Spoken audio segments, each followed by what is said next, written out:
Chapter 1. Unlocking the Indulgence System and Enjoying University Life.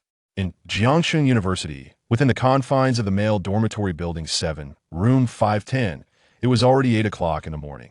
Numerous classes had commenced, yet the 4 boys in a room remained ensconced in their beds, sound asleep, exhibiting no desire to rise and attend their lectures.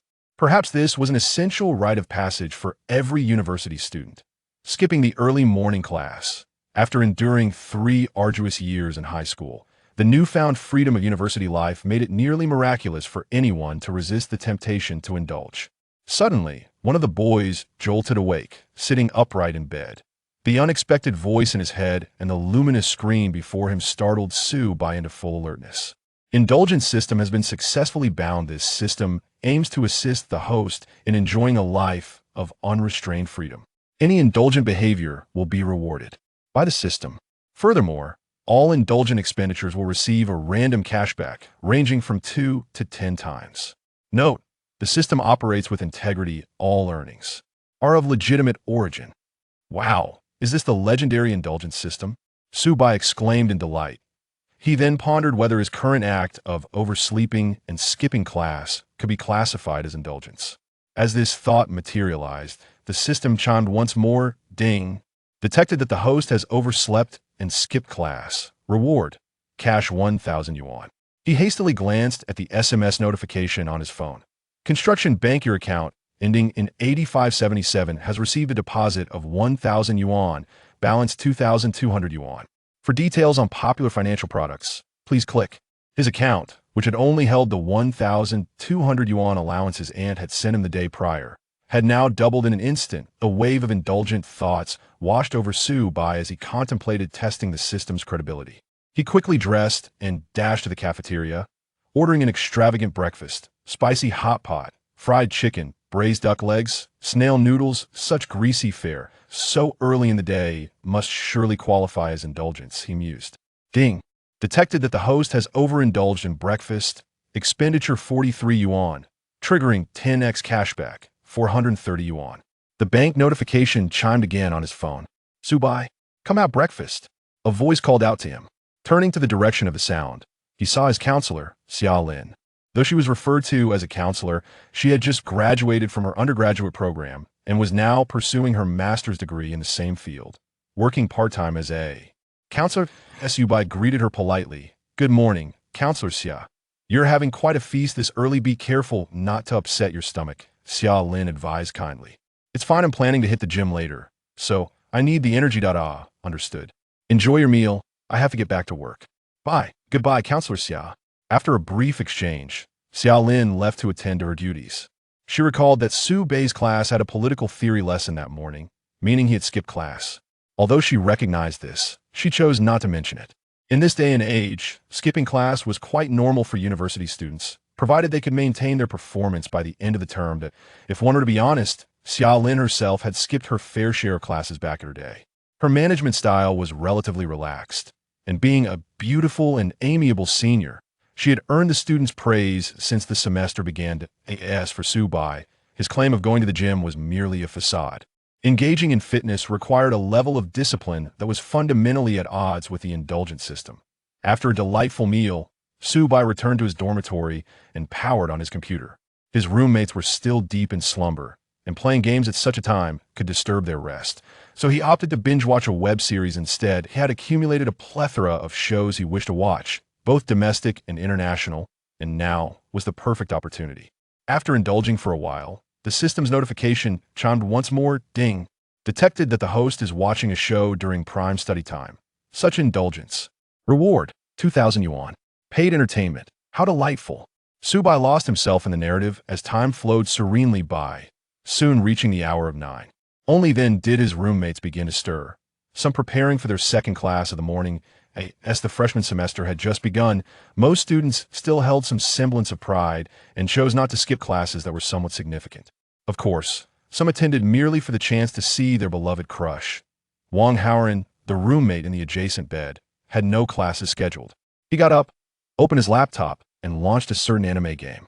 Indeed, Wang Haoran was a seasoned otaku. However, He was far more understated than those who donned t-shirts emblazoned with anime characters, flaunted peculiar pillows, and casually quoted lines from Japanese shows. He appeared to be just another ordinary university student.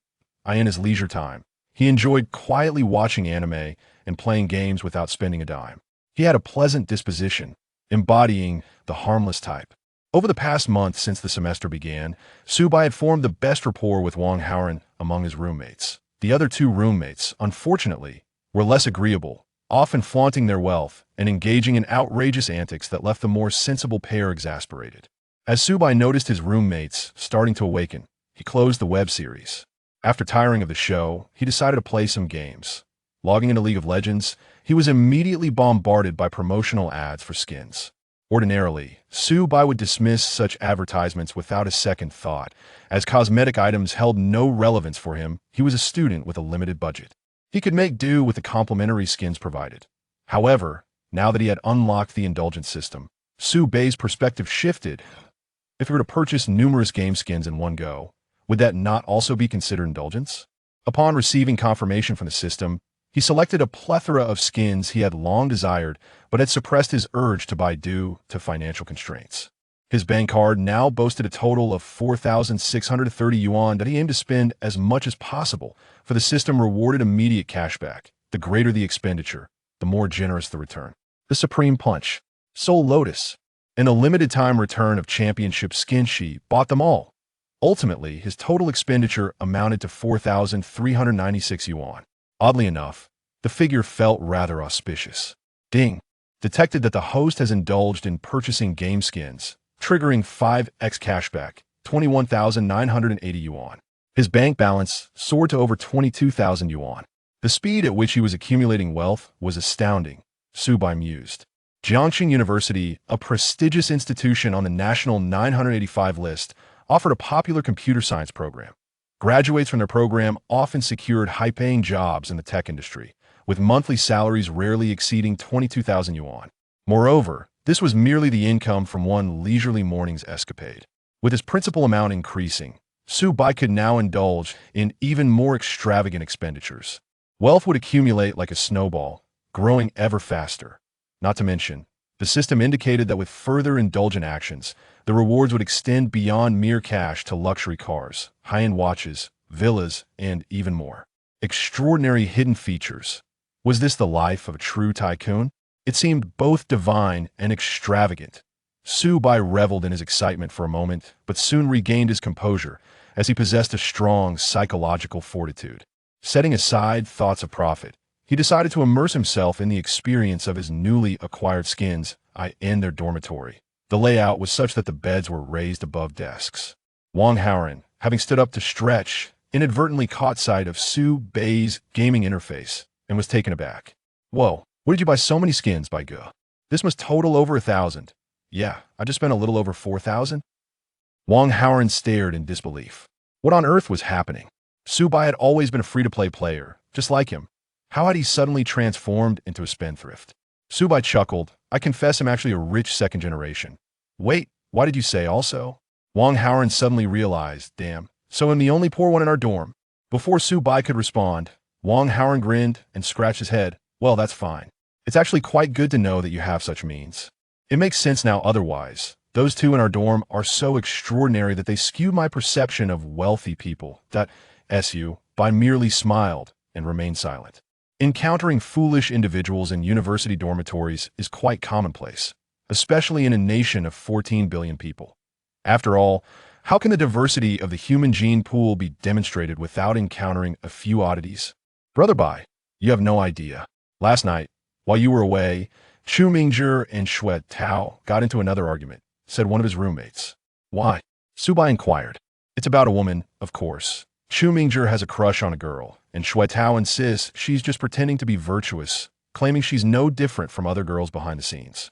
That's what sparked the conflict. But I remember that girl doesn't even pay attention to Chu Mingzhi, right? Subai recalled, exactly. It's just unrequited love, and they can argue over her. That's truly incredible, he chuckled to himself. The phenomenon of infatuated individuals, often referred to as love-struck fools, is not uncommon in any era or location. However, The dormitory where the girl Chu Mingzhi is pursuing is quite intriguing. Among the 4 girls in that dorm, 3 possess striking appearances, each embodying a unique style. They are collectively known as the Goddess Dormitory. The girl Chu Mingzhi likes is named Chun Yuxing, who exudes a cool, aloof demeanor. Like them, she too is a freshman. Standing over 1.7 meters tall, she boasts long, graceful legs and an exquisite face that surpasses that of many celebrities. She is also studying computer science, and it is said that she published her own open-source project online during high school, garnering invitation from professors to join their laboratories as soon as the semester commenced. A true academic prodigy. Since military training, she has attracted the attention of countless faculty and students. Although she often wears an expressionless face, there are always admirers trying to win her favor. Yet, she coldly rejects all advances, asserting that she is not interested in romance and will not accept kindness without merit. Perhaps it is this very quality that makes Chu Mingzhi find her special. Xue Tao, on the other hand, believes Chun Yuxing is merely putting on an act.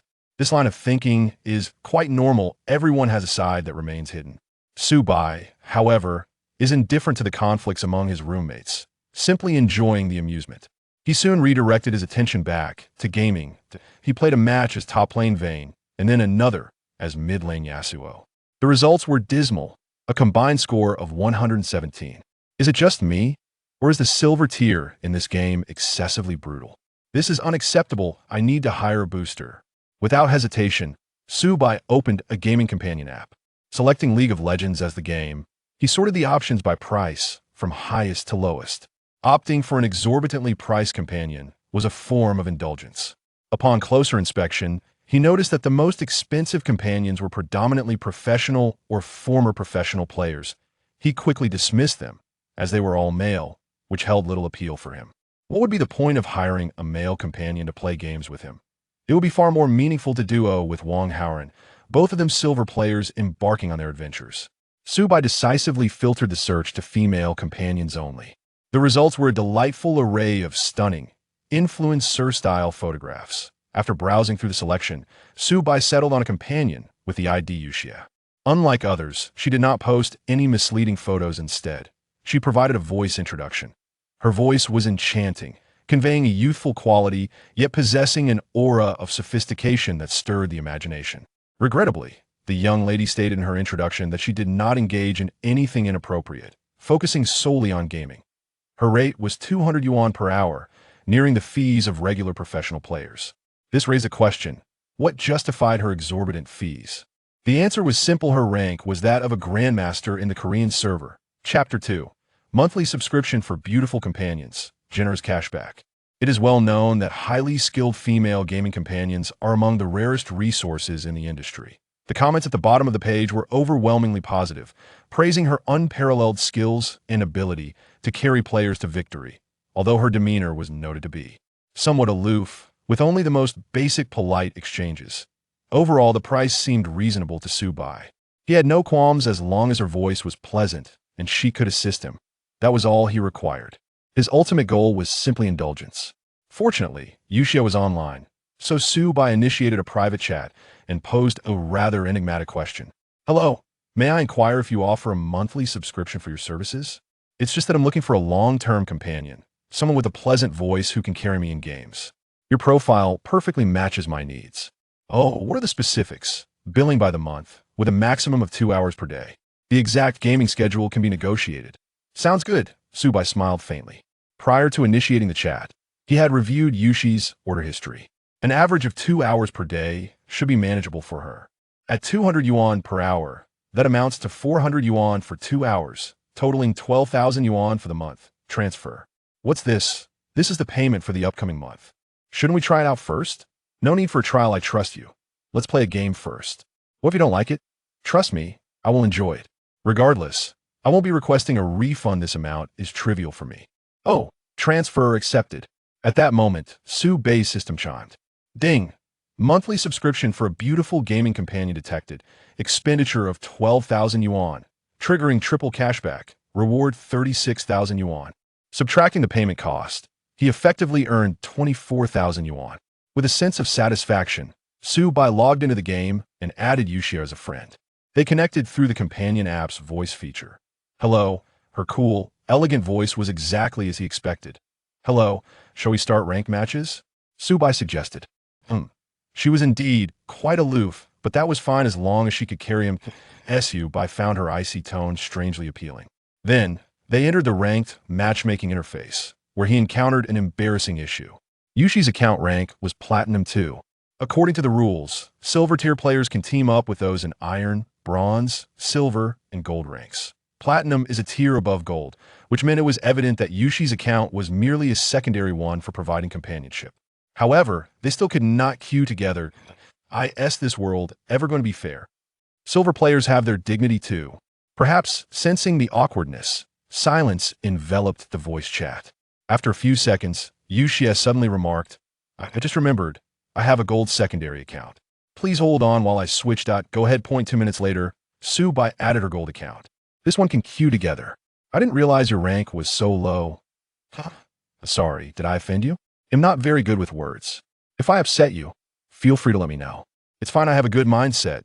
A silent smile crept onto Subai's lips. This young lady seemed not only aloof, but also somewhat adorably naive. However, once they entered the game, Yushia shed any semblance of naivety. She selected the jungle role with Nidalee, a classic champion known for her aggressive playstyle. She executed ganks, invaded the enemy jungle, and controlled objectives, dominating the opposing team with ease. Subai felt as though he merely floated through the match to victory. TSK, such a lack of gaming experience, what a disappointment. Just kidding. More of these effortless victories, please. For the next 2 hours, Yushi and Subai surged through the ranks together. By the time they started the final match, only 5 minutes remained before the 2-hour mark was reached, yet Yushia insisted on completing the game, demonstrating her professional integrity. The overall experience was delightful. Subai found it to be exceptionally pleasant. Although Yushia's voice was rather plain and devoid of the typical flirtation often associated with female gaming companions, her melodious tone was refreshing, akin to a gentle spring breeze. Coupled with her rare and formidable skills among female players, the experience was undoubtedly worthwhile. The time is up, Yushia reminded as the final round concluded.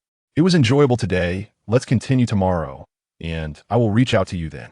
Sure, let's add each other on WeChat for easier communication. I don't add clients on WeChat, but I'm a long-term client. Adding each other would facilitate communication, and I could directly transfer funds via WeChat, saving on platform fees. After a moment's hesitation, perhaps swayed by the allure of saving on transaction fees and Subai's status as a valued client, she consented to adding him on WeChat. Yusia's profile picture was that of an anime girl with purple hair, exuding a cool, yet slightly cute demeanor, mirroring her vocal personality. In contrast, Subai's was a simplistic drawing of a white goose emoji. They both instinctively perused each other's moments. Each had a solitary horizontal line. Classic posts were visible only for 3 days. Neither seemed particularly fond of sharing updates. Meanwhile, in a female dormitory at Jiangxing University, Chen Yuxing removed her headphones and closed her laptop. Her alluring long legs, enveloped in black stockings, glimmered enticingly. Chapter 3. The innate elegance of black stockings. Chen Yuxing is accustomed to wearing black stockings throughout the year. Her blood circulation is rather poor, making her susceptible to the cold, particularly in her legs and feet, hence the comfort of stockings. The choice of black, of course, stems from its practicality in resisting dirt. It may seem a trivial justification, yet for Chen Yuxing, a pragmatic and unconventional thinker, it suffices. To the eyes of others, she possesses an innate affinity for donning black stockings. The look is effortlessly harmonious, striking yet understated, alluring without being vulgar. As she closes her laptop, preparing to step out for a meal, she passes a mirror by her dormitory, catching a glimpse of her captivating visage that stirs the hearts of countless men. Her complexion bears a hint of weariness. Her mother's health deteriorates, and the hospital bills continue to escalate. Her savings have long been depleted, and now, the burden of her mother's treatment rests solely on Chen Yuxing's shoulders. To earn money, she assists in commercial projects brought in by her professors in the laboratory, receiving a modest salary. Yet, the expenses still outweigh her income, prompting her to leverage her gaming prowess by offering companionship services. The income from companionship is unpredictable. Orders do not come in at all times. Occasionally, orders arrive in the dead of night when she is already fatigued, yet she must suppress her drowsiness to fulfill them. After all, the next opportunity to earn is uncertain, and every chance must be seized. Today, fortune smiles upon her, as a wealthy individual has engaged her services for a month. Although the phrasing seems peculiar, in essence, she has secured a steady income. Chun Yuxing is elated, yet there lingers a sense of unease. This affluent client, who she has never gamed with before, has directly transferred the monthly fee to her. Initially, she suspects ulterior motives. However, after gaming together for over 2 hours, the client exhibits not a single inappropriate advance. There are no probing questions about her personal life, no requests for photos of her legs, and not even the slightest hint of suggestive banter. Their interaction remains strictly within the realms of gaming, as he cheers her on, exclaiming in delight. Her overall impression is that of a cheerful and optimistic male university student. So, why would he spend over 10,000 on her? Could it truly be, as he claims, merely seeking a pleasant voice and skilled gameplay? After much contemplation, Chun Yuxing decides to dismiss her worries. Having received the monthly fee, she resolves to guide him to victory in their games. As long as he maintains this demeanor, it is undoubtedly a favorable situation for her, allowing her to earn a stable income of over 10,000 after deducting the platform's commission. What companion wouldn't he relish such a quality client? Time to eat. She has classes to attend in the afternoon. Sigh, when will this relentless cycle of life come to an end? In truth, Chun Yuxing understands that relinquishing her principles would enable her to earn quick money effortlessly. With her looks, physique, and unblemished reputation, coupled with her status as a top student from a prestigious university, there are plenty of wealthy individuals willing to pay. Yet, she refuses to descend to that level. As long as she can earn money through her own efforts, she will not succumb to degradation. Unless, well, there are no unless. In male dormitory building 7, room 510, Subai shuts his laptop and turns to Wang Haoran. Shall we go eat? Let us go. It is only noon. Those who had classes in the morning have yet to emerge, meaning the canteen is still relatively empty. In half an hour, however, the place will be bustling, and even buying a soda will require standing in line. The nearest dining hall to male dormitory building 7 is the third canteen. Upon entering the dining hall, Subai makes a flamboyant move. Instead of heading to the usual first floor, he ascends the escalator directly to the second floor, where exquisite stir-fried dishes await. Although he indulged at breakfast, it is now lunchtime, and the morning meal has long been digested. It is well known that male university students can eat like pigs, and Subai, being tall and robust, has an appetite that exceeds that of the average student. Is the second floor worth it? It seems overpriced and too upscale. Wang Haoran comments, feeling somewhat self-conscious, as his family background is comparable to Subai's before his recent revelations. Nonsense. Today my father is treating us. Let us order 4 dishes and a soup. Subai declares grandly, waving his hand with enthusiasm. Wow, so generous, Wang Haoran remarks, recalling that neither Chu Mingzhi nor Shui Tao has ever invited them out to eat. That's because they are too stingy, always trying to show off while being unable to even afford a meal at the second floor of the third canteen. Indeed, Wang Haoran agrees, realizing that Subai and those two are entirely different in character. However, one thing does strike Wang Haoran as odd. If Subai is indeed a wealthy heir, why has he remained so low-key since enrollment? His daily possessions and clothing are quite simple, with today being the first instance of extravagant spending. In response to Wang Haoran's confusion, Subai explains, I remember telling you that I was adopted, right? Yes, you mentioned that. Recently, a foreign aristocratic family contacted me, claiming I am their long-lost young master, and then Subai gestures as if counting money. Wang Haoran's eyes widen in disbelief. No way, are you serious?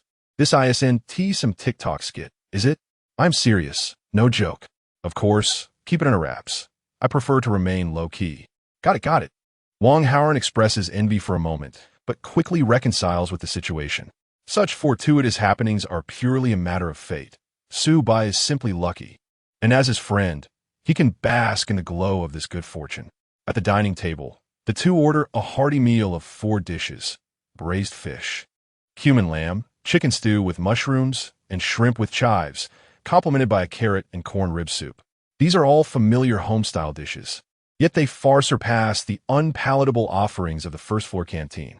Naturally, the prices reflect this quality, totaling nearly $200. Their luck is not as favorable this time, only receiving a twofold cashback, netting them $200.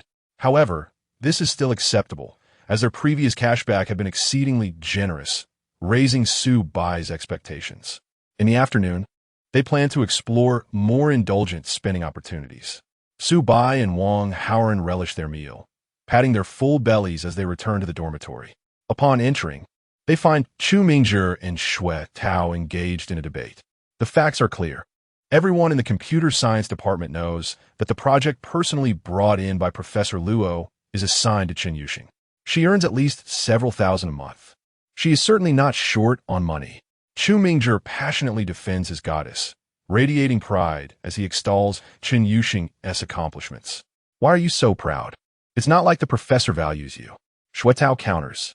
Well, it's not so simple. Women often have high material expectations. A few thousand a month is hardly sufficient for clothing, bags, and cosmetics, all of which cost a fortune. Do you really think girls are as frugal as us dormitory boys, who refuse to spend a dime on mobile games? Wang Haoran protests, Hey, we zero spenders are not the issue. Why should I spend money on a mobile game? Not you. I'm just making a comparison. Shui Tao pauses. Chu Mingzhi, don't put too many rose-tinted glasses on Chen Yuxing. My girlfriend, who is also from her dormitory, is no less impressive than her. I don't care. In my eyes, Chen Yuxing is the most outstanding goddess. If I cannot win her heart, I'd rather remain single throughout university.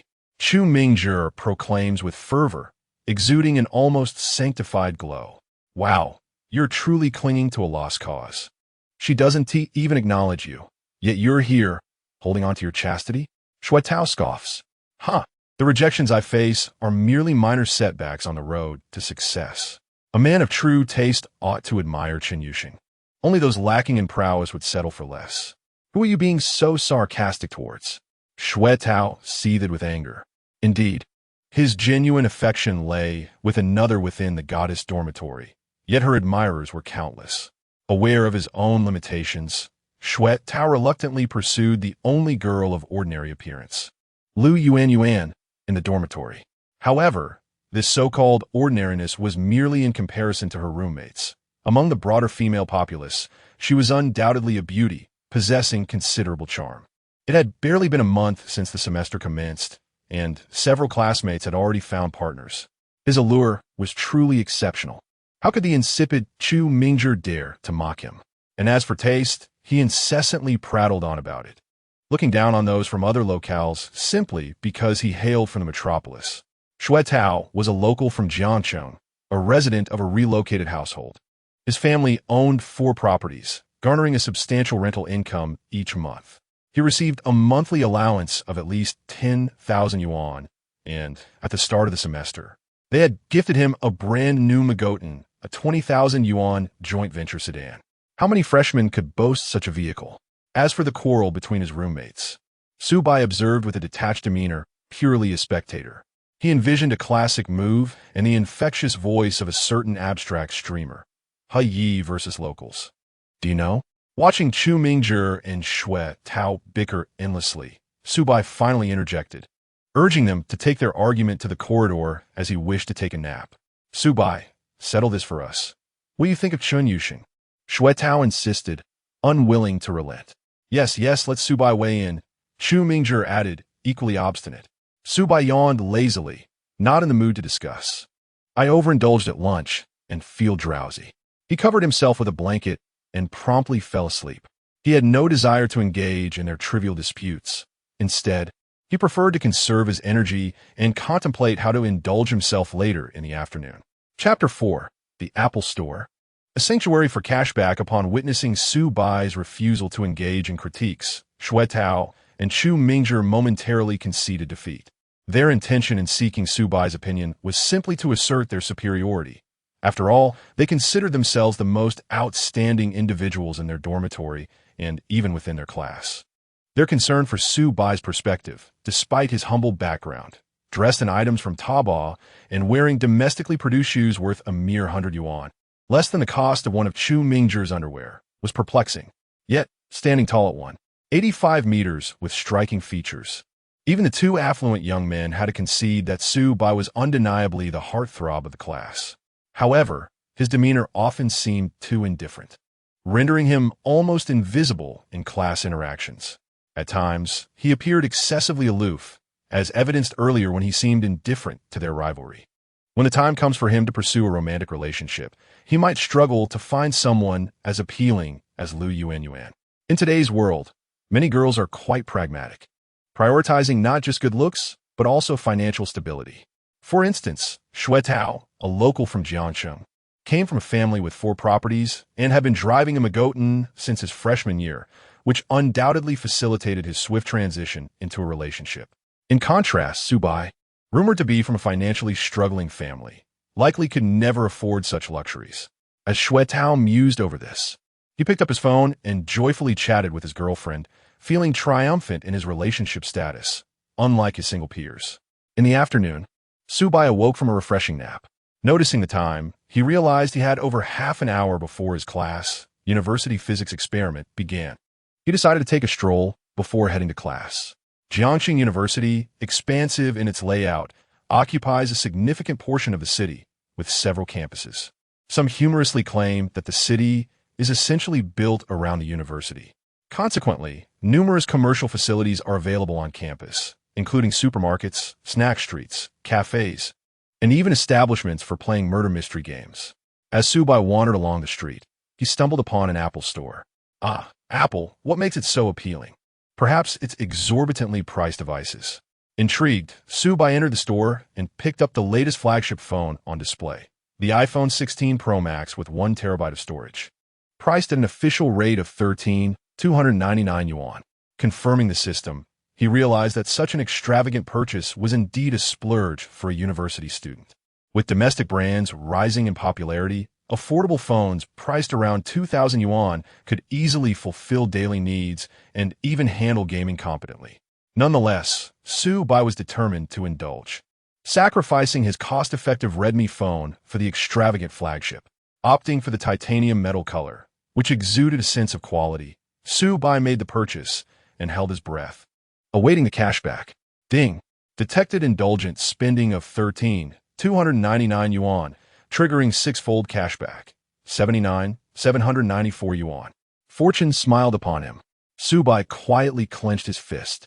This cashback propelled his savings over 100,000 yuan. Yet, that was not enough. His gaze swept across the store, considering other products. It was well known that Apple's high-margin offerings were not limited to smartphones. Tablets and laptops held their own allure as well. The iPad Pro with 2 terabytes and SIM card capability was priced at 21,299 yuan. The MacBook Pro, featuring the Max chip and a storage configuration that could reach up to 128 gigabytes, 8 terabytes, cost 54,749 yuan. It was the first time Su Bai had learned that an Apple laptop could have such a staggering configuration. Such specifications seemed excessive for the average user, but that was of little concern to him. After all, the more he indulged, the more rewards he would reap from the system. Without hesitation, Su Bai proceeded to make the purchases. The tablet yielded a modest 2-fold reward, netting him 20,000 yuan, while the laptop garnered a 3-fold reward, adding an impressive 110,000 yuan to his total.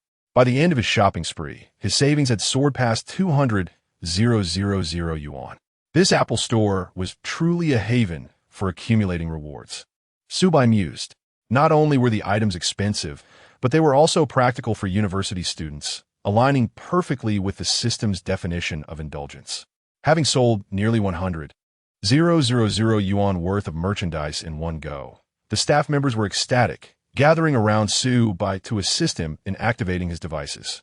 As he waited, a thought struck him.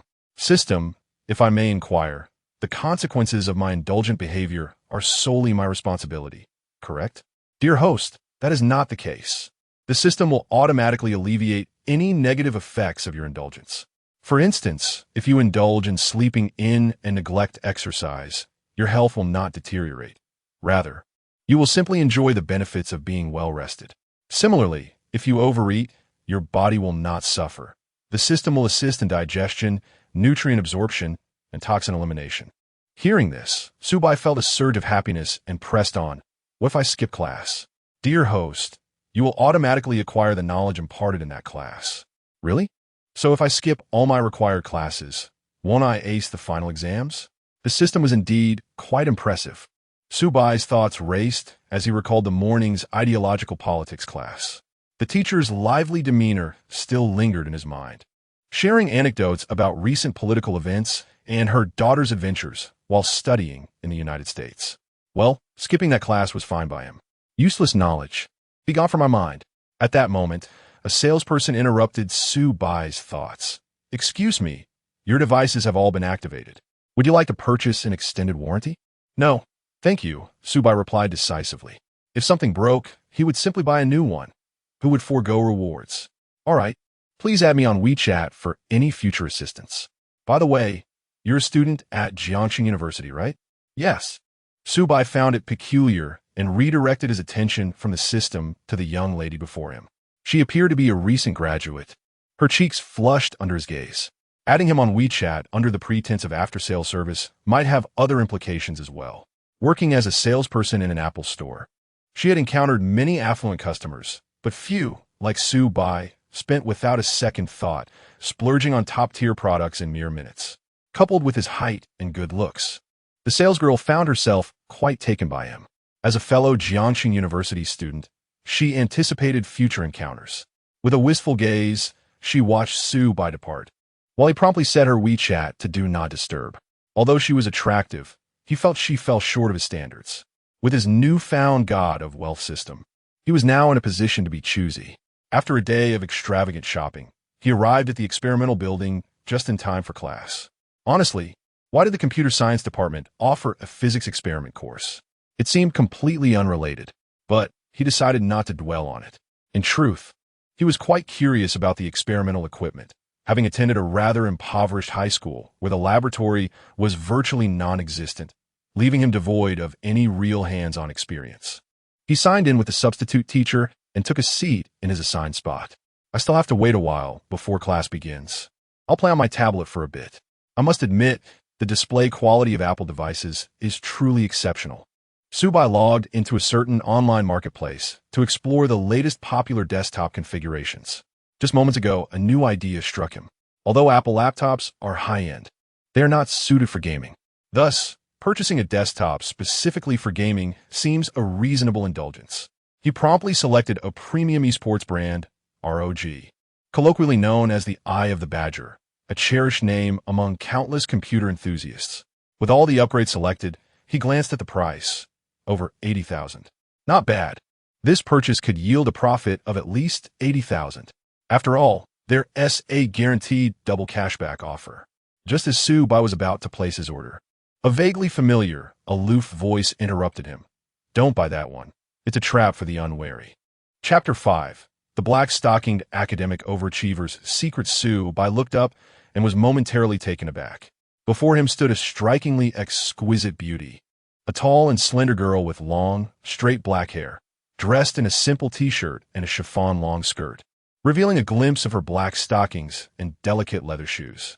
In mid-September, Jiang City was still basking in the fading warmth of summer. Only the bold dared to don black stockings and leather shoes in this weather, as the aftermath would likely be unpleasant. Yet, this girl emitted no offensive scent. Instead, she radiated a subtle fragrance, an air of elegance and refinement that suggested she was a rare flower on a distant peak. What did you just say? Subai inquired, his mind momentarily short-circuiting due to her captivating beauty. I said, the computer you wish to purchase is not advisable. The girl pointed to the tablet screen. The brand carries excessive premium pricing. I recommend purchasing the components separately and assembling them yourself, which could save you approximately 30%. No, my friend, I would prefer to pay that 30% extra. It is precisely the brand premium I desire. Subai internally scoffed at the audacity of a stranger to disrupt his financial plans. He smiled lightly and added, no worries, I have an affinity for this brand. It holds sentimental value. But I appreciate your advice. Very well. You could wait for the national subsidy to make your purchase. It should be soon and could save you a few thousand yuan. Wait, do we know each other? Why are you so intent on advising me to save money? You're Subai from my class, she clarified. All right. Subai smacked his forehead, realizing his lapse in memory. After a moment of silence, he asked, "What's your name again?" A month into the semester, the beautiful classmate remembered his name, yet he struggled to recall hers. How awkward. Fortunately, she did not seem to belong to the archetype of an irate anime princess who would throw a tantrum over being forgotten. With a calm expression, she introduced herself. Chen Yuxing. Rain as in rain, and sheng as in bamboo flute. Got it. We are assigned to the same group for the physics lab, which requires collaboration on the lab report. Let us exchange WeChat. Sure. Subai thought back to how, just a few days ago, Chu Mingzhi had been racking his brain on how to add Chen Yuxing's WeChat in a fresh and natural manner. Who would have thought that Subai would be the first in their dormitory to achieve this? It was quite amusing. After all, in the year 5202, adding someone on WeChat had become an utterly commonplace occurrence, especially among university classmates, given the numerous collaborative endeavors, social interactions, and event payments that necessitated such connections. It was merely Chu Mingzhi's unrealistic romantic fantasies that made him believe each step of acquaintance needed to be adorned with pink bubbles. No wonder his classmates teased him with the nickname Master Hu, as he indeed possessed a peculiar charm. As Subai contemplated the amusing happenings in the dormitory, he nonchalantly opened his WeChat QR code for Chen Yuxing to scan. Wait, I've added you before? She asked, surprised. Is that so? I don't recall. What's your profile picture like? A purple-haired anime girl. Oh, let me find it. Both fell into a moment of silence. Chen Yuxing, with her long, delicate eyelashes fluttering, glanced at the white goose avatar she had just added that morning, then looked back at Subai. Even the typically aloof girl found it hard to maintain her composure, her cheeks flushing as she fidgeted with her toes. Subai, maintaining a positive demeanor, was the first to break the awkward silence. Why are you using your real name online? It's the postmodern age. One should have a bit of discretion. Who uses their primary account for such things? I've mentioned before, I never add clients on WeChat. You're the first, Chen Yuxing replied, her tone tinged with a hint of melancholy. How was I no ID be subscribed by a classmate? Once those words were spoken, the atmosphere shifted inexplicably, becoming somewhat ambiguous. Subai quickly redirected the conversation. You should create a secondary account for such situations in the future. By the way, which part of the experiment will you handle? Hands-on work or data recording? I'll handle the data. My practical skills are rather mediocre. Aren't you working for Professor Luo? How can your practical skills be so lacking? In computer research, practical skills are generally not a requirement. I see. Another silence ensued. Subai believed he was emotionally intelligent, attributing the awkwardness to Chen Yuxing, who clearly exhibited her true self while gaming. Outwardly cold, yet somewhat silly. Her insistence that he refrained from purchasing the money-wasting was a testament to this. Fortunately, the instructor at the podium announced the commencement of the lab session, bringing silence to the classroom as they entered the tedious phase of reading through the PowerPoint presentation and discussing the experiment's precautions. It is well known that university professors, particularly the elderly ones, are the hardest to endure in class, devoid of emotion and filled with technical jargon, reciting physics terms in an unintelligible accent reminiscent of some obscure county near Jiang City. Chen Yuxing, initially in a state of embarrassment, soon succumbed to drowsiness as the professor droned on monotonously. She had been severely sleep-deprived lately. Subai noticed her head bobbing before she eventually succumbed to sleep. Just then, the professor, scanning the room, caught sight of Subai and Chen Yuxing. The girl in the second-to-last row, please stand and answer this question. He tossed a piece of chalk that landed sharply on the desk in front of Chen Yuxing, startling her awake. She stood, staring blankly at the blackboard. Please summarize the precautions for determining the XX constant. Beneath the table, Subai discreetly poked Chen Yuxing's thigh, flipping the lab manual to a particular page and subtly moving it for her to see. Chen Yuxing understood immediately, glancing at the content before clearing her throat to respond. The precautions can be summarized in 3 points. The first is, the professor nodded approvingly. Very good, solid foundation. Please take your seat. This course contributes to your mandatory credits, so everyone should take it seriously. He resumed his monotonous recitation. Once the experiment introduction concluded and the practical operation phase commenced, allowing for student interaction, Chun Yuxing seized the opportunity to thank Su Bai. "Thank you. It was nothing," he replied. "You're truly impressive. You can endure such a dull class." "Actually, I wasn't paying attention either. I just happened to know the answer to the professor's question." "Oh." While the professor droned on, Su Bai's mind wandered. The system deemed this as indulgence and rewarded him with 1,000 yuan. It also activated a feature that eliminated the negative effects of indulgence, implanting relevant knowledge about the physics experiment into Su Bai's mind. Not bad. Now, at least he wouldn't be at a loss during the experiment. While other students were still flustered and scrambling for answers, Su Bai had already completed the experiment, with Chun Yuxing recording the data. The two would later collaborate on the lab report, wrapping everything up efficiently. It was quite a hassle. No wonder every graduating class had their fair share of complaints about the arduous university physics experiment. However, for Su Bai, it was inconsequential. As long as he did not interfere, the system's power would generate the lab report for him. "Ah, system brother, Daddy loves you." Thus, Su Bai and Chun Yuxing's group could leave class early. Chun Yuxing exhaled in relief, her gaze towards Su Bai filled with gratitude. Not only had she avoided embarrassment in class, but they also finished the experiment swiftly, saving her time to head to Professor Luo's lab for work. Yet, there was one more thing that troubled Chun Yuxing. As Su Bai prepared to slip away in the corridor, she called out to him from behind. "Wait, what is the matter?" Chun Yuxing hesitated for a long time before murmuring about the companionship thing. Su Bai could no longer contain herself and burst into laughter. "Haha, come on.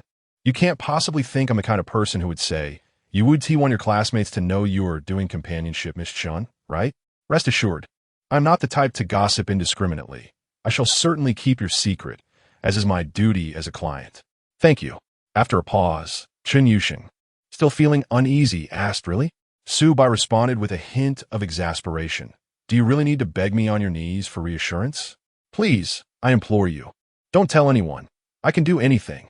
Perhaps amused by Su Bai's exaggerated tone, Chun Yuxing rarely displayed a genuine smile. In that moment, Su Bai finally understood why her classmates referred to Chun Yuxing as expressionless, never smiling. It is indeed true that she seldom smiles. When she does, it is not frivolous. I tell you, this girl is irresistibly captivating when she smiles.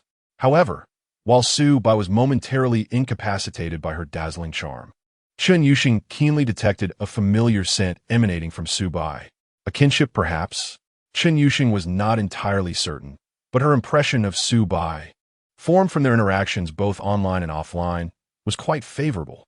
Thus, she decided to take a chance. With a slight hesitation, she began, "What you just said. I will keep your secret." "The latter part." "Huh. Su Bai responded, passive." Chun Yuxing felt a sense of urgency. Her expressive skills were lacking, leading her to become somewhat incoherent. "The part you mentioned afterward, the joke, is it from that anime, Su Bai's eyes lit up as she exclaimed. "Onagai watashi and I." Exactly. So you also?" Yes. Chapter 6. Mobile game spending reaches its apex. Savings surpass 1 million in a CAF. Su Bai gazed at the girl across from him, who was animatedly discussing her iced latte. He found himself engulfed in self-doubt. Who claimed that Chun Yuxing was aloof? She was anything but. Just look at her chattering away incessantly. Her demeanor was strikingly different from the image his classmates held of her. Moments ago, Chun Yuxing had initiated a secret code exchange, and to Su Bai's astonishment, they discovered they were both ardent fans of a particular girl band anime. Subsequently, it was as if she had found a kindred spirit, and her desire to express herself surged forth. The corridors of the experimental building were not conducive to conversation, so they made their way to a nearby CAF. As they engaged in casual banter, Su Bai was astonished to realize that their shared interests extended far beyond just the anime. They had a remarkable overlap in their preferences for animated series, films, music, cherished books, and even leisure activities like gaming, watching abstract videos, culinary pursuits, and various gadget reviews. It was as if he had encountered a reflection of himself in this world. This revelation left Su Bai astounded. By all accounts, A cool and composed academic should possess refined tastes akin to those of a high society heiress, or perhaps indulge in the stereotypical pursuits of celebrity worship, gossiping about the entertainment industry and shopping for luxury brands with her friends. Yet, here he was, finding fragments of his own identity in Chun Yusheng. It was both amusing and exhilarating, for to be understood by another is a profound spiritual need, especially when that understanding comes from a captivating and elegant beauty. As they conversed, they simultaneously sipped their coffees, and the atmosphere suddenly grew quiet, enveloped in the leisurely ambience of the afternoon saif. Their gazes inadvertently met, only to shyly dart away. I need to head to Professor Luo's lab now, she said, her eyes lingering on Su Bai for a moment before she bit her lip, hesitating to speak further. With her bag in hand, she departed. In truth, Su Bai had questions left unvoiced. He was curious why, despite having an income from her lab work, Chun Yusheng still took on the role of a gaming companion.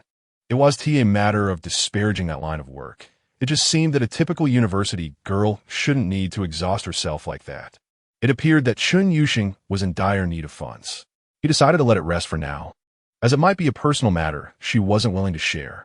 After finishing his coffee, Su Bai purchased some pastries to take back to his dormitory. This CAF, known for its exquisite style, was a trendy hotspot on campus, and its desserts were not inexpensive, perfectly suited for Su Bai's recent rewards. Upon returning to the dormitory, he shared the treats with Wang Haoren. Hey, do you want me to help you with your experiment report? Wang Haoren asked earnestly. Why the sudden offer? Su Bai inquired. I feel bad always mooching off your food and drinks. Let me help with some chores. Oh, and if you play the second game, I can help you grind as well. That Wang Haoren was genuinely good-hearted was undeniable. Many would take advantage and feel no gratitude afterward. However, the mention of the second game sparked a new idea in Su Bai's mind. Engaging in mobile gacha games was indeed a splendid avenue for indulgent spending. The most typical example being Genshin Impact, where opening a new card pool could cost around 25,000 yuan, and if luck was not on one's side, it might exceed 30,000. If there were 2 new characters in the current banner, the stakes would double. Su Bai opened his computer and logged into his Genshin account. He had dabbled in it when it first launched years ago, but found the game itself unappealing, despite the characters being beautiful. The issue was the exorbitant cost. Spending 600 yuan felt insignificant compared to his high school days when that amount could last him a month in the cafeteria. Times had changed. Since the system acknowledged mobile game spending as a form of indulgence, he decided to dive in wholeheartedly. Su Bai spent lavishly, executing a series of 10 consecutive pulls, depleting the entire card pool. His total expenditure exceeded 50,000 yuan. He even lost track of which characters he had acquired or their backstories.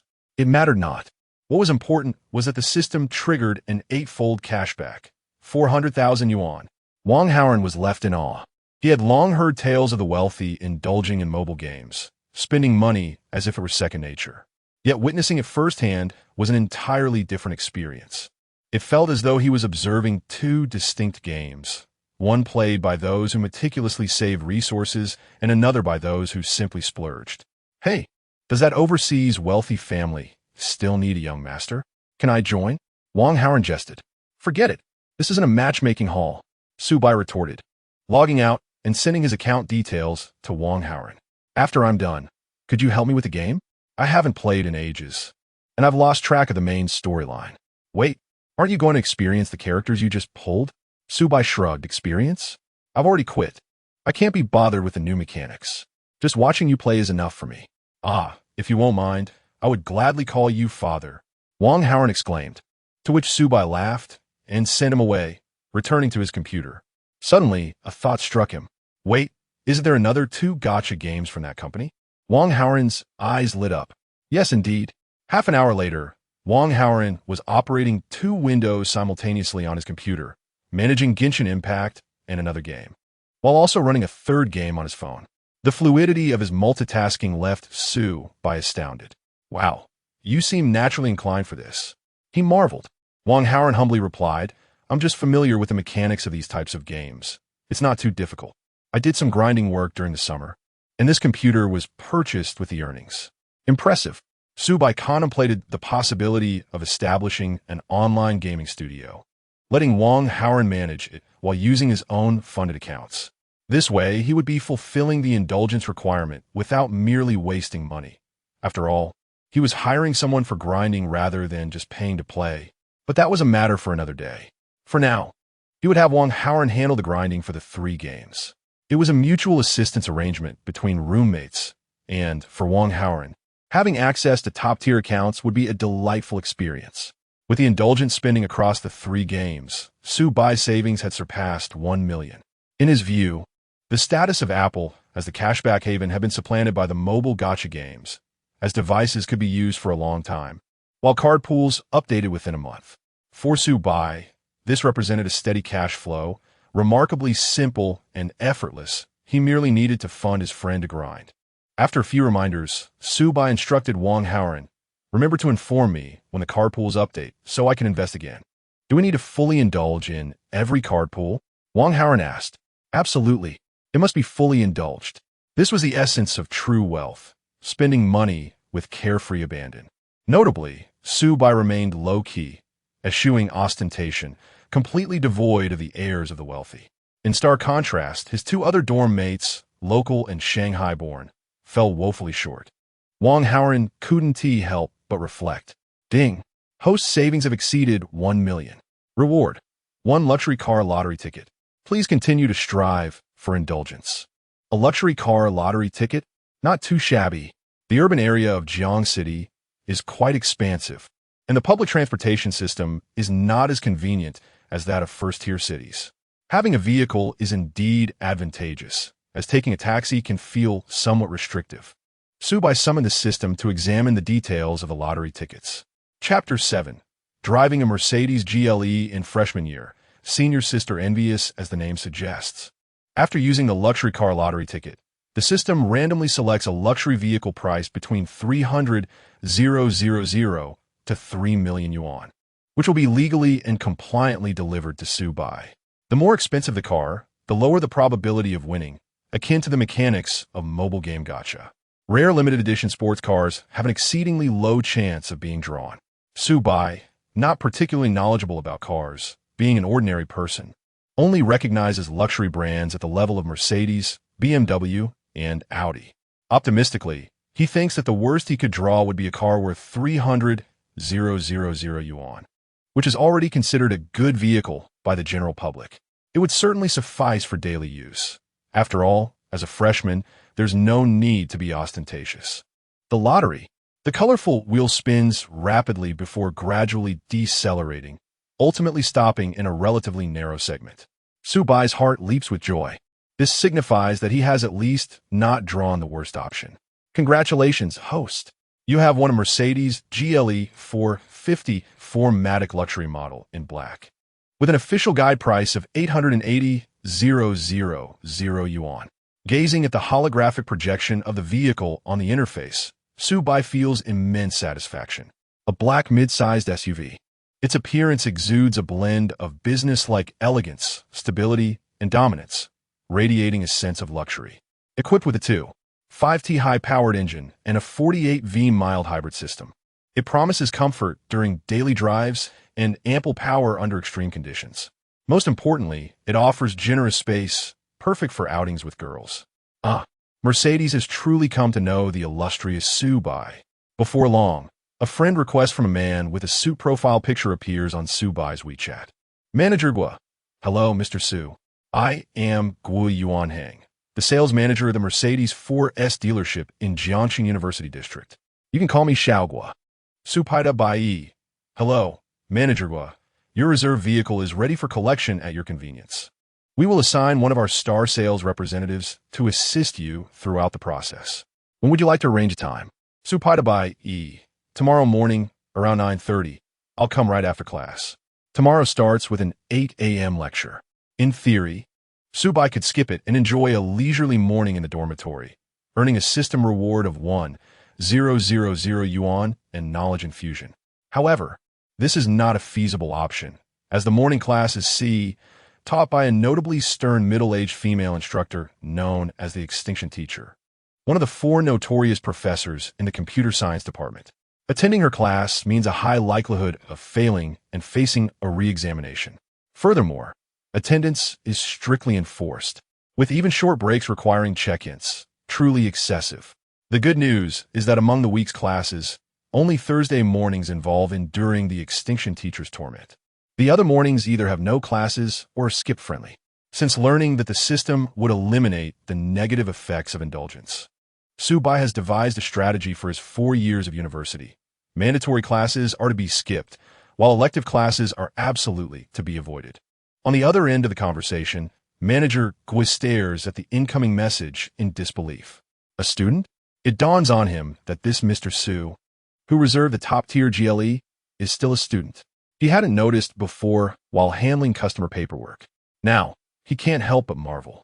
He must be a university student. To be driving such an expensive car before graduation, he must be the pampered child of some affluent family. Although it's still uncommon for university students to drive to class, it has become less rare than before. For young individuals eager to explore, owning a car transforms their experience entirely. It doesn't have to be an extravagant vehicle. Any car that can transport luggage and friends or a girlfriend to the train station is a significant upgrade from hauling bags and hailing taxis or squeezing onto the subway. When faced with inclement weather, the benefits of having a car become even more pronounced. On a muddy, rainy day, would a goddess prefer to be picked up directly from her dorm, arriving at her destination fresh and dry, or wade through puddles to squeeze onto a crowded subway? The answer is evident. As for Mr. Su, who is about to take possession of the 880,000 yuan Mercedes GLE, if he possesses any other favorable qualities, he would undoubtedly stand out on campus. Manager Gui can't help but feel envious. As a sales manager at the 4S dealership, he has achieved a decent level of success. Yet during his university days, he was a penniless fool, too timid to even speak to beautiful girls. To have the capital to enjoy life during one's prime youth is the greatest happiness. After a moment of envy, Manager Gui composes himself and begins to prepare for tomorrow's reception tasks. Xiaozhou, come here for a moment. The girl he calls over is leaning against a Mercedes E-Class sedan, filming promotional material for a short video platform. Though not particularly tall, she possesses an incredibly voluptuous figure. Dressed in a white blouse and a black pencil skirt, every inch of her curves seems poised to burst from her attire.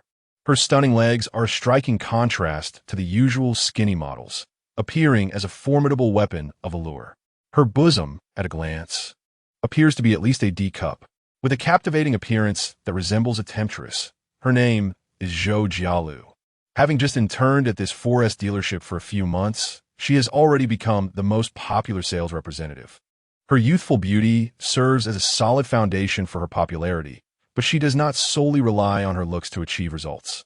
Instead, Zhou Jialu, a graduate in marketing from Jiangxing University, possesses a robust professional background, a vivacious and generous personality, and a touch of boldness. Her business acumen is remarkably strong. In Manager Gui's eyes, this girl is quite intriguing. She enjoys dressing beautifully and is enthusiastic about creating short videos for promotion. However, she maintains her integrity, refusing to allow any customer to overstep boundaries. In her own candid words, she relishes the thrill of being desired yet unattainable. Truly a little minx. As for boyfriends, she has never had one. None of the men she encountered sparked her interest. She insists that there must be a mutual attraction. She boldly states that if she ever meets someone she truly likes, the boy wouldn't even need to make the first move. She would pounce like a hungry tiger, leaving nothing behind. Since Zhou Jialu began her internship, her monthly sales figures have been impressive, truly deserving of the title of star salesperson. Manager Gui, did you call for me? After finishing her segment, Zhou Jialu sachets over, her hips swaying enticingly. Yes, there's a customer arriving tomorrow at 9:30 a.m. Please attend to them. Is it a male or female? A male, quite young. He might even be your junior. Zhou Jialu's interest peaks immediately. Do you have a photo? No. At least you should know his exact age, right? Let me check. The customer profile states he is 18. Wait, 18. Initially, Manager Gui assumed the customer was nearing graduation, with his family purchasing the car for him. To discover he is merely a freshman is quite surprising. Oh, my freshman. This calls for special treatment. Zhou Jialu licks her lips, her eyes glinting with anticipation. I absolutely adore teasing innocent little freshmen. Chapter 8. A romance with a poor handsome guy holds no future evening. Dormitory Building 7, Room 510. After class, Chu Mingzhi and Shui Tao returned to their dormitory. What on earth? Wang Haoran, why are you still playing yuan? I've seen you at it since morning. Shui Tao exclaimed in surprise. I took on a substitute gaming job. Wang Haoran replied nonchalantly. Since Bai Gu said to keep a low profile, he certainly wouldn't actively promote Su Bai's prowess. Oh, I see. Substitute gaming is great. It's a form of work study. Trying out part-time jobs during college is quite beneficial, allowing one to experience the hardships of society early on. Shui Tao inexplicably adopted a mature demeanor, as if he possessed vast life experience. In this day and age, money is hard to earn.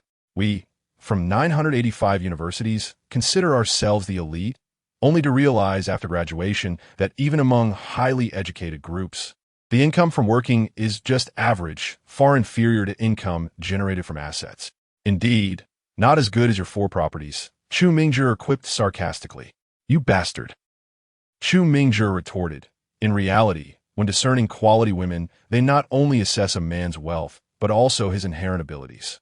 If one has wealth but lacks personal merit, they will be scorned by the goddesses. Regardless, I'm already off the market, unlike someone with such high standards. Shui Tao scoffed. Old Chu refers to the girls on campus, who are inexperienced and overly ambitious. Once in the real world, who cares about your work capabilities? Striving for promotions and raises doesn't compare to someone who owns a property and earns rental income. Conversely, the more one enters society, the more the girls. Such debates unfolded almost daily in room 510. Chu Mingzhi versus Shui Tao, a routine of love and conflict. How exhilarating, more thrilling than Boruto. Wang Haoran had long since grown accustomed to their banter, treating it as a comedic performance while continuing his gaming. Believe it or not, this fully leveled 6-5 character is truly enjoyable to play. After the two affluent boys grew weary of their verbal sparring, they paused and suddenly heard a burst of hearty laughter emanating from Su Bai's direction. Looking up, they saw Su Bai lazily sprawled on his bed, legs crossed, grinning like a fool at his phone. What is so funny? Shui Tao inquired. Nothing much, just a silly video from Bilibili. Wait a moment, Su Bai. Did you change your phone? The two had been engrossed in their debate, failing to notice the anomaly. It was only then they realized something was amiss. Su Bai had previously used a cheap domestic phone, but now he had suddenly switched to an Apple device. Chu Mingzhi leaned in for a closer look, astonished. Is that the latest Pro Max? That must be nearly 10,000 yuan. Given Su Bai's family situation, using such a high-end phone seems quite extravagant. Shui Tao chimed in with an audacious comment. Yes, but I recently made a small fortune and thought I'd treat myself. Su Bai casually explained before returning his attention to his phone, uninterested in their chatter. Having grown accustomed to Shui Tao's audacious remarks, Su Bai remained unfazed. To illustrate, would one truly care about a monkey's opinion on them? Thus, Su Bai was indifferent to Shui Tao's views. Nevertheless, Shui Tao continued to prattle on about his opinions, insisting that Apple paled in comparison to Huawei, and that one should invest in a folding phone to truly impress. Meanwhile, Chu Mingzhi was a staunch Apple enthusiast, igniting a fresh round of debate between the two. Soon enough, they cast aside Su Bai's phone upgrade, for in this day and age, it was quite normal for a child from a poor family to save up for an Apple device. Changing to an Apple phone did not alter the fact that Su Bai remained financially challenged. As for Su Bai, he continued chatting with Chun Yuxing. Just moments ago, Chun Yuxing had shared an entertaining video with him on WeChat, and Su Bai felt compelled to express his thoughts. Their conversation flowed naturally, igniting a vibrant exchange. When two individuals share similar interests, the dialogue unfolds seamlessly. Had he been bored, Su Bai might have joined in on the banter between Wang Haoran and the locals, serving as a sidekick to amuse them. But at present, he was preoccupied with his conversation with Chun Yuxing. To be candid, Su Bai had always held a rather negative perspective on chatting with girls. Many boys, driven by desire, would approach girls, catering to their interests, discussing topics they enjoyed. From romance to blind dates, most scenarios unfolded in this manner. Yet, had they ever pondered whether they genuinely relished the process of interacting with girls? Finding topics, emotions, and rhythms was solely the responsibility of the boys. Most of the time, girls played the role of judges, rating the boys' clumsy performances. If the girl were experienced, she might even scoff at their attempts. Look at that clown, what a pathetic dog. Take blind dates, for instance. What do they usually discuss? Family background, ex-boyfriends, celebrity gossip, the classic trifecta of blind date conversations. Unless one was desperate to be a sycophant, which man truly cared about such matters? Couldn't girls take the initiative to discuss graphics cards, gaming, basketball, or online novels? It was disheartening. What had boys done wrong? Could this world ever improve? Hence, Subai generally preferred to avoid conversations with girls. It was far more enjoyable to banter with Wang Haoren. Even watching the local versus Huyi debates was more entertaining than flirting with girls. However, Chun Yuxing shattered Subai's preconceived notions. They resembled old friends who had been separated for years, effortlessly diving into a profound connection. This realization prompted Subai to reflect, perhaps, in a certain sense, Xue Tao. The jokester was not entirely wrong. Money was indeed an essential asset for contemporary men. If it weren't for the indulgence system binding him, Subai would never have spent 12,000 on a monthly gaming subscription, nor would he have uncovered Chun Yuxing's hidden dimensions, let alone cultivate the delicate bond they now shared. Quick, thank you, Tongzigu. As Subai became engrossed in their conversation, he glanced up to find that night had fallen. His stomach growled. Let us head out for dinner. After all, dining won't hinder our chat. The four in room 510 banded together to dine. Subai initially intended to call Wang Haoren, but Xue Tao and Chu Mingzhi habitually followed suit. Perhaps their affluent rivalry required an audience, and Subai and Wang Haoren made for perfect spectators, appearing quite impoverished yet amiable, the ultimate audience members. At the cafeteria entrance, they unexpectedly encountered two striking figures, Chun Yuxing and Lu Yuan. The former was a well-known beauty and academic achiever, while the latter was a charming girl. The two girls walking side by side attracted countless glances from passers-by. Yuan, what a coincidence. Are you here for dinner too? Xue Tao forced a smile, trying to appear congenial, his face contorting in an awkward manner. It was unclear whether this unfortunate lad had some flaw at birth, as he already bore wrinkles at such a young age. In private, Chu Mingzhi often joked that he resembled a Sharpei. Yes, we just finished class.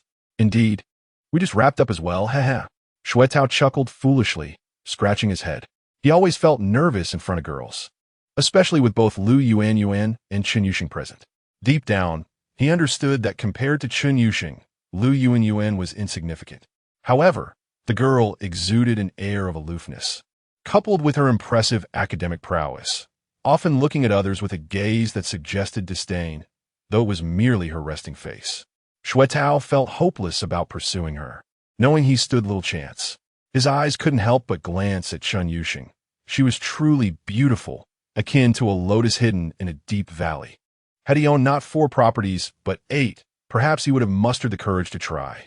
Yet reality was cold, leaving him to admire her from afar. Lu Yuan maintained a reserved smile, though internally she was rolling her eyes to the heavens. She had certainly noticed Xue Tao's gaze, which was furtively cast at Chun Yuxing, as if he were in reverence of a deity. This philanderer, indeed, no man is to be trusted. Nevertheless, she too was single in her sophomore year, and if she did not find a boyfriend soon, she felt her university experience would be squandered. Although Xue Tao was not particularly impressive, he was willing to spend money on Lu Yuan, which she found somewhat gratifying. However, to genuinely express any physical attraction towards Xue Tao was utterly out of the question. Speaking of physical attraction, Lu Yuan couldn't help but steal a glance at Subai. He was remarkably handsome. Had Subai possessed a similar background to Xue Tao, she imagined that barely out of military training, she would have succumbed to the temptation of sharing a bed with him. Alas, he was financially challenged. A romance with a poor, yet attractive man seemed devoid of a future. Still, indulging in a fleeting glance was permissible. Taking advantage of Subai's engrossed attention on his phone, Lu Yuan observed him a few more times. His tall and upright figure caused her breath to quicken and a faint blush to rise on her cheeks. Upon witnessing this, Xue Tao's expression turned a shade of green as he spoke. Then shall we go inside for dinner? Ah, yes. We shall also have our meal, she replied. Chapter 9. The heartfelt friendship Chun Yuxing has never had. Having fortuitously encountered his girlfriend at the cafeteria entrance, it was only natural for them to share a table. The purpose, of course, was to flaunt their affection. Some say that displaying love hastens misfortune. However, Xuetao held a contrary view. After all, isn't finding a girlfriend in university about relishing the attention and envy of the single crowd? With a cheeky grin, Xuetao leaned closer to Lu Yuan, attempting to take her hand, only to have her recoil in distaste. Yuan, please refrain from such gestures. We have only just begun dating. Do you genuinely like me, or are you simply seeking to take advantage? Of course I like you, Lu Yuan. I even organized an extravagant confession ceremony for you. The venue was Hanyun Banquet, a Michelin-starred establishment. Just the rental fee for the private room was several thousand. And it was only through my uncle's connections that I secured a discounted rate. Most locals would struggle to book such a place, seizing the opportunity to boast. Xuetao launched into his narrative. Beside him, Chu Mingzhi wore a look of disdain. Lu Yuan maintained a smile, internally cursing under her breath. Not that it matters. But who asked you? Booking a Michelin private room is hardly a matter of connections. It's simply about paying the price. She had seen similar posts on Zaihongshu multiple times. Fully aware of the facts, yet she played along to indulge Xuetao's desire to show off. Xuetao, you seem to know so much. I had no idea about any of this, right? Haha, I'll unlock even more knowledge for you in the future. Xuetao winked. Wang Haoran, oblivious, was busy queuing for food, still fulfilling his duties as a gaming partner. Chun Yuxing maintained a neutral expression, secretly chatting with Su Bai. Yuxia, your roommate is quite bothersome. Su Pai da Bai E. A bit, but I find their antics amusing. Don't you think this peculiar duo, rivals, is rare? Yuxia indeed. Dong Shiwilian, who are you cursing? Yuxia, can we ignore them and find a place to eat together? Yuxia retracted a message. Oh no, it seems I may have gotten a bit carried away. Chun Yuxing thought, glancing around nervously, her fair skin flushing at the ears. Eating with Su Bai in front of his roommate would surely lead to all sorts of strange rumors. Although she didn't dislike the notion, a sense of shyness lingered. Thus, Chun Yuxing resorted to discreetly messaging Su Bai. To prevent Lu Yuan from gushing over Su Bai again, Xuetao guided Lu Yuan to a long table, distancing them from Su Bai. Wang Haoran, focused solely on his game, found a random spot to eat. This left Chu Mingzhi, Su Bai, and Chun Yuxing together. In truth, Chu Mingzhi wished to sit directly across from Chun Yuxing or close by, but his modesty held him back, leading him to sit diagonally instead. Consequently, Su Bai and Chun Yuxing found themselves facing one another. Yet, due to Chun Yuxing's shyness, she communicated through her phone beneath the table. Su Pai da Bai E. Sweating soybeans, sweating soybeans. Su Pai da Bai E. Why does it feel like we're clandestine operatives? So abstract. Yuxia, I have social anxiety. Yuxia, cat peeking. Su Pai da Bai E. Social anxiety is quite normal. Typically, geniuses have it. My lack of social anxiety is why my studies suffer. Yuxia, that is a flawed logic. Yuxia, besides, we all got into the same school. How can your studies be poor? Su Pai da Bai E. Let us not delve into it. I merely scraped by on luck, while you, with your projects since high school, are in a different league. I feel like I could graduate without much effort, while you have boundless potential. Yuxia, it matters little. You have wealth. Su Pai da Bai E, who told you that? Yuxia, with such expensive electronics and over 10,000 spent on gaming partners, can you honestly claim you're not affluent? Su Pai da Bai E, you're not wrong. Yuxia, being wealthy is splendid. It alleviates the burdens of life. Su Pai da Bai E, daydreaming. Su Pai da Bai E, you seem to be in need of money. Su Pai da Bai E, how about this? If you truly need to earn, I could send you more gaming partner requests. Su Pai da Bai E, League of Legends is fine. Other games work too. Yuxia, I don't require pity. Su Pai da Bai E, on the contrary, it's not pity. I genuinely enjoy playing with you. I'm paying for the emotional value. Yuxiao. Across the table, Chun Yuxing wore a conflicted expression. Stealing a glance at Su Bai, she was instantly swayed by his wholesome, sunny demeanor. Indeed, he harbored no ulterior motives. Moreover, he was genuinely wealthy. As a strikingly beautiful girl, Chun Yuxing had encountered numerous men flaunting their wealth in attempts to impress her, all of whom she easily saw through. Her elders often remarked on her naivety regarding social intricacies, but in reality, she was quite astute. A little logical analysis revealed that Su Bai was the one who truly possessed wealth. He spent freely on his passions while maintaining a low profile regarding his expenses, never boasting among his peers. His character exuded clarity, having grasped the essence of life. It was somewhat embarrassing, yet Chun Yuxing found herself in genuine need of Su Bai's financial support. Unbeknownst to her, a subtle fondness for Su Bai had begun to blossom in her heart. She felt particularly at ease when conversing with him, as he was privy to her little secret of being a gaming partner, and their interests aligned seamlessly, fostering a delightful sense of freedom in their exchanges. Before Su Bai, Chun Yuxing had never experienced a true confidant. Not once. As the two engaged in a covert exchange reminiscent of clandestine operatives, Chu Mingzhi, seated diagonally across from Chun Yuxing, fidgeted for quite some time, hardly touching his plate of rice. Suddenly, he sprang to his feet. Chun Yuxing, puzzled, glanced up from her phone. What's the matter? Never mind. Chu Mingzhi sat back down, still too timid to speak after rehearsing his lines throughout the entire meal. Su Bai watched, stifling a laugh. Seriously, buddy, are you just going to pull it thin air? Embrace your role as a confident individual. Yuxia, Su Bai, your roommates are quite peculiar. Su Pai Bai, not too bad, just those two are odd. Wang Haoran is pretty normal. Yuxia, who is Wang Haoran? Su Pai Bai, the one who plays mobile games. Yuxia, is he very fond of mobile games? Su Pai Bai, I let him play my account, and in return, he helps me with my gaming duties. Yuxiao, your account must have been heavily invested. Su Pai Bai, this current gacha event cost over 50,000. Yuxia, so, are you planning to invest another 50,000 next time? Yuxia, cat shocked. Yuxia, I can't comprehend the lives of the wealthy. Chun Yuxing cast a meaningful glance at Su Bai. After much contemplation, she finally mustered the courage to type on her phone. Yuxia, to be honest, I've recently found myself in dire need of money. Yuxia, so, please don't hold back. Feel free to make use of me. Yuxia retracted a message. In reality, once a message has been viewed, retracting it becomes futile, only amplifying the embarrassment. Chun Yuxing's beautiful, dark eyes darted around. Her elegant neck reminiscent of a swan, now flushed with a bright hue. It appeared her neck was quite sensitive. A kiss in that spot would undoubtedly yield delightful results.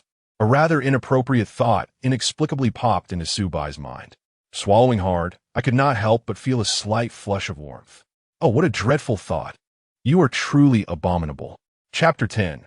The senior with high ambition and low imitation awkwardness aside, Su Bai instinctively grasped Chun Yuxing's intentions. After all, she was another version of himself in this world. Chun Yuxing was a girl with a fiercely proud spirit. Yet, she was indeed in need of money. Hence her hope that Su Bai would frequently utilize her gaming companionship services, enabling her to earn a little extra beyond the initial 12,000.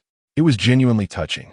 In an era where a beautiful girl might demand red packets from you, and a paltry sum could lead to a post on Zaihongshu, Chun Yuxing's straightforward approach of reciprocal exchange felt like a refreshing breeze. Thus, he resolved to spend more time with her tomorrow. As the semester had only just commenced and there were few commitments at hand, the additional expenses for companionship would also yield a cashback, making it a worthwhile venture. The night passed without incident, and the following day, at 7:30, Su Bai's alarm rang punctually. It was silence within 2 seconds, and he quietly climbed out of bed, freshened up, gathered his pre-packed backpack, and left for class, all without disturbing any of his roommates. Unfortunately, his 3 roommates were enrolled in different C courses, having chosen a different instructor than Su Bai. In other words, he had missed out during the course selection, ending up in the class of a notoriously strict teacher. This exemplified the difference between university and high school. Even within the same dormitory, class schedules could vary significantly. Some dorms were a mix of different grades and majors, leading to even greater discrepancies in their routines. The famed Goddess Dormitory, for instance, housed 4 girls, 2 freshmen, 1 sophomore, and 1 senior, all from distinct fields of study, creating a vibrant tapestry of diversity. Subai, however, maintained his decorum, ensuring his early morning activities did not disturb his roommates. Still, he felt a yearning for more freedom and contemplated renting an apartment outside the campus. While the computer science department at Jiangxing University generally prohibited freshmen from renting off campus, it was widely understood that such regulations were often circumvented. A little networking with the counselor, who was known to be accommodating, would suffice. Of course, Subai would still return to the dormitory during the day for leisure, as games with friends like Wang Haoren or local rivals were too enjoyable to forego. He envisioned a lifestyle where he could indulge at will. Lacking experience in renting, he planned to conduct some research or consult someone knowledgeable. During class, nothing of note transpired. Afterward, Subai hailed a rideshare and made his way directly to the Mercedes-Benz dealership. Upon arrival, he recognized Manager Guo, who had messaged him the previous night. Dressed impeccably in a suit with a slick-back hairstyle, he exuded the aura of a seasoned car salesman. "Hello, Manager Guo. I'm here to pick up my car," Subai greeted. "Oh, Mr. Su. Greetings." Manager Guo replied warmly, shaking hands with a hint of surprise in his eyes. Not only was Subai youthful, but he was also strikingly tall and handsome, radiating a sunny disposition. If there were a lineage for the tall, rich, and handsome archetype, Subai would undoubtedly be of pure blood.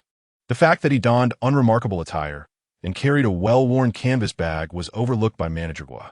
A freshman driving a GLE hardly needed to flaunt expensive clothing to affirm his status. As they entered the elegantly decorated dealership, a graceful saleswoman approached Subai, catching him off guard with her opening line. "Junior, I never expected to see you here for the second time," Zhou Jialu said, drawing near with a beaming smile. The intimate proximity allowed Subai an unobstructed view of her alluring curves and the delightful scent of her perfume, mingled with a subtle hint of feminine allure. Momentarily left him entranced. Although Subai was typically unflappable around women, he found himself momentarily dazed. "Do we know each other?" he inquired, studying her with curiosity. "You look familiar, but I can't quite place you," she teased. "I handed you a flyer during orientation. How could you forget?" "Ah, I'm notoriously bad with faces," Subai admitted with a chuckle. "I'm Zhou Jialu, a senior in marketing, graduating next year." Subai, a freshman in computer science. As they shook hands, Subai felt the softness of her touch and an inexplicable thrill as her fingertips brushed against his palm. It was a classic flirtation. Subai had prepared himself for the prospect of a beautiful saleswoman, but he hadn't anticipated that she would be a senior from his own university. Out of curiosity, he accessed the system to check Zhou Jialu's profile. Name, Zhou Jialu. Age, 22. Height, 165 centimeters. D. Number of relationships, 0. First kiss, intact. First love, intact. Subai's mind swirled with question marks. Wait a moment, is she real? The legendary pure and innocent saleswoman truly exists? Manager Guo interjected.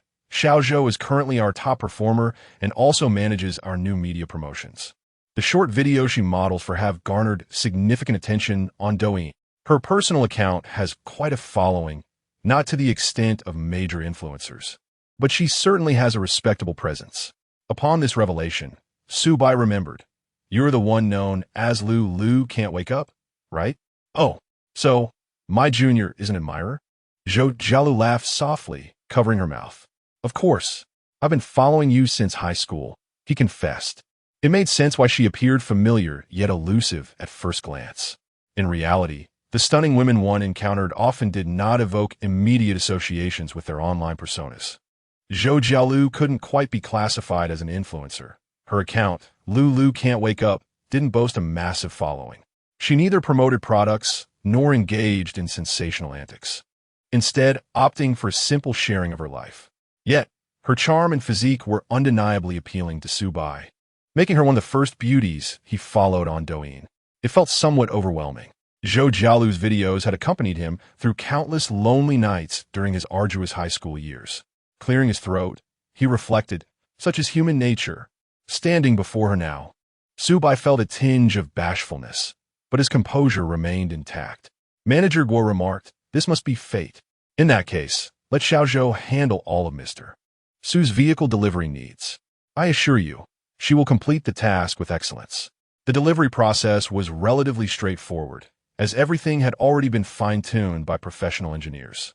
After confirming everything was in order, Subai took the car for a brief spin.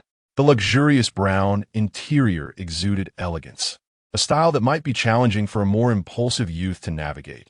Yet Subai's naturally warm and sunny demeanor shone through as he confidently drove out. Zhou Jialu, seated in the passenger seat, couldn't help but gaze at him with admiration. "Are you from Jiangxin?" she asked. "No, I'm originally from Engxi, but it's within the province. Not far at all," he replied. "In the future, if you encounter any difficulties at school, feel free to reach out to me. I may not have much to offer, but I know quite a few life hacks." "Thank you, senior." "Of course." Subai tilted his head to glance at Zhou Jialu, who had merely leaned slightly towards him, her legs elegantly crossed, without any overt gestures. However, her ample assets, constrained by the safety belt, created an undeniably tantalizing visual spectacle. "What are you staring at, naughty junior?" she teased. "Your senior has a fantastic figure, don't you think? I look even better in person than on video. Your words suggest that you have indeed devoted considerable attention to my short videos. Indeed, I have watched those dance performances multiple times. Confess, have you ever engaged in any mischievous actions while watching the videos featuring your senior?" Zhou Jialu playfully prodded Su Bai's cheek with a finger. Just as she braced herself for the boy's flustered reaction, to her surprise, Su Bai boldly admitted, "Of course, I've done it many times, so many I can't even count. My current physical condition has deteriorated, and you, senior, must take some responsibility." At that moment, as they awaited the red light, Su Bai gazed at Zhou Jialu with sincere and fervent eyes, his handsome visage causing her cheeks to flush. This junior of hers certainly did not play by the usual rules. Chapter 11. With no place to put my right hand while driving, I use my senior instead. Ding. You candidly acknowledge your mistake in the face of your senior's teasing. It is only human to err, after all. Reward. Cash 10,000 yuan. Triggering special reward. Sigma Halo. Sigma Halo. When confronted with female temptation, your mindset remains as steady as a seasoned veteran. You can effortlessly control your primal desires.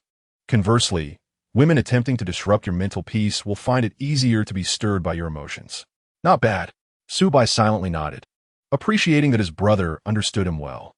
It is known that Subai has never liked being led by women, and this Sigma Halo aligns perfectly with his character. However, he wondered how the other effect of the halo would manifest with Senior Zhou. Zhou Jialu playfully smacked Subai's arm, exclaiming, "Hey, that's annoying. You can't say such things in front of a girl. Only I am magnanimous enough to let it slide. Otherwise." "Otherwise what? Will my little red book be exposed?" "Well, that seems unlikely. After all, how could a girl bear to expose someone as handsome as me on Little Red Book?" Subai confidently asserted, "Rest assured, senior, I understand the limits of jest.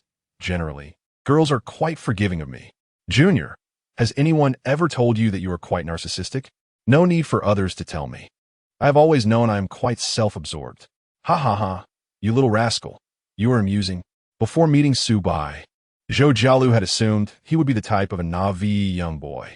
However, after their initial interaction, she found it was entirely the opposite. He displayed remarkable composure. His demeanor was effortlessly charming, and with substantial financial backing, Zhou Jialu felt that this junior was indeed extraordinary. Yet, when Subai gazed at her, Zhou Jialu felt an unusual ripple within her heart. How could this be?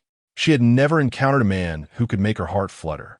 Typically, she remained emotionally aloof while captivating the men around her. She relished that process. Some in her circle referred to her as a flirt, but Zhou Jialu did not agree. She neither sought benefits from men nor engaged in casual affairs. So why should she be labeled as cheap? She simply enjoyed flirting. In her single state, flirting was not a crime. However, ordinary men lacked interest. Subai, however, surprised her. "This junior of mine brings me such joy.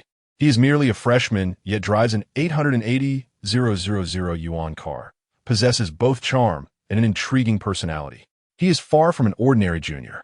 I must strike hard."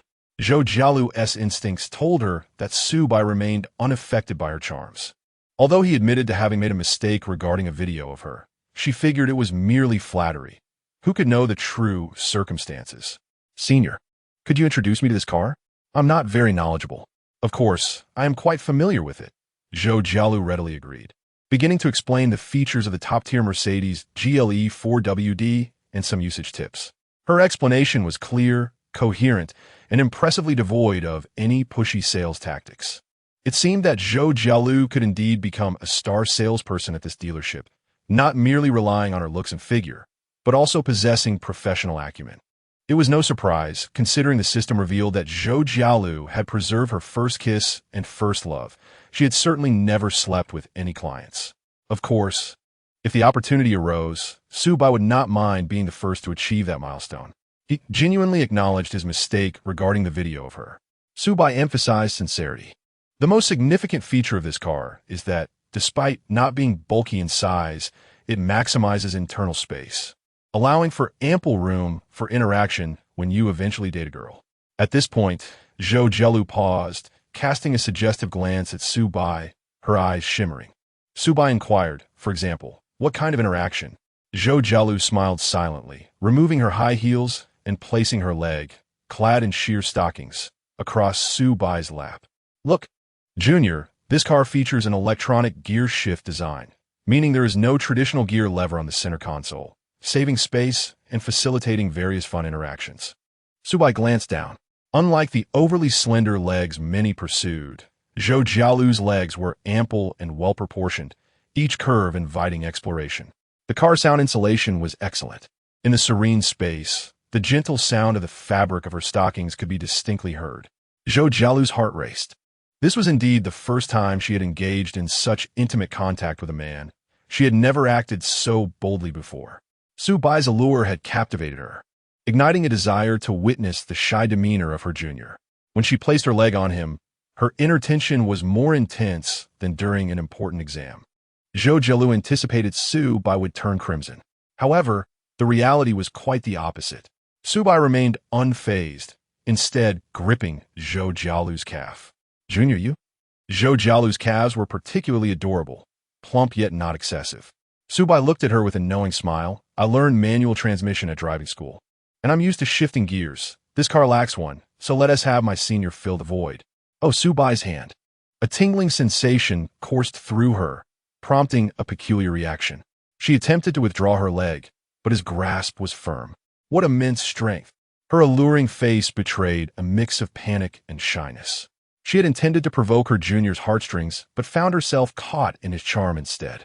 Senior, please stay still. The red light is about to change.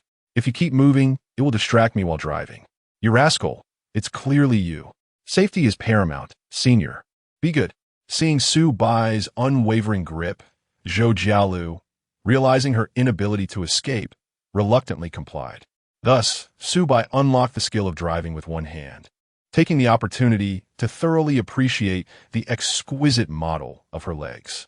Luxury car raffle tickets, accompanied by expert driving skills. The expert level corresponded to a decade of experience driving for superiors. Therefore, he was no longer the novice who had just obtained his license during the summer. Ding!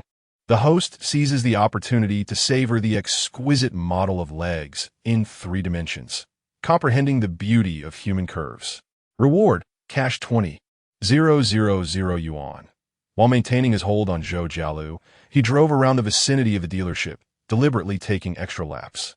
Initially, Zhou Jialu managed to maintain her composure, but as time passed, the sensations within her body grew increasingly peculiar. When she attempted to withdraw, she discovered her legs had become too weak to move. That wicked junior had her feeling this way, so, Senior, your reactions are quite pronounced. You are trembling. Could it be that you have never been touched by a man before? Su Bai teased. How could that be? I am quite experienced.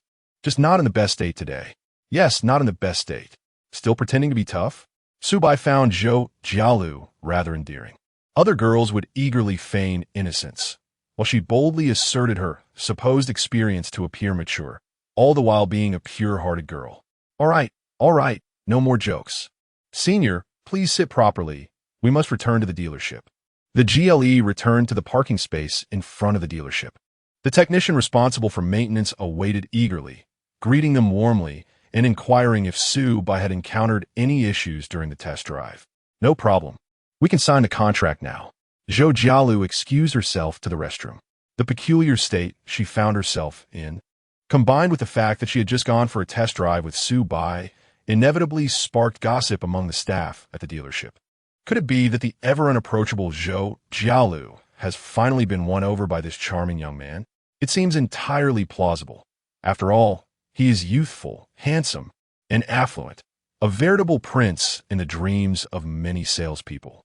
Upon Zhou Jialu's return, Su-bai extended an invitation. Senior, do you have some free time this afternoon? Would you do me the honor of joining me for a meal? Chapter 12. The Wealthy and Extraordinary Junior originally. Zhou Jialu attempted to flirt, but was instead seen through by her junior, leaving her with a heart full of resentment. Suddenly, she received an invitation from Su-bai for lunch, and her mood took a delightful turn. Young man, pretending to be the modern-day Lu Xianghui, suddenly asking to treat me to a meal. Doesn't this indicate an interest in me? At noon, unsure of her schedule, she decided to inquire with Manager Gua. After a brief moment of pretense, Zhou Jialu asked Manager Gua, who readily approved her early departure. After all, it was only natural to accompany a high-quality client who could afford a car worth nearly $1 million. Moreover, given Su-bai's youth, he likely had potential future purchasing needs, making it essential to maintain a good relationship. Not to mention, they shared a senior-junior connection. Zhou Jialu's elation suggested she had a soft spot for the junior. Su-bai took her first to the vehicle management office to register his new car. Some dealerships impose additional registration fees, but this one seemed to operate without such practices, only charging the official fees. Su-bai opted to handle the registration himself, eager to witness the process. During their time together, they exchanged amusing anecdotes about their school and the dealership, maintaining an air of composure as if their previous flirtation had never occurred. In truth, Su-bai was unfazed. If Zhou Jialu wished to continue their playful banter, he would not object. After all, she was a stunning beauty, an original, and a delightful companion. Yet, it was evident that Zhou Jialu was hesitant, concerned about maintaining her sophisticated image. Su-bai noticed her keen desire to uphold her experienced older sister persona, which made her seem somewhat aloof. He pondered the significance of such superiority, but ultimately respected her individuality and preferences. They arrived at IKC Plaza, one of the premier luxury shopping districts in Jiangcheng, boasting a plethora of international high-end brands and fine dining establishments. Have you been here before? Zhou Jialu inquired. A few times, but not often. The food here is quite pricey, beyond my intern budget. But aren't you a star salesperson? She retorted. That is still an intern contract. The commission is modest, and I'm just a cog in the machine. I can't wait to graduate and secure a full-time position. Recommend a restaurant, regardless of price. Just choose something you find delicious. Well, since you insist, I shall not hold back, Zhou Jialu said, selecting a high-end Japanese buffet and showing Su-bai the menu on her phone. Are you okay with Japanese cuisine? Absolutely, I eat anything. My appetite is quite robust. Clearly, Zhou Jialu teased, playfully squeezing Su-bai's arm. Yet, he remained unresponsive. It seems this junior is quite different from the average male student. He must have charmed many girls already. As Zhou Jialu led him to the upscale buffet, she recalled her previous visit during a company team-building event, where they dined at a commendable price point, relishing fresh salmon, Arctic sweet shrimp, and various Japanese delicacies. The food was exquisite and visually appealing, perfectly aligning with many girls' aesthetics. In a private dining room, Su-bai quickly scanned the menu and instructed the waiter, I'll take the $12.99 per person package. Are you sure you want the highest tier? The waiter asked. Yes. Zhou Jialu interjected. Oh, there is no need for such extravagance. The $299 option is already quite generous. The $299 package was the restaurant's base offering, with higher tiers introducing pricier ingredients and gourmet dishes. The most expensive option included unlimited servings of French oyster sashimi, bluefin tuna, and premium Wagyu beef, an indulgence Su-bai had never experienced but was eager to try, especially since he had a reimbursement system in place. Don't worry, Zhou Jialu. I insisted on treating you to a good meal, and this is no burden for me, he reassured her. The waiter cast a skeptical glance, at Su Bai's Uniqlo t-shirt, questioning whether he was merely a student scraping together his savings for this meal. Yet, Zhou Jialu understood that Su Bai was not merely putting on airs. For him, a meal costing over 1,000 was no hardship.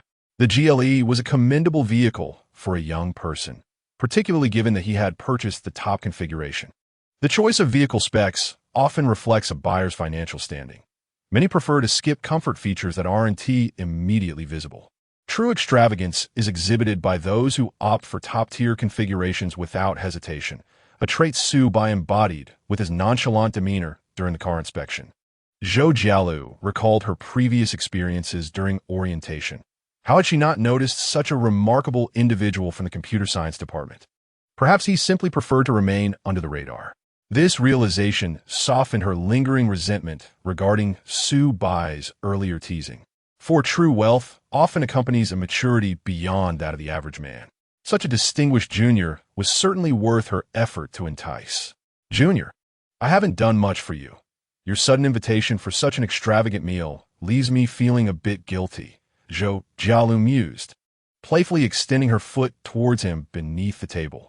The restaurant's authentic Japanese decor required patrons to remove their shoes, and the warm ambience illuminated her well-cared-for feet, their round toes gracefully brushing against Su Bai's leg. Zhou Jialu was indeed audacious, seizing the moment before the dishes arrived to engage in playful flirtation. Su Bai's gaze lingered on her feet as he murmured, "Do you treat other clients like this?" "Only you," she replied playfully. "Is that so?" Su Bai questioned with a teasing smile, leaning forward to slyly pinch her foot. Zhou Jialu immediately trembled and instinctively recoiled, her countenance flustered. Although Su Bai did not articulate his thoughts explicitly, Zhou Jialu comprehended his insinuation with clarity. How exasperating! Why does this junior possess such piercing insight? Why does the entire world perceive her, Zhou Jialu, as a mere frivolous flirt, while Su Bai alone discerns her genuine innocence? Ironically, he is the sole individual she yearns to entice, even going so far as to audaciously create opportunities for physical contact. A subtle emotional turmoil began to unfurl within her.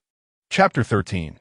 Lu Yuan's envy and Su Bai's adorable scholar. Soon, the dishes began to arrive. An enormous sashimi platter presented a visually stunning feast. Fresh sea urchins were neatly arranged, accompanied by caviar that was utterly appetizing. As for the expensive conch, it was sliced and cooked using a bridging technique. The chef wheeled in a pot, boiling the broth, and prepared the conch slices right before the customers, briefly dipping them to achieve the perfect doneness that retained their sweetness. The conch shells, as large as basketballs, were left intact, resting on dry ice to create an ethereal, smoky effect. Zhou Jialu was busy taking photographs. Such a scene was rare for her.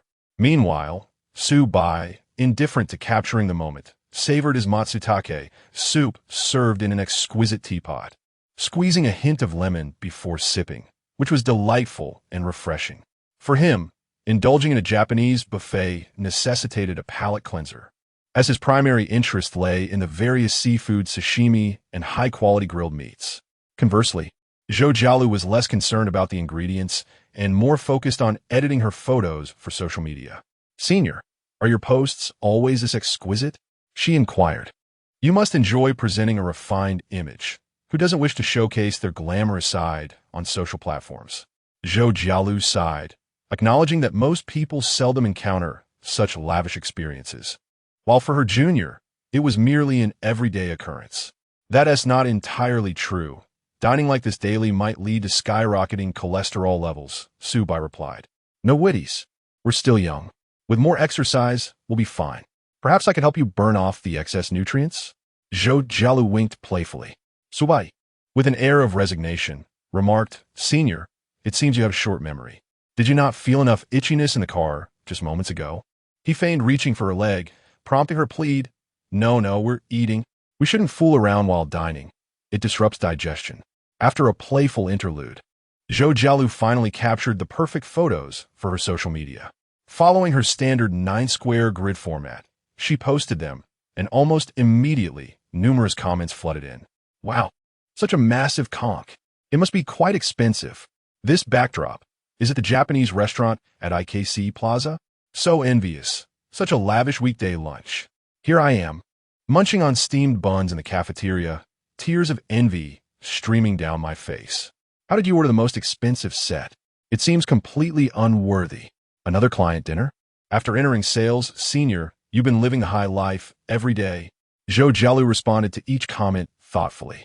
Some were clearly stirring up trouble, which she chose to ignore or replied with a sarcastic smiley.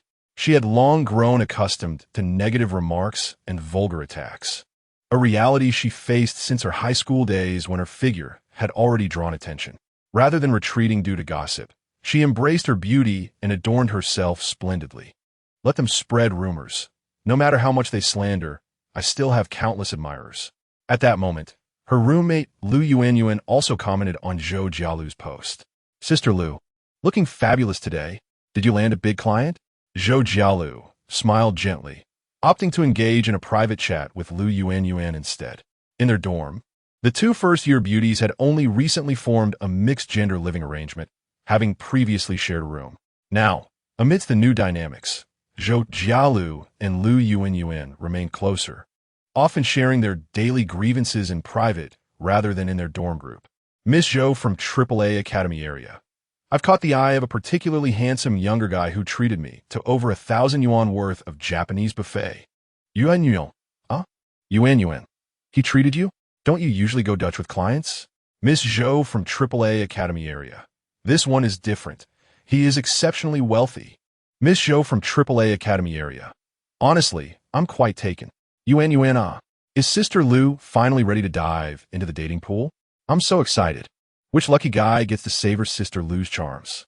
Miss Zhou from AAA Academy area. Not quite ready to dive in. Who knows if he is even interested in me? Truth be told, Zhou Jialu was quite fond of Su Bai, whether it be in a physical sense or a rational consideration of his financial standing. A truly wise woman should guard her virtue and seize the moment when she encounters her destined partner. Yet, she felt as though her status was somewhat beneath Su Bai's. When he playfully squeezed her calf, she felt weak all over, even needing to excuse herself to the restroom to compose herself. She was surprised at her own sensitivity. In contrast, Su Bai seemed unaffected by her advances since their first meeting. Patience is key. Let's remain optimistic. Perhaps Su Bai is merely maintaining his composure as he gets to know me. With time, he may very well develop feelings for me. Meanwhile, in the cafeteria of Jiangxing University, Lu Yuan pondered the messages from her roommate, feeling a mix of emotions. She understood Zhou Jialu's expectations of a boyfriend: youthful, wealthy, and preferably handsome. Finding someone who met all these criteria was indeed a challenge, as those it did were highly sought after and rarely lacked female attention. Lu Yuan felt a twinge of happiness, jealousy, and an indescribable melancholy. She too longed for a lavish meal. But Xuetao was only willing to treat her to a 300 yuan dining experience. He often boasted about being a local, yet only once they began dating did she realize his financial constraints. At least Xuetao's status is relatively commendable in our circle, and he is willing to spend on me. Nowadays, many penny-pinching average guys balk at even buying a cup of milk tea. Regardless, Lu Yuan enjoyed newfound freedom in her relationship with Xuetao, who continued to indulge her, allowing her to reap ongoing benefits. In stark contrast, Zhou Jialu's so-called wealthy young admirer might just be looking for a fleeting fling. At that moment, at their cafeteria table, Xuetao animatedly shared car trivia with Lu Yuan, primarily about his Magotan. After all, his youthful success and ownership of a Magotan were key aspects of his persona. He began with praises for German engineering, followed by critiques of domestic cars. Lu Yuan felt her head spinning from the barrage of information. Irritated, she interrupted Xuetao. Let's go out this weekend for some Japanese food. Japanese food? It's all show and no substance. It's better to stick with hometown chicken. Xuetao's smile faltered. As he was currently facing a tight budget, a meal at a Japanese restaurant could easily exceed several hundred yuan, which was simply untenable. My roommates just went for a lavish meal. Look at this. It looks absolutely delectable. Xuetao glanced at the photo, sweating profusely. Damn, this spread would easily cost over 1,000 per person. Come on, can't we be a bit realistic? Your roommates are all stunning. Why compare yourself to them? However, Yuan remained persistent. Shuetao had no choice but to dig deep for excuses to deflect her request. Just like the day before, this cafeteria lunch was another chance encounter between the two dorms. Wang Haoran continued to immerse himself in his gaming world, oblivious to the outside. Brother Bai's 6'5" main character is truly remarkable. Even without hands, one can conquer the abyss. Chu Mingzhi is caught in a cycle of self-reflection. Chen Yuxing sits alone in a corner, her face devoid of expression, exuding a subtle sense of sorrow. She wonders why Su Bai has not replied to her messages. Chapter 14. Impossible, she can't possibly have a boyfriend. From the very first class of the morning, Chen Yuxing had been messaging Su Bai. Memes, amusing videos, the latest gaming news. Yet, Su Bai did not respond to any of them, leaving her to wonder what he might be preoccupied with. Suddenly, it dawned on Chen Yuxing that she had sent numerous messages in quick succession. Could it be that she appeared overly eager? Hesitant, she refrained from sending more. Though she yearned to engage Su Bai in conversation, it felt like a delightful and relieving endeavor. Strangely enough, he was her gaming companion employer. She had never experienced such feelings in her previous engagements. When lunchtime arrived, Su Bai still remained unresponsive, although his roommate was present at the table, providing an opportunity for Chen Yuxing to inquire about him. Her social anxiety held her back. Indeed, it was often simple social anxiety, rather than the aloofness many girls attributed to her. After much internal conflict, an idea struck her. If she could not decipher the situation herself, and was too timid to ask Su Bai's roommate, why not consult the formidable AI? As a prodigy in computer science, Chen Yuxing was well-versed in the concept of AI models. Many minor dilemmas in life could be resolved with detailed insights from AI. Thus, she navigated to a popular AI question-and-answer website. She entered the query, "As a gaming companion, I have developed feelings for a particular client who has ignored me all morning. What would be the possible reasons?" After a brief wait, answers began to scroll across the screen. The lack of contact from the other party could stem from various reasons. Here are some common possibilities and suggestions. 1. Objective reasons, sudden busyness, technical issues. Chen Yuxing's eyes widened as she read intently. Suddenly, her heart tightened upon encountering one particular point. Differences in relationship perception. He may only view you as an ordinary gaming partner, unaware of your feelings, thus lacking a habit of frequent communication. So that was it. Perhaps to Su Bai, chatting was not of great significance. It was merely Chen Yuxing who cherished it. In essence, this was merely a business transaction. Su Bai had stated that he had no ulterior motives. He was simply purchasing emotional value from her, namely, gaming companionship. This was a perfectly normal scenario. In other gaming arrangements, Chen Yuxing would have appreciated such a clear boundary. A transaction is a transaction. One should not muddle the definitions. Yet, why did she feel so disheartened? Deep down, she wished to be friends with Su Bai. She desired to have a connection with him that blurred the lines. Despite the considerable disparity in their objective circumstances, the closeness of their souls was undeniable. What did Su Bai truly think of her? Just yesterday, they had shared such joyful conversations at the CAF, and again after returning to the dormitory. With her thoughts spiraling, Chen Yuxing exuded an aura of melancholy. Her roommate, Yuan, glanced at her quizzically, dismissing it as perhaps a mere indulgence in a novel.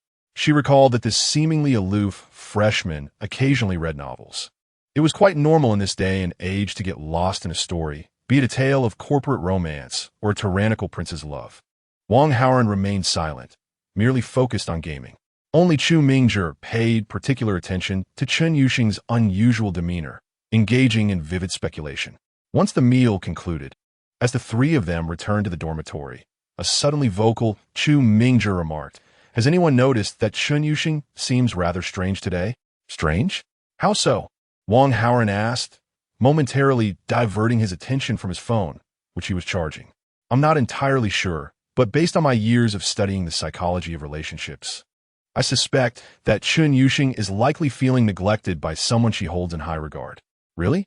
Wang Haoran responded, somewhat incredulous. Shuetao interjected, astonished. "Wait, did your school even teach relationship psychology?" Chu Mingzhi shook his head. "No, it was self-taught during my spare time." Wang Haoran, hailing from a notoriously competitive region, expressed disbelief. Hold on, you actually have spare time in high school? An energy to learn extra knowledge? That's beside the point. Chu Mingzhi waved his hands in frustration. The real question is, who is that person? Her boyfriend, perhaps? She must be having a spat with him, Xuetao speculated. No. Chu Mingzhi covered his face. That's impossible. Someone as pure and pristine as Chun Yuxing could never be involved with a man. In response, Xuetao teased, in Greek mythology, goddesses not only have romantic relationships, but also bear children. What's so surprising about it? Local wisdom. Wang Haoran chimed in, agreeing with Xuetao as perspective. However, it was clear that Chu Mingzhi could not accept this conclusion. He retreated to his bed, clutching a copy of the Comprehensive Guide to Relationship Psychology, and began to read it clandestinely. This kid is lost in thought, he sighed. It's better to pursue attainable goals rather than aim too high. Unlike me, who knows how to pursue suitable partners within my means. Haha, I'm planning to take Yuan out this weekend. Perhaps I'll finally hold her hand. Seeing Chu Mingzhi's foolishness, Xuetao felt a bit of his own frustration, stemming from a budget shortfall for dining expenses, dissipate. In an upscale Japanese restaurant at IKC Plaza, Su Bai indulged in a delightful meal. It must be said, the exquisite seafood sashimi was truly delectable. The unique sweetness of the flavors was incomparable to that of cheaper ingredients. With its high nutritional value, it could easily serve as the staple for a fitness enthusiast. Of course, cost might be a concern, but Su Bai had no such worries. While his senior, Zhou Jialu, stepped away to the restroom, Su Bai took the opportunity to check his phone, where he finally noticed the string of messages from Chun Yuxing that morning. Oh dear, he had been too occupied to glance at his phone earlier. Well, to be honest, he had checked it a few times, but at that moment, Chun Yuxing's messages had been overshadowed by other notifications. It was only human, despite their enjoyable conversation the previous day. Su Bai was not the type to become infatuated with a beautiful girl simply because they had spoken. He had always been rather indifferent, going with the flow of life. Supai Dabai scratching head. Supai Dabai, I was busy this morning and didn't TC your messages. As soon as he sent it, Chun Yuxing replied almost instantaneously. Yuxia, what were you busy with? Yuxia retracted a message. Supai Dabai, I picked up a car. Yuxia, cat shocked. Yuxia, it must be an expensive one, right? Supai Dabai, not too bad. Over 800,000. Yuxia, as expected. Supaida Bai, I'll check out the things you sent when I have time. Yuxia, no rush, it's not anything urgent. Yuxia, are you gaming today? Supaida Bai, yes, probably in the afternoon or evening. I'll let you know in advance. Yuxia, alright. Hey, Junior, who are you chatting with so animatedly? Zhou Jialu returned from the restroom and inquired as she saw Su Bai engrossed in his phone. A roommate. Looks like you're getting along well in the dormitory. That's not easy. Huh? Why would it be difficult? Dorm relationships aren't like international relations. There is nothing complicated about it. Who knows? Especially someone like you with such excellent qualities. There will always be jealousy. Jealousy is but jealousy. They harbor their envy while I tread my own path, each of us walking our own road under the vast sky. Yet, what if someone clandestinely plots against you? Zhou Jialu's beautiful eyes shimmered, seemingly ensnared in some unpleasant recollections. Su Bai, unfazed, replied, then find a way to retaliate. I am not one to exhibit magnanimity. Indeed, you possess the means. Zhou Jialu slightly nodded, her gaze upon him becoming increasingly infatuated. Even Su Bai's character aligned perfectly with her inclinations. Oh dear, how might one render the junior shy? However, Su Bai was devoid of such intricate thoughts. Observing that they had nearly finished their meal, he earnestly inquired, Senior, are you well-versed in the rental market? Chapter 15. The senior seeks to take the shortcut in life, renting a house. Indeed, the dormitory is somewhat inconvenient, and I plan to rent a place near the university. Zhou Jialu expressed her understanding. The management at Jiangxi University is relatively lenient, and it is quite common for students to rent accommodations. As a senior, she is well acquainted with this matter. I am currently in my 4th year, and nearly half of my classmates rent houses off campus, especially since internships often require traveling to distant or even out-of-town locations. Renting makes things considerably more convenient. though some choose to rent in the faculty quarters, usually in preparation for graduate school. I see. Junior, let me ask you this. The rental you speak of, does it align with the conventional understanding of renting? Zhou Jielu felt that since the junior is quite affluent, his rental needs must surely be more discerning than those of the average student. Ordinary students prioritize tranquility and freedom in their rentals. Aside from that, they typically do not concern themselves much with decor, space, or living conditions, or if they do, they lack the budget to be selective. However, Subai is different. He possesses considerable wealth. Indeed, there is a distinction. Subai candidly admitted that his requirement is to reside in a property of the highest quality, preferably one managed by someone else, sparing him from excessive tidying. The usual rental practice of settling for a model apartment or a near-raw space to furnish himself is simply too cumbersome. If he were to undertake decorating, he would rather wait until his fortune reaches tens of millions and then purchase a luxurious home to personalize at leisure.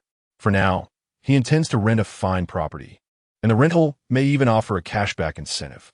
After all, indulgence is about savoring the present. Zhou Jielu remarked, then you could simply stay in a hotel. Many hotels offer monthly rates with discounts, typically around 20 off, depending on the brand and location. A hotel, that is not a bad idea. Subai pondered thoughtfully. He had read online that many newly affluent individuals prefer five-star hotels. He had yet to experience it himself, but was inclined to give it a try. He opened his phone, searching for luxurious hotels near the university on Mate 1. After browsing, he found that JW Marriott looked quite appealing. Sorting by price, he scrolled to the bottom to view the most expensive options. The Jiangjing Executive Suite, a spacious 94 square meters, featuring a living room, bedroom, and bathroom, all impressively appointed. It grants access to the hotel's swimming pool, gym, and executive lounge. Priced at 678 yuan per night, it is currently the off-peak travel season, but prices will rise during the National Day holiday. This rate already surpasses the monthly living expenses of a significant portion of students. Nevertheless, Subai proceeded to book a week-long stay. The duration was limited to a week to qualify for the cashback incentive. Given the system's assessment of Subai, he could only book for a week at this time. As his lifestyle becomes more extravagant, the system will upgrade accordingly, increasing the potential cashback amount. Ding! The host has booked a luxury hotel, indulging in a consumption of 746 yuan, triggering a tenfold cashback reward of 460 yuan. Subai paid before Zhou Jielu without any pretense, making her heart race. Moments ago, he mentioned staying in a hotel to gauge whether he would commit to a long-term rental. Does that mean he intends to stay in the Jiangjing Executive Suite long-term? How extravagant! Even at off-peak rates, negotiating a 30 discount would still amount to nearly 35,000 yuan per month. Zhou Jielu's sharp mind quickly calculated the approximate figure, and her breath quickened. This was truly spending money like water. He was the perfect boyfriend of her dreams. Many so-called second-generation rich individuals with billions in family assets do not spend so liberally. After all, they are still students at university, and parents typically do not provide excessive funds. Not to mention that the economic situation has been somewhat sluggish over the past 2 years, leading many affluent individuals to have reduced budgets. In terms of renting, spending several thousand yuan monthly for a decent 3-bedroom apartment in a nearby residential area, around 100 square meters, would already be considered top tier among students. And some indulgent girls may choose to live there. Yet Subai's budget had multiplied several times over.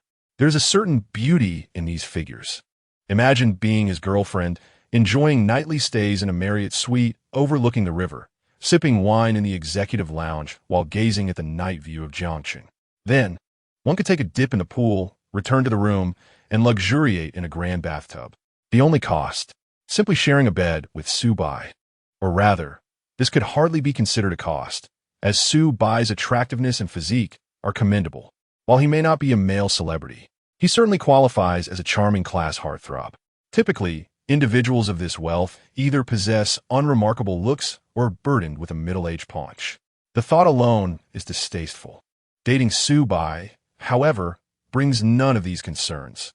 For a fleeting moment, Zhou Jialu nearly succumbed to her feelings, contemplating the idea of pursuing him outright. Yet, she retained a semblance of restraint. It was not that she was unwilling to be intimate. Rather, she wished for Su Bai to recognize her allure, to be irresistibly drawn to her and take the initiative. In truth, she had already concluded that Su Bai was the man she had awaited all these years, the one deserving of her virtue. From now on, her innate charm need not be wasted on anyone else. Her efforts would be solely focused on captivating Su Bai. Senior, do you have time after dinner? What's this? Can't bear to see me go. Zhou Jialu licked her lips, batting her eyelashes. Accompany me to check out the hotel. To be honest, this is my first time staying in such a fine establishment, Su Bai admitted earnestly. Oh, your first time? Zhou Jialu was quite surprised. Yes, I've always been raised modestly due to family circumstances, emphasizing hard work and simplicity. Now that I'm in university, I can finally indulge. Now I understand, Zhou Jialu realized. No wonder the junior appeared so understated. It seemed his upbringing was commendable. Those who grew up in extravagance often turned out to be ineffectual individuals, incapable of managing their family's affairs. Experiencing the life of an ordinary person, enduring hardship, fosters empathy for the working-class employees, making one more reliable when formulating corporate policies. Yes, that is precisely how it is written in those domineering CEO novels. In an instant, Zhou Jialu conjured a grand narrative regarding Su Bai's background, and her affection surged with fervor. Being in her 4th year, she had completed her internship and moved beyond the navette of her earlier student days, gaining a fundamental understanding of society. At this stage, women often become rapidly pragmatic. Money can indeed alter destinies, and it is undeniably hard to earn. If she were to become Su Bai's girlfriend, it would undoubtedly be a shortcut in life. Who wouldn't he desire such a shortcut? After all, human nature leans towards laziness. Chapter 16. The first and last man of my senior, sir. How was your dining experience? Are you satisfied with the dishes and service? As Su Bai prepared to leave, the restaurant manager approached with a warm smile and gentle tone. Quite satisfied. The seafood was delightful, though the beef was slightly greasy. Perhaps it's just the nature of the meat, Su Bai responded. Next time, you might want to try our Sunit lamb chops. They are lighter compared to the M9 beef, the manager suggested. Sounds good. I shall return. As Su Bai approached the counter, he noticed the Japanese restaurant was offering a credit promotion. Recharge 5,000 to receive 610,000 for 1, 520,000 for 4,000. After inquiring with the system, he learned cashback was available. He proceeded to recharge 20,000 and received 60,000 in return. A meat lover at heart, Su Bai found the establishment stocked with a variety of high-quality meats, many of which he had yet to sample, making it a place he could visit frequently. You seem to be getting addicted, Junior. I never expected you would load a card, remarked Zhou Jialu. It's fine. I won't use it too often. If I bring more people next time. Su Bai glanced at his senior. I'll call you along. It feels a bit dull dining alone. How could I? Always tagging along for your meals would be taking advantage of you, she replied playfully. That is easily resolved. A little reward from you would suffice, he teased. Oh, what kind of reward does the junior desire? At that moment, they found themselves in the elevator. During the busy lunch hour, the lift was crowded, and as more people entered, Zhou Jialu playfully wrapped her arms around Su Bai's. Her generous softness offering him a taste of indulgence. Feeling the warmth of his senior, Su Bai reciprocated, his hands exploring the texture of her stockings, captivated by her voluptuousness. Zhou Jialu shivered slightly, her eyes glistening with surprise. To her astonishment, the junior had taken the initiative, even amidst the throng of onlookers. Once they descended to the underground parking lot, Zhou Jialu continued to cling to Su Bai's arm. In a secluded spot, she reached out, teasingly feeling him, then covered her mouth with a giggle. Junior, you're not entirely heartless after all. Indeed, Su Bai replied with a hint of helplessness, given your current demeanor. It would be rather impolite for me not to reciprocate. With the Sigma aura, Su Bai found himself at an advantage while engaging with his playful senior. Yet, he couldn't feign depth for too long. He was genuinely eager to explore a connection with her. Just as in a game, where the ultimate goal is to achieve victory. Subai sensed it was time to shift from playful banter to a more assertive approach. He wrapped his arm around Zhou Jialu's waist, feeling the stark contrast between her slender form and her ample curves. Clearly flustered, Zhou Jialu did not resist, albeit her body stiffened slightly. She leaned into Subai's embrace, pretending to be nonchalant as she raised her gaze to him. "Junior, how do you find my waist?" "Absolutely splendid," he replied, locking eyes with her. "Yet, one must harness its strength. I wish to experience just how powerful it can be." With a roguish charm, Zhou Jialu averted her gaze, realizing that she could hardly match his boldness. His allure was simply too overwhelming. Once in the car, Subai drove with one hand, while his other engaged with Zhou Jialu. Overwhelmed, she grasped his hand, preventing him from wandering. It felt pleasant. Her touch was soft, as if her entire being radiated a gentle warmth. At the JW Marriott Hotel, their entrance into the lobby drew the attention of those around them. The striking combination of a handsome man and a beautiful woman was always eye-catching, particularly as the young man appeared even younger than his female counterpart. After completing the check-in process, they ascended to the 27th floor. Upon entering the Ocean View Executive Suite, Zhou Jialu was captivated by the lavish decor, quickly stepping in with excitement. Approaching the floor-to-ceiling windows, the expansive view left her momentarily dazed. Is this the sensation of wealth? Indeed, this is truly enjoyable. Gazing at the opulent room, she mused that should she continue to toil away at her job, it would likely be many years before she could afford such luxury. A rather optimistic thought, considering the current job market. Merely securing a position post-graduation would be considered success. As Zhou Jialu's thoughts swirled, Subai closed the door. The sound jolted her back to reality, and her cheeks flushed as she stammered, "Junior, I'll accompany you in exploring the room, but I must return to work this afternoon." "Of course, senior, feel free," Subai replied with a smile, saying no more. Many young women find themselves utterly defenseless against high-end luxury, especially those who have entered the workforce, where material desires often swell beyond those felt during their academic years. Subai recognized the wavering in Zhou Jialu. It was only natural. Her ability to remain unspoiled to this point was a feat in itself. A woman of such allure surely had no shortage of admirers, particularly affluent ones. This hinted at a connection between them. Their wavelengths resonated harmoniously. Being adults, they were well aware of the implications of a man and a woman alone in a hotel room. Zhou Jialu excitedly explored the suite, touching and observing everything, snapping numerous photos. "Is this really necessary?" Subai chuckled, bemused by her enthusiasm. "Of course, I could never afford such an extravagant room, so I must savor every moment," she exclaimed. "That's not quite the sentiment. If you enjoy it, there's no reason you can't come here frequently," he suggested as he approached her from behind, encircling her waist, his hands resting on her flat abdomen. Leaning down, he inhaled deeply, the fragrant scent mingling with her intoxicating allure. "Junior, what are you doing?" Zhou Jialu gasped, her heart racing as she turned to him, only to find him seizing her delicate face and kissing her. In an instant, Zhou Jialu's mind went blank. When she regained her senses, they had transitioned to the plush sofa, her body nestled against his. She bit her lip, her emotions swirling as she murmured, "Junior, you may not believe this, but this is my first kiss." "I believe you, why would I doubt it?" he replied. "Didn't you follow me on Douyin? Surely you've seen the comments. They all claim I'm a heartthrob. That's merely the opinions of others. I have my own judgment," Subai asserted, gently pinching her cheek, recognizing her shyness as a sign of innocence.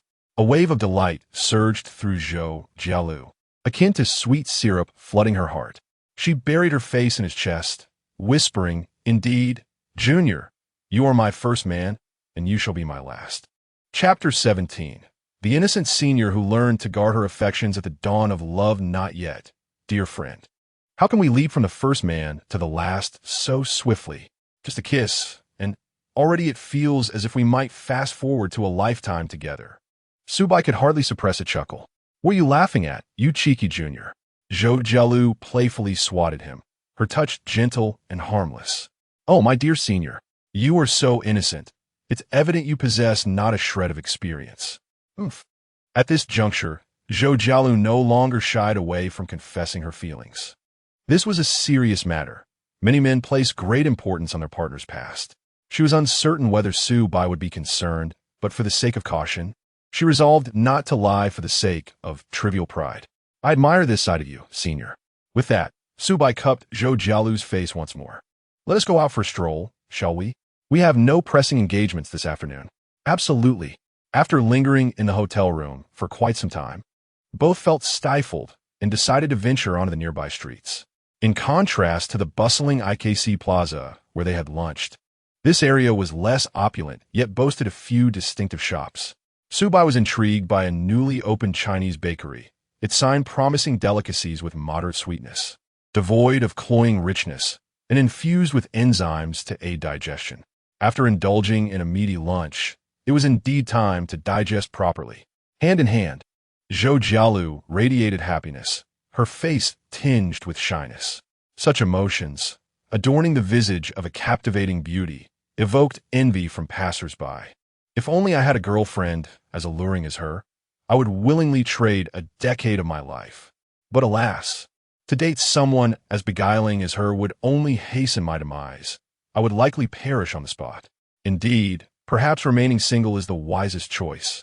After all, a solitary life may lead to longevity. Listening to the absurd chatter of onlookers, Zhou Jialu felt wronged. Was she truly that fearsome? Surely, it was the junior who was more intimidating.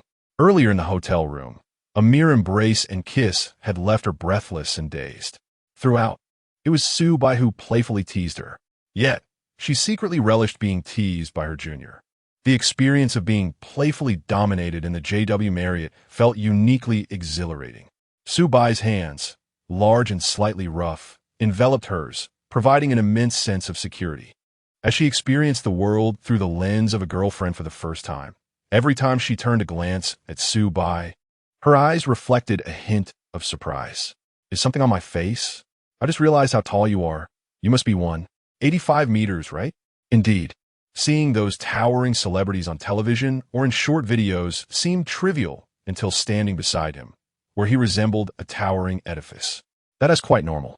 Scientific studies suggest that girls have a narrower field of vision, which leads them to underestimate the size of distant objects while overestimating their own height. In essence, girls perceive themselves as taller, but see others as shorter. Such research exists? You truly are knowledgeable, Junior. Zhou Jialu listened intently, her face brimming with admiration, eliciting a chuckle from Su Bai. Perhaps this is the allure of wealth.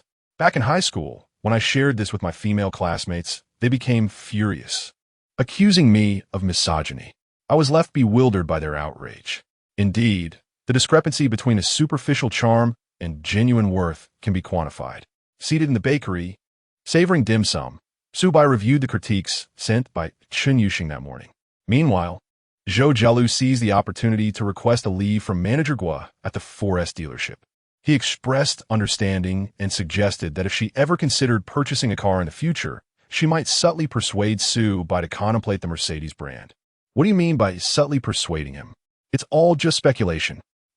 It's merely a matter of time. Our Zhou Jialu possesses an irresistible charm. Your junior will surely be satisfied with you. Zhou Jialu set her phone down and inquired. So, Junior, are you satisfied with me? Of course. Otherwise, why would I invite you to explore the hotel room with me? Hee. I have secured the afternoon off. I can accompany you entirely. And I too, as attendance will not be taken in my afternoon classes. With a mischievous smile, Zhou Jialu teased, You're rather naughty, Junior. It's only been a few days since the semester began, and you're already skipping classes so adeptly. Will you manage to graduate? Not to worry. If I fall behind, I can always rely on my senior for tutoring. As he spoke, Su Bai reached across the table, his hand brushing against hers. Zhou Jialu trembled slightly, though she had grown more accustomed to this sensation than before. Junior seems particularly fond of stockings. Indeed, I find them quite appealing.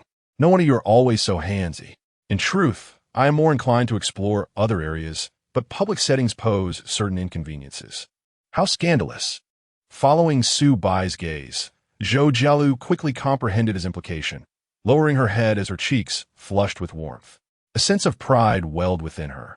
After all, That aspect of her was her greatest asset. From an early age, she had developed more voluptuously than her peers, and, as she matured, her figure evolved into one of exquisite shape and poise. Ding!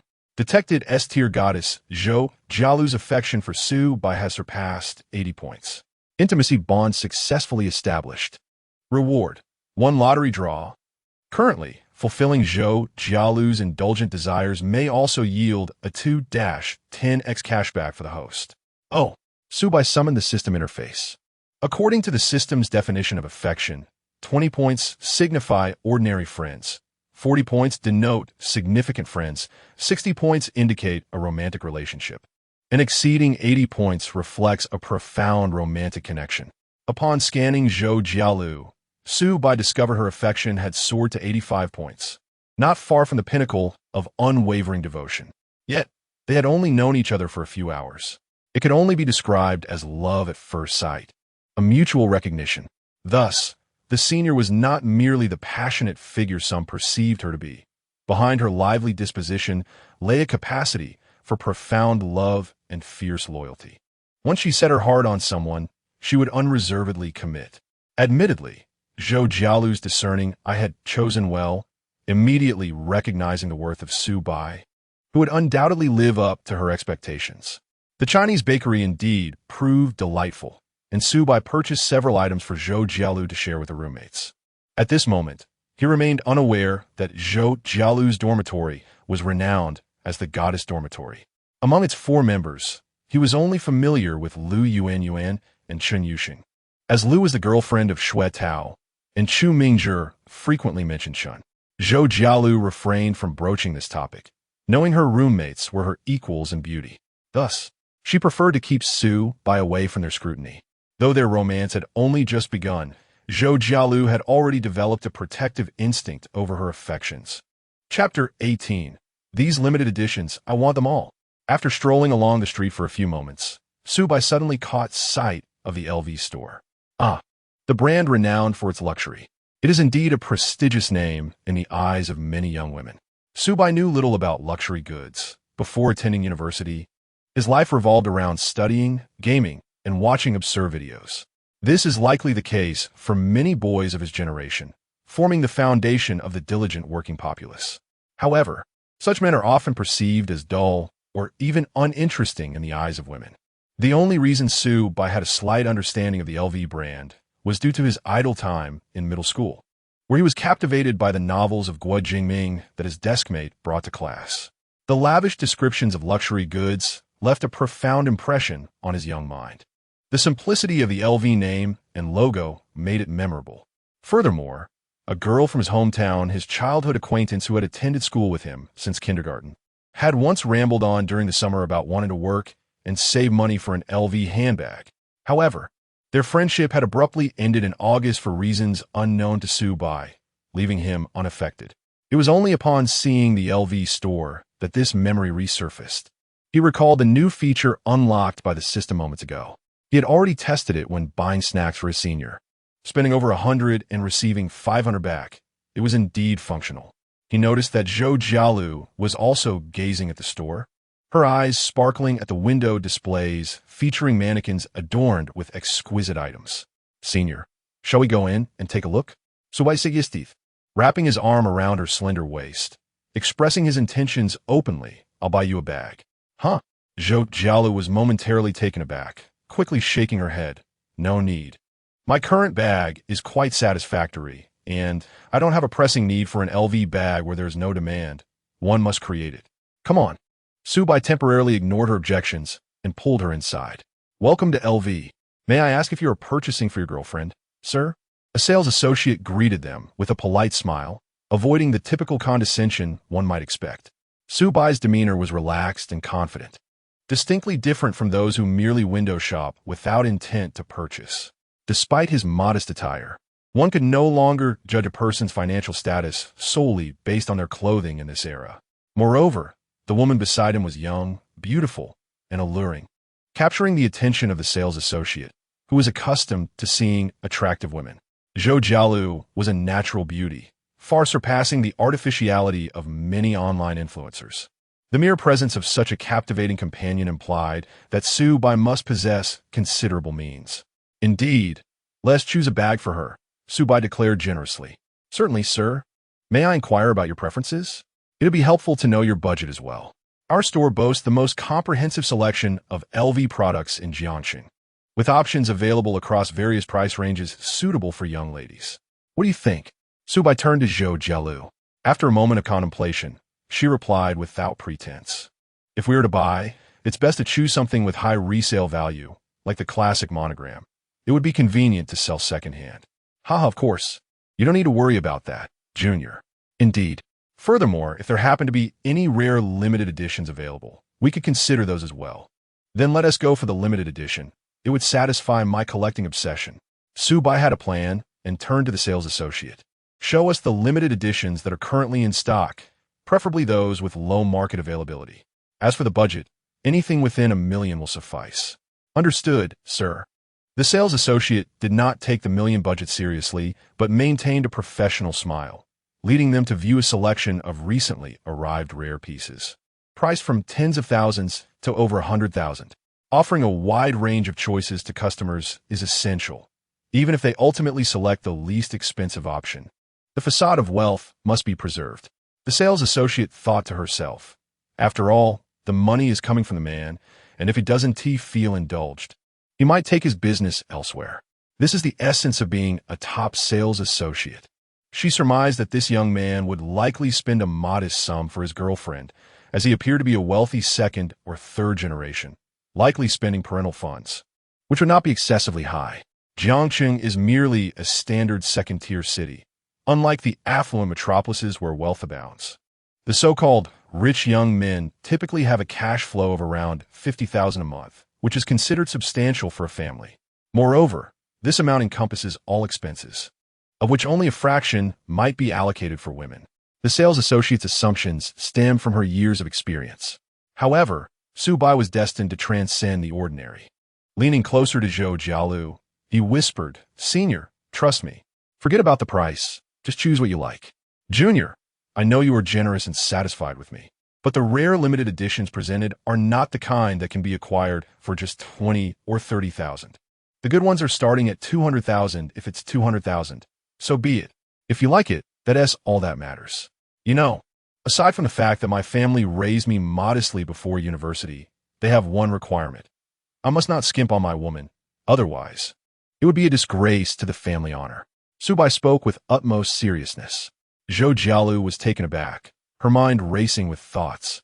My goodness, it seems this junior is even more enigmatic than I previously imagined, to be honest. The limited editions presented by the sales associate were items Zhou Jialu had come across on social media and adored. Clothes, bags, jewelry, these were indeed her passions. She openly acknowledged being a somewhat vain and materialistic girl. There was no shame in admitting it, as most people possess similar inclinations at heart. The truth is, there are very few genuinely rich in spirit and profound individuals. Material desires are not inherently frightening, as long as one can maintain control. Zhou Jialu's values aligned with this perspective. Now that she had made up her mind about Su Bai, she decided to heed his advice, even though it seemed absurd. This one, and this one. You can choose from these three, Junior. You choose. The bag is for you, not me. Oh dear. I want your opinion too. I must make it pleasing to your eyes, right? Zhou Jialu said playfully, pulling Su Bai's hand. Her charming demeanor was delightful to Su Bai, who promptly declared, "We'll take all three.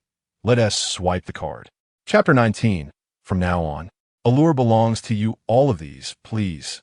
Such lines are typically encountered only in the idle moments of a shopping assistant's evening, immersed in tales of a domineering CEO. In reality, one rarely encounters such extravagance. Where in the world are there so many carefree spenders? In truth, the wealthier individuals tend to be the most frugal. Those older men bringing their mistresses to purchase Louis Vuitton bags would rather slyly hand over counterfeit goods to the sales assistant, hoping to buy at the original price for their companions while pocketing the difference. Of course, such scenarios are highly improbable. After all, the beautiful women relying on older men have honed their discerning eyes, easily distinguishing between authentic luxury and imitation. Yet Su Bai truly did it. Not only did he make such bold declarations, but he also produced his card to make the payment. Sir, are you certain? Absolutely. Very well, sir. These three styles are rare, discontinued, and extremely hard to find in the market. They are all first-hand items, sourced from special channels, but rest assured, all certificates are authentic and verifiable. Based on the secondary market prices, they are approximately 160,000, 200,000, and 180,000, respectively, totaling around 540,000. Understood. While Zhou Jialu was still in a daze, Su Bai had swiftly completed the transaction, eagerly checking the system for the cashback rewards. Ding! You purchased 3 rare Louis Vuitton bags that Zhou Jialu has long coveted, which she set as benchmarks for her aspirations before turning 30. Little did she expect to achieve this so quickly. Triggered 6-fold cashback, rewarding 240,000. Splendid. Su Bai discovered that his senior was indeed a lucky star. It seemed that whenever he was with her, the cashback multiples were remarkably generous. Junior, this is unbelievable, Zhou Jialu exclaimed. You really bought them all?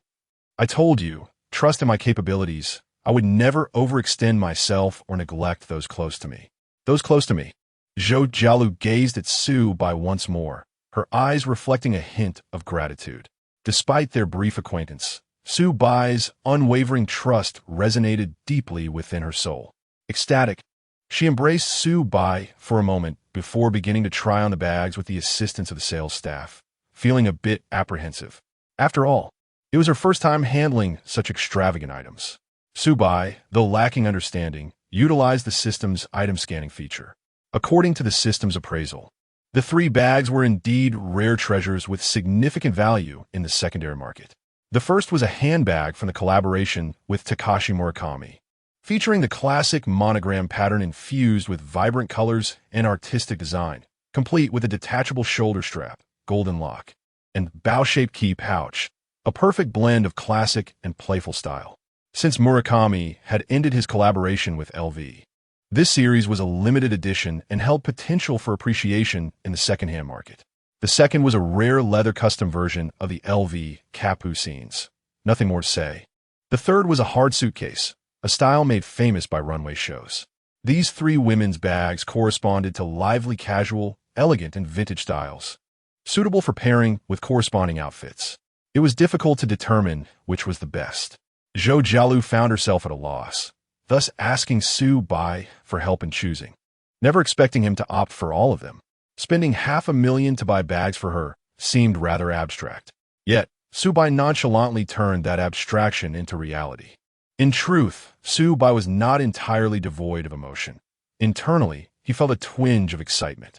Spending $500,000 at once was a first for him. More importantly, this transaction earned him nearly $3 million. Junior, did you know? I once saw this bag online and thought that when I achieve success in my career, I must find a way to reward myself with one. Zhou Jialu, posing with the bag in front of the mirror, murmured, her gaze somewhat dazed. Then, feeling a bit bashful, she glanced at Su Bai. Am I being too frivolous? What's frivolous about it? Everyone should have aspirations, regardless of what they are. As long as they are lawful, they are commendable. You really have a sweet tongue.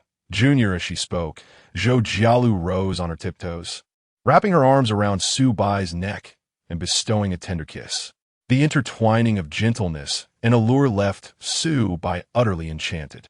The sales staff discreetly averted their eyes, unable to suppress their envy.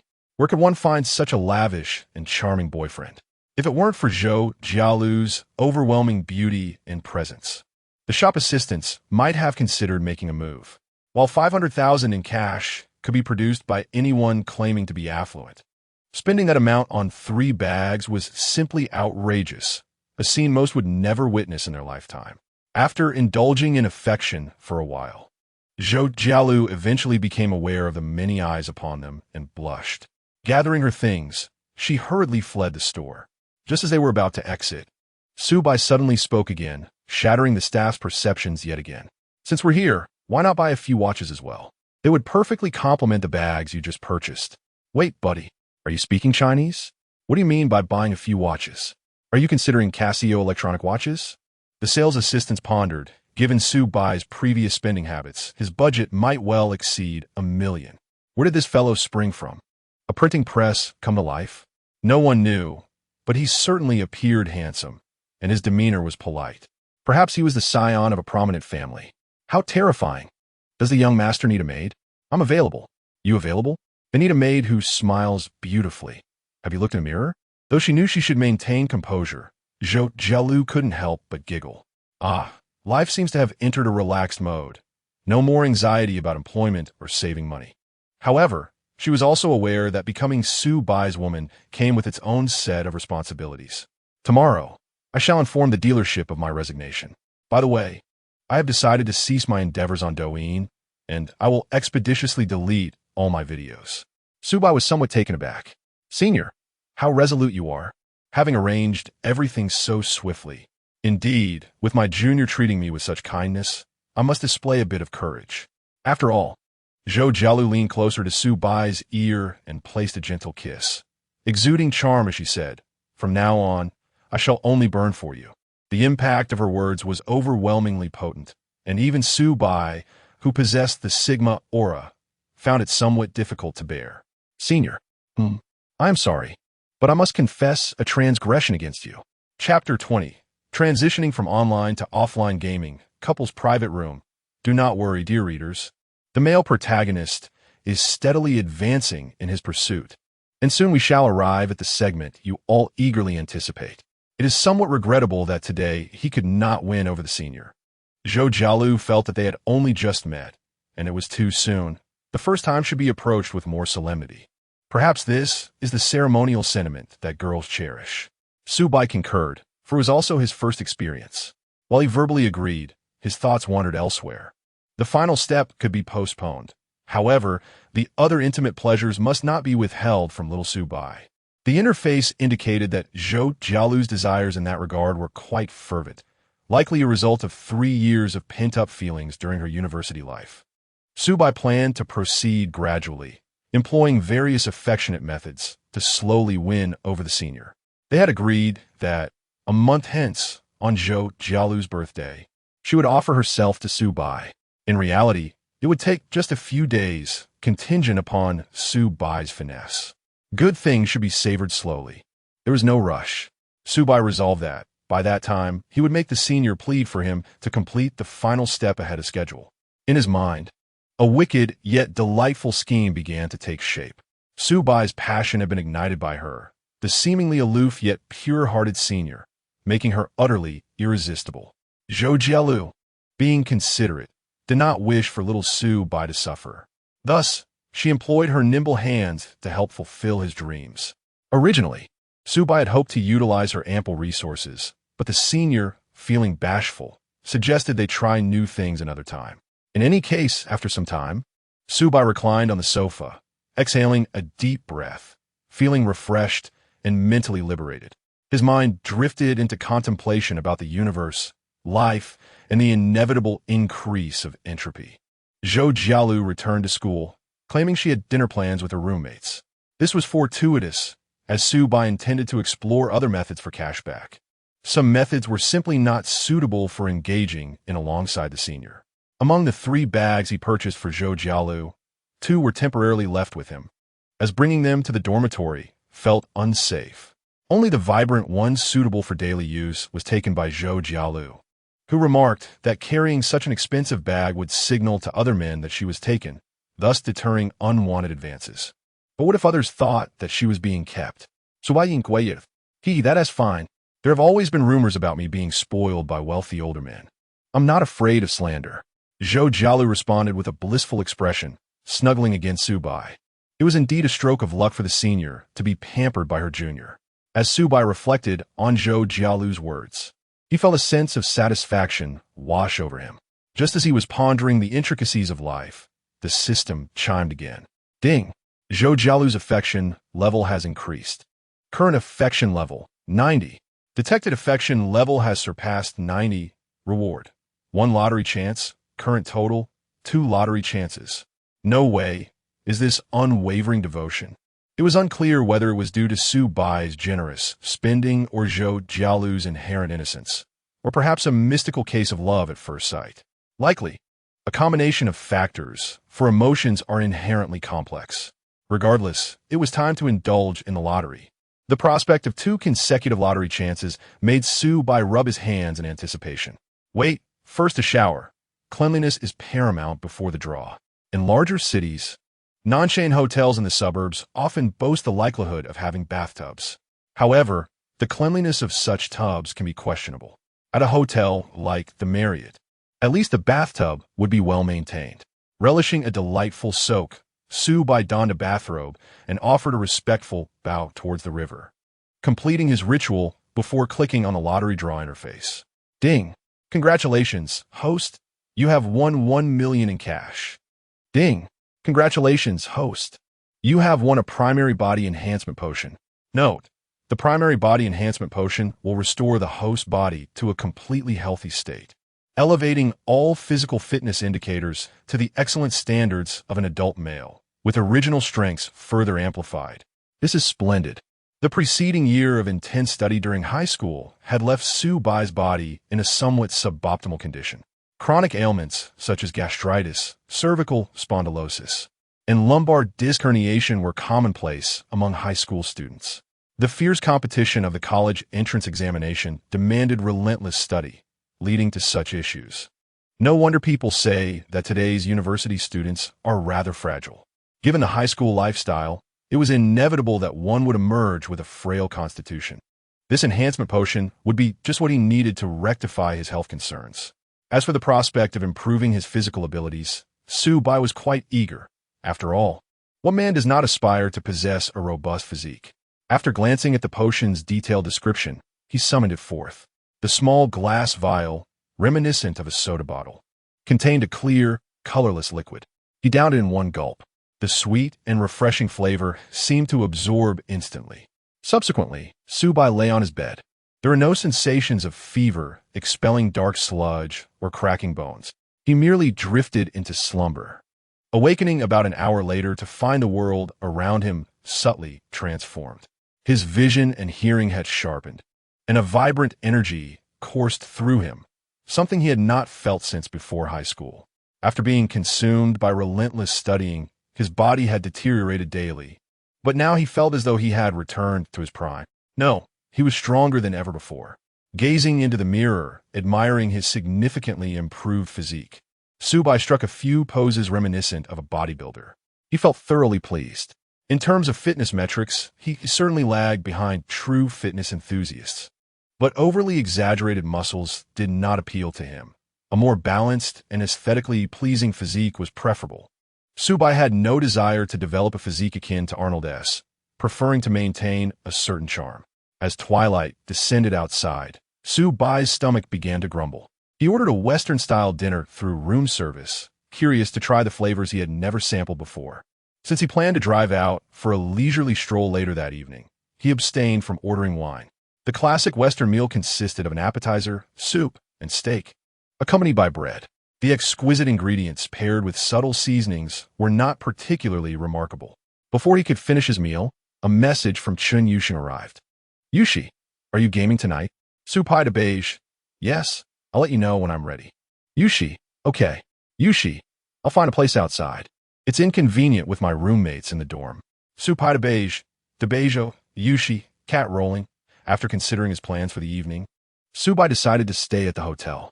His gaming laptop was still in the dorm, and he was too lazy to retrieve it.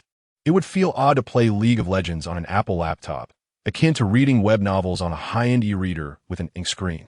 Thus, Su-bai searched the map and found an internet CAF conveniently located below the hotel. It was reputed to have an excellent environment, with reviews praising the absence of smoke, new equipment, and ample seating even during peak hours.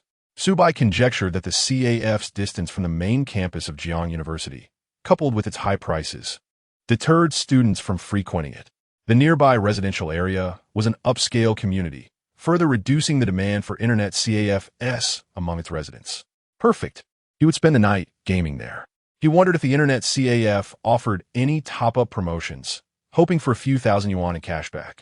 Nowadays, Su-bai had grown accustomed to the mindset of a lavish spender, always seeking to reap rewards. When Chun Yuxing announced she was ready, Su Bai descended the stairs and followed the map to the internet CAF. Upon entering, he immediately spotted a familiar figure at the counter, engaged in payment. Their eyes met for a brief moment, and it was Su Bai who broke the silence first. Wait a minute. Are you seriously here to grind for ranks, so far from school? The very reason for coming here was to avoid running into acquaintances. Chun Yuxing's cheeks flushed slightly as she replied, And you? What did you end up here? Su Bai responded, Oh, I'm staying at the hotel upstairs tonight and thought I might as well play some games here. The mention of the hotel above sounded rather upscale. I imagine a night there must cost a fortune, perhaps over 1,000? Chun Yuxing, though not very knowledgeable about such matters, figured that given Su Bai's affluent background, staying at a five-star hotel was hardly surprising. Suddenly, a thought crossed her mind, and her expression brightened. Since we run into each other, why don't we book a couple's room? This CAF has them. Only after uttering those words did she realize their inappropriateness, and she lowered her head, feeling bashful and unable to meet Su Bai's gaze. Chapter 21. With all this wealth, why bother with traditional romance? What is so appealing about a couple's private room? It lies in the juxtaposition of two computers side by side in a small space, creating an atmosphere of great intimacy. With the door closed, no one else matters. Su Bai is aware that some classmates, particularly those with a penchant for gaming, prefer to rendezvous at an internet CAF for a sweet, dual gaming session as a couple. The bolder ones even save on the cost of a hotel room. This concept has evolved into a more sophisticated form known as esports hotels, though the prices have risen accordingly. Currently, Su Bai is untroubled by financial constraints, yet given Chun Yuxing's social anxiety, an esports hotel might be a challenge for her. Nevertheless, after a moment of hesitation, she follows Su Bai into the couple's room. This is largely due to Su Bai's upfront payment of 5,000 yuan. As the establishment is running a promotion where depositing 5,000 earns an additional 5,000. Su Bai intends to use the funds from this card for their gaming sessions in the future. Initially, Chun Yuxing resists, but Su Bai gently persuades her, stating that since he has hired her, he must provide suitable working conditions. Spending his money at the internet CAF is akin to a boss paying rent for office space. Perfectly reasonable. After a moment's contemplation, Chun Yuxing concedes that there is indeed no flaw in his logic. As a pragmatic young woman in a technical field, she values reason. So she reluctantly agrees to enter the couple's room with Su Bai. They power on their machines. Did you pick up the car this morning? Su Bai inquires. Yes, she replies. And what were you doing this afternoon? Chun Yuxing glances at Su Bai, her expression puzzled, her cheeks slightly flushed as she adds, I'm not prying. I'm just curious. We can chat about anything else if you'd rather. Not at all. It's perfectly normal for friends to share their daily lives. I was out shopping this afternoon and bought some pastries. I brought them along, so we can have a snack while gaming if we get hungry, Su Bai explains, placing the pastries from a popular Chinese bakery on the table between their monitors. The delightful appearance of the treats is undeniable. Chun Yuxing visibly swallows hard, yet maintains her poker face. I'm not hungry. Oh, I'm logged in. Me too, let us start. Thus, their joyous gaming session commences. Time flies during their heated battles, and when Su Bai finally realizes it, their 2-hour gaming date is nearly over. The room service dinner they ordered was far from filling, and now, just past 9 in the evening, he finds himself surprisingly hungry. Reaching for the box of pastries, he discovers it is empty. What? Where did you eat all of it? Su Bai asks in disbelief. Chun Yuxing, feigning innocence, murmurs, Sorry, I accidentally finished them all. There is no need to feel embarrassed. Did you skip dinner to come here? I had something. Then it must not have been enough. Perhaps. Are you really in such dire financial straits? Not exactly. It's not that I can't afford food, just been busy lately and lost my appetite. Your pastries were delightful. Chun Yuxing licks her lips, looking as if she hasn't eaten in days, a charming contrast to her typically composed demeanor. Su Bai's mind wanders. Then let me take you out for a late-night snack. Come on, let us go. Chun Yuxing initially considers declining, as a late-night snack means extra expenses. Though Su Bai likely isn't bothered by the cost, her pride holds her back. Since her mother fell ill, she has been acutely aware of the harsh realities of life, and, conversely, Su Bai has shown her considerable kindness. Good people shouldn't be taken for granted. nor should good men be treated as ATMs. Amidst Chen Yuxing's internal conflict, Su Bai resolves the matter by transferring 400 yuan to her via WeChat. What is this for? I'm sending you a bill for accompanying me to eat hot pot, calculated at the same rate as gaming. That doesn't seem right. What's wrong with it? I want to eat you out of house and home. That is not what I'm worried about. I sigh, fine. Chen Yuxing reluctantly agrees. If Su Bai wants hot pot, it probably won't be too expensive. They make their way to the underground parking lot of the building. The sound of unlocking his Mercedes GLE, accompanied by the flickering headlights, reveals its imposing silhouette in the dimly lit garage. Luxury vehicles, especially high-stature SUVs, can indeed create a sense of awe for those unaccustomed to them. Did you get this car this morning? Yes. It's beautiful. Chen Yuxing suddenly thinks of something, standing beside the car in contemplation, and asks, "Can I sit in the passenger seat?" Of course, Su Bai chuckles. I heard that the passenger seat is reserved for a girlfriend or wife. It shouldn't be given to other girls. So what? I don't have a girlfriend. As he says this, Su Bai inexplicably recalls the figure of his senior, Zhou Jialu. One could argue he has never referred to her as his girlfriend. With all this wealth, why engage in traditional romance? Having multiple female friends is not a bad thing. Chen Yuxing, with her endearing charm, accompanies him in gaming, while Zhou Jialu, with her striking contrast, joins him for shopping.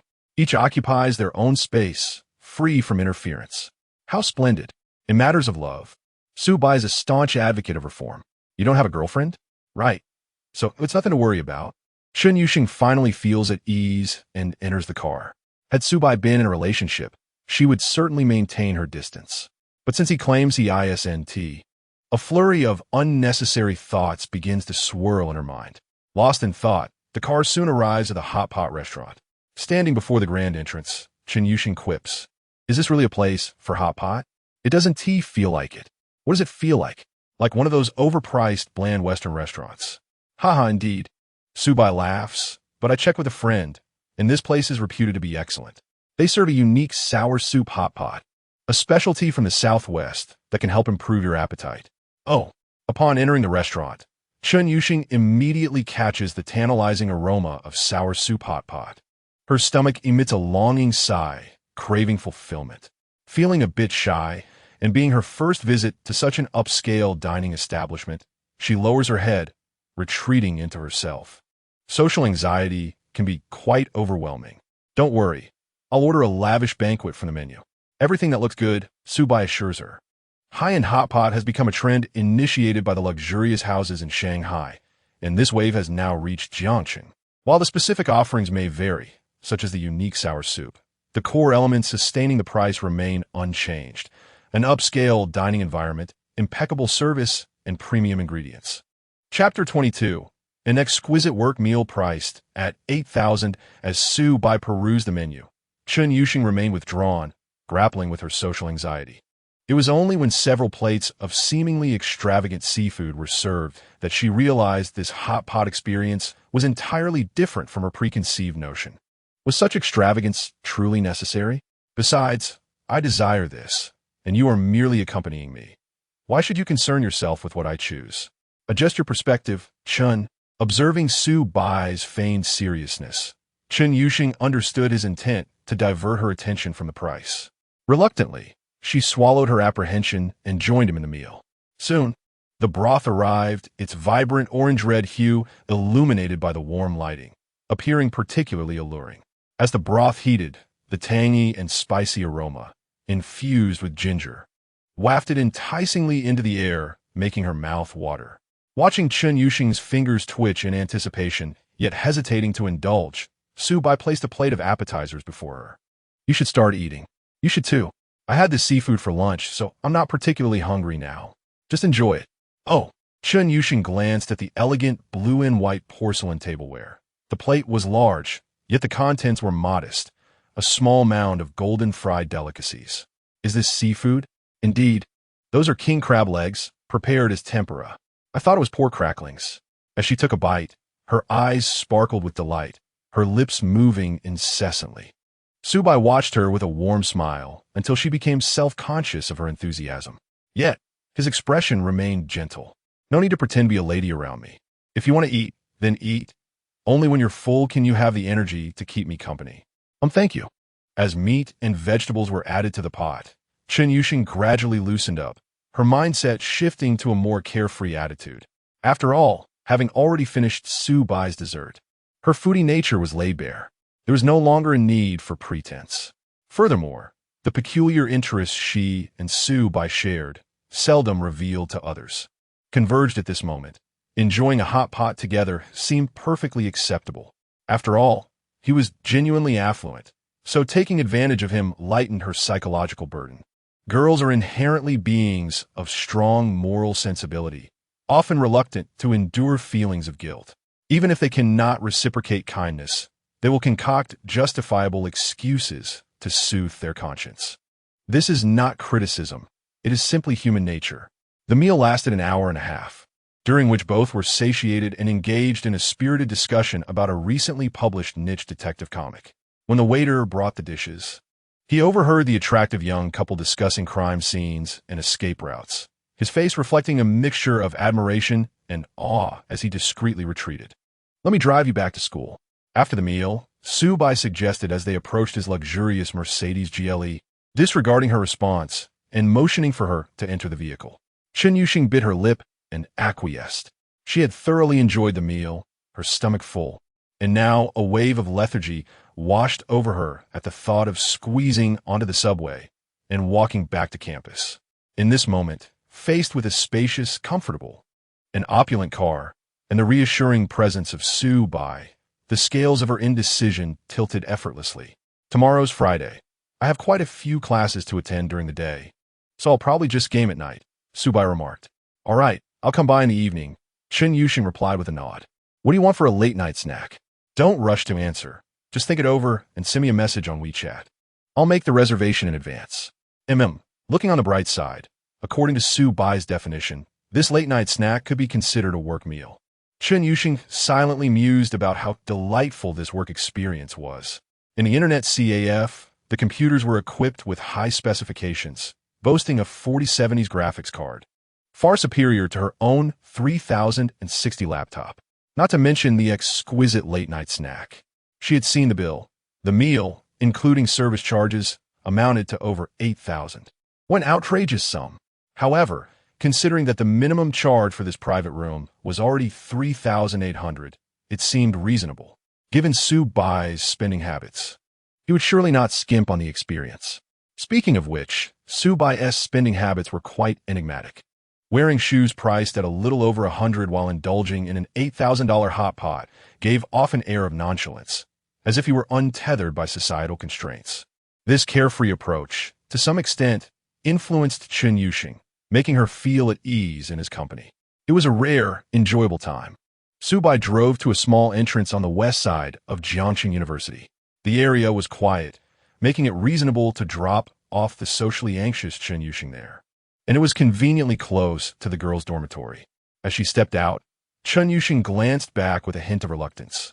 The car remained parked until her figure disappeared into the campus, at which point it resumed its journey, leaving her with a rare smile gracing her lips. Nearby, on the rubber pedestrian path, a boy in sportswear stared in astonishment at the departing Mercedes GLE, rubbing his eyes in disbelief. If he wasn't mistaken, the girl who had just disembarked was none other than the goddess of the dormitory. Chen Yuxing? This couldn't be right, especially not at this hour. Instantly, the boy's mind raced with various rumors that would delight the onlookers. Yet, he merely imagined. He did not broadcast his thoughts on any public platform. There was little to share, particularly since the goddess dormitory was rife with unflattering rumors about its residents. Aside from the relatively plain what was her name again? He couldn't recall, but the other three goddesses were subjects of widespread gossip, often the target of envy from other girls. People tended to dismiss the rumors, deeming them unfounded. Moreover, even if the goddesses were indeed courted by wealthy suitors, it was hardly an unacceptable scenario. Such was the nature of the world. At worst, there would be some lamentations, a cathartic release of emotions. What truly concerned the boy was that one of his high school classmates, now also attending Jiangxing University, was infatuated with Chen Yuxing. Consequently, he sought out his friend's WeChat. "Bro, I'm out for a run and just saw Chen Yuxing get out a luxury car. She seemed quite happy. Question mark. What the hell? How did you reply so fast? Haha. Didn't expect that, did you? I installed a plugin on my phone that alerts me with a special sound whenever Chen is mentioned in messages. Is this the prowess of the computer science department? Quite terrifying. The boy was astounded. His classmate quickly replied, "You must have seen wrong. How could Chen Yuxing return to school this late? She must be in the lab working at this hour." "No, man, I truly didn't miss. Did you take a picture?" "I didn't have time." "Without proof. You're just talking nonsense. I'm going to study. Don't malign my goddess." Seeing this, the boy shook his head with a resigned smile, muttering sigh, hopelessly infatuated. Chapter 23. How wealthy is the senior's boyfriend? Some time ago, in the school cafeteria, Lu Yuan, who had reserved a seat in advance, waved her hand to greet Zhou Jialu as she sauntered over. The graceful figure attracted the attention of countless onlookers. Lu Yuan couldn't help but feel a twinge of envy. If only she were as beautiful as Zhou Jialu, she would surely have many high-quality boys circling around her, allowing her to leisurely select a suitable partner before graduation. Unlike her current situation, having encountered numerous boys during her freshman year, most of whom were either unattractive or from impoverished backgrounds. Well, to be fair, Xuetao was not exactly a charming option either, but he was tolerable for the time being, as there were no better choices available.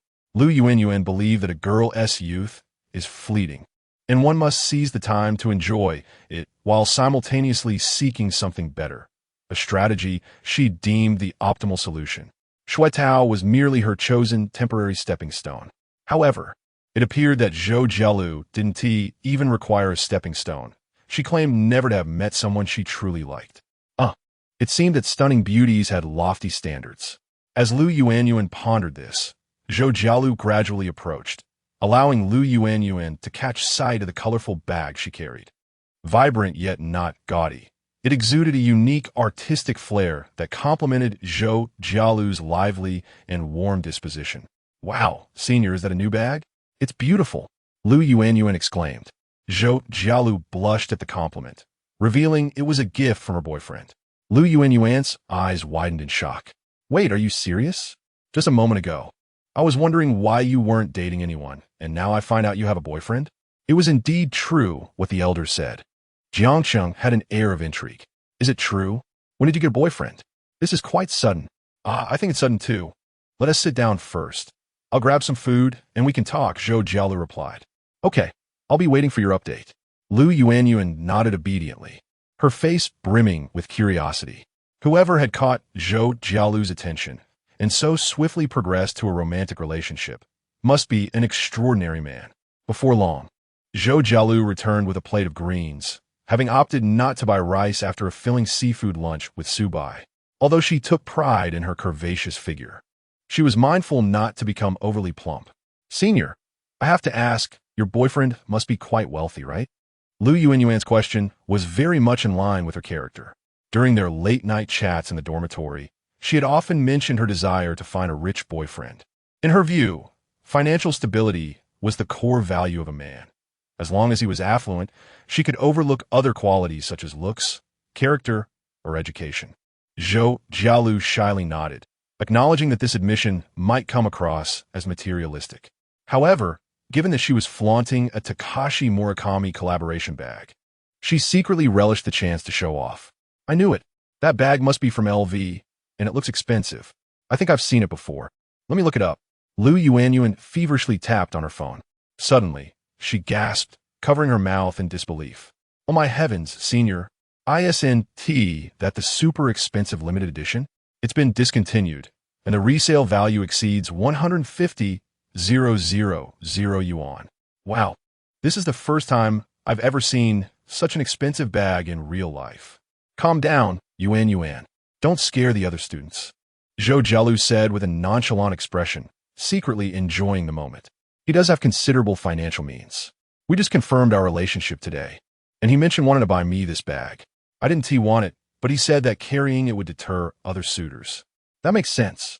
Lu Yuan, who dreamed of marrying into wealth, quickly grasped Zhou Jialu's intent. A bag at that price had no practical value. It was merely a toy for the affluent.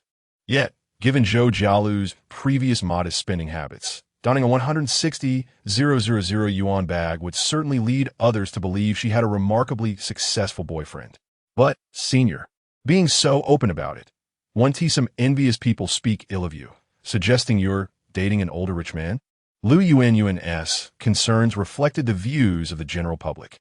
In today's society, it was increasingly difficult for young people to rise to prominence. While second-generation rich kids existed, they were few and far between, and their spending was often restrained. In people's minds, it was more common for middle-aged or older tycoons to support female college students. Zhou Jialu laughed lightly, unfazed. I'm not worried. Let them be jealous. I'll just enjoy my life. Yuan felt enlightened and more excited. So, based on what you're saying, your boyfriend must have other commendable qualities too? Well, he is quite handsome, Zhou Jialu replied cautiously, not wanting to overwhelm Yuan, who was her only close friend at school. If she were to faint from shock, Zhou Jialu would surely feel heartbroken. Once Yuan calmed down, Zhou Jialu continued, and he is younger than me. This revelation truly unsettled Yuan. Upon discovering the bag's price, she had assumed Zhou Jialu's boyfriend to be a man in his late 20s or early 30s, likely in his 40s. Spending 160,000 yuan indicated a monthly expenditure of at least several hundred thousand. Yuan speculated he must be a significant company owner with a solid family background. However, Zhou Jialu's answer left her utterly astonished. He was younger than Zhou Jialu? Did that mean he was still a university student? This was quite extraordinary. Yuan was well aware of how much pocket money wealthy second-generation kids received monthly and the corresponding family assets. She had discussed this with senior students in finance and researched it online. High-net-worth families typically allocated over 10,000 yuan for basic living expenses. However, beyond that, funds were not freely given. Parents would oversee expenditures or provide their children with credit cards under their names to keep spending transparent. The discretionary amount might extend to 50 or even 100,000 yuan, indicating that the family's income was certainly higher. But to think a rich second generation would spend 160,000 yuan on a girlfriend's gift? That was an entirely different matter. Even their mothers might hesitate to indulge such extravagance. Moreover, this was merely a single gift. Overall, Zhou Jialu's boyfriend likely had a monthly allowance of at least 1 million yuan. With her thoughts clarified, Yuan suddenly understood. No wonder Zhou Jialu had been wearing a blissful smile since they met. Life was indeed about to become sweet. Chapter 24. Yuan's anger at her boyfriend's sister. May I ask if your boyfriend is also a university student? Is he from our school or another? Yuan inquired with curiosity. Zhou Jialu had long pondered how to respond to this question from her close friend. Judging by Su Bai's demeanor, it was clear that he favored a low-key lifestyle. If he wished, he could easily adorn himself in opulent attire, which even those unfamiliar with luxury brands would recognize as a mark of wealth. Yet, he opted for the simplicity of fast fashion brands like Uniqlo and H&M, much like the majority of college students, or even items from Taobao. Thus, Zhou Jialu decided to withhold Su Bai's identity from her peers at school for the time being. There was a subtle motive behind her silence. After all, Su Bai was remarkably exceptional, and keeping him under wraps would help prevent other girls from harboring inappropriate intentions towards him. Yuan. But my boyfriend is quite low profile and doesn't flaunt his wealth. I won't disclose too much about him, except to say, well, his university isn't particularly prestigious, but he has a wonderful personality, and we connect well. Oh, that's understandable, Yuan replied with a silly grin.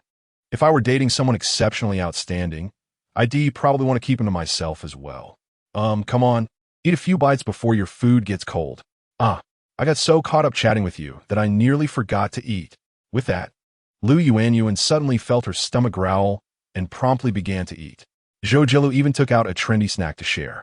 While dining, Yuan took a moment to snap a picture of the outrageously expensive handbag and sent it to her boyfriend, Shui Tao.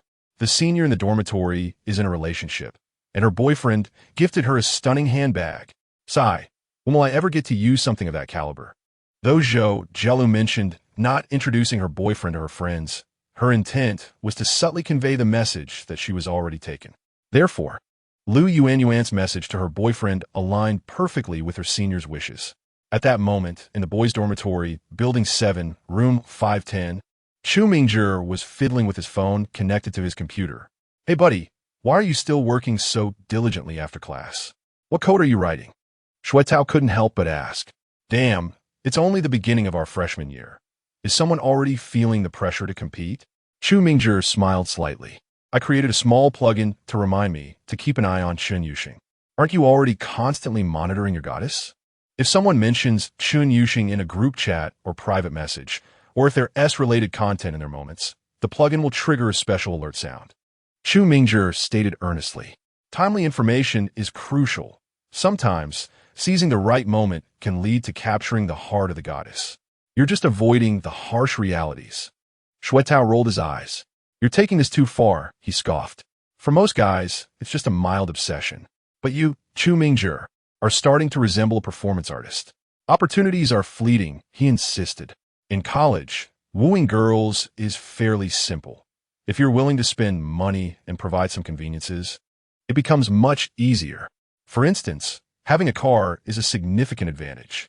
Driving a girl out for a day trip is so convenient, instantly setting you apart from other suitors. Take me, for example. I drive a Magotan, a spacious and comfortable mid-range sedan." At that moment, Wang Haoran, who was engrossed in his gaming on his desk, stifled a laugh. He had already predicted Shuetao's impending smooth-talking routine. Within 3 sentences, the conversation would inevitably shift to his beloved Magotan. Wang Haoran had come to understand the personalities of his 2 roommates quite well. Aside from being a local, Shuetao's most noticeable characteristic was his fondness for showing off his Magotan. He would often drive it from their dormitory to the far side of campus for ideological education activities, making it evident he relished the attention. As a result, while he was often referred to as the local guy, he was sometimes affectionately dubbed Magotan brother. However, one must acknowledge that owning a nearly 200,000 yuan car as a university student is quite impressive.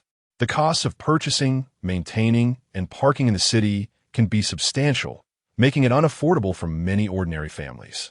This car indeed granted Shuetao a certain advantage. Shortly after military training had concluded, girls from other majors had already begun to inquire about him. It could be said that Shuetao's ostentatious style did attract a specific audience. Perfect match, Wang Haoran thought. He recalled Su by mentioning he intended to get a car as well, though he was uncertain of the brand. However, given Su Bai's current level of affluence, it was likely to surpass the Magotan. Just as Shuetao was passionately elaborating, a message from his girlfriend, Lu Yuan, popped up. Shuetao's brow furrowed, and his expression shifted. Why did the local guy stop? "Keep talking," Wang Haoran urged, eager for more amusement. "OMG, you all remember the senior from my girlfriend's dorm, right?" "Of course." Zhou Jialu, one of the 3 goddesses, a 4th-year student, and reputedly the most alluring campus beauty in the history of Jiangxing University. Chu Mingzhi was well-versed in the dynamics of the goddess dormitory. "What's the scoop? Zhou Jialu is in a relationship." "Oh wow." The revelation elicited surprise from both Chu Mingzhi and Wang Haoran. Rumor had it that she had high standards and had been unattached despite countless admirers over her 3 years at Jiangxing University. Suddenly having a boyfriend was quite unexpected. Previously, there hadn't been any whispers about this. She must be dating someone incredibly wealthy. Today, Zhou Jialu returned with an LV bag. "Isn't that brand notoriously expensive?" Wang Haoran commented, having heard of LV's prestigious reputation even without being well-versed in luxury goods. Indeed, the basic models start at several thousand, and anything with a unique design can soar into the tens of thousands. Shuetao replied with a sigh. "Lu Yuan, sending me this message couldn't be more obvious. She's hinting that she wants something similar." While Shuetao could conceivably ask his parents for extra pocket money to afford an LV bag, the real question was whether Lu Yuan was worthy of it. After all, he had already spent a considerable amount on outings and gifts, and now she wanted a handbag? Shuetao felt a surge of frustration, but refrained from taking it out on Lu Yuan, knowing how hard he had worked to win her over. While she may not have been as stunning as the 3 goddess roommates, she was still a pretty girl who allowed Shuetao to hold his head high among his peers. Thus, he opted to send her a flattering message. "Huh, Is that so? The bag is quite beautiful, right? This model is a collaboration with the renowned designer Takashi Murakami, featuring Yuan rambled on about design elements and artistic influences. Shuetao barely understood her explanation, and once she finished, he replied, "That sounds great, but an LV bag does seem a bit extravagant for a student. I think Miniso also has some nice options." Yuan. Those shabby bags from Miniso are only suitable for middle school girls with a pocket money of less than 50 yuan. Why don't you understand anything? It's infuriating. I really can't expect a straight guy to have even a hint of aesthetic sense. Yuan. I'm done talking to you. I'm heading to study. Shuetao was taken aback, feeling both angry and frustrated. Is this really about aesthetics? It's about money, he thought. Zhou Jielu, even when compared to internet celebrities, stands out, and she was scouted by a talent agent. She and LV seem like a perfect match. What about you, Yuan? You should take a good look in the mirror. Alas. Chapter 25. The Divine Dormitory. It's time to call hockey. Tao glared in frustration, his face contorted with impotent rage. Chu Mingzhi leaned in, curious about the commotion. What's going on? Did you have a spat with your girlfriend? Tao recounted, embellishing the tale of Yuan demanding a handbag from him. With indignation, he exclaimed, "Nowadays, female university students generally settle for brands like Zara or CK, and most indulging in some light luxury, like Coach. Rarely do you see anything above 1,000. LV? Spare me." Absolutely right. Wang Haoran chimed in. Yuan has really lost touch, expecting a local to buy her an LV. Do they even have the means? While Shuetao might be a proud owner of a Magotan 330, in terms of liquidity, it was clear that Huyi was far superior. Chu Mingzhi offered his perspective. Indeed, the entry-level LV is far too common, almost pedestrian. Carrying one gives off an impression akin to that of certain industries, lacking taste, while the more aesthetically pleasing options are exorbitantly priced. Wow, Huyi, it's rare to see us in agreement, Shuetao exclaimed, slapping his thigh as if he had found a kindred spirit. Swiftly, he enlarged the handbag image on his phone to show Chu Mingzhi. However, he was met with a different kind of scrutiny. Chu Mingzhi adjusted his glasses, peering closely at the image with an intensity that betrayed his excitement. His voice trembled. This is a Louis Vuitton x Takashi Murakami collaboration, Speedy, Banduli, Re 25. What on earth? Shuetao was taken aback. What kind of gibberish are you speaking? This bag is a limited edition, nearly impossible to purchase at retail. You can only wait for the secondary market or hope a store manager happens to have one. Chu Mingzhi explained, adopting a knowing look. Do you have any idea what the recent transaction price for this item is? Come on, man. Your expression is way too exaggerated. Even if it's a limited edition, how expensive can it be? It's just a handbag. Shuetao scoffed. Ah, you are utterly ignorant of the wealth of the affluent. Chu Mingzhi shook his finger. As far as I know, last month, this bag sold for a staggering 157,800 yuan, and it might have increased since then, conservatively estimating it starts at 160,000. 160,000? Are you kidding me? Shuetao was genuinely shocked. He had thought that luxury items were often purchased for a few thousand or even tens of thousands. But to learn that a mere handbag could command such a price was eye-opening. Is this money just blowing in the wind? I suspect that Zhou Xueji's boyfriend is a top-tier rich second generation. Even in Shanghai, he would be quite formidable. Chu Mingzhi analyzed, adding a subtle jab. After all, a bag like that costs more than your car. That's absurd. I drive a Magotan 330 TSI Deluxe with an official price of 179,900 yuan. How can that be cheaper than a handbag? Shuetao's voice suddenly rose, his face flushed with indignation, clearly touched a nerve. In truth, Chu Mingzhi's assessment struck a chord. The official price of 179,900 yuan had dropped significantly in the wake of the domestic electric vehicle surge. When Shuetao's parents took him to pick up the car during summer break, they had managed to negotiate a 35,000 yuan discount, leaving the final price at 144,900 yuan. Believe it or not, it's actually less expensive than Zhou Xueji's LV bag. Of course, when factoring in taxes and insurance, Shuetao's Magotan 330 would still narrowly win out. Yet, what did that matter? The stark reality remained. Zhou Jialu's boyfriend belonged to a wealth and social class far beyond Shui Tao's reach. Alas, compared to that man, I am merely a pauper, no different from Wang Haoran, Shui Tao lamented. Wang Haoran, sweating profusely, Chu Mingjie snorted, reveling in his insight. As I suspected, Zhou Xuejia is the type of girl with high material desires, one that ordinary wealthy individuals cannot satisfy. Huh. Thankfully, I have no interest in her. What difference does it make if you like her or not? She would look your way anyway, Shui Tao retorted. Stop rambling. Is that the crux of the matter? The key point lies in Chun Yuxing. She is definitely not that materialistic. Huh. Shui Tao lacked the energy to argue, realizing Chu Mingjie had become utterly infatuated. As he mulled this over, Shui Tao felt a wave of melancholy wash over him, while he bantered with his roommates. He simultaneously messaged Lu Yuan, only to be met with silence. It seemed she was genuinely angry. Winning her back would require some effort. Surely he couldn't buy her an LV, could he? Yet, many girls often feel the need to match the material conditions of their close friends. How vexing. With no immediate solution in sight, Shui Tao begrudgingly opened his computer to play a brawl game. Fortunately, his unease didn't last long, as Chu Mingjie soon faced his own dilemma. Around 10 o'clock, Chu Mingjie's phone emitted a peculiar alert. After a brief conversation, he tossed his phone aside and sat cross-legged on his bed, staring blankly at the dormitory's stark white wall. Wang Haoran, heading to the restroom, was abruptly called over by Chu Mingjie. Haoran, what would it mean if Chun Yuxing returned from off-campus in a luxury car at this hour? Huh? Wang Haoran was taken aback. Shui Tao, intrigued, chimed in, what else could it mean? She must be dating someone, just like Zhou Xuejia. Oh no! Chu Mingjie buried his head in his hands, wailing in despair. It's not like that. It's not like that. Right? We must analyze the specifics. We need to know just how luxurious that luxury car truly is.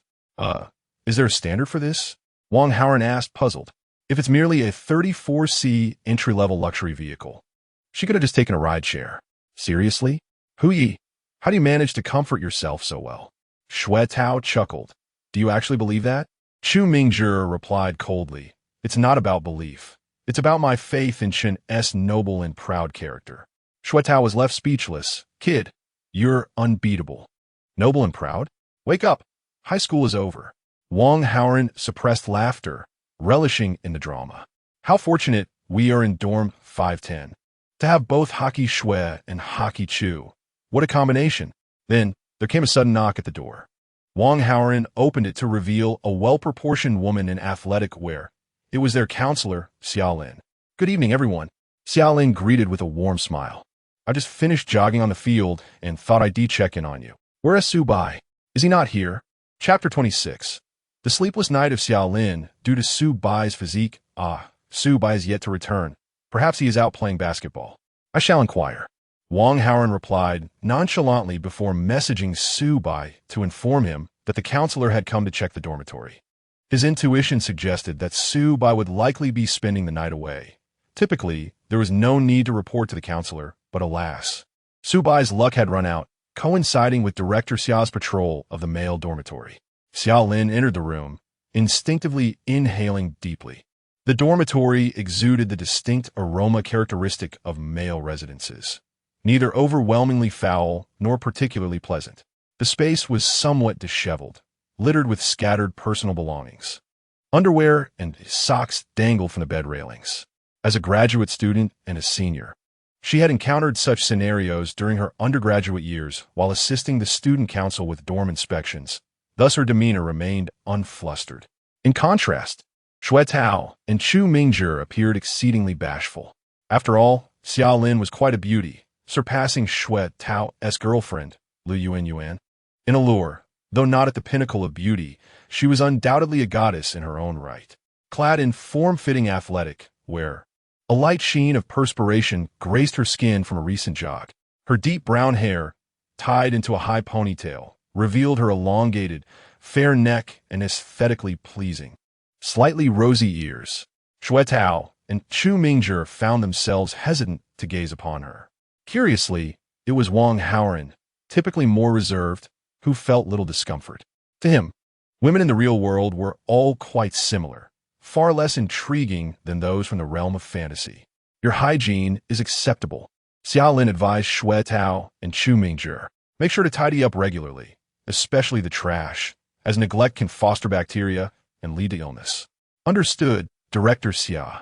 They both replied, feeling a twinge of embarrassment at being seen in their untidy state by such a beautiful counselor. Wang Hao noted, not bad. Su Bai huh? His bed is remarkably tidy. Director, that's not tidiness. He simply possesses fewer belongings.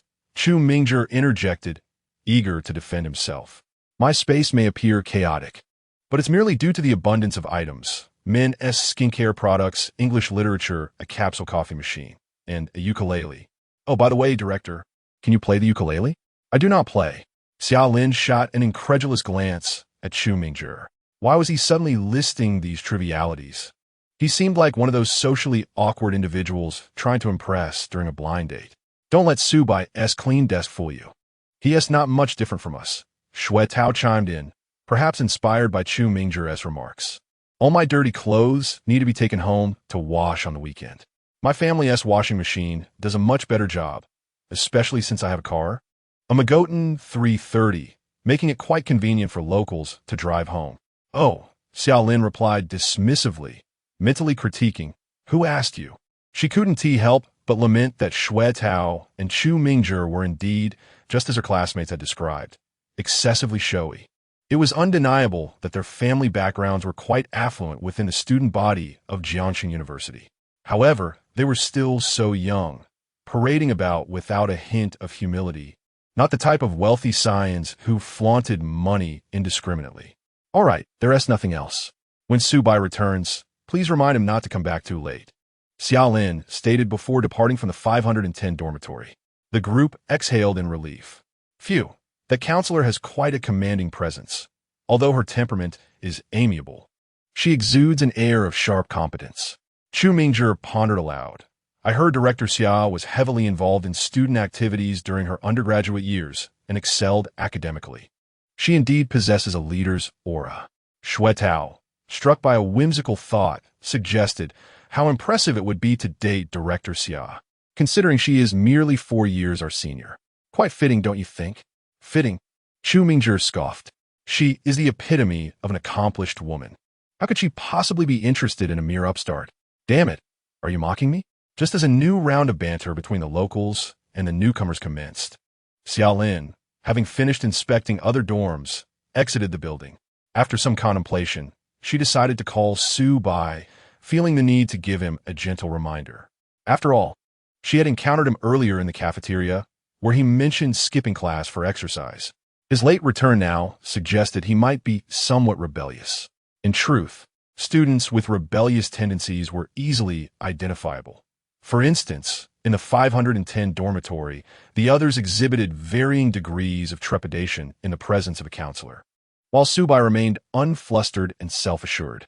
Of course, Xiaolin did not genuinely intend to punish Su Bai, even if he did spend the night away. It was hardly a severe transgression. It was merely a nudge to remind him to be cautious and not stir up trouble. Xiaolin located Su Bai's WeChat and initiated a video call. After a brief wait, the call connected. The screen jolted slightly before revealing a swimming pool, adorned in a manner suggesting opulence, reminiscent of a luxury hotel's facility.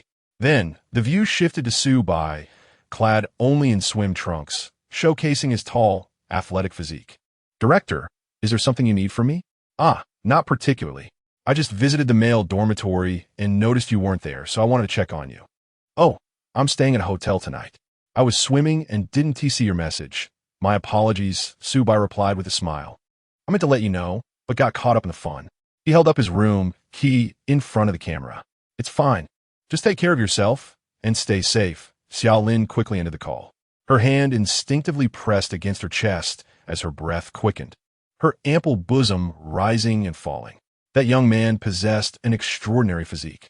The unexpected experience of witnessing Su Bai in his swimming attire had delivered a considerable visual impact. Xiaolin, an avid sports enthusiast, placed great importance on a man's physique. Su Bai's form was undoubtedly the finest she had encountered in her 4 years at Jiangxing University. Standing over 6 feet tall, his physique was perfectly proportioned, neither too lean nor resembling those overly muscular gym enthusiasts. What was even more remarkable was that Su Bai not only had an impressive physique, but was also handsome. Recalling the stunning image from the video call, Xiaolin swallowed hard. Thankfully, she had terminated the call in time. Otherwise, she would have surely embarrassed herself. How mortifying it was to almost lose composure in front of her student. However, according to Jiang University's tradition, the relationship between counselors and students was more akin to that of senior and junior, rather than the traditional teacher-student dynamic. It wasn't entirely unreasonable to admire a junior's physique, she reassured herself. Then, she noticed something. The hotel Key Su Bai had displayed bore the name J.W. Marriott. It must be the one not far from Jiang University, merely 2 subway stops away. A standard room that would cost around $800 to $900 a night, and that was during the off-peak season. During popular periods, prices would double. His relatives must indeed be affluent to stay at a hotel of such caliber. But why did Su Bai appear so unpretentious? Was his family background genuinely modest, or was he simply humble? It was difficult to ascertain. That night, Xiaolin found herself inexplicably preoccupied with thoughts of Su Bai, leading to a restless night. After finally drifting into a hazy slumber, she dreamt of swimming alongside him. Chapter 27. A loyal girl is worth the investment. The following morning, in a graduate dormitory, a roommate groggily awoke to use the restroom and discovered Xiaolin busily engaged at the sink. Upon closer inspection, she couldn't help but exclaim, "Xiaolin, you are truly diligent, rising early to wash your intimate garments." "Ah, it's nothing," Xiaolin replied with a smile, though her expression betrayed a hint of embarrassment. The roommate, oblivious to Xiaolin's discomfort, continued to ramble. "You are so industrious and capable. Whoever marries you will undoubtedly lead a life of comfort." "That's quite an exaggeration, really." "I'm just average," Xiaolin shyly responded. After all, her early morning laundry session was not out of diligence, but rather a consequence of awakening from a vivid dream only to find her clothes soiled, compelling her to wash them. How mortifying! The real source of her embarrassment lay in the dream itself, which lingered vividly in her mind, filling her with guilt. During military training, Xiaolin had already taken notice of Su Bai, a boy of calm demeanor and serene disposition, remarkably mature for his age. In terms of appearance, he was undoubtedly the most handsome in their class and, by Xiaolin's aesthetic standards, the most appealing in the entire computer science department. His features were strikingly masculine, exuding a rugged charm, in stark contrast to the effeminate idols currently favored by the entertainment industry. He possessed a certain old-school star quality reminiscent of Hong Kong's golden era. While observing the military drills, Xiaolin's gaze often fell upon Su Bai, who stood at attention, tall and resolute like a pine tree. Little did she expect that beneath his uniform lay a physique that was. As she washed her clothes, her thoughts wandered uncontrollably, her cheeks flushed. After hanging her garments, Xiaolin found herself unable to return to sleep, idly scrolling through her phone. By a twist of fate, she clicked into her private chat with Su Bai. His profile picture featured a cartoon of a large white goose, aptly named Crispy White Goose, suggesting a genuine fondness for geese. After a brief internal struggle, she began to type, "Xiaolin in summer. Su, you must return to school for class on time today. Please let me know when you arrive." Indeed, this was part of a counselor's duty to care for their students, ensuring Su Bai's safety. After a moment of self-convincing, she sent the message, only to be surprised by his prompt reply. "Crispy White Goose, got it. I'll be back around 9 for the second class, and will let you know when I arrive. Xiaolin in summer. Sounds good. Xiaolin in summer. You woke up quite early, Su. Crispy White Goose. I swam last night and got tired, so I went to bed early. Xiaolin in summer. Haha, that's great. Early to bed and early to rise is good for your health. Xiaolin in summer. You carry on. I must head to the research group now. Crispy White Goose. Waving goose. Crispy White Goose. Thanks for your hard work, Xia." At that moment, Su Bai just leaped out of bed, stretching luxuriously. He felt invigorated, brimming with energy after enjoying a swim at the Marriott pool the previous night. He had even encountered 2 young women who attempted to flirt with him, but he had declined their advances, sensing a certain unsavory undertone. Additionally, Subai had scanned them using his system, and upon seeing their astonishing number of romantic encounters, he felt a renewed clarity in his decision to rebuff their overtures. Ultimately, Subai preferred fresh and clean experiences. What man doesn't? After his swim, Subai visited the administrative floor, ordering 2 cocktails at the lounge. They were quite enjoyable, possessing a low alcohol content, leaving him only slightly tipsy. Upon returning to his room, he initially intended to rest for a while, but ended up falling asleep instead. He estimated he had drifted off around 11 and slept soundly until 7:30 in the morning, achieving an unparalleled quality of slumber akin to that of an infant. This was sufficient evidence that the system had effectively enhanced Subai's physique through the primary body-strengthening solution. He had enjoyed a full 8 hours of sleep and could no longer doze off. This was the ideal state of being he aspired to. Either excessive or insufficient sleep indicated potential issues with one's health. Furthermore, the system stated that the strengthening solution would amplify Subai's existing strengths. Yesterday, he had been somewhat perplexed about what those strengths entailed, but now, as he glanced down, enlightenment dawned upon him. Alas, it was early morning, and there was no one to assist him, likely because his senior was still asleep. Thus, Subai left a message for Zhou Jialu and proceeded to swim once more. After his swim, he enjoyed a lavish buffet breakfast. The hotel breakfast was indeed bountiful. He had heard online reviews cautioning against overindulgence, but Subai had yet to experience the sensation of eating excessively for several consecutive days. He intended to savor that experience in a few days' time, as this week-long stay at the Marriott served to assess the comfort of long-term hotel living.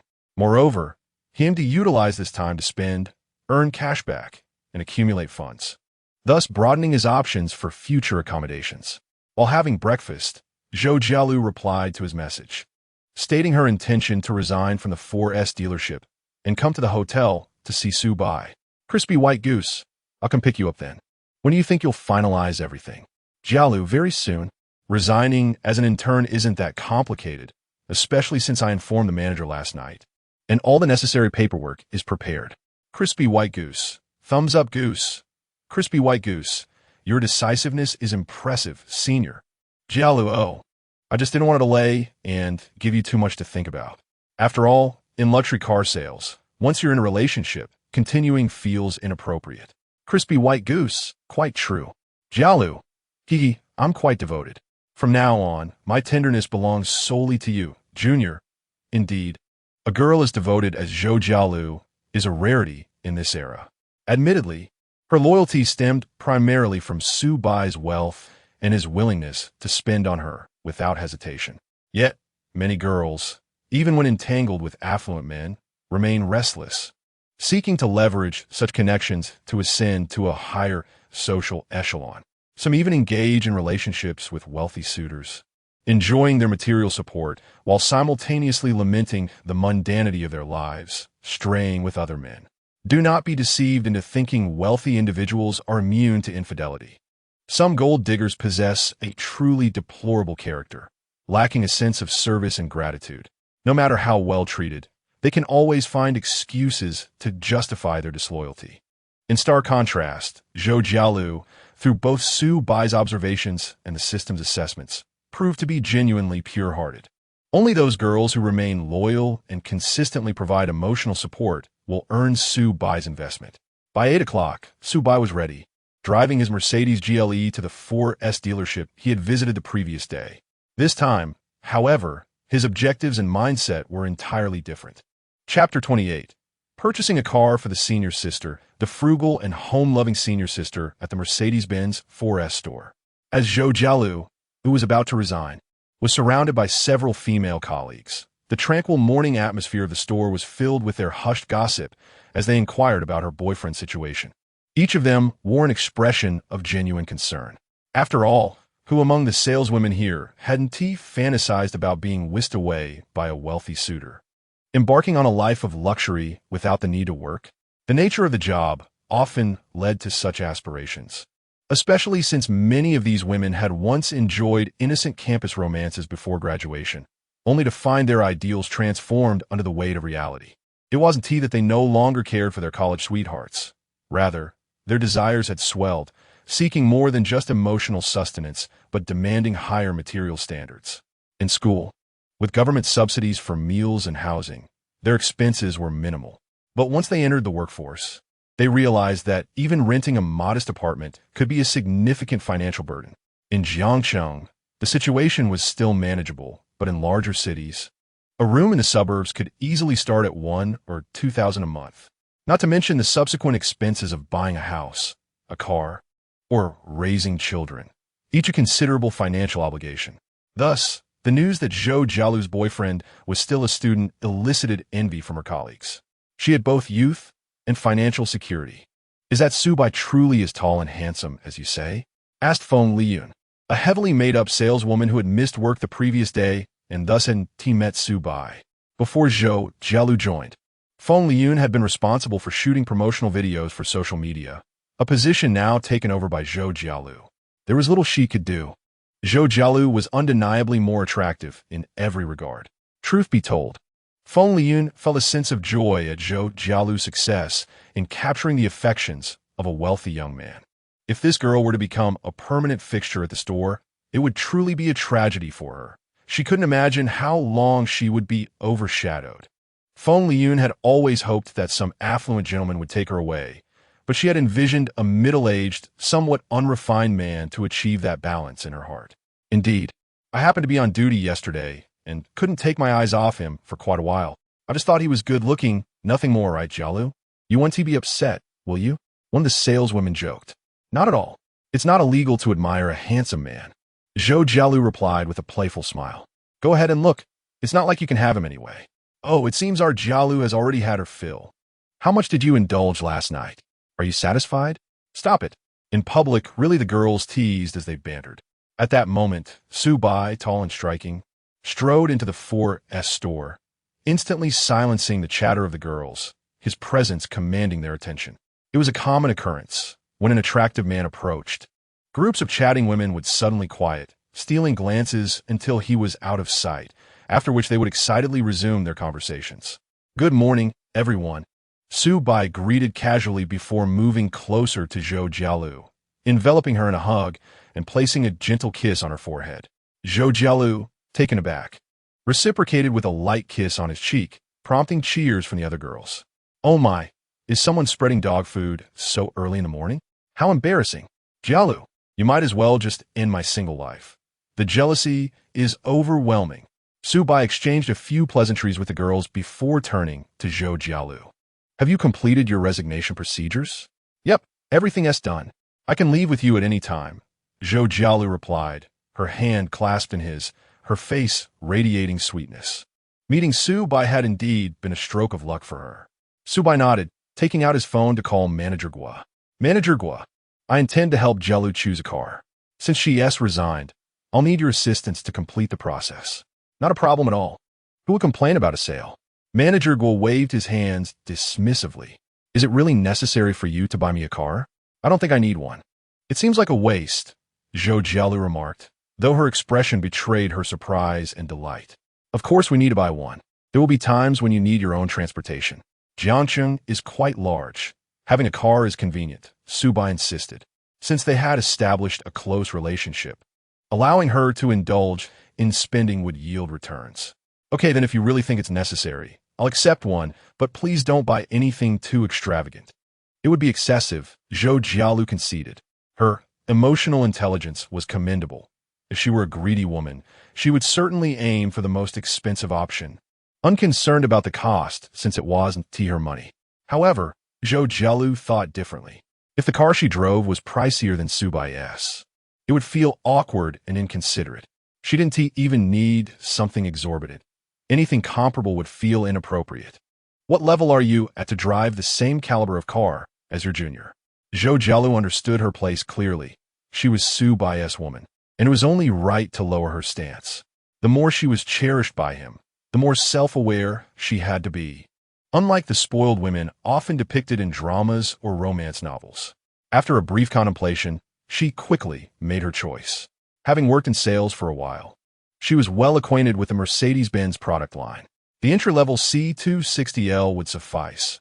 No need for high-end options, as it was sufficiently equipped with features. Really? Markt.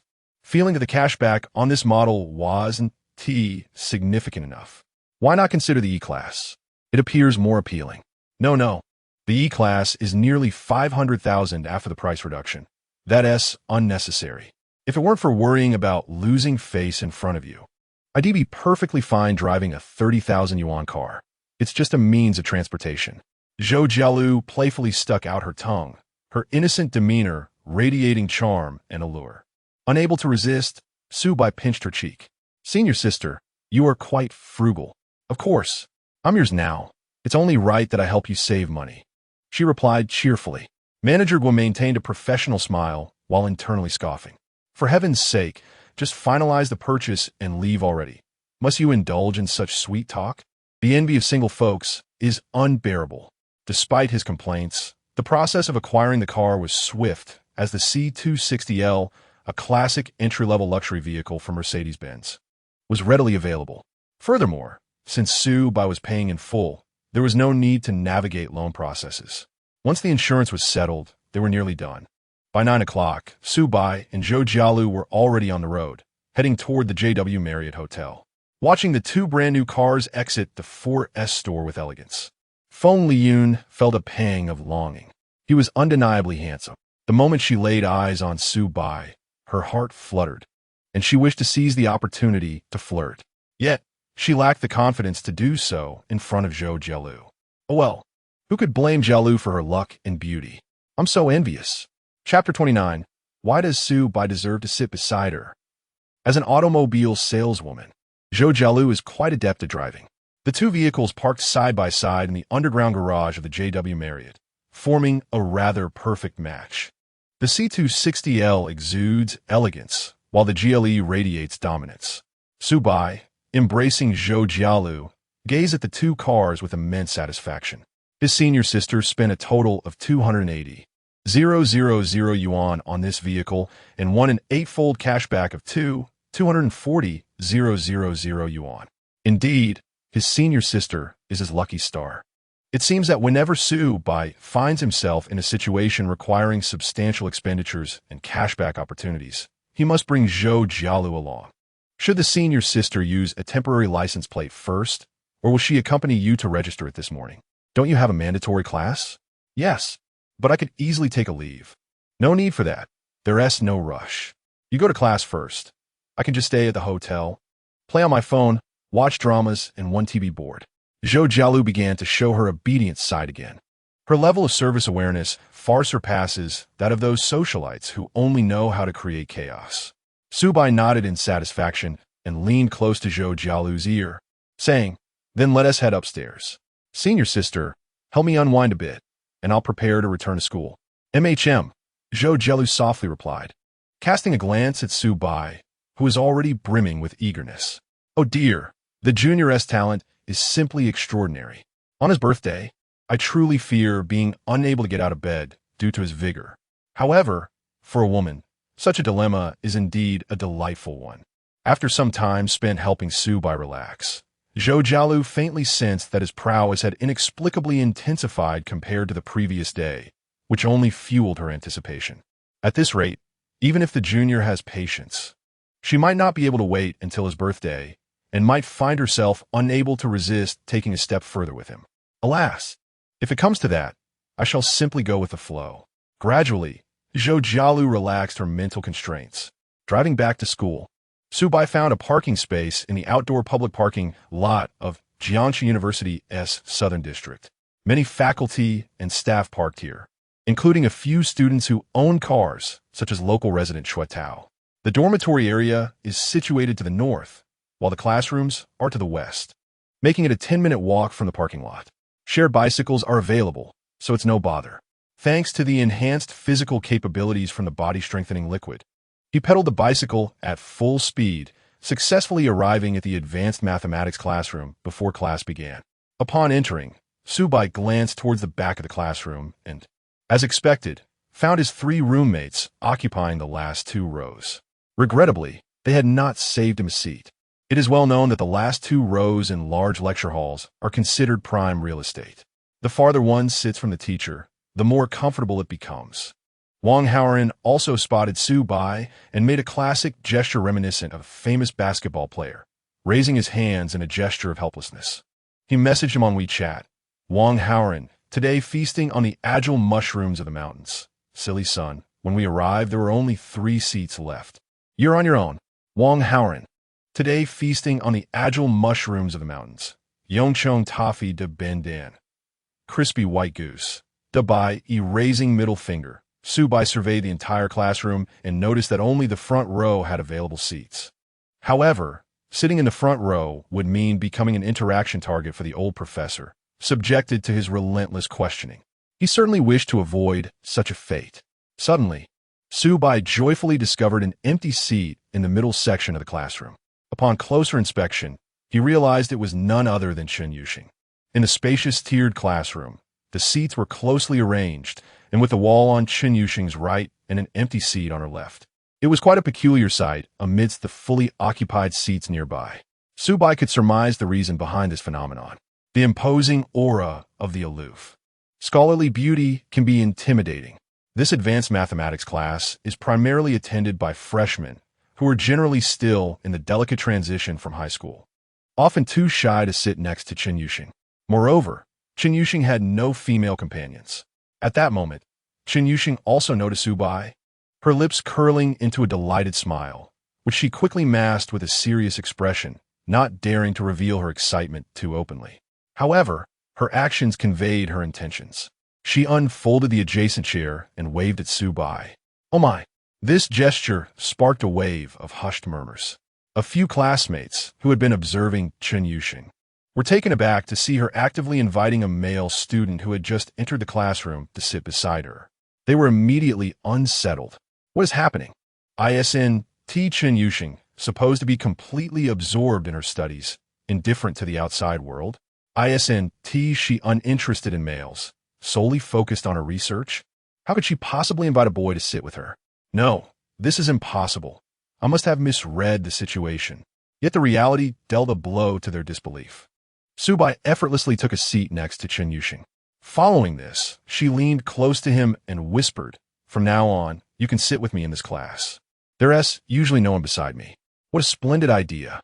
Su Bai thought it advantageous, as this arrangement would alleviate any concerns about securing a good spot. In fact, sitting in the middle of the classroom is also quite favorable. Sometimes, the teacher pays extra attention to the exceptional students in the last 2 rows, thus subverting expectations. The dynamic between teachers and students is always a game of strategy. Chen Yuxing secretly exhaled in relief. She had feared Su Bai might decline. Yet, she relished every moment spent with him, finding it incredibly comforting. They could chat discreetly during class, sharing amusing things they encountered online. Chen Yuxing, in essence, was somewhat of an internet addict, lacking interpersonal interactions in the real world. Or rather, she had little interest in ordinary socializing. Only Su Bai truly captured her interest. Moreover, Su Bai was affluent. Since her mother fell ill, Chen Yuxing had increasingly recognized the significance of wealth. She had always been aware of the importance of money. After all, she was merely introverted, not foolish. The significance of currency had been well covered in her high school textbooks. However, the hospital provided a more vivid experience of the harsh realities of life. If I were to become Su Bai's girlfriend, I would no longer have to worry about funds for my mother's treatment. She would receive proper care, and I wouldn't need to struggle for a living anymore. Chen Yuxing's peripheral vision caught Su Bai's poised posture and his handsome, sunlit face, suddenly prompting such thoughts. Immediately, she mentally slapped herself. What absurd notions are you entertaining? Chen Yuxing, pursuing romance with such a mercenary goal is rather unethical. Isn't it? It seems unlikely to yield a positive outcome. Furthermore, even if she did become Su Bai's girlfriend, she would have no grounds to demand he spend so much on her mother's treatment. Rationally, Chen Yuxing found the idea that had just emerged in her mind rather ridiculous. However, on the other hand, she and Su Bai genuinely resonated with each other, qualifying as potential soulmates. Engaging in a romantic relationship with Su Bai would transcend to the level of true love and that seemed perfectly acceptable. The musings of a young girl found themselves ensnared in a dilemma. Simultaneously, Su Bai informed his counselor, Xia Lin, via his phone that he had returned to class, seeking to ease her mind. It must be said that this counselor was quite diligent and responsible, managing a balance of strictness and leniency that is indeed rare. Encountering a reliable counselor is undoubtedly a significant boon for university life. At the back of the classroom, Chu Mingzhi stared with his lifeless eyes, fixated on Su Bai and Chun Yuxing, his expression one of disbelief. He opened his mouth in astonishment, exclaiming, "No, this can't be right. Why would Chun Yuxing allow Su Bai to sit beside her?" Chapter 30. The young couple must not whisper in class in response to Chu Mingzhi's astonishment. Wang Haoren remained unconcerned. So what? Bai Gu is not a plague. It's not strange for Chun Yuxing to sit next to him. Brother Haoren, you might have overlooked some details. Chu Mingzhi adjusted his glasses, a spark of wisdom illuminating his expression. It was Chun Yuxing who actively invited him over. And even after Su Bai settled in, Chun Yuxing was whispering in his ear. Wang Haoren was rendered speechless, beads of sweat forming on his forehead. Keep your voice down. Don't act crazy here, Xuetao interjected, feeling both embarrassed and displeased. If you don't mind looking foolish, we certainly do. Though Xuetao found a certain satisfaction in witnessing Hu Ye's dismay, he couldn't help but notice the burgeoning intimacy between Su Bai and Chun Yuxing. He felt compelled to ask, when did these two become acquainted? In Xuetao's memory, Su Bai and Chun Yuxing had barely exchanged a word. Had they forged some hidden connection in the shadows? However, the issue lay in the fact that Su Bai, apart from attending classes, mostly spent his time lounging in his dorm, engrossed in mobile games. He was not the type to socialize extensively. Rumor had it that Chun Yuxing led a similarly reclusive lifestyle, dormitory, classroom, laboratory, a monotonous triad. So, how had this clandestine whispering developed?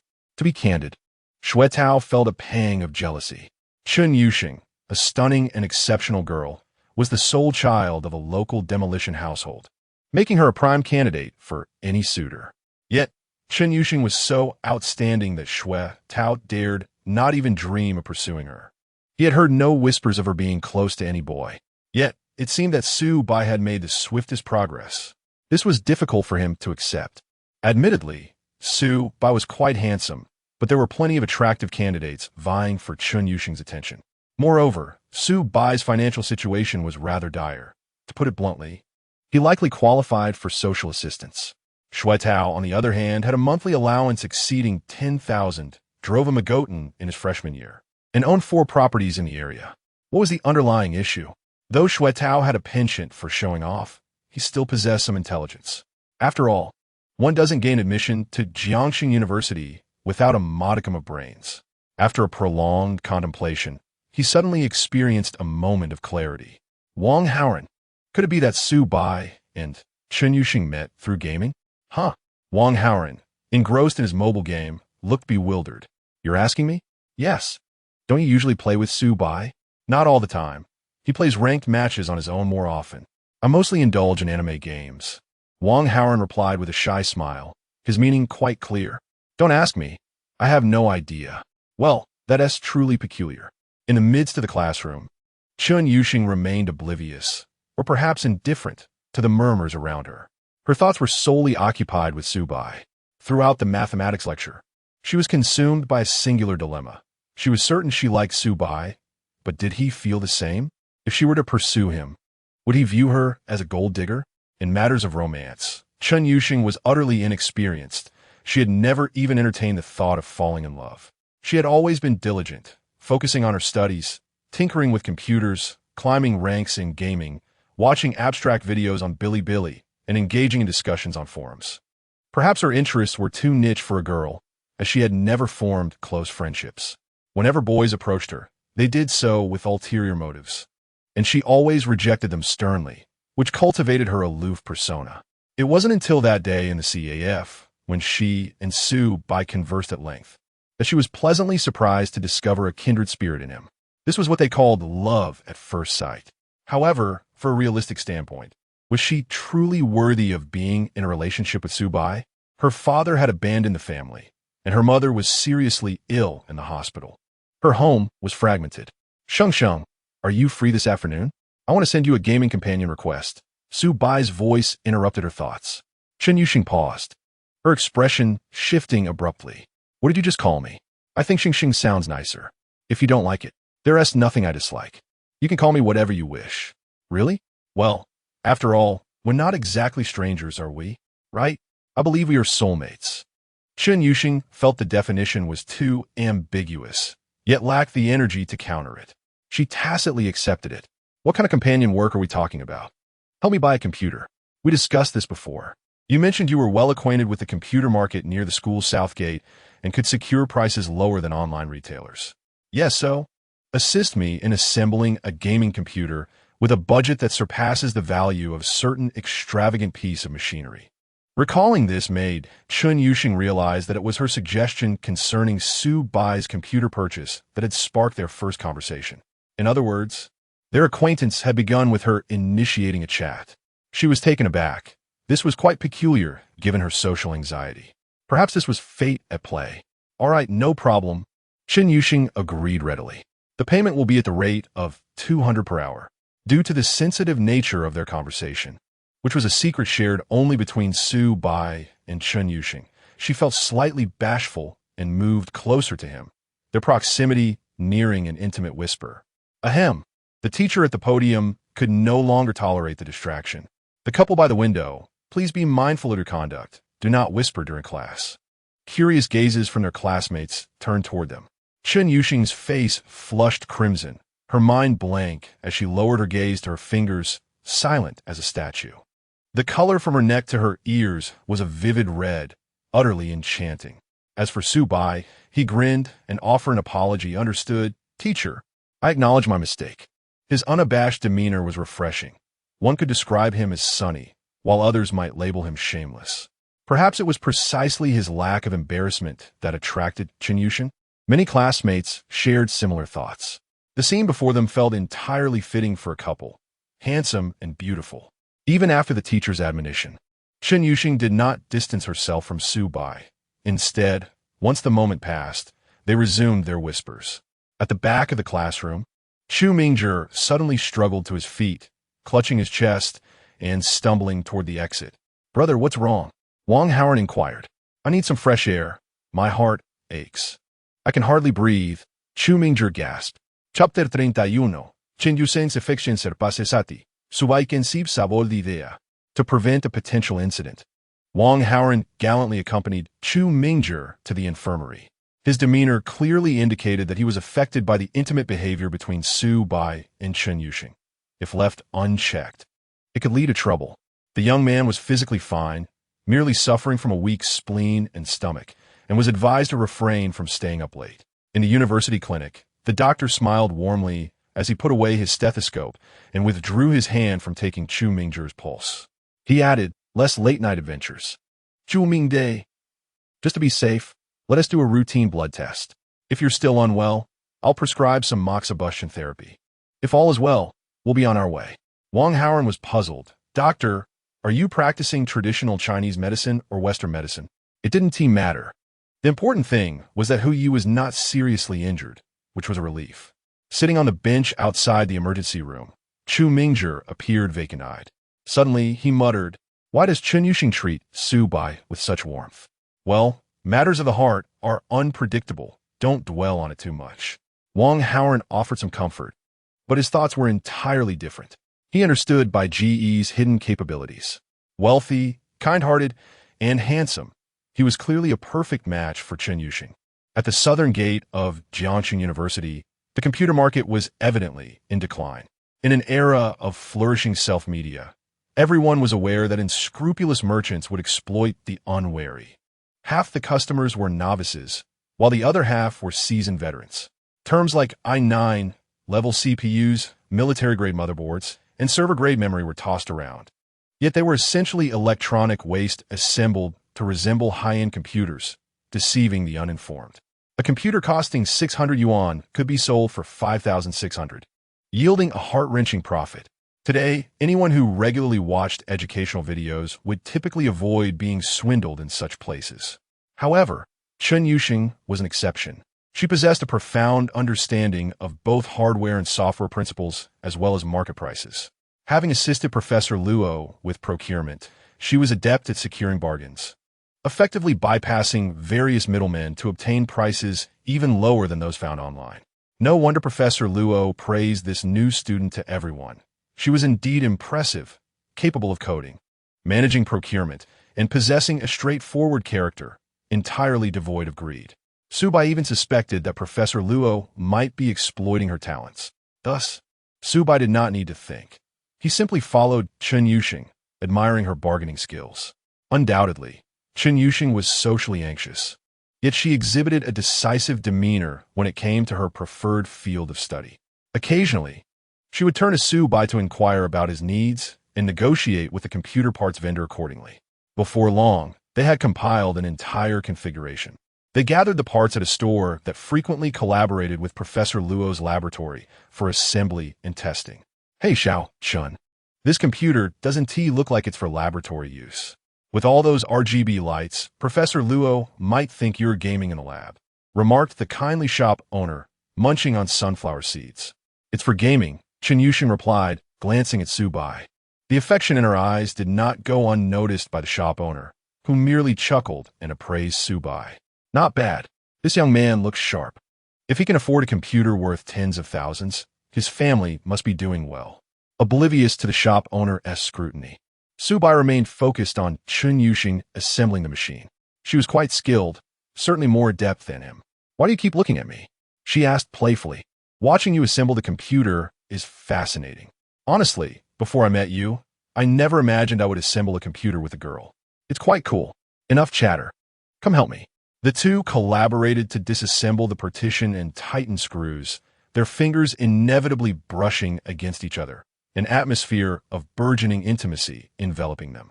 Chen Yuxing's mind was abuzz with Subai's words. It seemed that in his eyes, she held a special place as well. Soon, the computer was assembled and powered on. Next came the installation of the operating system and necessary drivers. Once everything was set, it was time to run a benchmark to assess the computer's prowess. The resulting score exceeded Subai's expectations.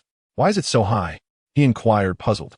I set up an overclocking configuration for you, which will yield better performance than the standard parameters. That sounds impressive. It won't explode, will it? Not at all.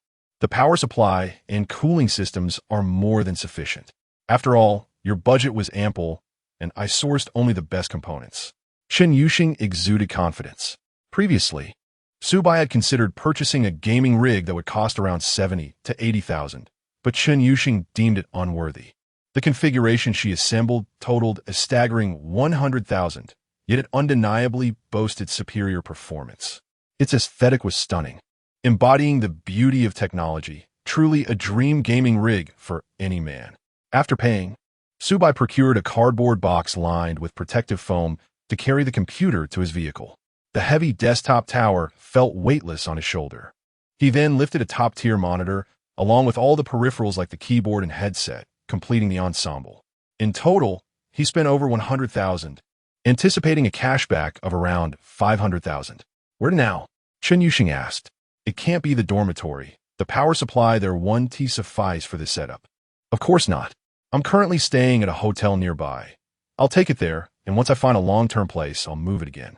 Oh, Chen Yuxing realized that Subai's hotel was surely not ordinary. Indeed, they arrived at the JW Marriott. Chen Yuxing recognized the brand and knew it was expensive. However, upon entering the Riverside Suite with Subai, she felt little awe at its opulence. This stood in stark contrast to her reaction when entering with Zhou Jialu.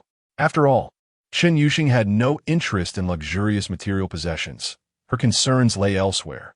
Had the room been adorned with AI research cards, she might have reacted with the same excitement as Zhou Jialu. After helping Subai set up the computer, she suddenly became aware that she was alone with him in his hotel room. Chen Yuxing was always cautious about being alone with men in enclosed spaces. Yet with Subai, it felt utterly natural, her guard completely lowered, being a person of rigorous logic. This phenomenon indicated that Subai's status in her heart transcended mere friendship. Perhaps, as Subai had suggested, they were soulmates.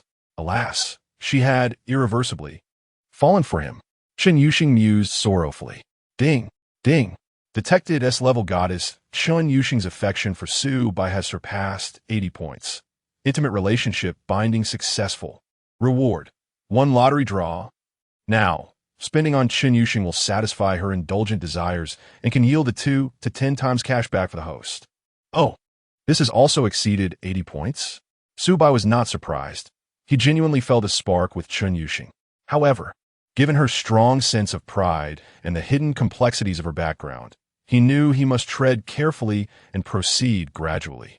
To one's astonishment, feelings blossomed so swiftly, transforming into an unforgettable romance. Thus, Suwai Yindlikokst, Sing Sing. I have a bold idea, chapter 32.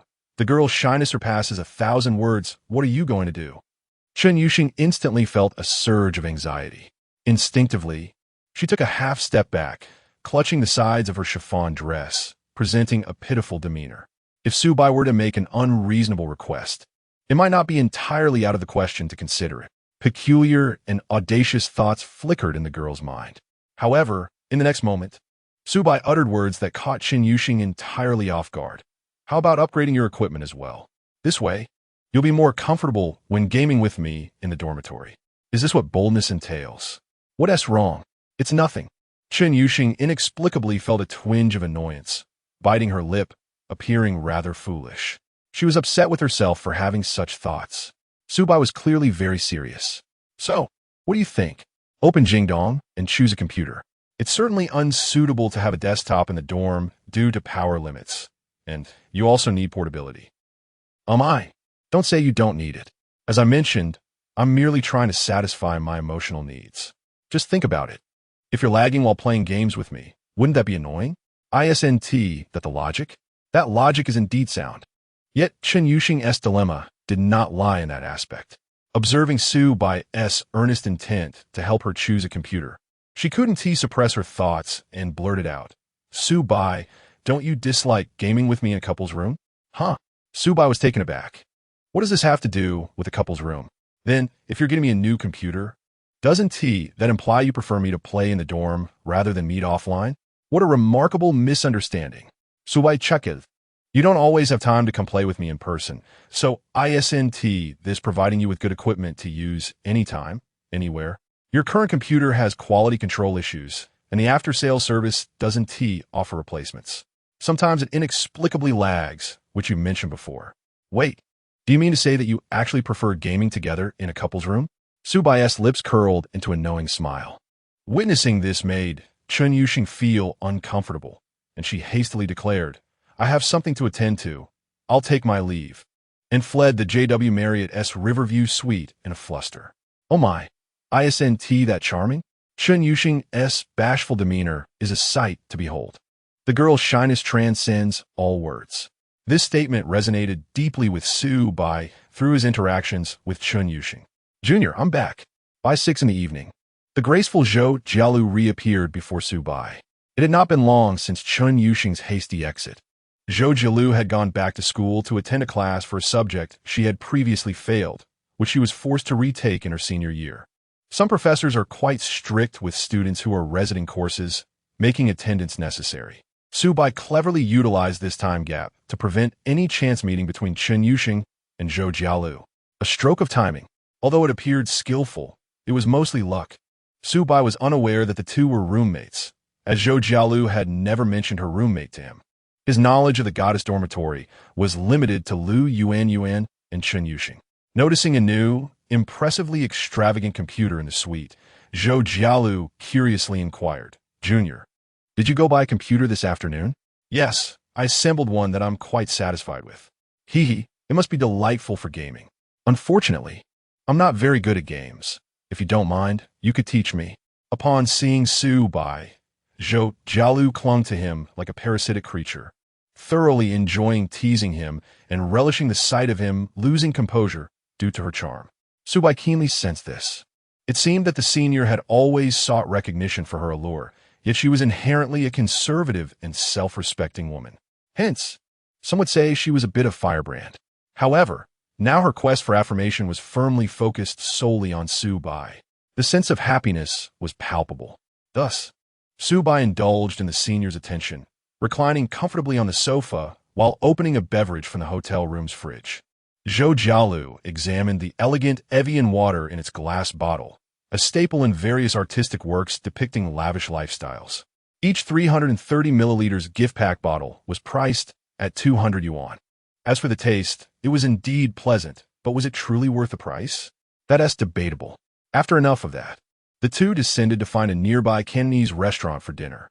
They had been indulging in rather greasy meals lately and needed a change of flavor. Although the system would mitigate any negative effects of indulgence on Subai, his palate still craved a variety of delectable cuisines. Alright, the truth is, Subai simply enjoyed treating himself. Food lovers are like that. When wealth permits, they wish to taste everything. During dinner, Chen Yuxing sent a cat emoji. Subai refrained from excessive chatter and directly informed her that they would commence gaming at 8. He estimated that Zhou Jialu would certainly head back by that time.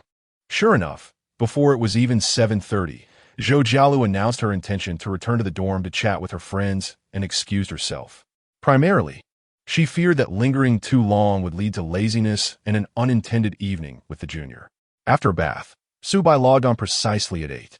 Today, Chen Yuxing was notably quiet in the game, not even using the open mic, only speaking briefly on occasion.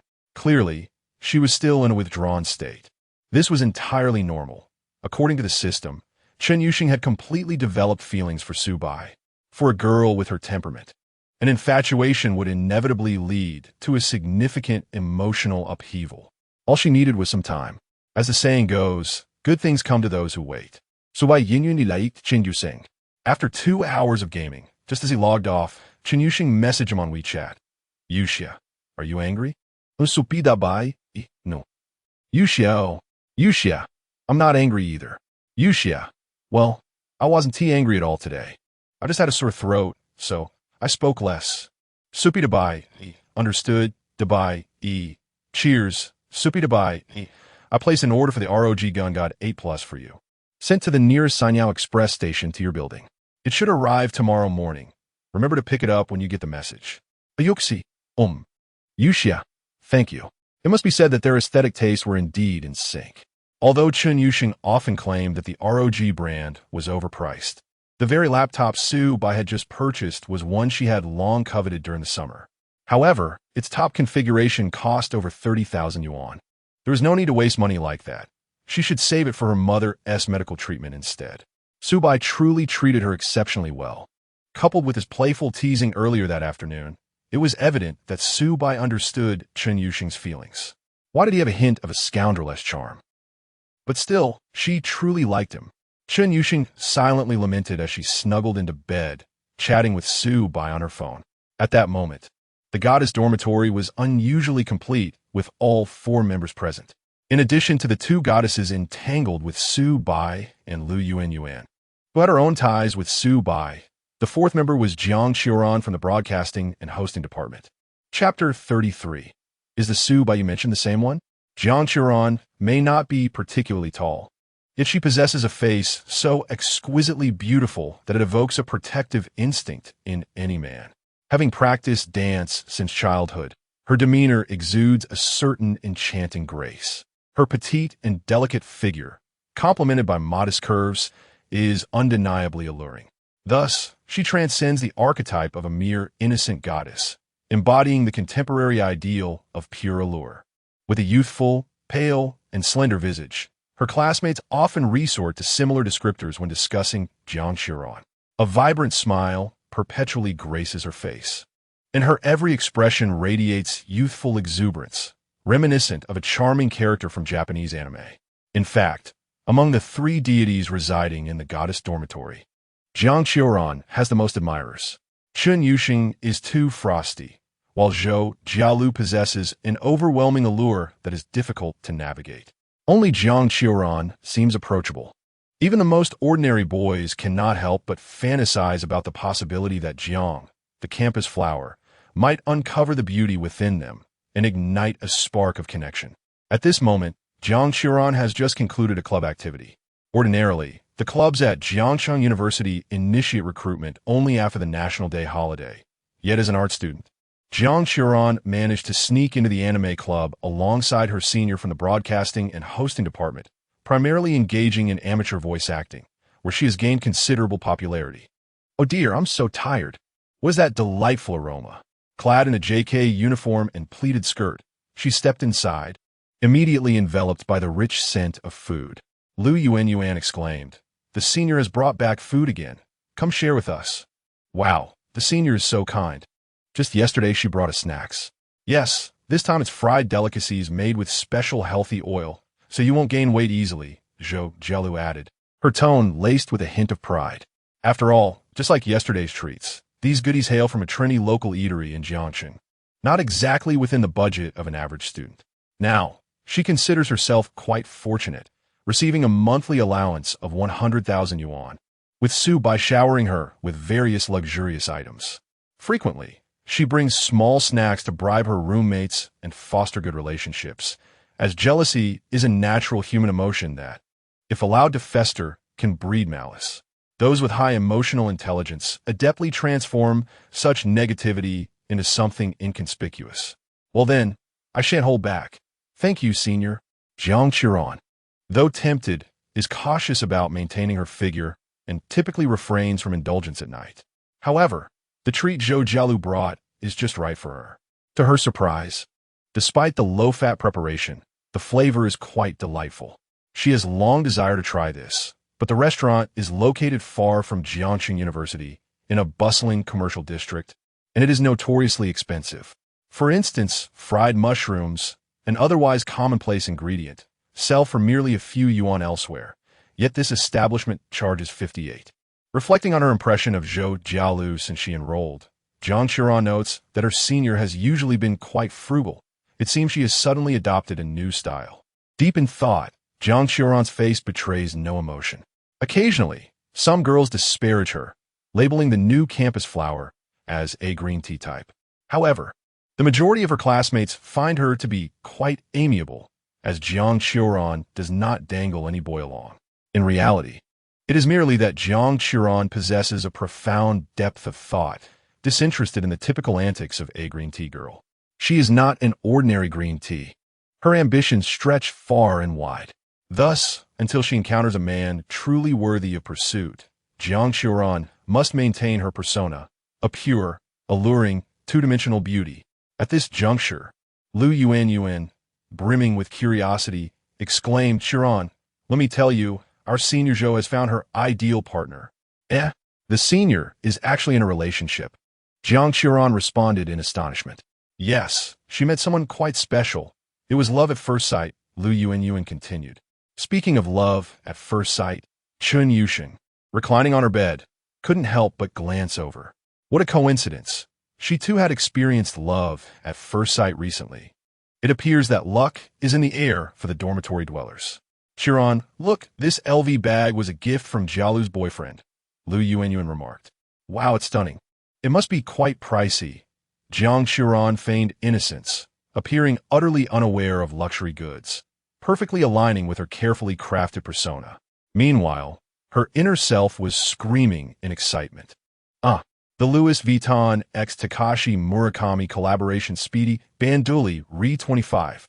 In terms of aesthetics, rarity, and price, it epitomizes the dreams of young women. When Yuan revealed the bag's price of 16,000 yuan, Jiang Qiran masterfully displayed her shock. Her eyes widened, lashes fluttering. Heavens, senior, your boyfriend is incredibly generous. Indeed, he treats me rather well. Zhou Jialu blushed at the compliment. If only they knew that Su Bai had purchased 3 bags of the same caliber for her, totaling over 500,000 yuan, they would surely be astounded. To be frank, Su Bai's financial prowess is indeed remarkable, fully satisfying Zhou Jialu's vanity and further validating her choice. Having known him for just a few hours, she had already given him her first kiss. While it may seem overly eager for a man as exceptional as Su Bai, a girl ought to pursue him. The 3 girls chattered animatedly, while Chun Yusheng silently observed. She genuinely could not comprehend how a bag could be worth such an exorbitant amount. It seemed like pure intellectual taxation. Yet, this absurd spending habit inexplicably reminded her of Su Bai. If Subai were to buy her a bag, she would undoubtedly refuse, preferring instead a graphics card. Ugh. Why would Subai buy her a bag? They're merely, soulmates, not a couple. With this thought, Chen Yuxing opened JD.com, searching for the interface of a 30,000 yuan laptop. She would be receiving it tomorrow. The anticipation brought her joy, as she indeed has a fondness for electronics. Were it not for the need to support her mother's medical treatment, she would have indulged in purchasing various electronic gadgets to tinker with in the dormitory. Senior, when will you introduce us to your boyfriend? Lu Yuan inquired, her curiosity piqued about what a wealthy individual looked like. Perhaps another time.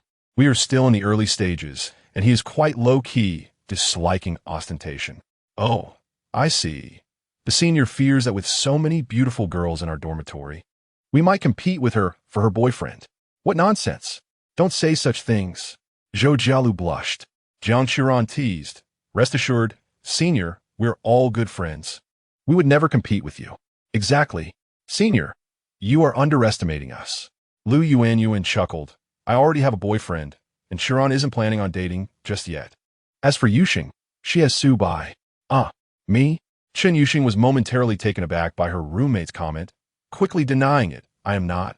I don't have. I and Subai are merely ordinary friends. Hey, what else have I missed? Jiang Qiran exclaimed excitedly. Could it be that the icy academic Chen Yuxing is also on the verge of finding love?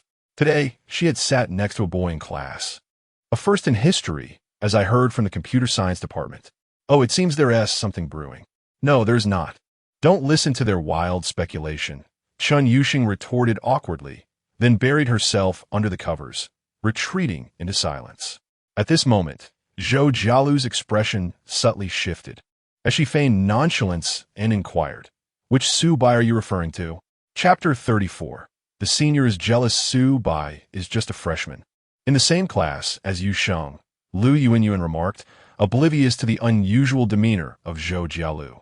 Yet, in Zhou Jialu's heart, a sudden pang was felt upon hearing Lu Yuan mention Subai's name. She only knew that Subai was a first-year student in the computer science department, unaware that he and Chen Yuxing shared a class, and even more oblivious to the closeness of their relationship, which allowed them to sit together in lectures. Typically, attending classes together doesn't imply much. After all, they are university students, not elementary school children who giggle at boys and girls walking together. The crux of the matter, however, lay in the fact that Chen Yuxing was no ordinary individual. She had always maintained a distance from any male classmates. Moreover, the evident shyness that enveloped her when Subai's name was mentioned was unmistakable, so apparent that even the blind could perceive it. In principle, Subai kept a low profile at school. Perhaps some girls were drawn to him due to his looks. But Chen Yuxing did not seem like the type to be merely captivated by superficial beauty. Could it be that Chen Yuxing had discovered Subai's wealth? This was an unsettling notion for Zhou Jialu. An internal storm brewed within her, yet she refrained from asking further questions, realizing that any inquiry would be too revealing. For now, she wished to keep her relationship with Subai a secret from others on campus. Oh dear, Subai appears rather impoverished, yet he is undeniably handsome. If only my boyfriend Xue Tao could be as striking. Lu Yuan continued her lament. Xue Tao is not only unattractive, but has a dreadful personality too. I merely glanced at Subai a couple of times in the cafeteria, and look how it affected him. He seemed quite displeased. Jiang Qiran, uncertain, interjected, Isn't Subai in the same dorm as Xue Tao? Indeed, and there's another wealthy student, Chu Mingzhi, also from the computer science department, residing in that dorm. He hails from the magical city of Shanghai. Qiran, are you interested? Haha, senior, I have no intention of dating at the moment. Zhou Jialu pretended to be engrossed in her phone, keenly eavesdropping on their conversation. It turned out that Lu Yuan's boyfriend was Subai's roommate. This was fortuitous. She could glean information about Subai through Yuan. Amusingly, Lu Yuan seemed to be an admirer of Subai's looks, incessantly extolling his tall and handsome attributes. It appeared that, apart from the outsider Jiang Qiran, the other three in the dorm harbored favorable feelings toward Subai. Zhou Jialu sensed an impending conflict. After a while, silence enveloped the goddess dormitory. Jiang Qiran climbed onto her bunk and drew the curtains. Once in solitude, her vibrant face was suddenly shrouded in shadows. Subai, will you truly be good to Chinyushin? The following morning, Subai groggily heard the sound of someone swiping a key card to enter the room, closely followed by the familiar fragrance of the senior. Good morning, my dear junior. As he opened his eyes, Subai found Zhou Jialu's enchanting visage mere inches away. With a playful peck, he spread his arms and lifted the covers, allowing Zhou Jialu to snuggle into his embrace. Today, she donned a fresh t-shirt paired with a denim A-line skirt, an iconic ensemble for female university students in the late summer of Jiangcheng. However, her figure was so alluring that even a simple fitted t-shirt accentuated her voluptuous curves and notably slender waist, igniting a fervor within him. At this early hour, it was undeniably challenging to resist. After a brief embrace, Zhou Jialu, aware of the effect she had on him, mischievously smiled. Junior, would you like some assistance? Yes, indeed. Details omitted. In the spacious and luxurious bathroom, Subai refreshed himself, feeling invigorated. Through the mirror's reflection, he noticed Zhou Jialu leaning against the doorframe. Watching him, he inquired, Senior, do you have something to say to me? Oh my junior, how astute you are. Please, there's no need to be reserved with me. Well then, do you know Chinyushin? Of course, I game with her, Subai replied candidly. She lives in the same dorm as I do. I see. No wonder it's the goddess dorm. So, when you were gaming with Chinyushin last night, you were actually nearby? It feels rather thrilling to think of it that way. Subai was acutely aware that he was not the kind of man who would be exclusive. After binding himself to the wealthy system, his harem instincts were further ignited. Drying his freshly washed face, he gazed playfully at Zhou Jialu, awaiting her next words. Feeling shy under his gaze, Zhou Jialu could no longer contain her thoughts and nestled back into his arms, snuggling against him as she said in a teasing tone, If you want a game and need a partner, I can join you. I'm willing to learn any game you like. My goodness, look at this service attitude. Those who restrict their boyfriends from gaming simply because they themselves don't enjoy it should take a page from Zhou Jialu. Subai Chekil, I'm genuinely touched by your willingness, but the situation isn't quite what you think. When I play with Shang, it's not me leading, it's her guiding me. She is exceptionally skilled at gaming. Oh, Zhou Jialu could even perceive admiration in Subai's eyes. Indeed, boys often idolize girls who excel at gaming, especially when they are as attractive and academically accomplished as Chinyushin. Notably, Subai's endearing reference to Chinyushin as Shang was far more intimate than what the other dorm mates used. Are you feeling a tinge of jealousy, senior? Just a smidge, only a tiny bit. Zhou Jialu's cheek pressed against Subai's chest, her tone laced with a hint of melancholy. However, before Subai could respond, she lifted her head, her beautiful eyes gazing tenderly at him. I've long been prepared for this. A man as exceptional as you could hardly be tied to just one woman. I merely hope to hold a unique place in your heart. Unique indeed. Senior, you are my first love. Really? Absolutely. My first love, my first kiss. All belong to you. Suddenly, Subai recalled something and laughed heartily. And there was that first. You know what I mean? What do you mean by that? Subai pulled out his phone, opened Douyin, and showed Zhou Jialu his history. You were the first beautiful influencer I followed on Douyin. Back then, your personal account was still quite obscure. You merely shared your life and occasionally posted dance videos with minimal exposure. Yet, I was young and didn't quite understand why I found you so captivating. Thus, I made my very first mistake while watching your videos. Subai's earnest confession left Zhou Jialu stunned, her face flushed. After a prolonged silence, she stammered, Junior, how could you be so mischievous? Thus, the bond between us can be deemed fated. I am your ideal type, and you are mine. Perhaps calling you my white moonlight isn't quite right. After a moment of contemplation, an epiphany struck him, and his eyes sparkled as he found a fitting description. Senior, you are my naughty moonlight. How infuriating. Zhou Jialu was utterly amused by Subai, laughing uncontrollably, her laughter a delightful symphony as they playfully tussled. By the time they regained their composure, Subai had lifted her onto the bed. The two individuals gazed into each other's eyes at close range, and then, almost instinctively, they revealed sweet smiles. It is truly wonderful to have met you. Chapter 35. Subai has truly given so much. Junior, what are the plans for today? After a moment of intimacy, Zhou Jialu inquired. Subai pondered for a moment and replied, there are no specific arrangements today. We can go with the flow. We don't need to return to school until tomorrow afternoon. Then what is the purpose of going back tomorrow afternoon? She asked. We have a class meeting to attend. But it shouldn't take long. After the meeting, we can have dinner at school. The time in between is all yours, he said, playfully pinching Zhou Jialu's nose. With a smile, she leaned in and said softly, I, too, have no other plans this weekend, so I'll focus on accompanying you. All right, but when I return to school tomorrow afternoon, Senior, you should stop by your dorm as well. Don't neglect your friends for romance. Otherwise, they might accuse you of prioritizing love over friendship, he teased. Hee, that is only because your allure is too tempting, she replied, suddenly realizing something. Subai meant for her to stay over tonight, which made her cheeks flush. Truth be told, she yearned to stay, to lie in the same bed with him, to fall asleep in his embrace and wake up to his handsome face. Who wouldn't cherish such a moment when newly in love? However, she feared that acting on her desires would lead to more than she intended. She preferred to save her first time for a more memorable occasion. After a moment's thought, Zhou Jialu decided to test Subai's intentions. Junior, would you welcome me to stay here tonight? Of course. I will be delighted if you wish to. Subai responded, catching her gaze and laughing. Are you worried that I might lose control and take you right away?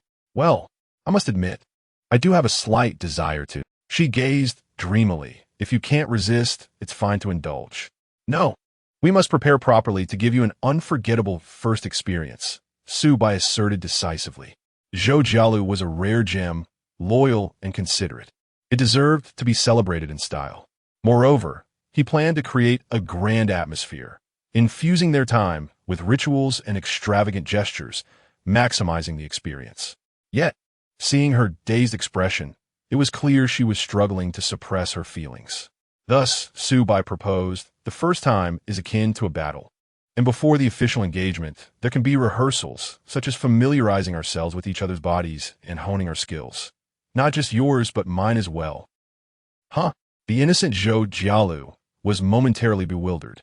However, realization dawned upon her a second later, and she playfully feigned annoyance while acquiescing to his whims. The entire day was spent in their hotel room, either engrossed in television dramas or indulging in rehearsals. Zhou Jialu found herself becoming addicted. In the presence of a man she truly adored, she felt the stirrings of desire. Subai's hands seemed to possess a magical touch that she relished. When a couple is in harmony, it becomes a mutual pleasure. There is a stark contrast between acting alone and engaging with a partner. Subai understood this deeply. Previously, he would watch videos of Zhou Jialu satisfying himself. Now, enjoying her companionship up close was a realization of youthful dreams. After tiring of their indoor activities, they decided to explore the nearby area, leisurely enjoying each other's company.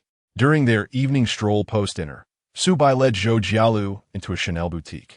He intended to buy her several outfits, ensuring they match her exquisite bags. Great! Junior, you choose for me. Or whatever you like, she exclaimed, thrilled.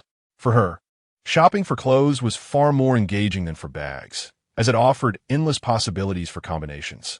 However, Subai shook his head. Senior, you pick. I'll simply admire. Anything you love, we shall purchase. Hee, you are so generous. Zhou Jialu beamed, but she understood the implications of his lavishness. The price of clothes should complement that of the bags, and picking out 4 or 5 ensembles would likely total several tens of thousands, with a budget ranging from 500,000 to 1,000,000. She noted down her estimates on her phone and showed them to Subai, who nodded in approval. Let us proceed. Delighted, Zhou Jialu eagerly began selecting outfits. Watching her joyful demeanor, Subai felt a sense of satisfaction. Zhou Jialu indeed had exquisite taste, which was beneficial for him. After all, her indulgence was equivalent to his own. Don't mock. Being able to spend money wisely is a talent in itself. Many wealthy individuals squander their fortunes on absurd items devoid of beauty, falling victim to scams. Zhou Jialu, however, had another virtue. She understood boundaries. While some women might greedily seized the opportunity to indulge. Zhou Jialu was different. She was intuitive to Su Bai's intentions, ensuring her own enjoyment while aligning with his expectations. Smart. Living with a clever woman is a luxury for any affluent man. Ding. Detected Zhou Jialu purchasing a set at Chanel, totaling approximately 680,000, triggering a 9x cashback, rewarding 120,000. Detected host S savings exceeding 10 million, rewarding an additional lottery draw. Su Bai settled the payment for the clothes in one go, pondering whether he could score a significant cashback multiplier. To his delight, this expenditure had indeed elevated his savings beyond the million mark. While this sum is trivial compared to true elite wealth, it was ample for a carefree freshman to enjoy life to the fullest. After their shopping spree, it was getting late. Su Bai returned to the hotel, opened his computer, and prepared to team up with Chun Yuxing in a gaming session. The new computer he bought her had already arrived, and she had even recorded an unboxing video in her dorm. From their earlier chats, it was clear that she was thrilled with her new acquisition despite having previously advised him against reckless spending. Now that she owned it, she cherished it immensely. Are you about to game with Yuxing? Yes, I'll speak up. Don't worry. I'll 1T let her know there's another woman in your life. Zhou Jialu teased. Your awareness is impressive. Of course. Junior, you spent over $1 million on me these past few days. It's unrealistic to expect exclusivity from such a powerful man. Regardless, I'm yours. Just your fleeting moonlight, haha, and I'm already quite satisfied. With that, Zhou Jialu planted a sweet kiss on Su Bai, retreating into the bedroom and closing the door to let him focus on gaming in the living room of their riverside suite. Su Bai found himself momentarily dazed. More than Zhou Jialu's thoughtfulness, he was astonished that he had already spent $1 million on her in just a few days. Adding it up, it was indeed true. Bags, clothes, and a Mercedes-Benz C-Class, $1 million. How long would an average person need to save that amount? In Jiangcheng, the average monthly salary for university graduates hovers around 5,000 yuan. In recent years, the economic climate has been unfavorable, leading to sluggish wage increases. If we consider an average monthly salary of 8,000 yuan, supplemented by 2 months' worth of year-end bonuses, the annual income totals 112,000 yuan, which would require nearly 9 years of frugality to accumulate. Even for a star salesperson at a 4S dealership, who enjoys substantial commissions post-confirmation, it would still take at least 5 years to save a similar amount. How many 5-year spans does one encounter in a lifetime? Moreover, for young women, these are the most precious years of their youth. With such calculations in mind, Zhou Jialu finds no fault with Su Bai and other girls indulging in video games. It seems quite understandable. After all, Su Bai offers far too much. Chapter 36. The first night embracing a girl in the bedroom. Zhou Jialu pressed her ear against the door gap, faintly hearing Su Bai's excited voice as he played games outside. It was entirely consistent with her impression of how boys typically behave while gaming. It appeared that the freshman also shared common traits with his peers, which made Zhou Jialu find him endearing. After all, Su Bai often seemed overly mature and composed. It was rather delightful to witness glimpses of youthful exuberance. When it came to gaming, Zhou Jialu humbly acknowledged her inferiority to Chun Yuxing, who had established her prowess in gaming since the beginning of the semester. Hence, she decided to let Su Bai play with her, embracing the notion that one should not be overly greedy, at least in terms of fashion, shopping, and the rehearsals. Zhou Jialu felt confident in her superior abilities. Wow, Sheng, your gameplay tonight is exceptional. It feels like you've leveled up, Su Bai praised, having just assisted Chun Yuxing in securing 2 more kills. Really? Chun Yuxing responded with uncertainty, as she herself felt indifferent about her performance. Definitely. It feels like you're on the brink of becoming a professional player. Perhaps it's due to the equipment change. This computer works splendidly, with no frame drops. And my eyes don't strain even after prolonged use. See, I told you it was imperative to get you a good computer. It would be a pity for your beautiful eyes to suffer from nearsightedness due to screen time at that moment. Chun Yuxing was in the study room of Dormitory Building 2, engrossed in her game. Each building at Jiangcheng University came equipped with study rooms, which were typically bustling with students as exams approached. However, as the semester had just commenced and exams were still distant. The room was relatively empty, ideal for Chen Yuxing's evening gaming session. Hearing Su Bai compliment her looks brought a wave of shyness over her. While she had heard similar flattery from other boys before and found it revolting, this instance felt entirely different. Instead of repulsion, she felt a sense of delight and pride. Su Bai appreciated her appearance. Well, that suggests that Su Bai harbors feelings for her, doesn't it?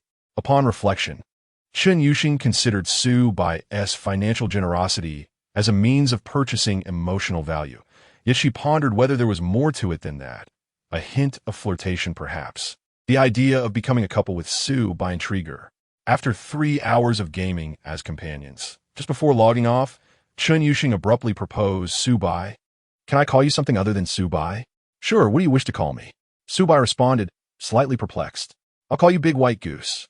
"Haha, that is perfectly fine." "What, do you think it sounds bad?" "It's lovely. You know, I've always adored the Big White Goose." "Why?" "Because they are so beautiful and possess incredible strength. The geese raised in rural areas guard the house better than guard dogs." "Ah, then from now on, I shall be your Big White Goose." After a pause, Chen Yuxing earnestly said, "Good night, Big White Goose." She then exited the voice chat.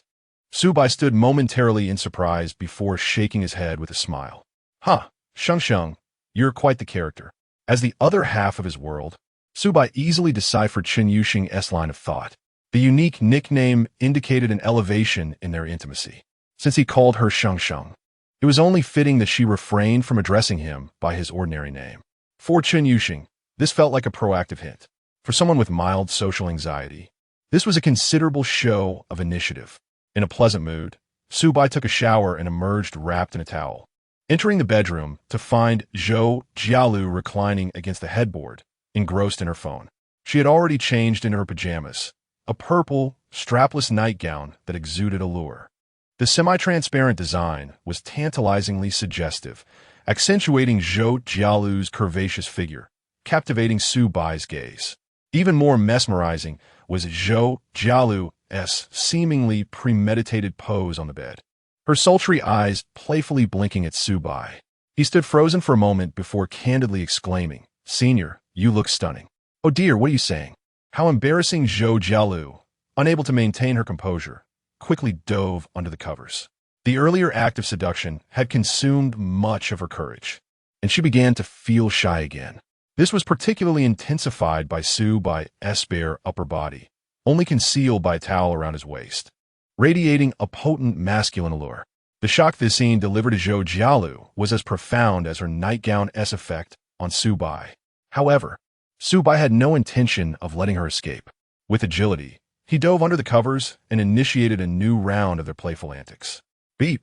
The system has detected an excessive frequency of rehearsal activities.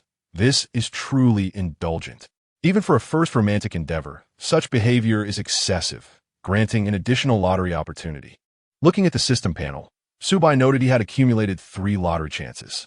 He planned to save up for a few more, awaiting the perfect moment for a grand draw. At this moment, he held Zhou Jialu, who lay atop him and was visibly fatigued. Having been thoroughly engaged in their playful endeavors for quite some time, he had lost track of how many rounds they had gone through that night. When one is particularly joyful, clarity of thought tends to fade. Now, Zhou Jialu felt dizzy and utterly soft from head to toe. How could this be? She had triumphed over Su Bai several times during their playful exchanges, yet it felt as if his energy was inexhaustible while she was nearing her limit. Little did she know, the system automatically negated any adverse effects of indulgence on Su Bai, ensuring he remained in peak condition regardless of their activities.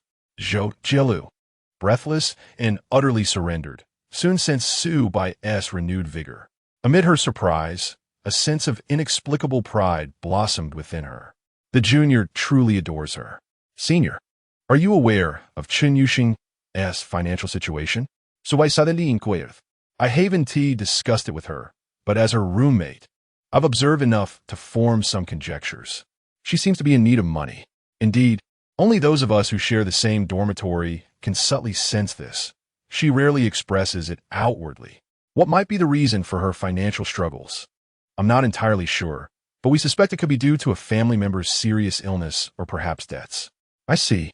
This aligned with Su Bai's suspicions. Observing Su Bai deep in thought, Zhou Jialu teased, "You're embracing me, yet inquiring about another girl? You scoundrel. You're her roommate. My inquiry indicates my trust in you. Regardless, you're still a scoundrel. Fou fialu plafelis what, Su Bai. Edaptinga charmin diminer. Sigh. This senior truly knows how to charm." Su Bai feigned indignation. "It seems the intensity of our playful antics is still insufficient. Please no. I have no strength left, Zhou," Jialu pleaded. "Oh, Junior, spare me. Are you still calling me Junior while begging?"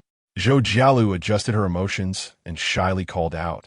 Husband, this utterance resonated deeply within Su Bai, sending warmth to his very core. Ignoring the senior's pleas for mercy, Su Bai insisted on rehearsing once more. And only then did he feel satisfied. At this point, Zhou Jialu could no longer withstand the moment. She mumbled incoherently a few times, clinging to Su Bai's arm, and soon drifted off into a sweet slumber. Coincidentally, Su Bai also began to feel drowsy, and he embraced the senior, closing his eyes. This marked Su Bai's first experience of holding a girl while sleeping, an exquisite sensation. Chapter 37. Stealthily purchasing a nightgown as dawn broke, Zhou Jialu gradually roused from her slumber. Though she described her fatigue, it was more akin to the refreshing sensation that follows an invigorating workout. Habitually, she rolled about in bed, only to find herself atop a warm, sturdy body. The alluring scent of male pheromones instantly stirred her awake, prompting her to open her eyes. It dawned on her that she had spent the night with her junior. With a playful grin, Zhou Jialu gazed at Su Bai's face, which was mere inches away, her heart swelling with affection. Reflecting upon the past week, she recalled her anxieties about whether she would secure a permanent position after graduation, the uncertainty of job hunting, and the dilemma of pursuing further studies. Indeed, Jiangxing University was a prestigious 985 institution, yet the job market for liberal arts majors, particularly in marketing, was dismal. The past 2 years had seen rampant layoffs in positions suited for liberal arts graduates, leaving little room for new hires. Yet in the span of just a week, she found herself sprawled on a luxurious hotel bed worth nearly 2,000 a night, beside a man who had lavished over $1 million on her within just a few days of their acquaintance. Still a student, Zhou Jialu possessed a limited edition handbag worth hundreds of thousands, an upscale Chanel ensemble, and a sleek Mercedes C260L. Could it be that she was dreaming? An inexplicable surge of anxiety gripped her as she reached out to pinch Su Bai's cheek. "Phew, Junior, does your face hurt?" "Not all. What's the matter?" he replied, still groggy. "I suddenly feel overwhelmed with happiness and fear that all of this might just be a dream." Su Bai, just awakening, took a few moments to process her words before bursting into laughter. "What is so funny? Am I that amusing? Senior, you're just too adorable." He chuckled, causing Zhou Jialu to retreat beneath the covers in embarrassment, only to have Su Bai playfully tug them away. Their playful banter naturally transitioned into a morning routine. Previously, Zhou Jialu had heard some female friends discuss the expectations of married life, including the notion of demanding financial contributions from their husbands or even infidelity stemming from unmet desires. At that time, she found it hard to believe that such matters could be so compelling. Yet, having now experienced the joys of intimacy with someone she cherished, she understood. After a while, Su Bai playfully patted Zhou Jialu's round backside, teasing, "This nightgown looks fantastic on you. But I have to ask, don't you feel embarrassed wearing this in the dormitory?" After all, Zhou Jialu was inherently innocent. It was hard to imagine such a shy girl donning attire that flirted with scandalousness in her dorm. In response, Zhou Jialu smiled coyly. "Of course not. Hee. Let me tell you a secret. I actually bought this while shopping yesterday when you were off getting ice cream. The store was nearby." Su Bai was taken aback. "How did I miss that?" "You were busy with your ice cream, and I slipped into the Chanel store just around the corner," she explained. "Wow," Su Bai exclaimed. "What a crafty senior you are." Upon reflection, the scenario made perfect sense. A luxury boutique nestled near a shop selling intimate apparel. What better way for a wealthy man to indulge his partner? By gifting her both luxury items and essentials for later use? Zhou Jialu nestled closer to Su Bai, her adoration evident. As they cuddled, Both their stomachs growled in unison. It was time to order breakfast. The previous night's dinner had been light, focused on health, and they had gone straight to sleep post-rehearsal without a midnight snack. Subai decided to order dim sum from a nearby Cantonese restaurant, effectively solving both breakfast and lunch. He made sure to include pig liver soup with goji leaves, as both he and Zhou Jialu needed a nutritious boost. Though the system would mitigate any negative effects of indulgence, he felt a psychological void that needed addressing. After all, choosing nourishing foods was ultimately beneficial for the body. In the afternoon, Zhou Jialu took the lead in departing the hotel. Subai had to return for a class meeting and needed a moment to prepare, at the very least to wash away her scent before meeting Chen Yuxing. Thus, Zhou Jialu dutifully granted him the solitude he required. Upon entering the underground parking garage and sliding into her Mercedes C260L, Zhou Jialu's phone rang. It was her roommate, Lu Yuan. "Hello, Jialu, where are you right now?" "I'm still out, but should be back at school shortly." "Is something wrong?" Zhou Jialu detected urgency in Lu Yuan's voice, hinting at an unexpected situation. "Do you remember Zhang Kong from the finance department? The one in the student council who was persistent with you?" "Of course, what about him?" "Last night, he somehow found out you didn't come home, and he has gone off the deep end, insisting he must see you. I've been messaging him to keep him calm. He originally wanted to come to our dorm, but I suggested a different location." "Yes, we should definitely change the venue. Meeting outside the dorm is not ideal." Zhou Jialu took a deep breath, her demeanor calm and composed. Yuan, thank you for your help. It's invaluable. Tell him to meet me at the parking lot in the South District of the school. I'll clarify things there." "Got it, senior. I'll head over right away." After hanging up, Zhou Jialu shook her head in exasperation. Zhang Kong was someone she had worked alongside in the student council, and though they shared a colleague-like relationship, he had always been a bit pretentious. Upon their first meeting, his lecherous gaze had betrayed his indecent intentions. As he persistently pursued her, claiming she should capitalize on her youth and beauty, implying that he was the perfect opportunity for her. However, Zhou Jialu felt no attraction toward him and had firmly rejected his advances multiple times. Yet, he remained undeterred. This time, he must have heard rumors from other girls about her new relationship and her late nights away from home, which likely fueled his fury. As Zhou Jialu arrived at the South District parking lot, she spotted Zhang Kong standing by the roadside, his face a mask of impotent rage as he spoke animatedly to Lu Yuan, who wore a disapproving expression of her own. "I've told you countless times, Zhou Jialu will never find anyone better than me. You all should have kept a closer eye on her. And now look what has happened. She has been swept away by some random guy." Zhang Kong fumed, rubbing his temples in frustration. Lu Yuan couldn't help but laugh at his outburst. "Dude, are you for real? How can you say she won't find someone better? You clearly underestimate our Jialu. Isn't it obvious? A girl from a rural area, studying a non-lucrative major, barely making it through school, an average 985 graduate in Jiangsheng, is nothing special." Zhang Kong sneered, unabashed in his disdain. "Someone like me, with my credentials, is among the top tier of guys willing to seriously date her. Do you get that? Sure, maybe some wealthy men wouldn't mind a short-term fling with her, but that is a completely different dynamic. I genuinely want to be with her." Chapter 38. The dashing senior, Su Bai as her confidence. As Zhang Kong spoke, he patted the engine hood of the car behind him, an aging BMW 320. Although it was somewhat worn, it was still a BMW.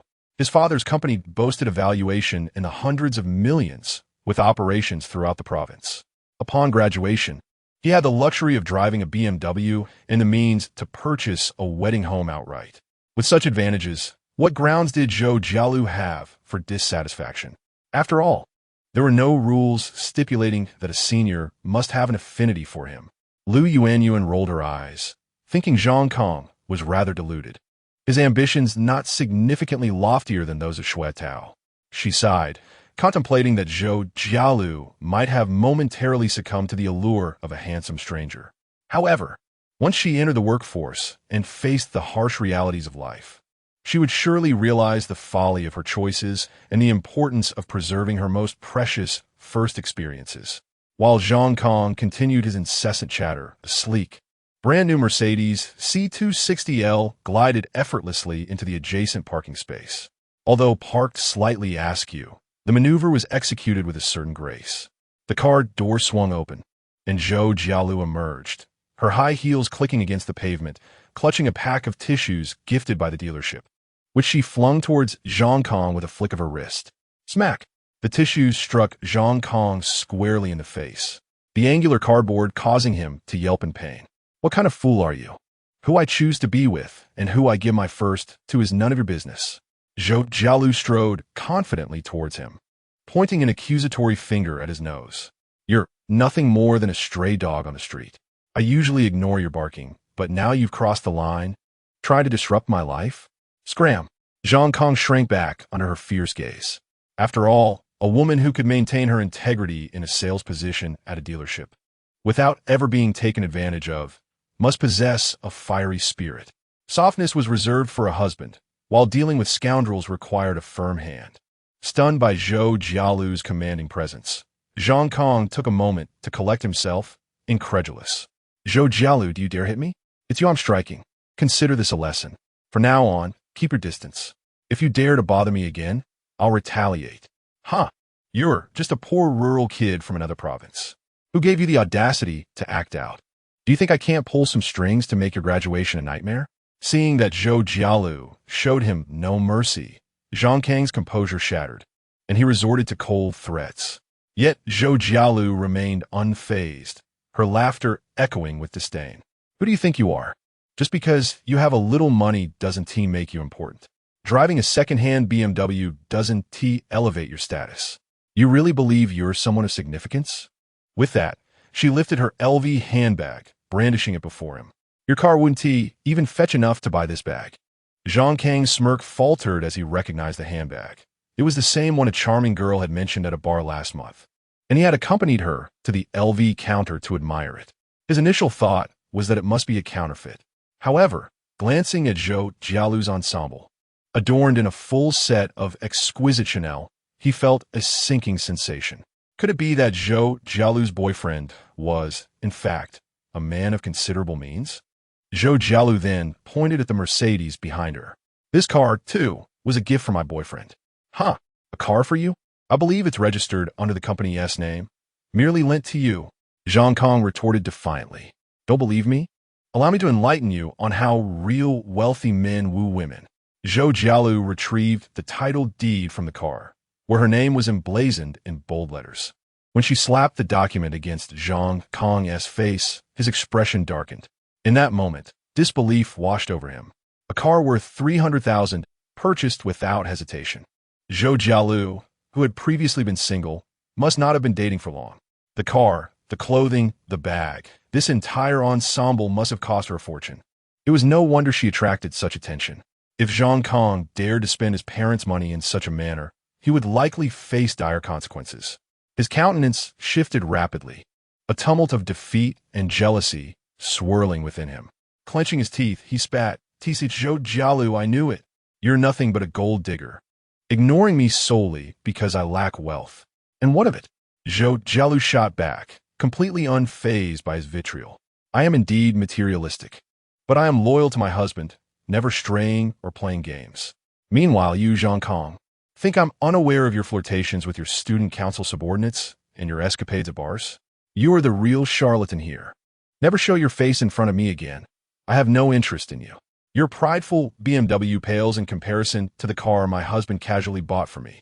If you persist, my husband won't stand idly by. I assure you, his temper is far more volatile than mine. With that, Zhou Jialu turned her back on Zhang Kong, elegantly sliding into her car. His face drained of color, he was left utterly speechless. The implications of her words weighed heavily upon him. A man of such substantial resources undoubtedly wielded significant influence. He realized that a mere flick of his rival's finger could spell disaster for his family's business. With that thought, Zhang Kang's bravado crumbled, and he found himself drenched in cold sweat. The fleeting notion of revenge against Zhou Jialu extinguished, he feared the repercussions. After all, it would be foolish to jeopardize his family's legacy over a woman. Zhou Jialu's decision to spare him the wrath of her partner was, in itself, a considerable concession. Compared to true tycoons, Zhang Kong was but a small fry. While his family's wealth may have sounded impressive, reality painted a different picture. In traditional manufacturing, a business owner with assets of 100 million typically earns between 1 to 3 million annually, while certainly superior to the average worker. Such wealth paled in comparison to Zhou Jialu's boyfriend, who had already lavished her with extravagant gifts worth hundreds of thousands.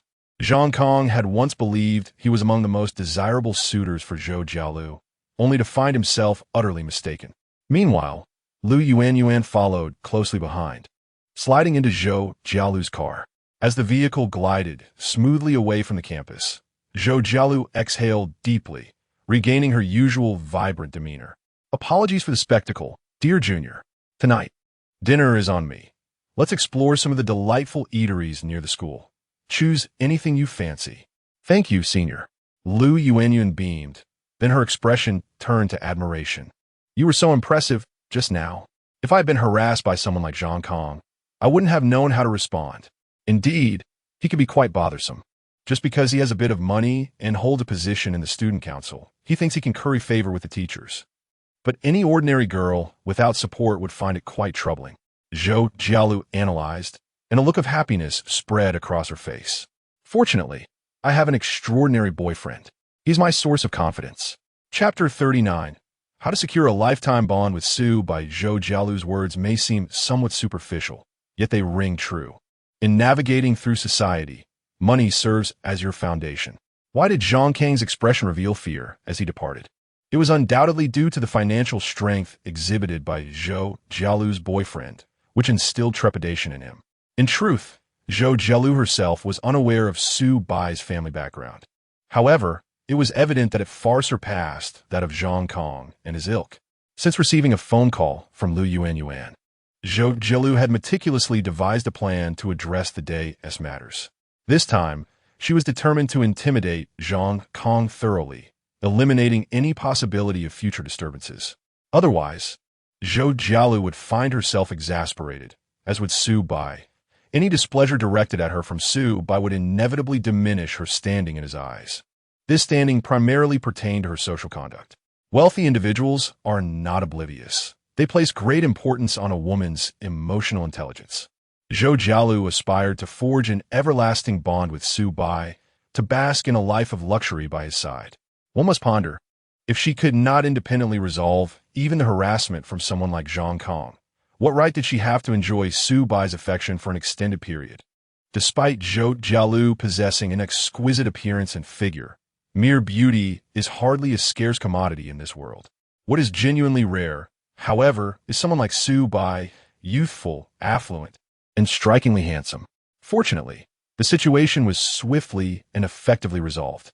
Zhou Jialu felt a surge of pride. Her frequent participation in various internships during her academic years had indeed proven beneficial, equipping her with the skills necessary to navigate social interactions and deal with unsavory characters like Zhang Kong. Moreover, she had the timely assistance of Lu Yuan, her junior, to tackle the situation. Glancing at Lu Yuan beside her, Zhou Jialu expressed her gratitude. Thank you, Junior. You performed admirably today. Lu Yuan replied modestly, Oh, I hardly did much. It was mostly you. But do you think Zhang Kong will speak ill of you behind your back, or even spread malicious rumors? Zhou Jialu dismissed the concern lightly. It's of no consequence. He lacks the audacity to be overt. At most, he'll engage in subtle gossip. I've long ceased to care about others' opinions. My reputation has been less than stellar since high school. On the contrary, she welcomed the idea of Zhang Kong amplifying her story, allowing everyone to know she was being courted by a wealthy benefactor. In this regard, Zhou Jialu was indeed distinct from the average girl. Her materialistic nature was unabashedly justified. The thought of others using derogatory terms to describe her association with a wealthy man, while harboring jealousy and helplessness, caused her cheeks to flush with delight. This peculiar thrill stemmed from her fondness for being supported by powerful men. As for becoming Su Bai's possession, that notion brought her immense comfort. Deep down, she embodied the essence of a delicate woman, assertive in public, yet tender in private. In contrast to those who masquerade as independent women while spending their benefactor's money, Zhou Jialu's character was refreshingly genuine. Senior, Your inner strength is truly admirable. I am in awe of you, Wuwuwu exclaimed sincerely. Ah, let us not overdo the flattery. It's rather embarrassing. I'm feeling shy from your praise. Let us quickly open mate one to decide what to eat. Meanwhile, Subai was driving back to campus, having purchased some snacks for the evening to enjoy in the dormitory. Tonight, he planned a game with his friend Wang Howren, intending to spend some time in the dorm rather than constantly being attached to a senior. Life should be vibrant and multifaceted. Having delayed somewhat, he missed the dramatic encounter between his senior and Zhang Kong in the parking lot of Jiangda South District. The class meeting was scheduled in a specific teaching building, as the counselor, Xia Lin, had reserved a classroom for a brief session. Students were to arrive at the designated time. Xia Lin informed the class group that she would organize everything from now until the National Day holiday, with the next class meeting set for October. Subai appreciated her efficient and decisive style. Inside the classroom, Xia Lin sat on a stool behind the podium, holding an older model iPad, displaying her research, exuding an aura of diligence. Xia Dao, you're so dedicated. Even during class meetings, you don't neglect your research. It seems this year's graduate scholarship will undoubtedly belong to you, Shuetao remarked jovially as he entered and noticed her engrossed in her work. Xia Lin frowned slightly, retorting, our department is relatively well-funded. Generally, graduate students receive scholarships without needing to be exceptional. Oh ha, it appears I was misinformed, Shuetao awkwardly laughed, adding, I wish you further success in securing that Young Scholar Award. The Young Scholar Award is for faculty members to apply for.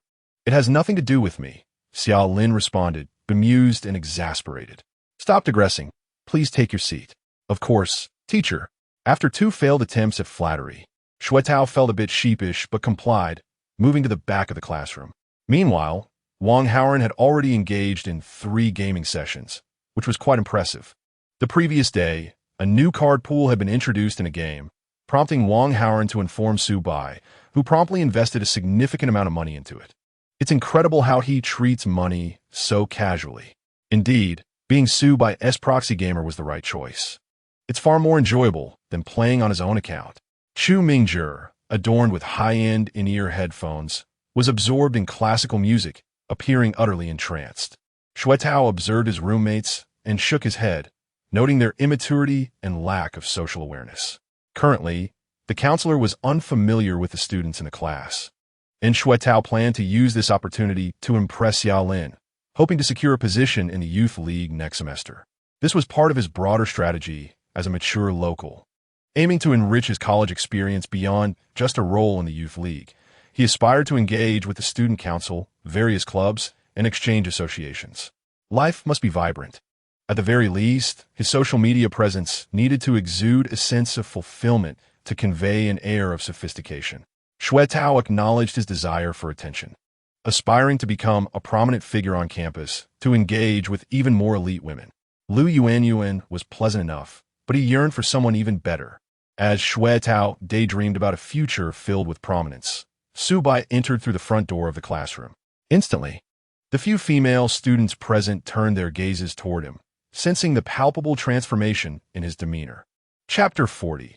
Mid-Autumn Festival Excursion Plans. Women possess an extraordinary sensitivity to various nuances, such as shifts in a man's demeanor. The gender ratio within the computer science department is notably skewed, with only 6 women among the 25 students in the class. Apart from Chen Yuxing, who is engrossed in her studies and financial pursuits, the other 5 women have, to varying degrees, taken notice of Subai since the commencement of the semester, primarily due to his status as the class's most attractive male student. However, their observations have led them to conclude that Subai's financial standing is rather modest, and he possesses a somewhat reclusive personality, preferring to remain in his dormitory, occupied with his pastimes.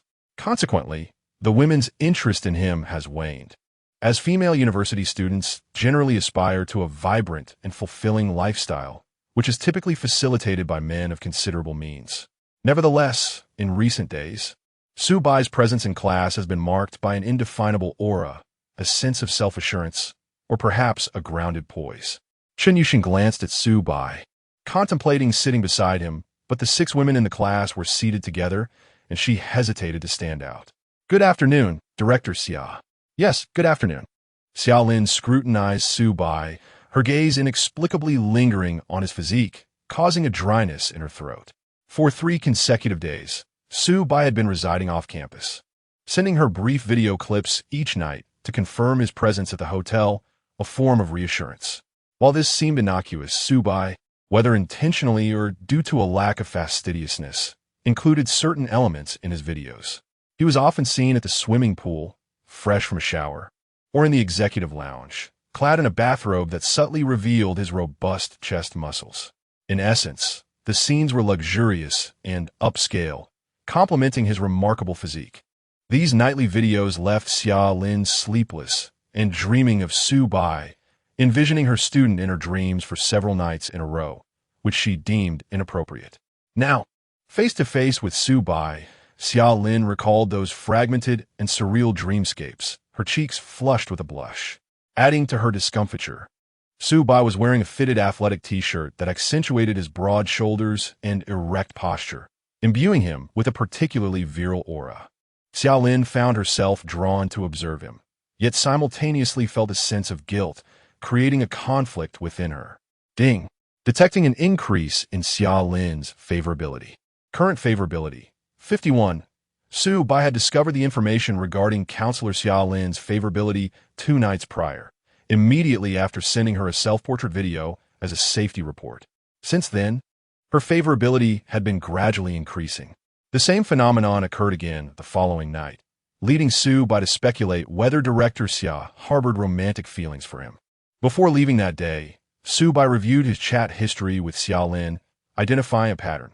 All 3 self-portrait videos featured luxurious hotel settings and prominently displayed his physique, which had been enhanced by the body-strengthening fluid. Consequently, Su Bai chose to wear clothing that accentuated his figure. As he had anticipated, upon meeting Xiaolin, she exhibited a palpable emotional response, and her favorability increased to 51. Only 9 more points were needed to reach the threshold of her willingness to engage in a romantic relationship with him. Wait, Director Xiaoyu? Observing Xiaolin's composed and dignified demeanor, Su Bai found it surprising that she was a connoisseur of physical form. This was advantageous, he mused. He had heard that Xiaolin hailed from a scholarly family with a significant background that extended beyond Jiangsheng to a higher echelon. Given her origin in the city of Modu, her status likely surpassed that of Chu Mingzhi, the young dandy from Modu. Cultivating a relationship with Xiaolin would be beneficial. If her favorability continued to rise, reaching 80 or higher, and she became a designated consumption target, the Indulgence System would offer an additional avenue for consumption rebates. After all, indulgence entailed deriving genuine joy and pleasure, which varied from person to person. Therefore, amassing a collection of confidants with diverse styles would contribute to Su Bai's wealth accumulation. Indeed, it was all for the sake of earning money, which was not shameful. Su Bai, after some deliberation, refrained from engaging in further conversation with Xiaolin and quickly made his way to the back of the classroom, settling into a seat beside Wang Haoren. My foolish son, have you completed the main storyline for me? Yes, I'm currently participating in the event for you. This event is quite challenging, and players on the forum are expressing their frustration. Are there any difficulties with my account? What difficulties? You have the newly released 5 DPS characters, and the Abyss environment provides additional support. It should be easy to clear. That's good to know. In truth, Su Bai was not particularly concerned with the rewards from the game's high difficulty levels, as the resources were primarily used for card draws, which could be obtained through monetary means. However, since he was playing a mobile game, he aimed to complete the achievements, much like collecting confidants, intriguing. Observing the conclusion of their gaming-related discussion, Shuetao could not resist inquiring, Su Bai, have you been residing off campus these past few days? Yes, a relative came to visit me. Oh, I see. Is there anything you need? No, I was just curious.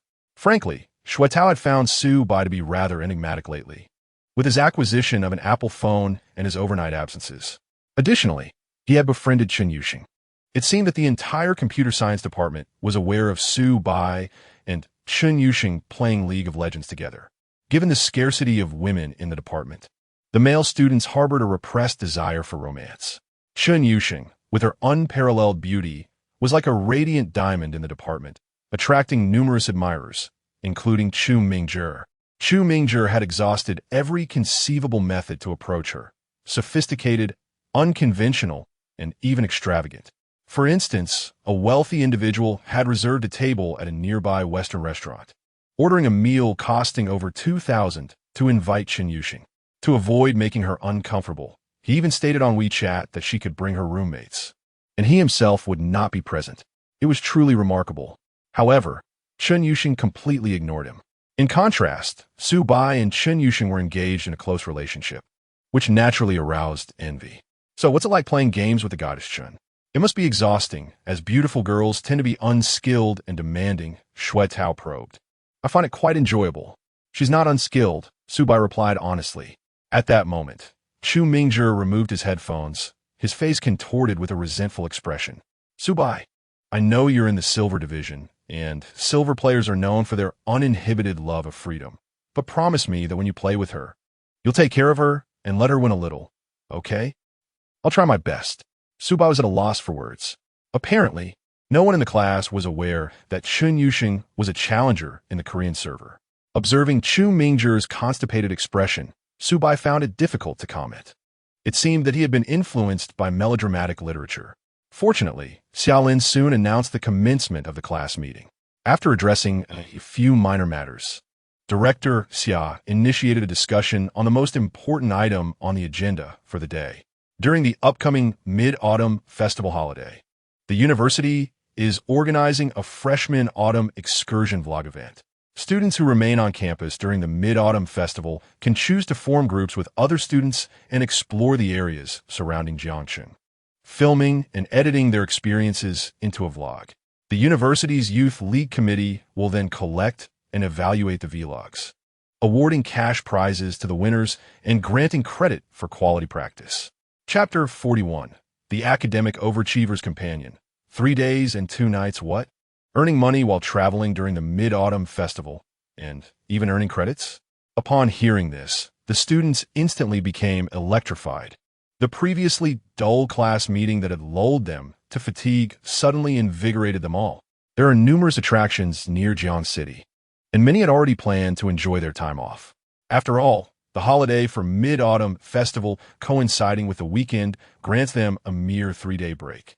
Those whose homes are far away hardly consider returning. This is a perfect opportunity to travel, perhaps capturing a vlog along the way, and, if fortune favors them, they might earn both money and credits. Even if luck is not on their side, they would not incur losses, as they were already set to have fun. Noticing the enthusiasm ignited among her classmates, Xiaolin announced, I have contacted a class from the School of Arts to collaborate with our class for this activity. I will create a large group on WeChat shortly, where you can find partners to form teams at your leisure. Those wishing to travel to the same destination can team up accordingly. Of course, ideally, each team should not exceed 8 members. If anyone wishes to take on the role of team leader, feel free to message me privately. Wait, we're actually having a social event? Exclaimed many boys, their eyes sparkling with excitement. The gender ratio in the computer science department is notoriously skewed. Introverted and shy, the engineering boys often struggle to connect with unfamiliar girls. Now, with this travel activity, they have a golden opportunity to engage with the opposite sex in the group. Surely, the art students share similar sentiments, albeit in reverse. With a surplus of girls. Xia Dao, you are truly amazing. We hold you in high esteem. Shui Tao began to flatter her. Enough with the flattery. Save your energy for conversing with the girls in the group. Xiao Lin chuckled. Come on, buddy. We already have a girlfriend. Why are you so excited? Chu Mingzhi quipped. Shui Tao shot him a defiant look, retorting, who says having a girlfriend means I can't socialize with girls from other classes. We're simply going out to have fun. Nothing inappropriate. Su Bai, don't you agree? I am indifferent. Su Bai replied nonchalantly.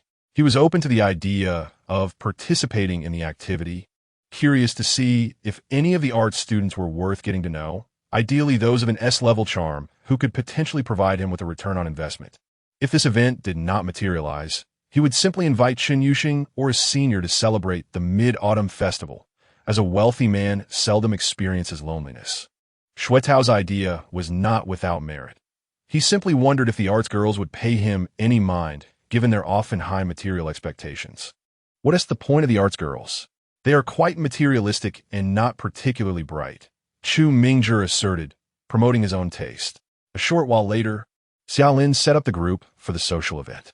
Chu Mingzhi discreetly browsed through the girls' moments, and after a thorough review, he remarked, "Actually, this activity might be quite enjoyable."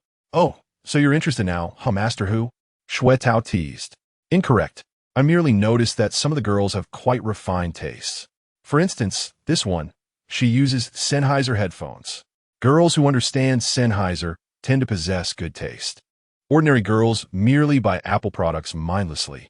It's just a pair of headphones. What does that signify?" Shui Tao muttered in disbelief, leaning closer to inspect Chu Mingzhi's phone. "Hey, this girl is from the goddess dormitory, Jiang Xiran. I remember she's a first year in the broadcasting and hosting department. Who would have thought we'd be collaborating with her class? Indeed, I used to think Jiang Xiran was one of those superficial art students. Who knew she had such an appreciation for music?" Shui Tao's expression soured. In fact, Jiang Xiran was the very girl he had admired when he first entered school, having been captivated by her charm upon encountering the goddess dormitory. Allegedly, she had trained in dance in childhood but switched to broadcasting and hosting in high school, excelling remarkably and earning first place in the entrance exams for Jiang City University's arts program. This means she possesses the exquisite grace of a dancer, coupled with an angelic voice. Her doll-like, delicate features and slender curves perfectly embody the essence of youth and beauty. Any young man who laid eyes on her would be instantly enchanted. It was even rumored that a wealthy heir with assets exceeding $1 billion had confessed to her on the very first day of school. Thus, despite his infatuation, Shui Tao dared not entertain any fantasies about Jiang Xiran, as the competition was simply too fierce. That wealthy heir, it was said, drove a Porsche. Seeing Chu Mingzhi's reaction, Shui Tao couldn't help but wonder if he too was interested in Jiang Xiran.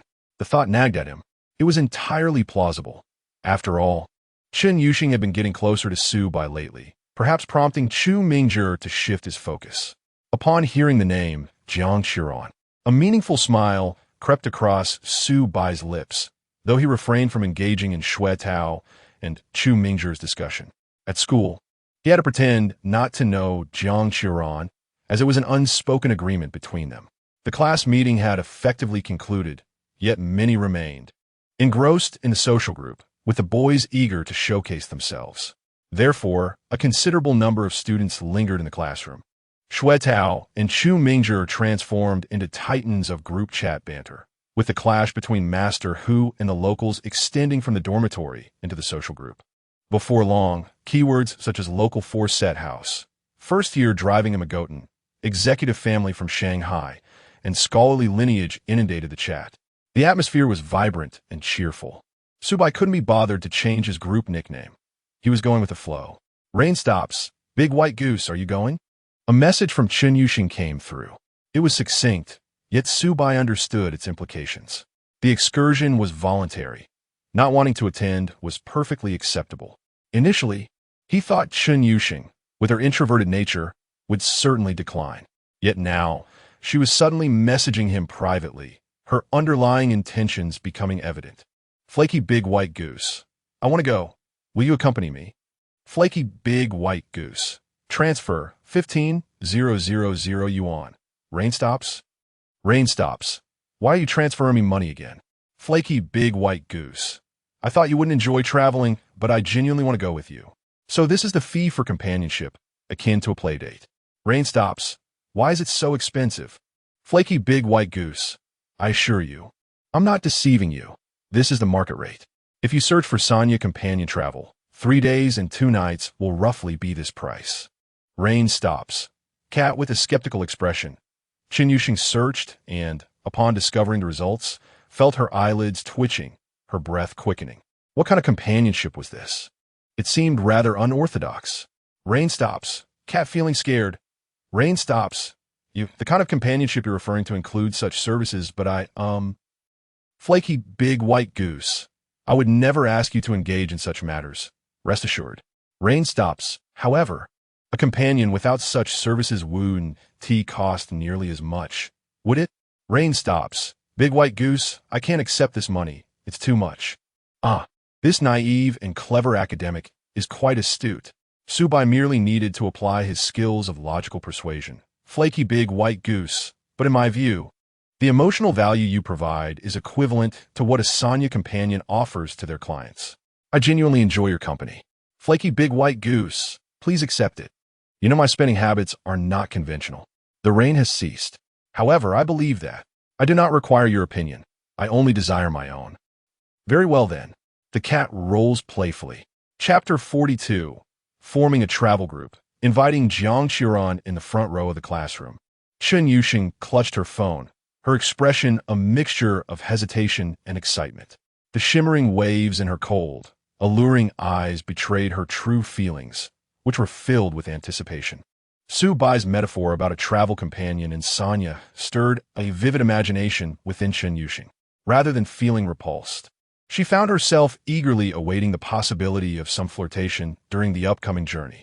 With a fresh deposit of 15,000 yuan in her account, she felt a sense of relief about her mother's medical expenses for the following month.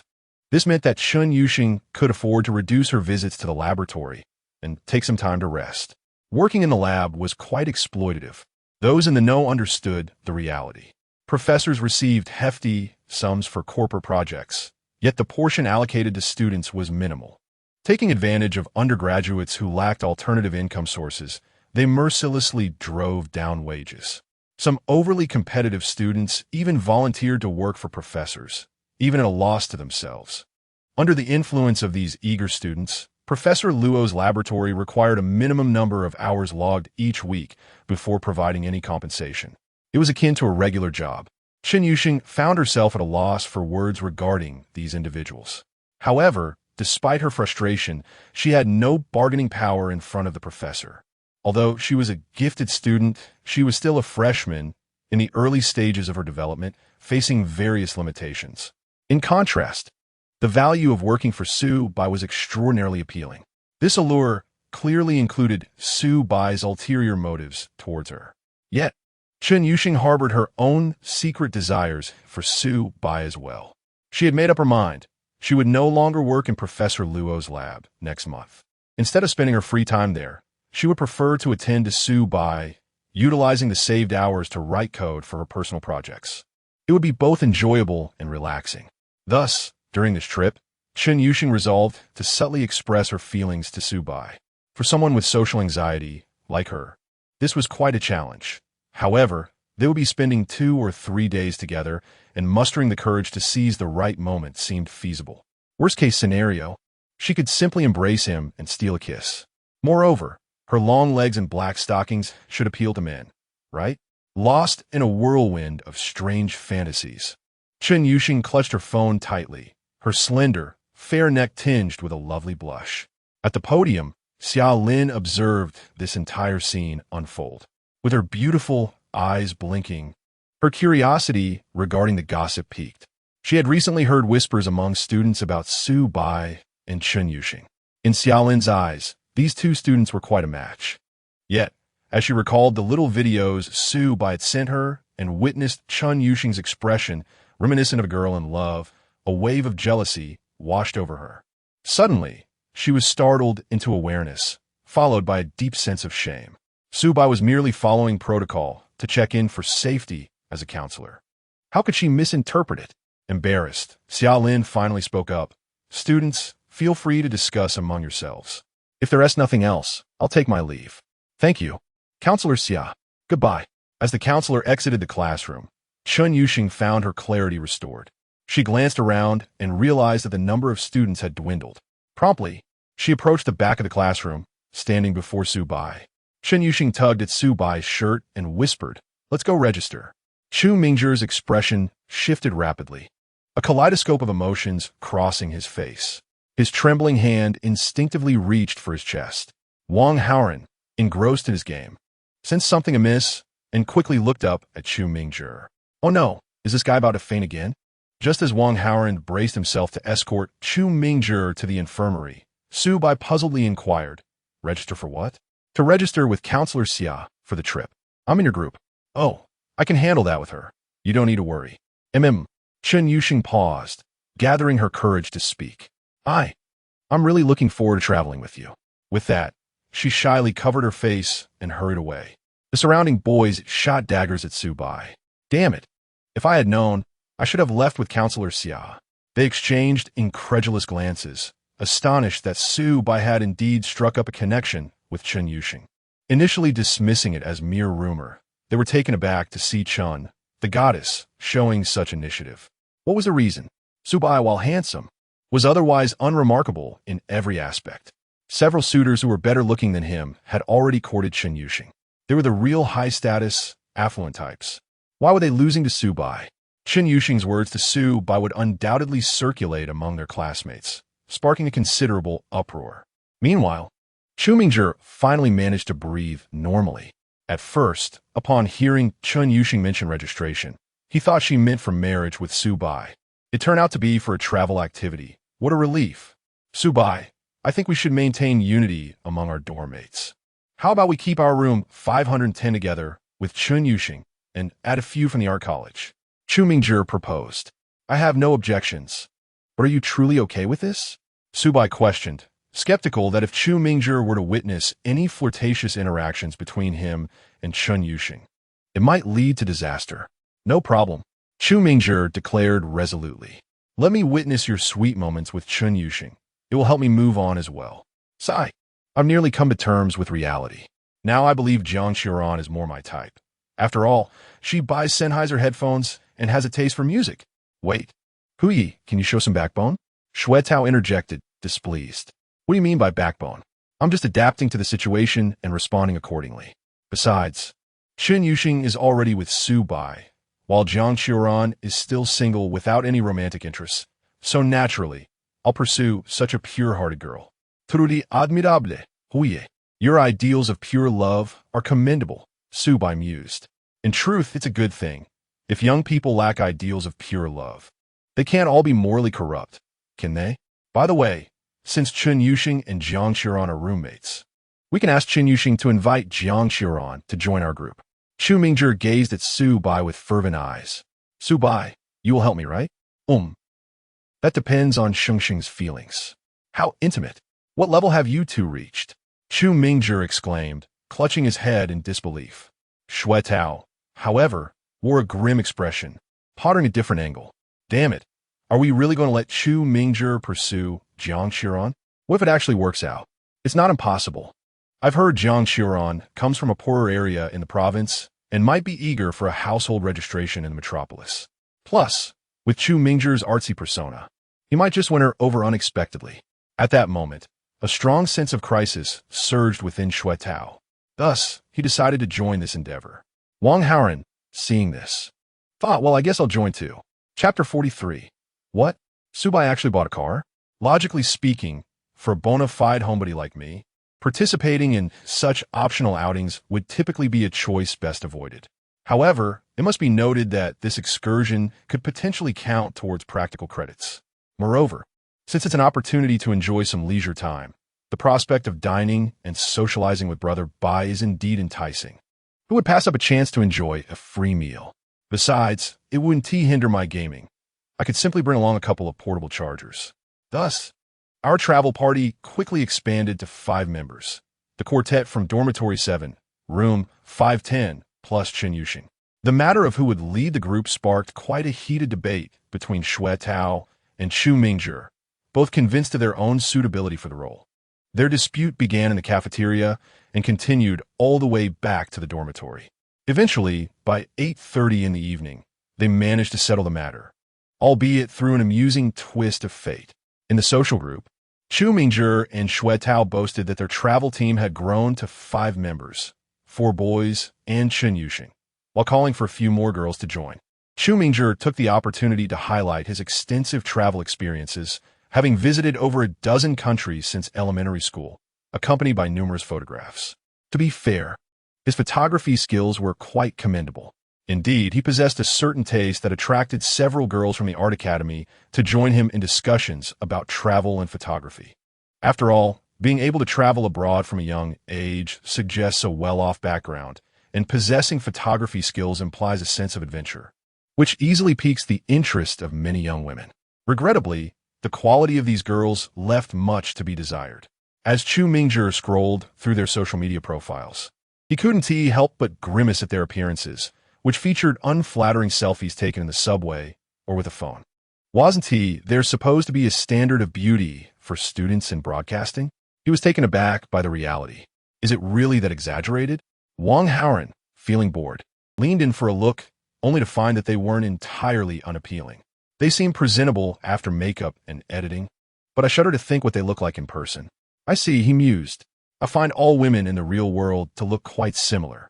I must be face blind, he remarked, expressing the typical sentiments of a homebody. Shui Tao joined in, glancing over the pictures before exclaiming, "Hey, why are they all adding you for casual chats instead of joining our travel team?" "I'm not sure. It's perplexing," replied Chu Mingzhi, equally baffled. Despite engaging with several girls, whenever the topic of travel arose, they politely declined, citing other commitments. "What do you think, Brother Bai?" Wang Haoran inquired. Su Bai pondered for a moment before languidly suggesting, "I suppose they find our group rather peculiar. 4 boys with Chun Yuxing, who has an aloof, scholarly aura that often makes it difficult for her to connect with other girls." The group nodded in agreement, acknowledging the validity of Su Bai's analysis. Though Su Bai usually maintained a low profile, he occasionally exhibited a surprising clarity of thought. "I'll be damned. It's definitely your misfortune, Brother Hu," Shui Tao grumbled, taking up the mantle of group spokesperson. "Fellow classmates, the standout feature of our team is that we plan to embark on a self-driving tour. After all, the attractions around Jiangsheng are not well suited for group tours, and public transport is rather inconvenient. Thus, self-driving is truly the most fitting option. I happen to possess a Volkswagen Magotan 330 that is readily available for use." It must be noted that while Shui Tao's local pride was somewhat ostentatious, it did yield results. One girl with a profile picture of a sticky rice dumpling chimed in. "Is it true you have a car? That's wonderful. We'd prefer not to squeeze onto the subway, especially during the Mid-Autumn Festival when it's certain to be crowded. A self-driving tour would be ideal." Shui Tao perked up and quickly sent a private message to this girl. After a brief exchange, he learned her name was Wan Xinyan, and she had a twin sister named Wan Xinyue, both enrolled in the same broadcasting program at Jiangxing University, a rather rare occurrence. The sisters were accustomed to acting together and were deliberating on which group to join for a more enjoyable outing when they stumbled upon Shui Tao boasting about his Magotan 330. It's not common to find a male student with a car in college. Although not particularly luxurious, it was still decent. As a means of transportation for their excursion, it sufficed.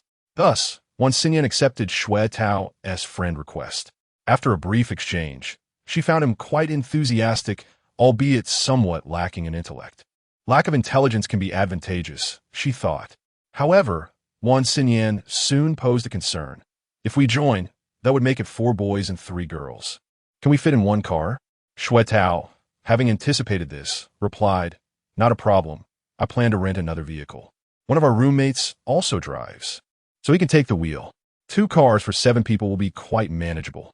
Wan Xinyan expressed her satisfaction. "That's great. Shui Tao, you've thought this through.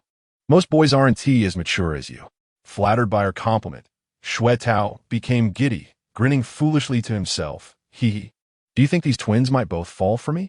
Have you been watching too much Liu Bei? As if they'd both be interested in you," Chu Mingzhi retorted, dousing his enthusiasm with cold water. In any case, our travel team had begun to take shape. With 7 members confirmed, they could easily accommodate a couple more girls, considering 2 cars could hold up to 10 people. As he observed Shui Tao's smugness, Chu Mingzhi felt a pang of discomfort. Why had this fool managed to steal the spotlight? Did his youthful travels across 17 countries and his artistic flair in photography not hold any allure for the ladies? Well, it mattered not. Chu Mingzhi had another pressing task at hand: invite Jiang Qiuran to join the team. Truth be told, he felt quite uncertain. After all, he had no connection with Jiang Qiuran, who was constantly surrounded by admirers, earning her the title of the most popular goddess in the dormitory. Yet, it was precisely because this task seemed daunting that Chu Mingzhi was determined to tackle it. This would surely overshadow the local boy's appeal. Just as Chu Mingzhi's ambitions were igniting, Su Bai, who had been silent for a while, suddenly spoke. Just now, Sheng Sheng mentioned that Jiang Qiuran asked her if she could join us for the Mid-Autumn Festival outing. I assured her on behalf of everyone. Wait, what? She actively wants to come? Chu Mingzhi's face contorted in disbelief. Oh, should I refuse then? Su Bai raised an eyebrow. Refuse? No way. Welcome, welcome, Shui Tao exclaimed, casting a curious glance at Su Bai. While unsure why Jiang Qiuran had shown interest in joining, it was undoubtedly a positive development. Shui Tao welcomed it wholeheartedly, as Jiang Qiuran was, in his eyes, the epitome of perfection. Chapter 44. Seeking guidance from the counselor in the dead of night, the presence of two enchanting members from the goddess dormitory, along with a pair of delightful twin beauties, rendered this journey an unparalleled source of anticipation. Even if one could not win the affection of Jiang Qiuran, the allure of Wan Xinyan and Wan Xinyue was equally tantalizing. Just moments ago, Shui Tao had glimpsed their photographs on Wan Xinyan's social media, both embodying a refreshing and charming beauty, youthful in appearance, yet notably ample in their endowments. Truly, they could be deemed as lowly with a generous twist. Lost in reverie for a while, Shui Tao suddenly recalled a pressing matter and inquired of Su Bai. Su Bai, if memory serves, you obtained your driver's license during the summer, correct? Indeed, Su Bai replied. Shall we rent a car for the trip, and you can take the wheel? Ah, you've been plotting this all along, haven't you? Shui Tao teased. Plotting? I prefer to think of it as mutual assistance among roommates, Su Bai retorted. After all, we have 4 lovely companions joining us on this excursion, a rare opportunity indeed. Understanding the playful tone in Su Bai's words, Shui Tao felt a twinge of embarrassment and defended himself. Yet, Su Bai dismissed any further banter, waving his hand. No worries, I comprehend your intent. However, let's forego the rental. I recently purchased a vehicle, which we can use for our adventures. What? You bought a car? Shui Tao exclaimed, doubting his ears. Could this penniless fellow truly afford a car? The exchange between Shui Tao and Su Bai piqued the interest of Chu Mingzhi, who had already donned his beloved Sennheiser headphones but promptly removed them, exclaiming, Brother Su, purchasing a car is no trivial matter. Such a significant expenditure warrants a discussion with the group. It's just a car I had my eye on, Su Bai responded nonchalantly. Inwardly, he mused that Chu Mingzhi was hardly his father, and thus, he felt no obligation to consult him. As predicted, Chu Mingzhi continued with a serious demeanor. Acquiring a vehicle requires careful consideration. With the current surge in new energy vehicles, young people should gravitate towards them. However, there are many intricacies involved. A car symbolizes one's essence. For instance, if a young person opts for a conventional gasoline vehicle, it could project an air of antiquity. Who are you calling antiquated? Shui Tao shot back, indignant. Some of us are fortunate enough to have a decent ride. Besides, these electric cars are still quite new and prone to malfunctions. The craftsmanship of German engineering is tried and true. A man who drives a Magotan is truly mature. Afterward, Shui Tao redirected his inquiries towards Su Bai. Oh, I recall you mentioned coming into some money? Surely, it was that fortune that enabled your car purchase? Something like that. Su Bai admitted. What kind of car? Su Bai replied.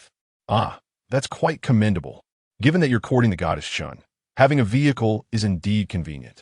But purchasing a car also entails ongoing expenses. Can your family support that? Shui Tao pressed, clearly skeptical of Su Bai's financial capacity. Not an issue, Su Bai assured him. I'll drive during our travels. It's settled then. He answered simply before slipping on his headphones and diving into a game with Wang Haoren. Having been frequently carried to victory by Chen Yuxing, he was eager for an authentic experience of competition tonight.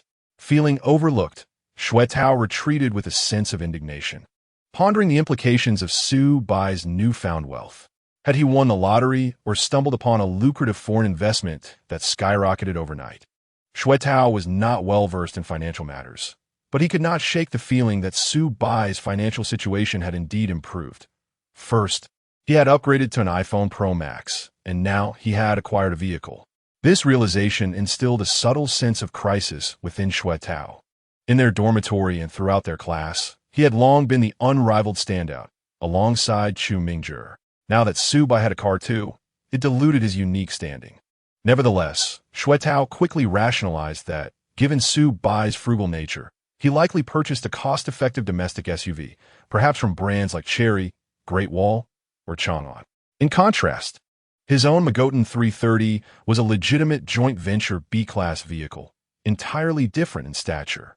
Imagining a goddess of Chun Yuxing's caliber seated in a domestic Havel H6 seemed utterly incongruous.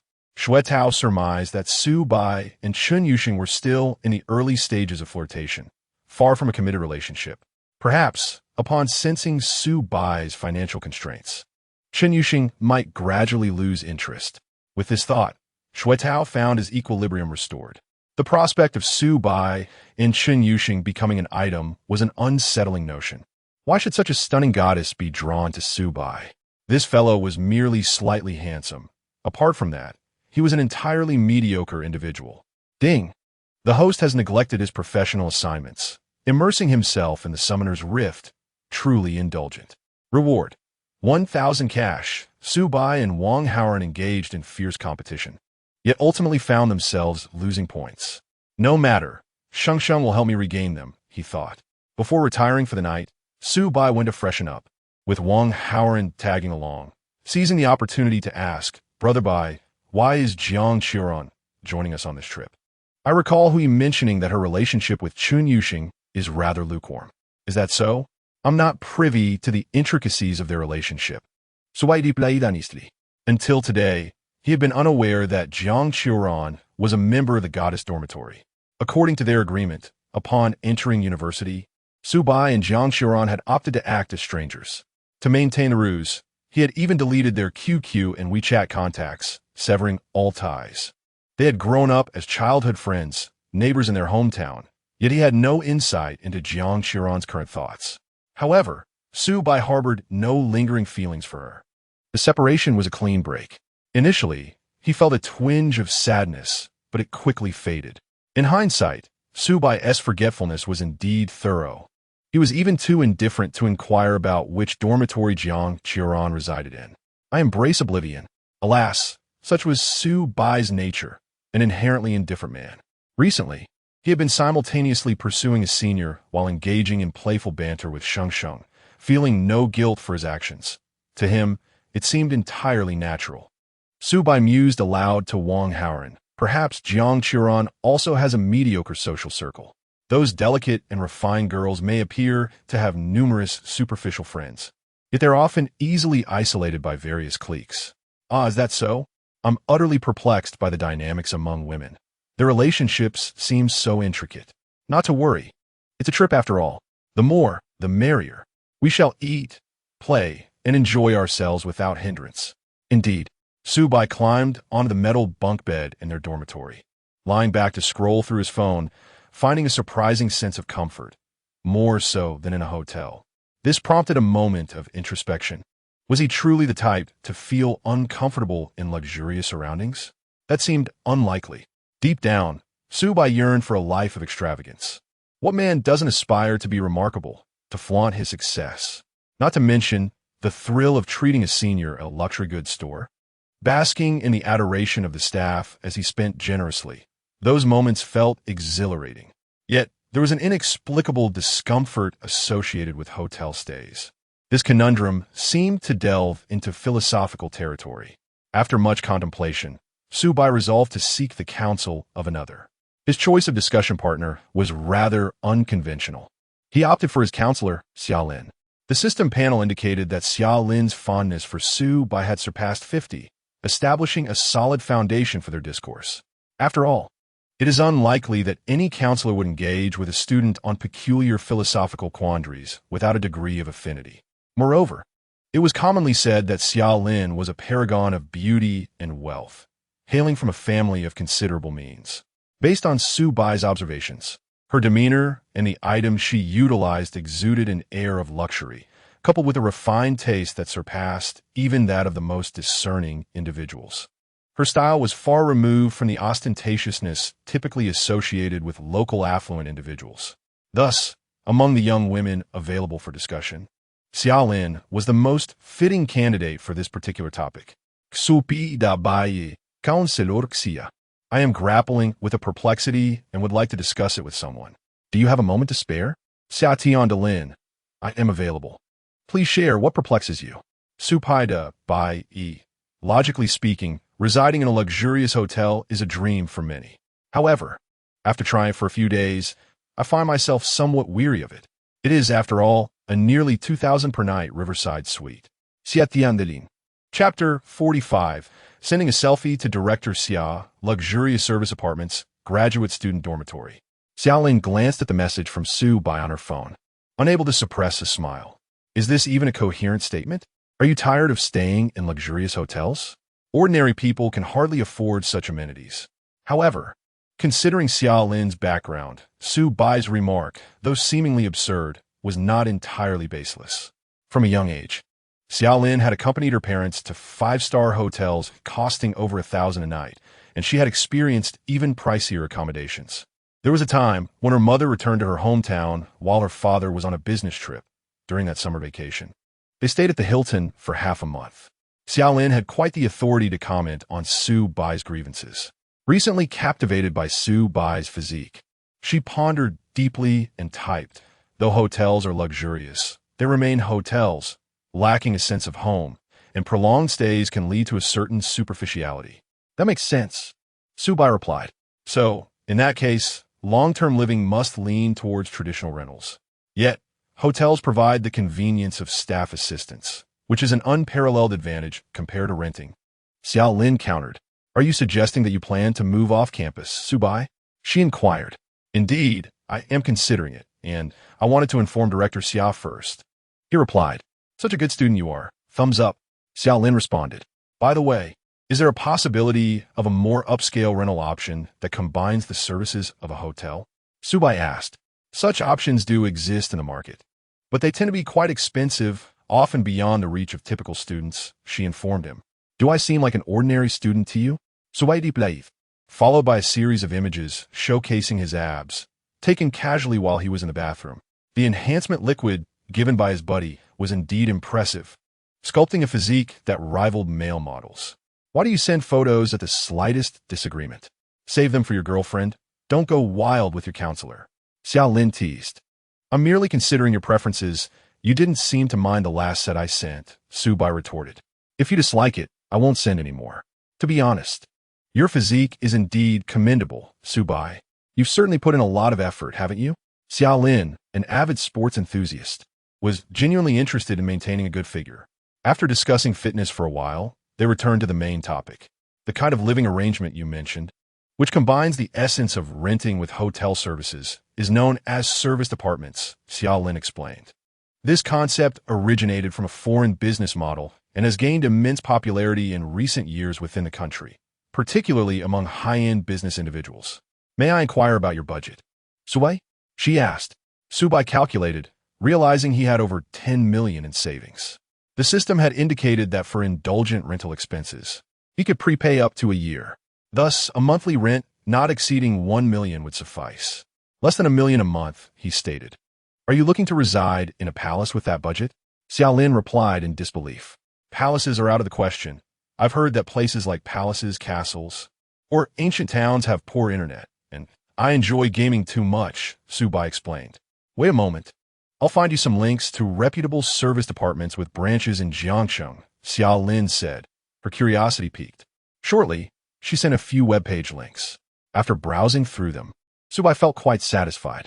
Serviced apartments, akin to hotels, are independently operated buildings managed by a particular brand.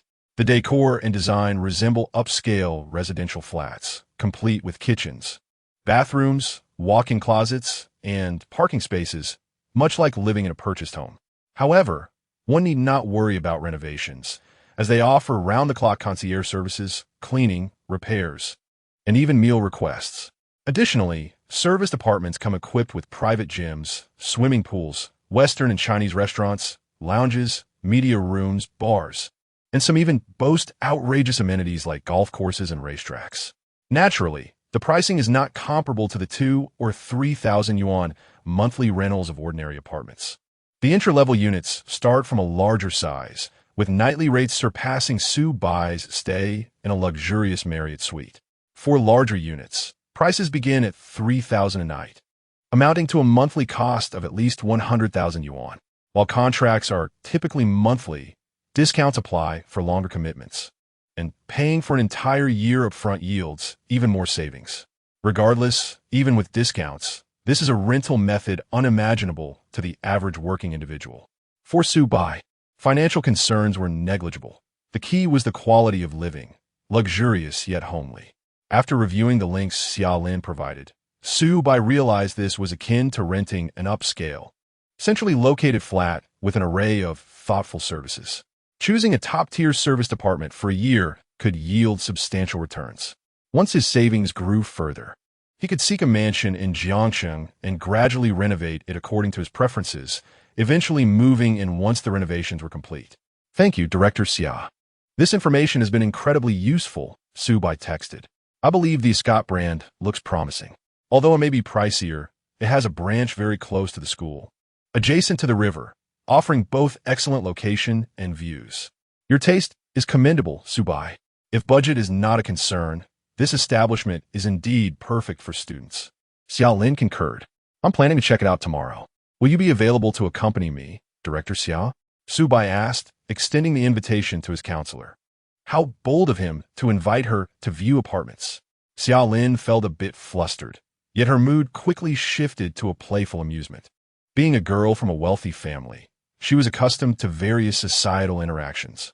It was evident that Su Bai's family was quite affluent, a stark contrast to his modest lifestyle choices. He was indeed a low-key young master with a remarkable physique, exemplifying the hidden talents within the university student body. Musing to herself, Xia Lin couldn't help but revisit the images Su Bai had sent earlier, now saved in her photo album. Her mouth watered at the sight. Oh dear, this was getting dangerously close to temptation. Truthfully, Xia Lin felt a flutter of excitement. Over the years, she had never been in a relationship. With her background, she had no need to seek material gain through romance. She was a girl raised with a silver spoon. Nonetheless, Xia Lin despised ostentation, focusing instead on her studies. Pursuing her master's degree and enhancing herself, she had no grand ambitions, yet she aspired to be a valuable member of society. Suddenly, she realized how much she and Su Bai resembled one another. Both were understated affluent individuals leading honest lives. Moreover, with Su Bai's athletic build and her own passion for sports, they seemed like a match made in heaven. Aside from the fact that she's a counselor and Su Bai is a freshman, there exists a somewhat awkward dynamic between them. Xia Lin shook her head, deciding not to dwell on it for the time being, and resolved to simply be friends. Consequently, she promptly accepted Su Bai's invitation and arranged to visit the Yashizhe to view the apartment together the following morning. Chapter 46. The meticulously dressed Shaylin for Su Bai the following day. On Monday morning, there was only one class, an elective that could easily be skipped. Su Bai arrived at the cafeteria punctually at 9 o'clock to meet Shaylin. From a distance, he spotted Shaylin in her athletic attire. Despite being in a less conspicuous corner of the cafeteria, she stood out among her peers like a crane among chickens. As a graduate student, Shaylin had matured over the years and had a knack for dressing well. The fitted sports top and yoga pants, designed in dark hues, accentuated her athletic figure beautifully. With a fresh and natural light makeup on her face, she was undeniably a striking beauty in sportswear. Shaylin, you look stunning today, Su Bai casually complimented as he approached with his breakfast tray. A hint of discomfort flickered across Shaylin's face, but she nonchalantly replied, Really? I feel like I look the same every day. That only indicates that your makeup skills are impressive, ensuring your appearance remains consistently appealing, Su Bai remarked, openly admiring Shaylin's skillful application of makeup. Hey, you little rascal, you understand fresh makeup? Shaylin teased. Is that surprising? Not many boys are knowledgeable about such things. Previously, quite a few assumed I was going barefaced, she chuckled. As a counselor and a member of the student committee, Shaylin refrained from applying heavy makeup.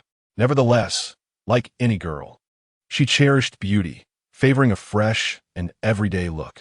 Occasionally, when busy or feeling lazy, she would skip makeup altogether, provided she did not have to meet anyone she cared about. Today, however, she had risen early and spent nearly an hour preparing herself for the day. Driven by an inexplicable urge to impress Su Bai as they went apartment hunting. At over 20 years old, she was no longer the naive girl fresh out of high school. Her parents had been actively seeking suitable suitors for her, but Shaylin found them all lacking, either too old, with problematic personalities, or simply inadequate in terms of attributes that mattered to her. While their looks might be acceptable, their physiques often fell short. Affluent young men tended to indulge themselves, and few maintained a fit physique. Subai, however, struck a chord with Shaylin's preferences. His broad shoulders and defined abs made her heart race with excitement. Moreover, his overall qualities were commendable. Notably, his modest yet affluent lifestyle mirrored her own. He was not one to flaunt his wealth, but enjoyed the finer things in life. This compatibility in economic outlook was crucial for a potential long-term relationship, especially in Jiangxing, where few men could match Shaylin's standards. Considering the constraints of physique and age, finding someone like Su Bai was indeed rare, a precious resource Shaylin was keen to seize. Feeling a sense of pride at Su Bai's compliment regarding her makeup, Shaylin playfully offered him a taro-flavored dumpling from her tray. "Try this. It's a new item from the breakfast window." Su Bai paused for a moment. Noticing that Shaylin was not using chopsticks, but rather pinching the dumpling between her thumb and forefinger to feed him. Understanding her intent, he calmly opened his mouth and accepted the morsel, inadvertently sampling the taste of her fingertips. "How does it taste?" she inquired. "Delicious," he replied, to which she responded with a warm, satisfied smile, her eyes narrowing in delight. Her appearance exuded a charming blend of brightness and grace, one that would make her a fitting partner for a successful man, a so-called prosperous wife look. Her radiant smile, with its elegant arch at the corners of her eyes and well-shaped brows, made her all the more captivating. As they continued their conversation and finished breakfast, they made their way to the school parking lot. "Are you riding in my car?" Shaylin asked. "No need, I'll drive. If I decide to stay there, I might as well transport some belongings," Subai replied. "All right." Seeing Subai unlock his Mercedes GLE, Shaylin felt no surprise. In fact, she found it perfectly reasonable. She had encountered numerous luxury vehicles worth hundreds of thousands, even millions. She herself drove an Audi Q7. Subai had no intention of showing off. Once Shaylin was settled in the car, they set off. The journey was brief, taking only about 10 minutes. During this time, Shaylin shared a few details about the serviced apartment they were visiting. The Escott brand is well established in the realm of high-end apartments in the country. The specific location they were to view had opened 3 years prior, ensuring a fresh ambience and modern amenities, making it a prime choice. "That sounds excellent. I must be lucky," Subai remarked, quickly correcting himself. "No, I shouldn't say I'm lucky. I owe it all to Shaylin for making the introduction. Just a small matter. As a counselor, it's my duty to look after my students." Before long, they arrived at the Escott apartment at Jiangxing University. Upon entering the lobby, Subai noticed several residents coming and going, including some with foreign features, all exuding an air of sophistication. According to Shaylin, many international scholars visiting Jiangxing University preferred to stay at Escott, especially since their expenses were reimbursed. The receptionist, with a professional smile, greeted them. "Welcome to Escott. Are you two here to arrange a short stay or discuss a long-term lease?" Shaylin responded, "Long-term. We may require an extended stay and have specific preferences for the apartment and services. Is your sales manager available?" "Yes, please follow me," the receptionist said, leading them to a deeper office in the lobby. The manager had just begun his shift and perked up at the prospect of discussing a long-term rental. "May I have your names?" he inquired. "I'm Shaylin, and this is Sue." He asked the one looking to rent, and "I'm here to assist," Shaylin explained. "Ah, I recognize you. You're Miss Shaylin from Jiangda, aren't you?" the manager exclaimed. "Yes, that's me." "Ah, I thought you looked familiar. I remember you visited last year." The manager's enthusiasm was evident, as he seemed well acquainted with Shaylin's background. "Polite as ever," Shaylin replied. "I was quite satisfied with the apartments here, but I felt it was too large for just one person, and I ultimately chose to stay in the graduate dormitory with my friend for a livelier atmosphere." "Indeed. So, Mr. Su, do you intend to live alone?" the manager asked, turning to Subai.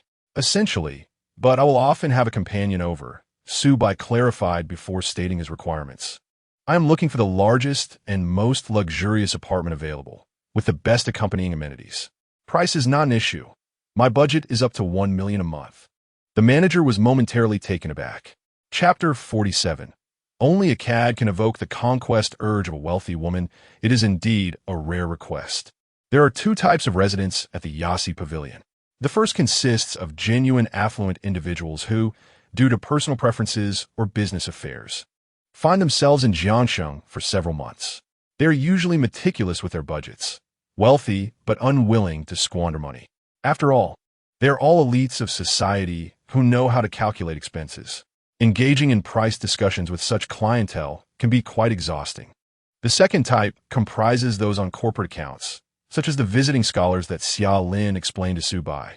Their universities abroad or Jiang University cover the expenses, and they simply adhere to the agreed-upon rates without further negotiation.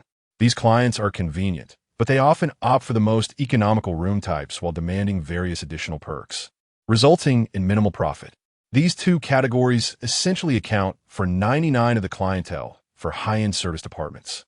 However, it is evident that Mr. Su represents that remaining one, the archetype of a wealthy gentleman who indulges in life without financial constraints. He selects only the finest options, maximizing every amenity. The manager, understanding the situation, flipped through the gilded brochure until he reached the final section. Mr. Su, I would like to recommend the Supreme Mountain Water Duplex Suite. Encompassing a total area of 302 square meters across 2 levels, upon hearing the manager's vivid description and viewing the images in the brochure, as well as the 3D virtual tour on the manager's phone, Su Bai's eyes lit up. Indulgence. This was sheer indulgence.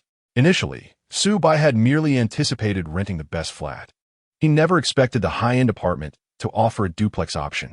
The design, decor, and various functional spaces all exuded understated luxury and comfort, perfectly aligning with Su Bai's long-term living requirements. The system even prompted him with a notification that this expenditure conformed to its definition of indulgence. It was indeed quite extravagant. After all, how many university students could afford to reside in a 300-square-meter apartment? Perhaps Xia Lin also found it somewhat excessive, as she playfully inquired, "If you choose such a place, won't your parents be displeased?" "Not at all. My family is quite lenient with me. Besides, it doesn't seem overly expensive, does it? I noticed the listed price for a single night is just over 5,000. Just over 5,000, the manager silently gasped, yet maintained a cheerful demeanor as he swiftly typed on his calculator. "Mr. Su, if you select the Supreme Mountain Water Duplex, all the amenities you require will be complimentary. If you choose to pay monthly, we can offer a 20% discount on the base price of $5,299, which would amount to $127,000 per month. Monthly payments seem cumbersome. May I pay annually instead? A one-time payment would relieve me of future worries." "Certainly, if that is your preference. We would be more than willing to accommodate it." The manager's mind raced as he added, "Please hold on. I will contact the regional headquarters to inquire about any available discounts for annual payments." In truth, this duplex was quite challenging to rent out. Wealthy individuals in Jiangsheng are still relatively scarce compared to first-tier cities, and most local tycoons prefer to invest in villas in the countryside for leisurely pursuits. Such business-style luxury apartments in the city center appeal to a younger demographic, and the question remains, how many young individuals possess that much disposable income? The manager stepped out to make the call. Su Bai could have simply insisted on the 20% discount, as paying more often yields greater returns. However, he felt that would be too ostentatious, especially in front of Director Xia. She was clearly the type of refined and educated wealthy woman who would disdain excessively flamboyant behavior. When courting, one must cater to the tastes of the beloved. Engaging in lofty ideals with Chun Yusheng and discussing finances with senior classmates, while maintaining an air of sophistication in front of Xia Lin. "Su Bai, living in such a spacious apartment, do you not feel lonely?" Xia Lin casually asked, though her underlying concern was regarding the female companion Su Bai mentioned to the manager. Who might he bring along? The image of Chun Yusheng flashed in Xia Lin's mind. Her instincts hinted that there was something between them, but Chun Yusheng appeared to be quite conservative, likely not yet having developed that level of intimacy with Su Bai. This young man speaks of a female companion, implying a certain playfulness. A typical university male would likely call it bringing a girlfriend home. Female companion evokes an impression of someone who changes with each encounter. Quite the caddish notion. Yet, Xiaolin's fondness for Su-bai remained undiminished. There is something alluring about a cad. The thrill of conquest brings a sense of achievement. As a sports-loving wealthy woman, Xiaolin's inner self was quite wild, although she herself preferred not to engage in casual affairs. At 22, she remained untouched. She was drawn to men like Su-bai, who exuded a lion-like charisma. In response to Xiaolin's question, Su-bai grinned and replied, "If Director Xia is willing, you are welcome to visit often." "All right, if you say so. I will take you at your word. I truly hope you do. Look, this duplex even has a small gym." Su-bai pointed to the floor plan. "Director Xia must be quite adept at fitness, no?" "Yes, during my undergraduate years, I took a brief course in bodybuilding, so I'm familiar with the concepts. However, I do not practice professionally. Being overly skilled can appear unflattering for a woman." "Ah, I see. Moderation is key. In my eyes, your current physique is absolutely perfect." Su-bai sincerely praised her. To be honest, Su-bai found both Xiaolin and Chun Yuxing, as well as other girls, to possess their unique charms. However, given the direction the conversation had taken, a little embellishment seemed only natural. Indeed, his words resonated with Xiaolin, who giggled and blushed. "What perfection! It's just average." "You are exaggerating, Su-bai, but if you're genuinely interested in fitness, I could give you some pointers. I'm also curious about how the best apartment at Yasi Pavilion feels, especially the private gym." Thus, they amicably agreed to schedule workouts together in the future. "Sounds good." Ding!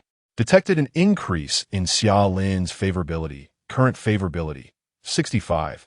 They exchanged smiles, their gazes filled with a hint of adult understanding. The returning manager happened upon Su-bai and Xiaolin sharing a flirtatious glance, causing a flicker of alarm within him. "Oh my!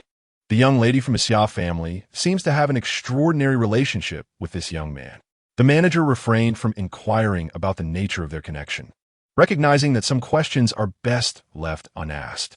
Having navigated the business world for some time, he possessed a modicum of emotional intelligence. "Mr. Su, I have just consulted with my supervisor. If you decide to rent the Supreme Mountain Water Duplex on an annual basis, the maximum discount can be set at 30. And we will also provide you with a special service, a dedicated butler to attend to your daily needs, available 24/7 at your beck and call." "That sounds excellent." Su-bai nodded, acknowledging that managing a 300-square-meter residence indeed warranted the presence of a butler to handle upkeep. Otherwise, even tidying up could be exhausting. In fact, during his recent hotel stay, Su-bai had discovered that even the Zhongview suite was a hassle to maintain, as any minor issue required summoning the front desk. The manager proved to be quite adept at business, even knowing to propose a dedicated butler service.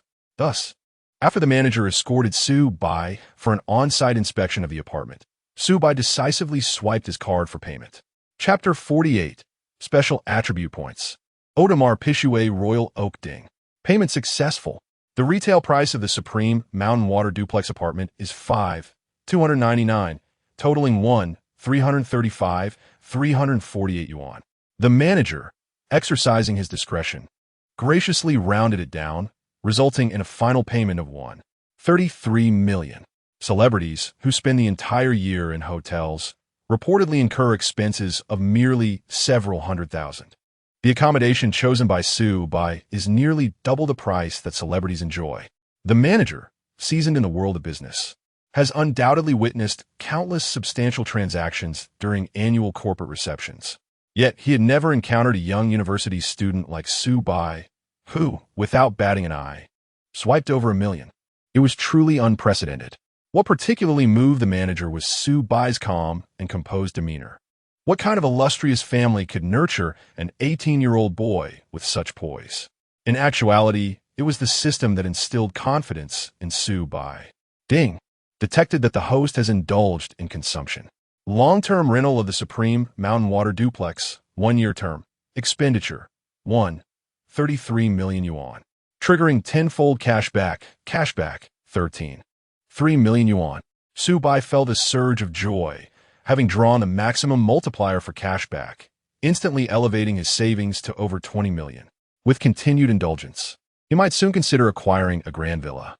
If one disregards the system's cashback, an annual accommodation cost of $33 million is indeed extravagant. Of course, the living experience is unparalleled, far surpassing that of luxury hotels.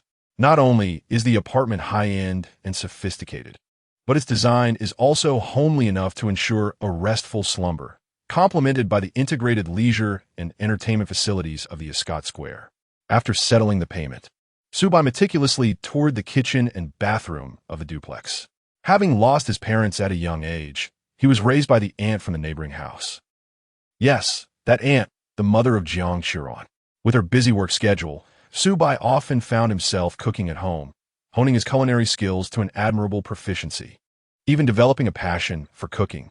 The kitchen in this luxurious duplex features a renowned international brand's comprehensive design, equipped with all necessary appliances, a massive oven, built-in dishwasher, steam oven, air fryer, and an oversized 4-door refrigerator, along with an 18-piece set of top-tier German kitchenware. Subai could hardly contain his excitement to showcase his culinary talents. The bathroom, naturally, also warranted attention, being a place of vital importance. All right, you're all set here. I have some matters to attend to at school, so I'll take my leave, Xiao Lin bid farewell to Subai. Okay, thank you, Director Xia, Subai replied, feeling a twinge of regret, as he had intended to treat her to lunch as a gesture of gratitude. Not at all. I'll finish up my work at school and come back later, so it won't delay your invitation, Xiao Lin teased. This was also a subtle signal. Typically, if one does not accept an invitation immediately after helping, it suggests a future occasion for it. Her return indicated that Xiao Lin harbored a more intimate sentiment toward Subai. Understanding this, Subai smiled softly. I'll await your return, Director Xia. Do wait. Xiao Lin departed gracefully, her yoga pants accentuating her figure, stirring a hint of warmth within Subai. He promptly rushed to the private small gym attached to the duplex to exercise, sweating out his excess energy and indulging in a bath.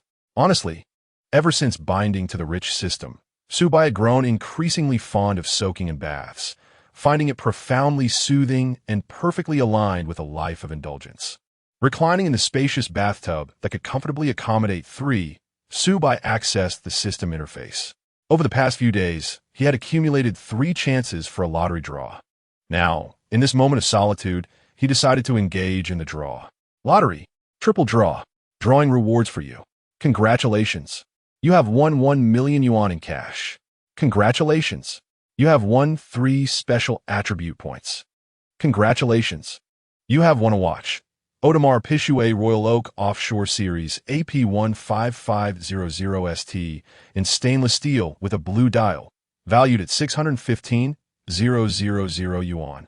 The cash prize, while substantial, held little value for Subai, as he could easily recoup that amount through his spending. It felt more like a consolation prize. The 3 special attribute points appeared to enhance a particular physical trait. Upon delving into the detailed description, Subai's expression became somewhat peculiar. Not again, my friend. My prowess in that area is already excessive. Do I really need further enhancement? However, it wasn't entirely detrimental, as in the foreseeable future, Subai would undoubtedly face his share of challenges. With wealth and leisure in university, he would inevitably indulge in romantic pursuits.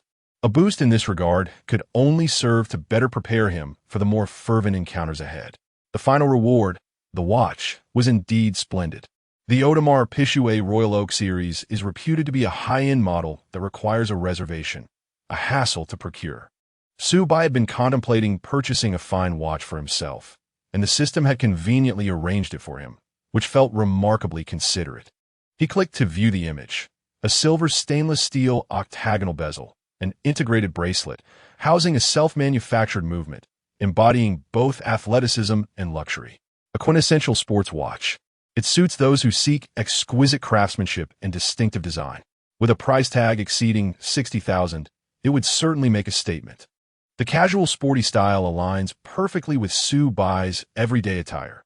He was the type to don formal wear daily, and a watch of a more formal style would feel rather out of place. As he clicked to extract it from the system, an immediate call came through, identifying itself as a representative from the Audemars Piguet flagship store in Shanghai. The watch had arrived in Jiangsheng and would be delivered to Su Bai's location within 15 minutes. Su Bai mused that the system's arrangements were quite in harmony with the realities of life. After all, he had just searched on his phone's map, and Jiangsheng lacked an Audemars Piguet store. Many top luxury brands are absent in second-tier cities due to insufficient consumer purchasing power, making it unworthy for brands to establish a presence there. Much like the Supreme Mountain Water duplex that Su Bai had just rented for a year, it would be quite challenging to lease out in Jiangsheng. The design of such a unit might have been intended to elevate the store's prestige or perhaps a miscalculation by the management. In any case, it allowed Su Bai to snag a great deal. Minutes later, Mr. Su, here is your ordered watch. Please check it. The delivery included a complete set of certificates and accessories. If it's convenient for you, you may try it on now. We brought professional tools to adjust the strap length to fit your wrist perfectly. The delivery team comprised a sales manager and a watch technician. The technician, appearing somewhat seasoned, was kind and amiable, assisting Su Bai in measuring his wrist and swiftly adjusting the strap with expert precision. Su Bai watched the process with curiosity, recalling old films where protagonists would have to seek out a specialized technician in the store to adjust the strap of their expensive timepieces. He had heard that in some European countries, this adjustment process could be particularly protracted, yet it was not overly complicated, merely a fa to create an air of sophistication. Our domestic services, however, were efficient, completing the task in mere moments. Thank you for choosing Audemars Piguet. Wishing you a pleasant life. Here's my business card. You can add my WeChat number later if you need anything. After bidding farewell to the Audemars Piguet staff, Su Bai admired himself in the mirror while wearing the watch, indulging in self-satisfaction. Truth be told, this style of sports watch truly complemented Su Bai's carefree and nonchalant demeanor. Ding ding. His phone suddenly buzzed with a flurry of WeChat notifications. Curiously, he discovered a new group had been created. Mid-Autumn Festival Celebration Group with Beauties 510, Chapter 49. Shuetao? Just a rustic fellow. Su Bai is the real wealthy one. As previously discussed, the members of the travel group were organized by none other than Shuetao, the captain who was quite invested in this trip. It was no surprise to Su Bai that the group comprised stunning individuals like Chen Yuxing and Jiang Xiran, along with the charming twin Lowly sisters. Such an extravagant lineup would undoubtedly ignite the local populace's desire to flaunt their status. Naturally, Wuwuwu would not be outdone either. Another spectacle awaits. A smile graced Su Bai's lips as he observed his classmates, who were still condemning Shuetao for his ostentation, while he and Wang Haoran had already begun to relish the unfolding drama. Shuejitai, dear ladies, I intend to procure some supplies for our trip in advance. Should you have any requests, feel free to message me privately, and I shall do my utmost to fulfill them. Shuejitai, selfie with sunglasses leaning against a Magotan 330. To be fair, the vehicle owned by the locals was quite decent. According to national statistics, most privately owned cars were valued around 100,000 yuan, let alone the university students who could barely afford meals in the cafeteria. However, every time Shuetao flaunted his wealth in the group, he gave off a villainous aura, rather irritating to say the least. The key point was that he managed to win over Lu Yuan with his car and ample pocket money, much to the dismay of many male students. They didn't wish to confront him directly, fearing he would label them as bitter losers for being unable to attract a girlfriend. In the engineering department, where they were only freshmen, finding a partner was indeed a rarity. Not long after Shuetao's message, one of the twins, Wan Xinyan, responded, "Red bean paste glutinous rice ball? Really? Shuetao, you are so considerate. Red bean paste glutinous rice ball. Could you help us prepare some snacks? Hee. My sister and I have a bit of a sweet tooth and might indulge on the way. Green bean paste glutinous rice ball. Shy. Green bean paste glutinous rice ball. Not too many, please. Red bean paste glutinous rice ball. Thank you. Brother Shuetao. Shuejitai. Excited, drooling, Shuejitai. I promise to complete the task. Wang Haoran. Click the link to claim the Genshin Impact Early Access Livestream Benefits XWS34YU. Wang Haoran retracts a message. Wang Haoran. Sent it by mistake. My apologies. Shuejitai.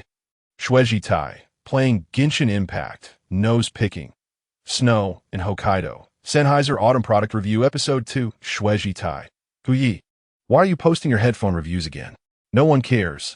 Snow in Hokkaido, Jiang Shiran. Level 25 Broadcasting Host, Jiang Shiran. Level 25 Broadcasting Host. What is happening? Why am I suddenly being mentioned? Confused, Snow in Hokkaido. Nothing. Subai was thoroughly entertained, observing the group's antics. How amusing. However, it seemed the locals suddenly remembered him. Shueji Tai. Supai Bai. Where are you wandering? When you have time, come back and accompany me to the supermarket. Goodness, you want to charm the ladies at your own expense and drag me along as a laborer? At this moment, Subai was still wrapped in a bathrobe. He stood up, took a selfie in front of the mirror, showcasing his tall stature, the subtle outline of his muscles, and the upscale bathroom decor. He selected another photo from his album, taken during a recent workout. He posted both pictures in the Mid-Autumn Festival group chat with the ladies. Supai Bai. Image. Supai Bai. I'm busy, you can go by yourself. Shueji Tai. Meanwhile, in the school parking lot, as Xue Tao prepared to depart, he saw Su Bai's photos and his expression shifted dramatically, revealing a grimace.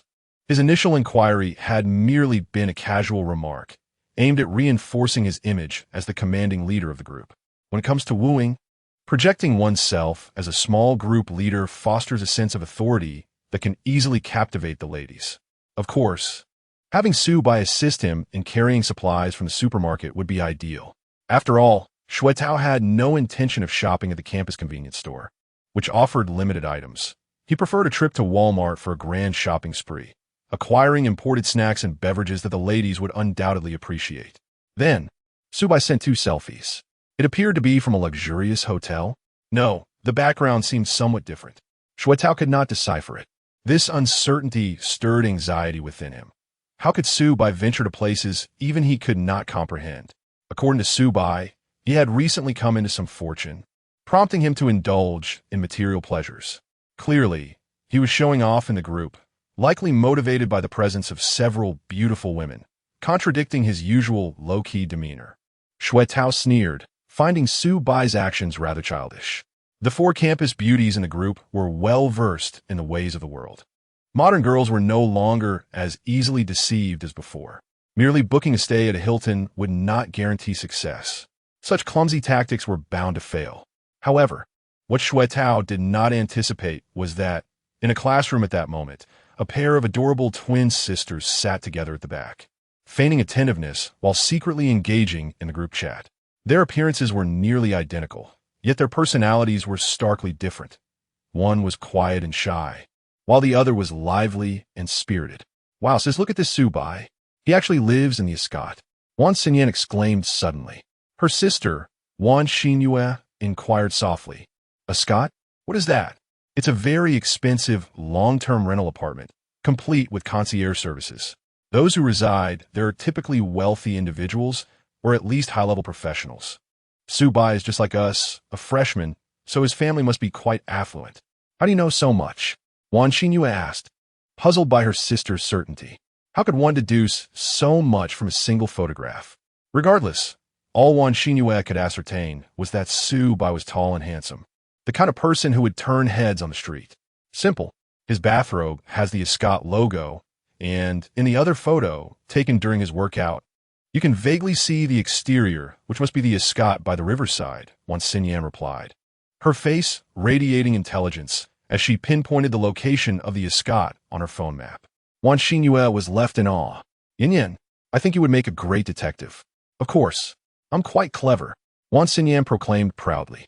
And look at the watch Su Bai is wearing. Although I don't recognize it, my intuition tells me it must be expensive. Wait, let me get an AI image recognition app. Watching her sister bustling with excitement, Wan Xinyue felt genuine admiration. I had no idea there were so many intricacies. I always thought that Xue Tao was the wealthy one. Xue Tao. He's nothing but a rustic fool, a mere tool. Chapter 50. One must indulge in the state banquet and savor the specialty dishes to truly be considered well-rounded. Wan Xinyan's tone brimmed with unabashed disdain. The vivacious and spirited demeanor she exhibited while conversing with Xue Tao in the group chat was a stark contrast to her current disposition. This duality is quite typical. Young women often don multiple personas when interacting with different individuals. Wan Xinyan had joined Shui Tao's travel group upon discerning that he was a naive soul eager to flaunt his material wealth to win the affection of girls. She and her sister coincidentally found themselves in need of such indulgences. A self-driving tour, with someone attending to their needs, is far more comfortable than traveling in a coach on a group trip, after all. The experiences of travel vary immensely. A significant portion of young people express aversion towards traditional domestic tourism, primarily due to their reluctance to spend lavishly. Nowadays, the array of services related to travel is remarkably advanced. With a generous budget, one could fly first class and be attended to by a high-end escort upon arrival, returning to a five-star hotel to engage in games of poker with a stunning companion. Indeed, who would not relish the idea of traveling? However, joining Shui Tao's entourage does not imply that he would easily win over the twin sisters. Perhaps Wan Xinyan is a bit naive, but Wan Xinyan has been astute in navigating social dynamics since childhood, particularly in her interactions with men. A few playful pouts and a couple of sweet voice messages would send Shui Tao into a tizzy. Ah, what a useful tool he has become. Nonetheless, Wan Xinyan's genuine interest lies with Su Bai. She diligently operated an AI image recognition application, only to be momentarily struck dumb by the results. Her sister leaned in, her eyes widening in astonishment. The watch brand Audemars Piguet had a base valuation of 500,000. Wow! Wan Xinyan was taken aback. How could a classmate from the same school possess such an extravagant timepiece? Is this AI recognition software reliable? Could it be a counterfeit? Wan Xinyan found it hard to believe. After all, donning a fake watch to appear affluent is not uncommon. Perhaps it is authentic, perhaps it is not. I lack expertise in watch appraisal, Wan Xinyan replied. Despite her cunning nature, she and her sister hail from humble rural backgrounds. They even borrowed money for their broadcasting studies. The decision to pursue an artistic path stemmed from their average academic performance. This was the only avenue to enroll in Jiangxing University, the best in the province, where the likelihood of encountering exceptional young men was significantly higher than at an ordinary university. Indeed, the sisters' aim in attending university was to target a sufficiently wealthy second-generation heir. Given their intelligence and background, achieving a prosperous life through hard work alone seemed exceedingly challenging. Conversely, their naturally alluring appearances and figures provided them with an advantage in the marriage market. At this moment, Wan Xinyan thoughtfully analyzed, setting aside the authenticity of the watch. If Su Bai resides in the Astor Mansion, he is undoubtedly a hidden tycoon amongst our cohort. Let me first ascertain the truth of this matter. Wan Xinyan opened WeChat. Coincidentally, she noticed a friend request from Shui Jitai. Her brows furrowed in annoyance. This Shui Tao is quite oblivious. She had already ignored his friend requests twice, yet he persisted. This is indicative of low emotional intelligence. In the realm of adulthood, many matters adhere to unspoken societal norms. Clearly, young Shui is still a child. Ignoring the friend request once more, Wan Xinyan clicked on the cartoon White Goose avatar in the group. She proactively chose to add him as a friend. After a brief interval, her request was accepted. Pastry White Goose. Hello, what can I do for you? Pastry White Goose. White Goose confused. Red bean paste glutinous rice ball. Hello, Su Bai? I noticed your photos, and you seem quite athletic. Red bean paste glutinous rice ball. Coincidentally, our itinerary for the mid-autumn trip includes a hiking segment, and my sister and I would like to purchase some hiking gear. We hope you can accompany us shopping and help us select some items. Red bean paste glutinous rice ball. If you have time, we would greatly appreciate your assistance. If not, no worries. We can reach out to you online for some questions. Please. Red bean paste glutinous rice ball. Little rabbit emoticon at that moment. Su Bai, having just changed his clothes and prepared to meet Senior Zhou Jialu, was momentarily taken aback by Wan Xinyan's message. Wait, dear girl, I merely showcased a little, purely to call out a local for their pretentiousness. How did you deduce that I am adept at sports? Su Bai felt that this young lady might simply be using that as an excuse to invite him out shopping. Could she be a seasoned gold digger, discerning his capabilities from merely those two photos? Contemplating this, Su Bai opened Wan Xinyan's moments. Oh my, quite impressive. It turns out the notion of youthful beauty is indeed a reality. The two-dimensional world was not mere fantasy. Although these twins' beauty may not quite reach the level of campus flowers like Zhou Jialu or Chun Yuxing, their physiques are strikingly rare. To draw a culinary analogy, the former represents a state banquet, while the latter epitomizes local delicacies. One must indulge in both to achieve a truly fulfilling experience. Subai decisively accepted the invitation. Pastry white goose. Sure, I'll accompany you both shopping. How about tomorrow afternoon? Red bean paste glutinous rice ball. That works for us. We'll be free. Pastry white goose. Then let us set a specific time later. I have some matters to attend to, so I'll take my leave for now. Pastry white goose. White goose running. Red bean paste glutinous rice ball. All right. You handle your business. Thank you. Today, Senior Zhou Jialu was once again lounging at the JW Marriott Hotel, completely unbothered by boredom. Zhou Jialu had a personality that was easily satisfied. She did not demand emotional support from her boyfriend, but thrived on material indulgence, responding to such gestures with obedience, warmth, and thoughtfulness. Upon Su Bai's return, she was engrossed in a web series.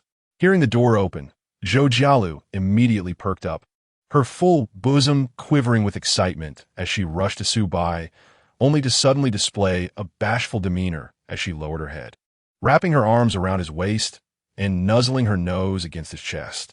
Junior, I miss you so much. Only one night apart, and you already miss me? Su Bai chuckled. Of course I do, but I'm not complaining. Staying in such a splendid room is incredibly enjoyable. Hee, I just feel like something is missing. As she spoke, Zhou Jialu's fingers traced across Su Bai's abs, descending lower. Oh, this little vixen. Since being with Su Bai, her seductive charm remained unabated. Previously, she reveled in flaunting her allure to captivate others, deriving psychological pleasure from their envy. Now, however, her focus was solely on Su Bai. For an 18-year-old boy just stepping into the world of romance, this was overwhelmingly intense. Then let me provide the nourishment you crave. Su Bai lifted Zhou Jialu effortlessly, tossing her onto the bed, eliciting a gasp followed by a cascade of sultry laughter. Chapter 51. The Power of Money. Transforming the campus belle into a devoted admirer after a considerable time, Su Bai leaned against the window, embracing the delicate shoulders of the enchanting woman in his arms. In the past, he had encountered descriptions of such graceful shoulders in literary works, yet he felt no connection, having never experienced it himself. Now, however, he found a phrase exquisitely fitting. As he caressed her skin, smooth and exquisite like white jade, a wave of happiness and exhilaration surged within him. Is this the sensation of possessing a girl's unwavering affection, the feeling of first love? How delightful! While Su Bai was resting, Zhou Jialu suddenly rose. What is the matter? Su Bai asked. Aren't you going to lie down a bit longer? There is still plenty of time before lunch. Stupid Junior.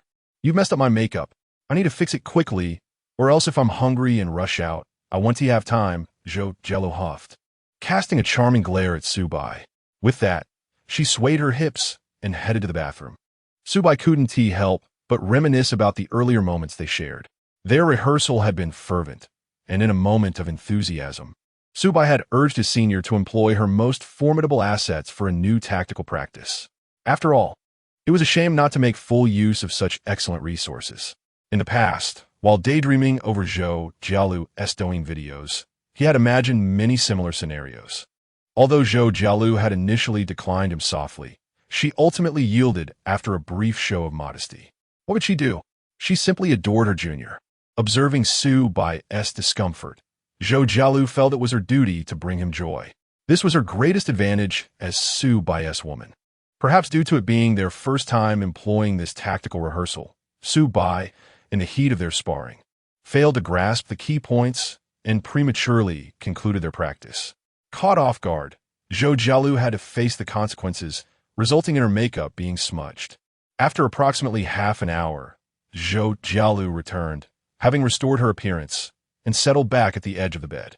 Just as Su Bai's hand were about to wander, she playfully admonished him, No, let us consider what to have for lunch first. Or perhaps we should go out for a stroll instead. Engaging in such activities all the time isn't good for your health, Junior. You're so considerate of me? Of Of course, you are my future support. It's essential for you to be in good health, Zhou Jialu replied with a cheerful smile, her seemingly light-hearted words betraying her sincerity. She wasn't merely indulging in a fleeting, hedonistic mindset. She intended to remain by Su Bai's side for the long haul. Feeling satisfied, Su Bai gently kissed Zhou Jialu's smooth forehead and suggested, "Then accompany me while I move, and afterward, we can find a place to eat nearby." "Moving? Have you found a long-term residence, Junior?" Zhou Jialu's eyes sparkled with interest. "Yes, a serviced apartment not far from the school," Su Bai affirmed. Without hesitation, he began packing his belongings from the hotel. He called for 2 attendants from the front desk to assist in loading everything into the vehicle. There wasn't much to carry, primarily Zhou Jialu's clothing and a high-end computer worth 100,000, with the rest being trivial daily necessities Su Bai had brought over from his dormitory. After all, he intended to reside outside regularly, viewing the dormitory as merely a place to return to occasionally. In such circumstances, the practicality of an SUV shone through, making transporting goods effortless. With one trip, they could complete the move. The renowned Porsche Cayenne was favored by contractors and factory owners alike for its spaciousness and load-bearing capacity, allowing it to function as a makeshift pickup truck when necessary. The Mercedes-Benz GLE was also commendable. At least for Su Bai, it would suffice for travel and camping needs. On the way, Zhou Jialu checked the apartment prices and curiously inquired, "Junior, this apartment must not be cheap, right? What is the monthly rent?" "I'm renting it annually for 33 million, all-inclusive. Is that so? Do you find it strange that I'm renting instead of buying, considering how wealthy I seem?" "Subaitiste. Not at all. Your rental arrangement is entirely different from that of an average person," Zhou Jialu remarked, sticking out her tongue. 33 million is enough to purchase a new home for marriage in the suburbs of Jiangxing, commonly referred to as a stepping stone. While the location might not be ideal, or the space slightly small, it would certainly be adequate for a young couple to settle down in Jiangxing. Many recent graduates struggle financially, unable to gather enough for a down payment and often having to rely on their parents for support. However, for Su Bai, this was merely the expense of renting for a year, a pure indulgence. In terms of living expenses, a year's enjoyment equated to the savings of ordinary young couples over a decade. Moreover, he made the decision to rent without a moment's hesitation, which left Zhou Jialu utterly astonished. Her understanding of Su Bai deepened significantly. The apartment spanned 2 levels, encompassing 300 square meters, with exquisite decor and numerous accompanying services. Zhou Jialu instantly grasped the situation. With Su Bai's discerning eye, he would undoubtedly opt for a top-tier property and personally oversee the renovations. He wouldn't settle for an ordinary house. It was better not to buy at all. Whether selecting a property or overseeing renovations, both required time. In the short term, the Escot's dual-level apartment was indeed an excellent choice, primarily for its convenience. During the remaining hours of the morning, Zhou Jialu accompanied Su Bai in organizing his new home. This was Su Bai's first establishment in Jiangxing. It was fitting to call it home. The Marriott Hotel didn't count, as it felt too corporate. Indeed, as Director Xia had said, residing there for too long made one feel untethered, as if floating through life. As for Zhou Jialu, she took the opportunity to embrace her role as the hostess, exploring the spacious 300 square meters. "Senior, I'll be having lunch with someone else. Can you order takeout for yourself?" Su Bai asked as he finished tidying up. Just then, a message from Xiaolin arrived, stating she was busy but on her way to the Escot. Upon hearing Su Bai's inquiry, Zhou Jialu's expression momentarily shifted to surprise before quickly transforming into a smile. "No worries, I'll order takeout for myself. Just wait for your return." After saying this, she wrapped her arms around Su Bai's neck and stood on her tiptoes to plant a kiss on him, her eyes glistening with reluctance. Su Bai couldn't help but smile mischievously. "You don't even ask who I'm having lunch with. You're not telling me because you don't want to, right? That's fine. I've mentioned before that I don't have a monopolistic view on your romantic life. As long as you hold a place for me in your heart, that's enough." So obedient, Su Bai praised, affectionately ruffling Zhou Jialu's hair. "Is this the power of money? It It allows a campus belle to humbly adopt the role of a devoted admirer, seemingly without reservation, refraining from interfering with Su Bai's interactions with other women. Actually, it's nothing to worry about. It's just our class counselor, Xiaolin. She accompanied me to view this apartment this morning. It seems her family is quite affluent and knowledgeable about such matters. I know Xiaolin, Zhou Jialu replied with a teasing smile. She was also a campus belle during her undergraduate years, with many suitors who failed to win her over. For her to agree to have lunch with you, it seems she holds quite a favorable impression of you. That's about it. I'm merely expressing my gratitude for her assistance. Indeed, our junior is a true gentleman, never harboring impure intentions towards the women around him. Watching Zhou Jialu's playful banter, Su Bai felt both amused and exasperated. He had just praised her for being understanding, only to have her head swell with pride. A punishment was in order. Thus, Su Bai engaged her in another rehearsal before setting off to join Xiaolin for lunch. Chapter 52. Xiaolin's blind date is frightened away by Su Bai Summerlin. Wait a moment, Summerlin. Don't come in just yet. I've run into an acquaintance and need to handle this first. The agreed-upon lunch venue is a Western restaurant near the Astor Pavilion. The abundance of upscale dining options surrounding this serviced apartment indicates the substantial purchasing power of its residents, a fact recognized by the establishment's proprietors. As Su Bai approached the restaurant's entrance, he unexpectedly received a message from Summerlin. If it were a mere casual acquaintance, she wouldn't have asked him to steer clear. Hence, it must be someone rather troublesome. This ignited a voracious curiosity within Su Bai. According to the system's assessment, Summerlin had never been in a romantic relationship, so this troublesome acquaintance was likely either a suitor or a difficult relative. In such a situation, an obedient student would heed their advisor's counsel. However, Su Bai was evidently not the compliant type. He promptly stowed his phone away, feigning ignorance of the message, and strode directly into the restaurant. Sure enough, seated in a booth against the wall was Summerlin, her expression a mix of politeness and mild impatience. A sharply dressed man stood a few meters away, ingratiatingly conversing with her. Summerlin, I fail to comprehend what has caused you such discontent that you deny me even a single opportunity for a blind date over a meal. Since fate has brought us together today, why not sit down and have a proper discussion? Xiao Yinqing, I distinctly informed you via WeChat that I am not interested in blind dates and have no plans in that regard. The intermediary's haphazard arrangements cannot be blamed on me. Summerlin replied coolly. The man smiled wryly. Let us not be so resolute in our words. Why not sit down and get to know each other? Yes, you. Your impression of me will differ. I possess a solid overseas educational background and have been in the business world for several years. So, I'm certainly quite accomplished. I have already stated my disinterest. My aversion to blind dates has nothing to do with your accomplishments, Summerlin retorted, exasperated. This man was introduced by one of her aunts, and while he was indeed quite impressive, his overly formal demeanor and mundane personality were completely unappealing to her. Moreover, at 33, he was a full 11 years her senior. She could hardly fathom her aunt's rationale, considering her own mature appearance and demeanor, which made her resemble a poised, affluent woman in her mid-20s. However, given her family's affluence, there was no need for her to settle for an older man. If given a choice, who would he prefer youth? As their conversation reached an impasse, Su Bai arrived, plopping down across from Summerlin before tilting his head to regard Xiao Yinqing. Director Xia, may I ask who this gentleman is? Xiao Yinqing felt a pang in his chest as he bitterly thought, Young man, you appear to be of age. Why do you greet every man as uncle? Surely, I do not appear that old. It's simply that you exude a mature and steady demeanor, Su Bai replied with a grin. I have an uncle who looks about your age. Oh no, rather of a similar age. His child is already 5 years old, but in terms of composure, he cannot compare to you. You clearly seem like a high-ranking executive in a large corporation. Hey, you little rascal.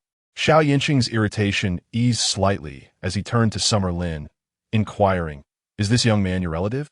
He instinctively assumed Su Bai was some distant cousin of Summerlin's, given Su Bai's carefree demeanor and apparent familiarity with her.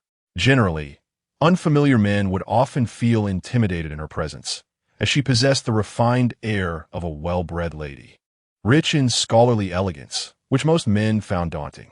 To his surprise, Summer Lin smiled and introduced Su Bai, my student. He is accompanying me today to take care of some matters. Student? I recall you just became an advisor, so he must be freshman? Xiao Yinqing's guard went up. Given Summer Lin's style, would she truly bring a student to such a romantically charged Western restaurant? He was aware of the establishment's pricing, which started at a minimum of 500 per person. A decent bottle of wine would escalate the bill further. While Summer Lin's family could easily afford it, a student.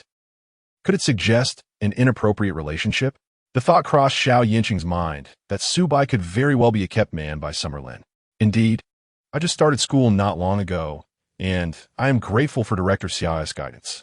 Today, he is accompanying me to look at some long-term rental apartments at the Astor Pavilion. Oh, by the way, Uncle, what is your relationship with Director Xia? Are you two dating? And no, haha, I'm merely the blind date arranged by Director Xiao's family. Oh, then perhaps you should reschedule with Director Xia for another day. We have plans to enjoy some drinks and watch a movie after this meal. She likely won't have time for you today. Xiao Yinqing's countenance soured considerably. Summer Lin seized the opportunity to add, he is correct. As an advisor, I must fulfill my commitments to assist my students. Indeed, well then, I shan't intrude further. Until we meet again. Xiao Yinqing hastily made his exit. Su Bai's sharp tongue was quite impressive. Despite his sunny and harmless appearance, he was remarkably assertive in driving the man away. Typically, a mere kept man would not exhibit such fortitude, as it would imply overstepping boundaries on Summer Lin's behalf. Yet, throughout the exchange, Summer Lin maintained a subtle, affirming smile, occasionally casting appreciative glances his way, indicating their relationship was indeed somewhat intimate and that Su Bai possessed considerable merit. A freshman, residing at the Astor Pavilion, adorned with a royal oak watch, he certainly could not be of humble origins. Xiao Yinqing noted the watch on Su Bai's left wrist. While he could not identify the specific model, the starting price for Audemars Piguet's Royal Oak collection was well over 300,000. Summer Lin was affluent, yet her character would never allow her to purchase such extravagant gifts for a kept man. It even suggested the possibility that Su Bai's family might possess greater wealth than hers. The thought of Su Bai sharing a meal with Summer Lin, drinking wine, and later watching a film together filled Xiao Yinqing with jealousy and indignation, causing his expression to distort. No, he needed to investigate this young man's background. But then again, he couldn't be too overt. Inciting the ire of a powerful figure behind Su Bai would be unwise. Perhaps it would be better to discreetly inquire within their social circle, as that would minimize the risk of offending anyone. Meanwhile, in the restaurant, a waitress clad in a server's uniform began to uncork a bottle of red wine. Summer Lin had already ordered a set menu for Su Bai. He glanced at the wine list, utilizing the system to assess the flavor profiles of each selection, ultimately choosing one that appeared to suit his palate. He was uncertain if it would be to his liking. He had always enjoyed the taste of red wine, but had only sampled the more affordable varieties available at supermarkets. As the waitress deftly handled the decanter, Summer Lin's enchanting eyes sparkled, and her mature, melodious voice broke the silence. Su Bai, you are quite audacious. Having scheduled our afternoon itinerary without my consent. Did I? I don't recall making any plans with you to watch a movie this afternoon. Chapter 53. Only the wise woman is fit to be a good wife, and Mother the waiter poured 2 delicate glasses of wine. Placing them beside Xiao Lin and Su Bai, Xiao Lin picked up the goblet, gently swirling it, her posture impeccable, a skill honed under the guidance of her elders. The grace in her every movement was something far beyond what could be taught in a socialite training class. It was cultivated from childhood. Moreover, Xiao Lin's demeanor was notably more reserved than that of typical socialites, which explained the adulation she received from her suitors. Even among the new generation of affluent young women, many lack both the refinement and beauty that Xiao Lin possesses. Within the realm of the affluent, she stands out as an exceptional candidate for marriage, characterized by her diligent work ethic and gentle temperament. As she swirled her red wine, Xiao Lin regarded Su Bai with evident interest. Going to the movies is merely a ruse to brush off that annoying uncle, Su Bai remarked nonchalantly, feeling somewhat irked by the director's persistent attention. Why refer to him as uncle? He's barely in his 30s, a decade older than me. Is it truly a problem to call him that? Nowadays, There's a generational gap every 3 years. Even freshmen in high school refer to me as uncle. Who do I turn to for justification? Subai shrugged innocently. Ha ha ha. That's true.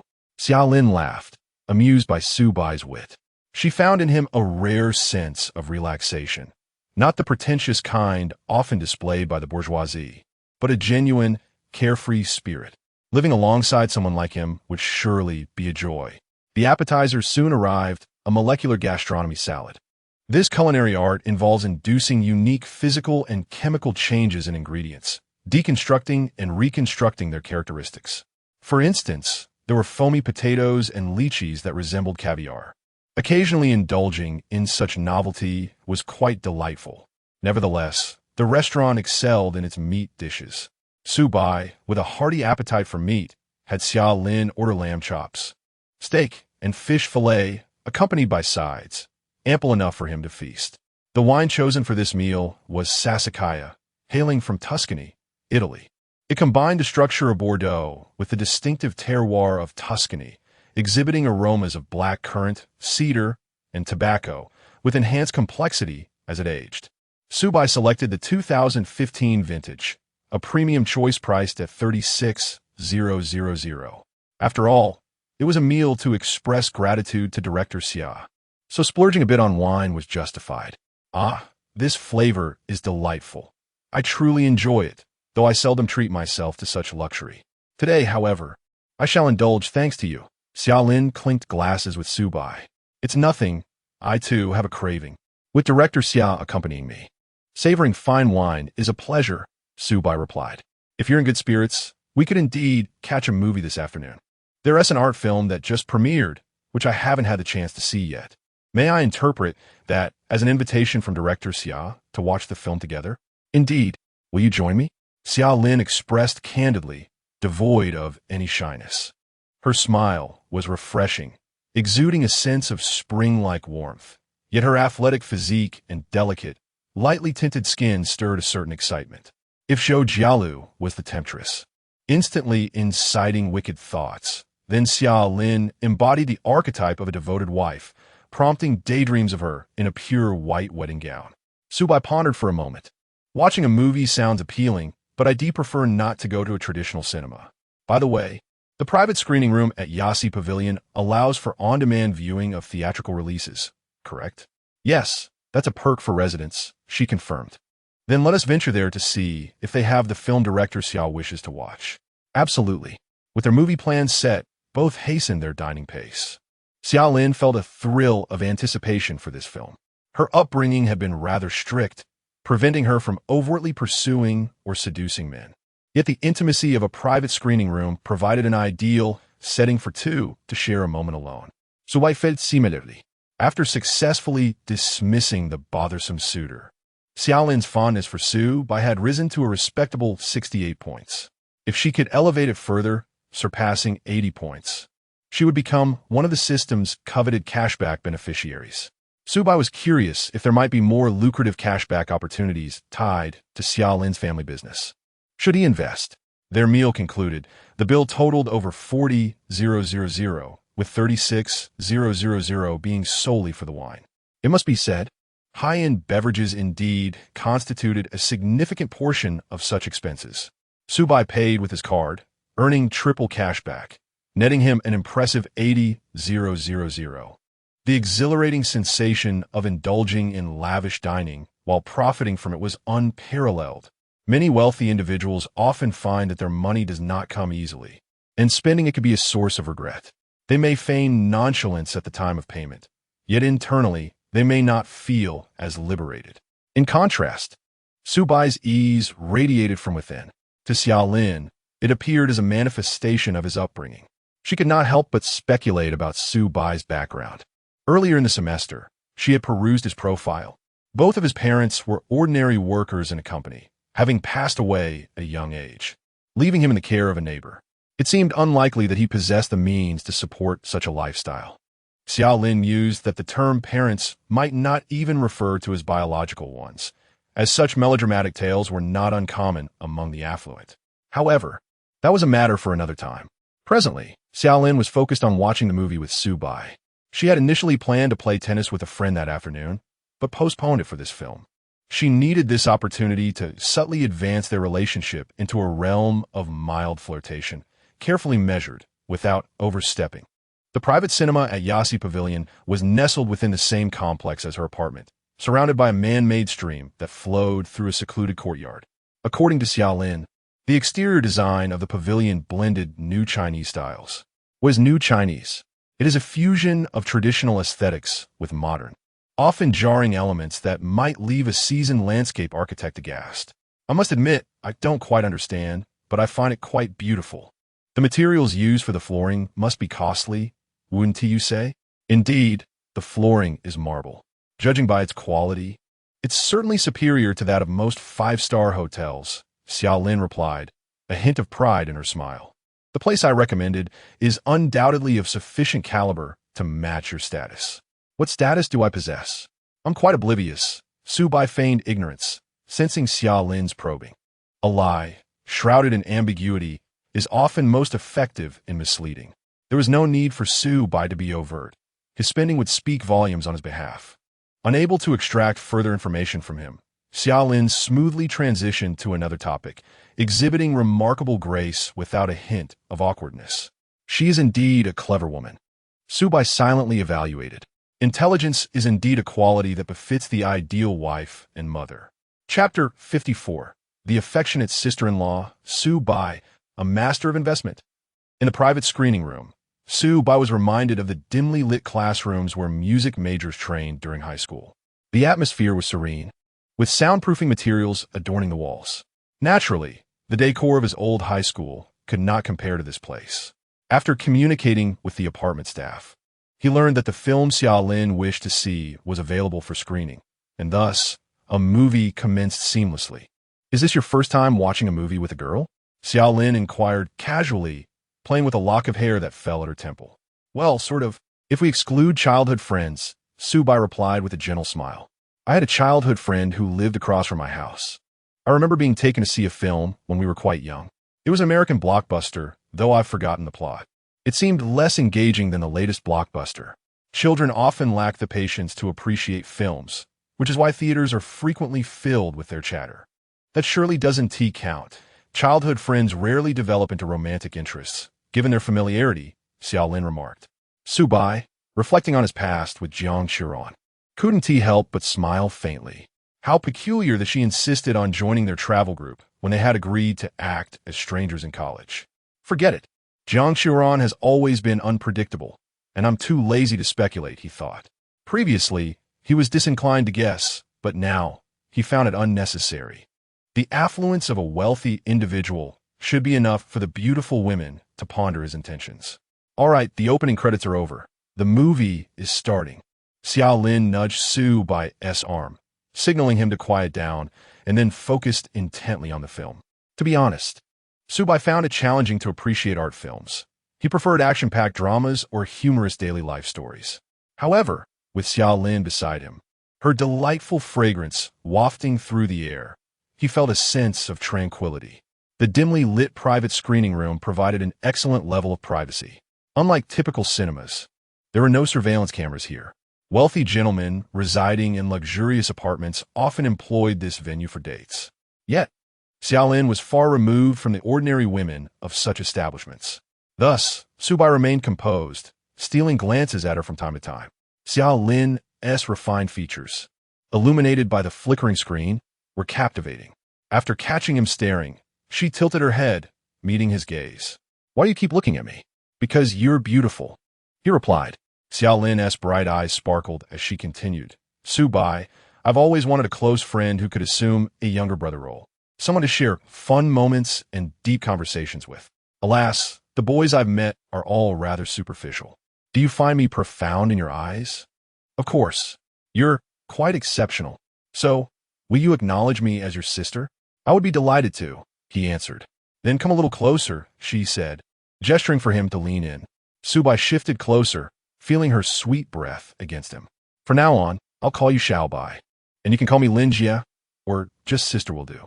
Alix Linjia. Now lie down and experience a sister's tenderness. Place your head here," she instructed, patting her thigh clad in yoga pants. Is this the legendary knee pillow? He mused. Her thigh, toned from frequent exercise, offered an indescribable elasticity. I noticed you had some red wine with lunch. It seems to have gone to your head.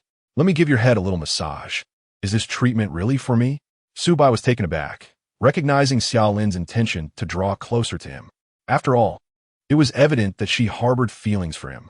It's a misconception that affluent women are immune to the allure of wealth. Often, those from good families with strict upbringing value a partner's financial stability. On top of that, they consider looks and personality once financial criteria are met. Subai was not deluding himself. Among the wealthy, his appearance and character were indeed top-notch. Thus, it was perfectly reasonable for Xiaolin to develop feelings for him. However, he anticipated that her method of establishing intimacy would involve a knee pillow and a head massage. Truly, she embodied the essence of a devoted wife. After a few moments of massaging, Subai let out a contented hum. Was that too hard? Not at all. It's just right. Very comfortable, he honestly replied. Linjia, have you learned massage techniques? Yes, my mother taught me, saying that when I marry, I should take good care of my husband and provide him with a sense of warmth at home to maintain a long and happy marriage. As she spoke, Xiaolin playfully pinchu nose. This is a treat for your future husband. You're lucky. Subai chuckled, not saying much more. Undoubtedly, such a level of suggestion was the most explicit Xiaolin could express, being the traditional type of devoted wife. Subai felt a long-desired sensation of being cared for by an older sister. This feeling was comforting, especially since he had lost his parents early, leading to a scarcity of such warmth in his life. Despite his independent and strong character, who doesn't he appreciate being cared for? He found himself comparing Xiaolin to Zhou Jialu. Interestingly, Jialu was merely a year younger than Xiaolin, one in her 4th year of university and the other in her 1st year of graduate studies. However, in his interactions with Zhou Jialu, he never sensed her psychological age was greater than his. Instead, it felt more akin to a charming little wife. In essence, Zhou Jialu epitomized the demure type, though her strikingly attractive figure often overshadowed her true nature. Xiaolin, conversely, exuded reliability as the older sister.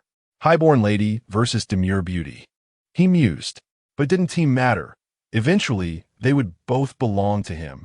In truth, after finishing the wine, Subai felt a bit tipsy, and Xiaolin's head massage was incredibly soothing. Coupled with the hypnotic nature of the art film, it wasn't too long before he fell into a deep slumber. Ding! Detected that the host has fallen asleep on the lap of an S-class goddess, categorized as a special indulgence behavior. Reward: Cash 1, 000,000. Reward: Skill, Finance, and Investment, Master Level. If he had dozed off watching an art film with a literary girl, she would undoubtedly have been furious, perhaps even exposing him on social media. However, Xiaolin was not a literary girl. Her purpose in bringing Subai to the private cinema was quite deliberate. Now that her objective was achieved, she could indulge in something amusing while he slept. Just as Xiaolin prepared to lift Subai's shirt, his phone, resting nearby, lit up, revealing a new message. Construction Bank, an amount of 1,000,000 has been credited to your account ending in investment portfolio earning settlement. Instantly, Xiaolin's eyes widened in astonishment. Chapter 55. Let me reacquaint myself with the sin of my senior. Xiaolin swore to the heavens that she had not intentionally peered at Subai's phone. She harbored no ill habit of invading others' privacy. It was merely an accidental glance, a moment of subconscious curiosity. However, the content she inadvertently encountered set her mind racing. An investment portfolio settlement.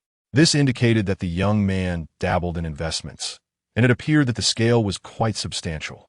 A profit in the millions suggested that the capital involved must be in the tens of millions, if not potentially reaching 100 million. It was evident that a typical freshman could not possibly possess such a colossal sum of money. Xiaolin contemplated a possibility. Perhaps Subai's family entrusted him with a portion of their funds as a means of training him.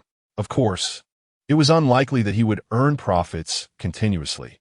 Investments are inherently volatile. Yet, this at least demonstrated Subai's capabilities. In elite families, the stewards are not fools. They would not entrust their wealth to someone lacking competence. This also clarified why Su Bai's pocket money seemed so abundant. For promising juniors, affluent families have always been generous, often exceedingly so. The matter of genes is such that the potential of offspring is akin to a lottery. No matter how prestigious a lineage, it cannot guarantee that a child will blossom into an exceptional individual. When a capable one does arise, they are inevitably lavished with care. Su Bai likely found himself in such a situation. Xiaolin's imagination ran wild, transforming this newly acknowledged younger brother into a financial prodigy. Instantly, her gaze upon the slumbering Su Bai became gentler. She felt an overwhelming sense of correctness in her decision to forge a closer bond with him. What? You ask why Xiaolin desired to assume the role of an elder sister? One must understand that a talent like Su Bai, with his extraordinary gifts, is likely to play the field for several years before contemplating marriage. Although Xiaolin, with her traditional disposition, felt a tinge of melancholy about this, she resigned herself to accept it. After all, good men are in high demand. She could hardly demand that Su Bai marry her at such an early stage. Such a request would only provoke his rebellious tendencies, diminishing his fondness for her. Having been raised in a prominent family, Xiaolin had witnessed similar scenarios numerous times. Rather than courting trouble, it was wiser to assume the role of a protective elder sister, remaining by Su Bai's side until he matured and was ready to settle down. During this process, Xiaolin intended to subtly acclimate Su Bai to her presence, ensnaring him in a gentle yet persuasive manner. Thus, she could ensure a victorious outcome in the end. With her plan solidified, Xiaolin ceased her musings and devoted her attention to Su Bai. Her younger brother was sleeping so soundly, she chuckled softly to herself, thinking it was time for her to check on his well-being and assess his development. In the privacy of the darkened cinema, a pair of mischievous hands reached for the young man's abdomen. Time passed unknowingly until Su Bai stirred from his slumber. Upon opening his eyes, he was met with the sight of Xiaolin gazing down at him, her face adorned with a beaming smile. I actually fell asleep. How long have I been out? The movie has already concluded. Gently pinching Su Bai's ear, Xiaolin urged him to rise, playfully lamenting that her legs had grown sore from being his pillow. Haha, my apologies. It's quite all right. Caring for you is my duty as your elder sister. As she spoke, Xiaolin helped Su Bai adjust his collar. The sensation was utterly delightful for him. Su Bai reveled in the moment, though he regretted that Xiaolin had to return to school, bringing their outing to a temporary close. After parting ways with Xiaolin, Su Bai became aware of changes within the system. First, having fallen asleep on Xiaolin's lap, he received a special indulgence reward. While 1 million in cash was not particularly significant, the real treasure lay in the skill, finance and investment, master level. A surge of profound knowledge and experience flooded his mind, eliciting a wave of joy within him. Su Bai had no need to rely on finance for income, as the realm of finance bore risks. However, the indulgence reward came with zero risk, making it a truly lucrative endeavor. Yet, to become a wealthy benefactor inevitably required interactions with various upper-class individuals. Su Bai had little understanding of the upper echelons, but the system's rewarded skill would rectify this shortcoming. Armed with a master-level expertise in finance and investment, he could effortlessly engage in business discussions with the elite, navigating conversations with ease. This skill was exceptionally beneficial, invigorating Su Bai's intellect. Xiaolin, in the future, if you encounter any problems on or off campus, or if you wish to share your feelings, do not hesitate to confide in your elder sister. Upon reading the message on his phone, a smile spread across Su Bai's face. It was truly comforting to have an elder sister looking out for him. Su Pai Bai, I shall not hold back then. If I find myself struggling with sleep, I will seek out Sister Lin. That nap was incredibly refreshing. Xiaolin, is that so? I too found it quite pleasant. While conversing with Xiaolin, Su Bai strolled through the plaza of the Yashije apartment, returning for the private cinema to his residence, the Shanshui duplex. As soon as he stepped inside, Zhou Jialu leaped into his embrace, clearly having heard the elevator's arrival and rushed to the door in anticipation. This action reminded Su Bai of a pet cat, eagerly awaiting its owner's return home. Junior, isn't it a coincidence? I just woke from a nap when you arrived. Indeed, quite the coincidence. I too enjoyed a brief slumber. Really? Zhou Jialu's expression suddenly shifted. She sniffed the air dramatically and leaned closer to Su Bai. Detecting a different scent on him, her face clouded with suspicion. What's the matter? You smell of another woman. That's only natural. I had dinner with Director Xia and then watched a film. It was so dull that I fell asleep. Oh, so you were sleeping against your advisor, were you? Zhou Jialu pouted, her voice laced with jealousy. Suvaiti mandam fast. Huh? I wasn't aware. I simply slept soundly. Perhaps Director Xia did something while I was asleep? Who can say? After all, with my charm, it's quite normal for someone to take advantage. No. My dear Junior has been tainted by another woman. You're no longer pure. Woe is me. Zhou Jialu lamented, adopting a pitiful demeanor that called for consolation. Su Bai's mind raced. Then it's simple. Just help me reacquaint myself with the scent of my senior. Huh? Zhou Jialu was momentarily taken aback by Su Bai's unexpected response. In truth, she was merely playfully feigning anger to elicit some affection from him. Who could have anticipated that Su Bai would utter such audacious words? How do we do that? Zhou Jialu began to blush, a sense of foreboding creeping in. Why, with this, Su Bai replied, extending a hand. Come, use it to refresh the areas where my scent seems off. The mere thought of such a scenario sent a shiver down Zhou Jialu's spine, as it felt utterly perverse. One must understand that, at her core, Zhou Jialu was a traditional woman and could hardly bear the weight of such a proposition. Yet Su Bai leaned closer, whispering devilishly in her ear, "Make me feel good, and afterward we can go out shopping and I'll buy you a necklace." Oh dear, Junior, you're incorrigible. Zhou Jialu shot him a playful glare, exuding charm. She then began to unfasten the clasp at her back. Chapter 56. The most wonderful possession of the senior sister, secured in advance. Combined edition, for K-words, with a new approach to the exercise. A wave of soft sensations enveloped Su Bai, complemented by an extraordinarily stunning visual effect. He experienced a bliss akin to the ascension of the soul. The alluring senior sister, with her bashful demeanor, was simply enchanting. Ding! It has been detected that the host is enjoying the senior sister's service. This is truly indulgent. Reward, cash 50.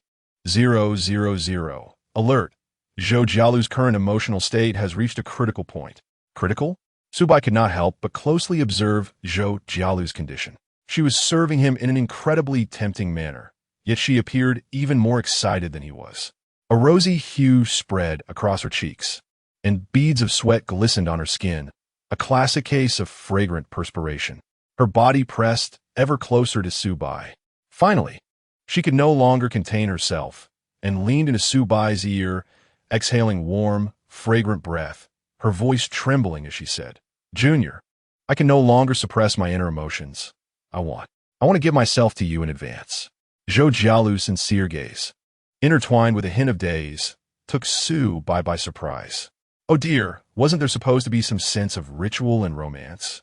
Su Bai understood that this was merely a typical quirk of a girl. After all, in the past few days, Zhou Jialu had already indulged him greatly, only stopping short of taking the final step. To his astonishment, she was the one who could not hold back first. The reason was rather simple. In these short days, the intense closeness had deepened Zhou Jialu's appreciation for Su Bai's financial prowess, as well as her awareness of his popularity among the ladies. Not only the aloof academic elite Chen Yuxing, but even the reserved and dignified young lady Xia Lin showed interest in Su Bai. Zhou Jialu was confident that her looks were on par with theirs. It was difficult to determine who was superior, for each had their merits. However, when it came to family background and talent, she fell far behind. In both aspects, she had nothing to boast of. Thus, Zhou Jialu resolved to seize the opportunity. Abandoning her youthful fantasies about first times, she opted for a pragmatic approach. Seize the moment, right now, and become Su Bai's first woman. Any man would hold a certain fondness for his first woman.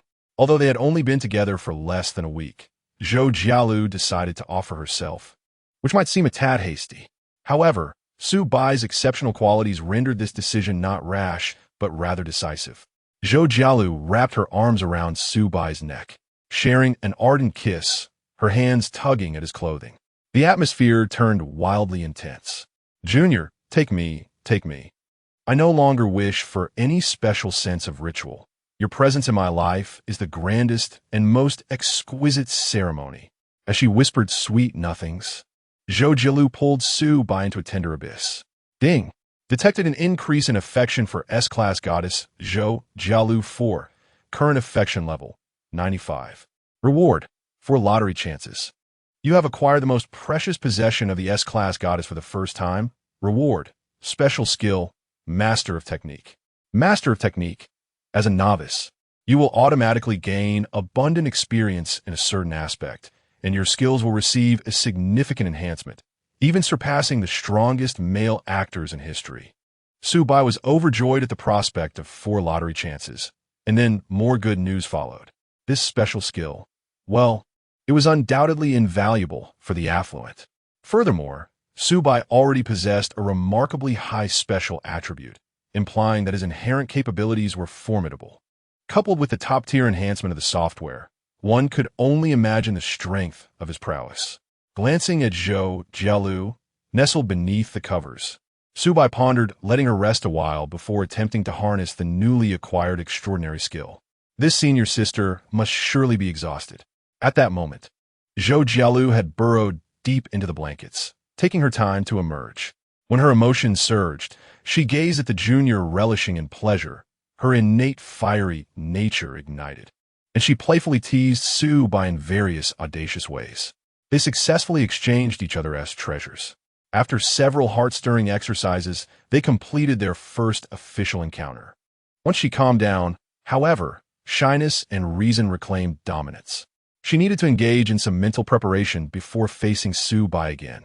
Another reason for hiding under the covers. She was simply fatigued. Indeed, Su Bai's suspicions were correct. The body enhancement liquid had elevated his prowess to an exceptional level. Furthermore, the special attribute points acquired from the lottery had bolstered him further. Now, Su Bai was akin to a demigod. Even after exerting considerable effort, Zhou Jialu could only achieve a state of peace and tranquility. Yes, it could be said that she was experiencing a mix of pain and pleasure. In the cocoon of warmth, Zhou Jialu embraced Su Bai, snuggling against him. Suddenly, she sensed Su Bai shifting as if about to leave. She quickly pouted. Junior, don't go. Let me hold you a little longer, please. I'm not leaving. I'm just going to grab a bottle of ice-cold cola, Su Bai replied, playfully patting her behind to reassure her. Don't worry, I'll stay right here.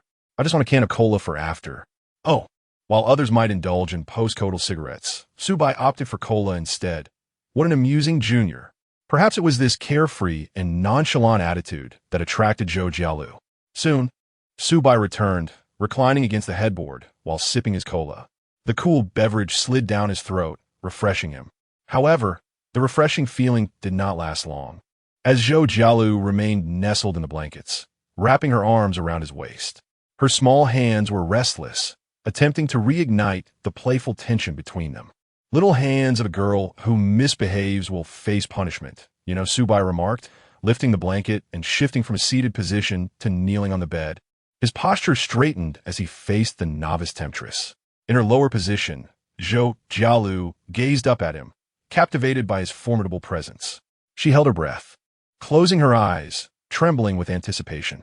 Junior, please have a little mercy on me. Master of Technique, activate. After a considerable time had passed, Zhou Jialu lay in Su Bai's embrace, utterly spent, resembling a delicate fawn. In contrast, Su Bai remained vibrant and full of life. This was the prowess of the Master of Technique. I wonder how many possess such skills. Not only was his technique unmatched, but his stamina was also incredible.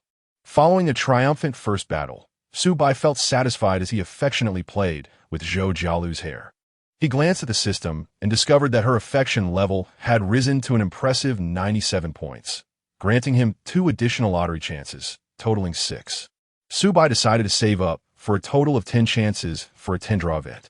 Just then, Zhou Jialu lazily and sweetly inquired, Junior, do you think I am a particularly vulgar woman? Vulgar? In what way? She continued, initially I didn't intend to engage in that, but upon hearing you mention buying me jewelry, everything just unfolded naturally. I don't merely love money. I simply feel that since you treat me so well, it's only natural for us to progress together. Zhou Jialu rambled on, her words sticky and sweet. Before she could finish, Subai silenced her with a kiss. He gently pecked her cheek, gazing in her eyes, and said softly, I adore a senior sister who loves money. After all, I possess a financial prowess. She froze for a moment before bursting into laughter, her previously worried expression blooming into a radiant smile. Indeed, she does not resist being perceived as materialistic, yet she is concerned about Su Bai's opinion. Essentially, Zhou Jialu is entirely indifferent to other men, having firmly acknowledged Su Bai as her chosen one. Fortunately, the junior is a broad-minded and open-hearted man, making them a match made in heaven. Half an hour later, the two appeared on a nearby pedestrian street. Although they could have continued their intimate moments, Zhou Jialu feared another advance from Su Bai, as she knew she would be unable to withstand it. Thus, they each took a shower and ventured out to shop. What? You wonder why they didn't shower together? That would alter the very essence of bathing. Zhou Jialu is indeed delicate, and Su Bai possesses remarkable strength. She couldn't help but question how this junior could be so impressive, making her doubt if he was truly inexperienced. Regardless, she reassured herself that she must be the first woman he has encountered since entering university, and that was more than enough for her. Zhou Jialu's mindset was one of contentment. Su Bai, however, was not satisfied. He yearned to indulge further. If he were to be likened to a character from the realm of extravagant spenders, he would undoubtedly be Chovy in the professional League of Legends scene. A master in financial prowess, Su Bai resolved to purchase a necklace for Zhou Jialu before dinner. A girl with such a splendid figure would be perfectly complemented by a delicate and luxurious necklace. In addition to the necklace, he also had his eye on a brooch that perfectly matched the essence of his beloved senior. His criteria for choosing jewelry were purely based on aesthetics, entirely disregarding the price. 2 necklaces and a brooch later, he had spent over 200,000. Zhou Jialu felt somewhat numbed. For Su Bai, money seemed merely a number. What a blissfully numbing sensation it was. She wished to remain enveloped in this state for eternity. Zhou Jialu clung tightly to Su Bai's arm, making a wish. Her steps were slightly unsteady, somewhat unnatural. Those in the know would understand. Su Bai, being considerate, slowed his pace to accommodate her delight. With ample time left, Su Bai noticed a high-end barbershop nearby, where the stylist appeared exceedingly professional. With an upcoming trip with the campus beauties in a few days, Su Bai decided to elevate his image. Although he was already somewhat handsome, his hairstyle was rather ordinary. Having been cut at a school shop for a mere 20 yuan, a mundane affair, lacking any distinctive design. His attire was also somewhat plain. While he did not chase after brands, Wuwuwu wished to appear more dashing and assertive. He shared his thoughts with Zhou Jialu, who immediately brightened up and proposed. Why don't I take charge of your image makeover? First, a haircut, then shopping for clothes. Trust me, I'll ensure your charm ascends by 2, no, 3 notches. 3 notches? That would have me debuting as an idol. Su Bai teased. The junior already had a good foundation. Indeed, many of today's male idols in the entertainment industry merely relied on packaging. Zhou Jialu, however, held a dismissive view on this. As she was not the type to be enamored with the entertainment world, watching dramas and variety shows purely for amusement. If given a choice, she would much prefer to revolve around her husband. Upon entering the barbershop, the head stylist, Tony, glanced at Zhou Jialu's attire and Su Bai's watch, immediately greeting them with a beaming smile. Good day, sir. Welcome to Lavish Custom Styling. We're the most upscale and professional styling service in Jiangxing. May I inquire if you seek a complete personal image transformation? Indeed, you may consult with her. I'm not versed in this. Just devise a plan, and I will approve it, Su Bai replied. The stylist quickly formed a mental profile of Su Bai's character, someone who, while wealthy and averse to trouble, possessed a strong sense of self. Having worked in the service industry for a long time, he adeptly discerned customer personalities. Many affluent men were often led by the nose by women, or even manipulated according to their preferences. However, Su Bai was evidently not one of those. His companion, alluring yet spirited, radiated an aura that suggested she was not easily trifled with, yet her eyes sparkled with affection for him. The stylist promptly refrained from pitching superficial packages and engaged directly with Zhou Jialu, quickly concluding, "Sir, with your tall and robust physique, we recommend a ruggedly handsome American-style haircut, which is low maintenance, just a bit of styling gel before heading out. Additionally, we will refine your eyebrows to enhance your sharp and commanding presence. For clothing, we suggest an American collegiate style for casual outings, when paired with formal attire. It will exude an impressive, sophisticated rogue vibe." It must be said, this high-end stylist was quite trend-savvy. He brought forth a tablet, using AI-assisted modeling to create a 3D virtual image of Su Bai, showcasing the anticipated effects of the new hairstyle. Su Bai observed and nodded in satisfaction. Let us proceed with that. After a meticulous 40-minute haircut, Su Bai stood before the full-length mirror, momentarily dazed. Indeed, for those with a good foundation, changing one's hairstyle could yield results akin to cosmetic surgery. The senior beside him was utterly captivated. The stylist's skills were undeniably impressive, crafting layers that added depth to Su Bai's hair. The price, however, was exorbitant, costing Su Bai over 1,300 yuan. Thankfully, male customers required less hair and minimal upkeep, whereas female customers would see the prices skyrocket. Had it not been for the extravagant system he was bound to before, Su Bai would never have considered such a salon. 1,300 could have afforded him over 60 haircuts at the average price of 20 yuan. A haircut once a month would suffice for several years. While those 20 yuan cuts may not have enhanced his looks, he had long since realized that being handsome could facilitate his romantic pursuits, allowing him to connect with more potential partners. Following this, under Zhou Jialu's guidance, Su Bai completed his American collegiate ensemble at a trendy clothing store. Chapter 57. The frustration of Shui Tao, repeatedly rejected by girls as summer gracefully transitions into autumn. The weather in Jiangsheng has begun to cool. It is the perfect time to acquire autumn attire. Unlike the ostentatious outfits favored by the nouveau riche, Su Bai yearns for something more youthful and vibrant. This niche trendy brand truly captivates him. The garments, crafted from premium materials, are priced starting from 2,000 to 3,000. It can be considered a light luxury brand. After effortlessly selecting several outfits, he has spent over 50,000 in one go. The shopping spree has nearly reached 300,000, with a cashback of 150, resulting in an impressive near five-fold return. Indeed, Zhou Jialu is a little fortune bringer. He feels that the cashback ratio he received from her is consistently high. While Su Bai revels in the joy of enhancing his handsome image, Shui Tao finds himself engulfed in despair in dormitory building 7, room 510. The reason is simple. Wan Xinyan has yet to accept his friend request.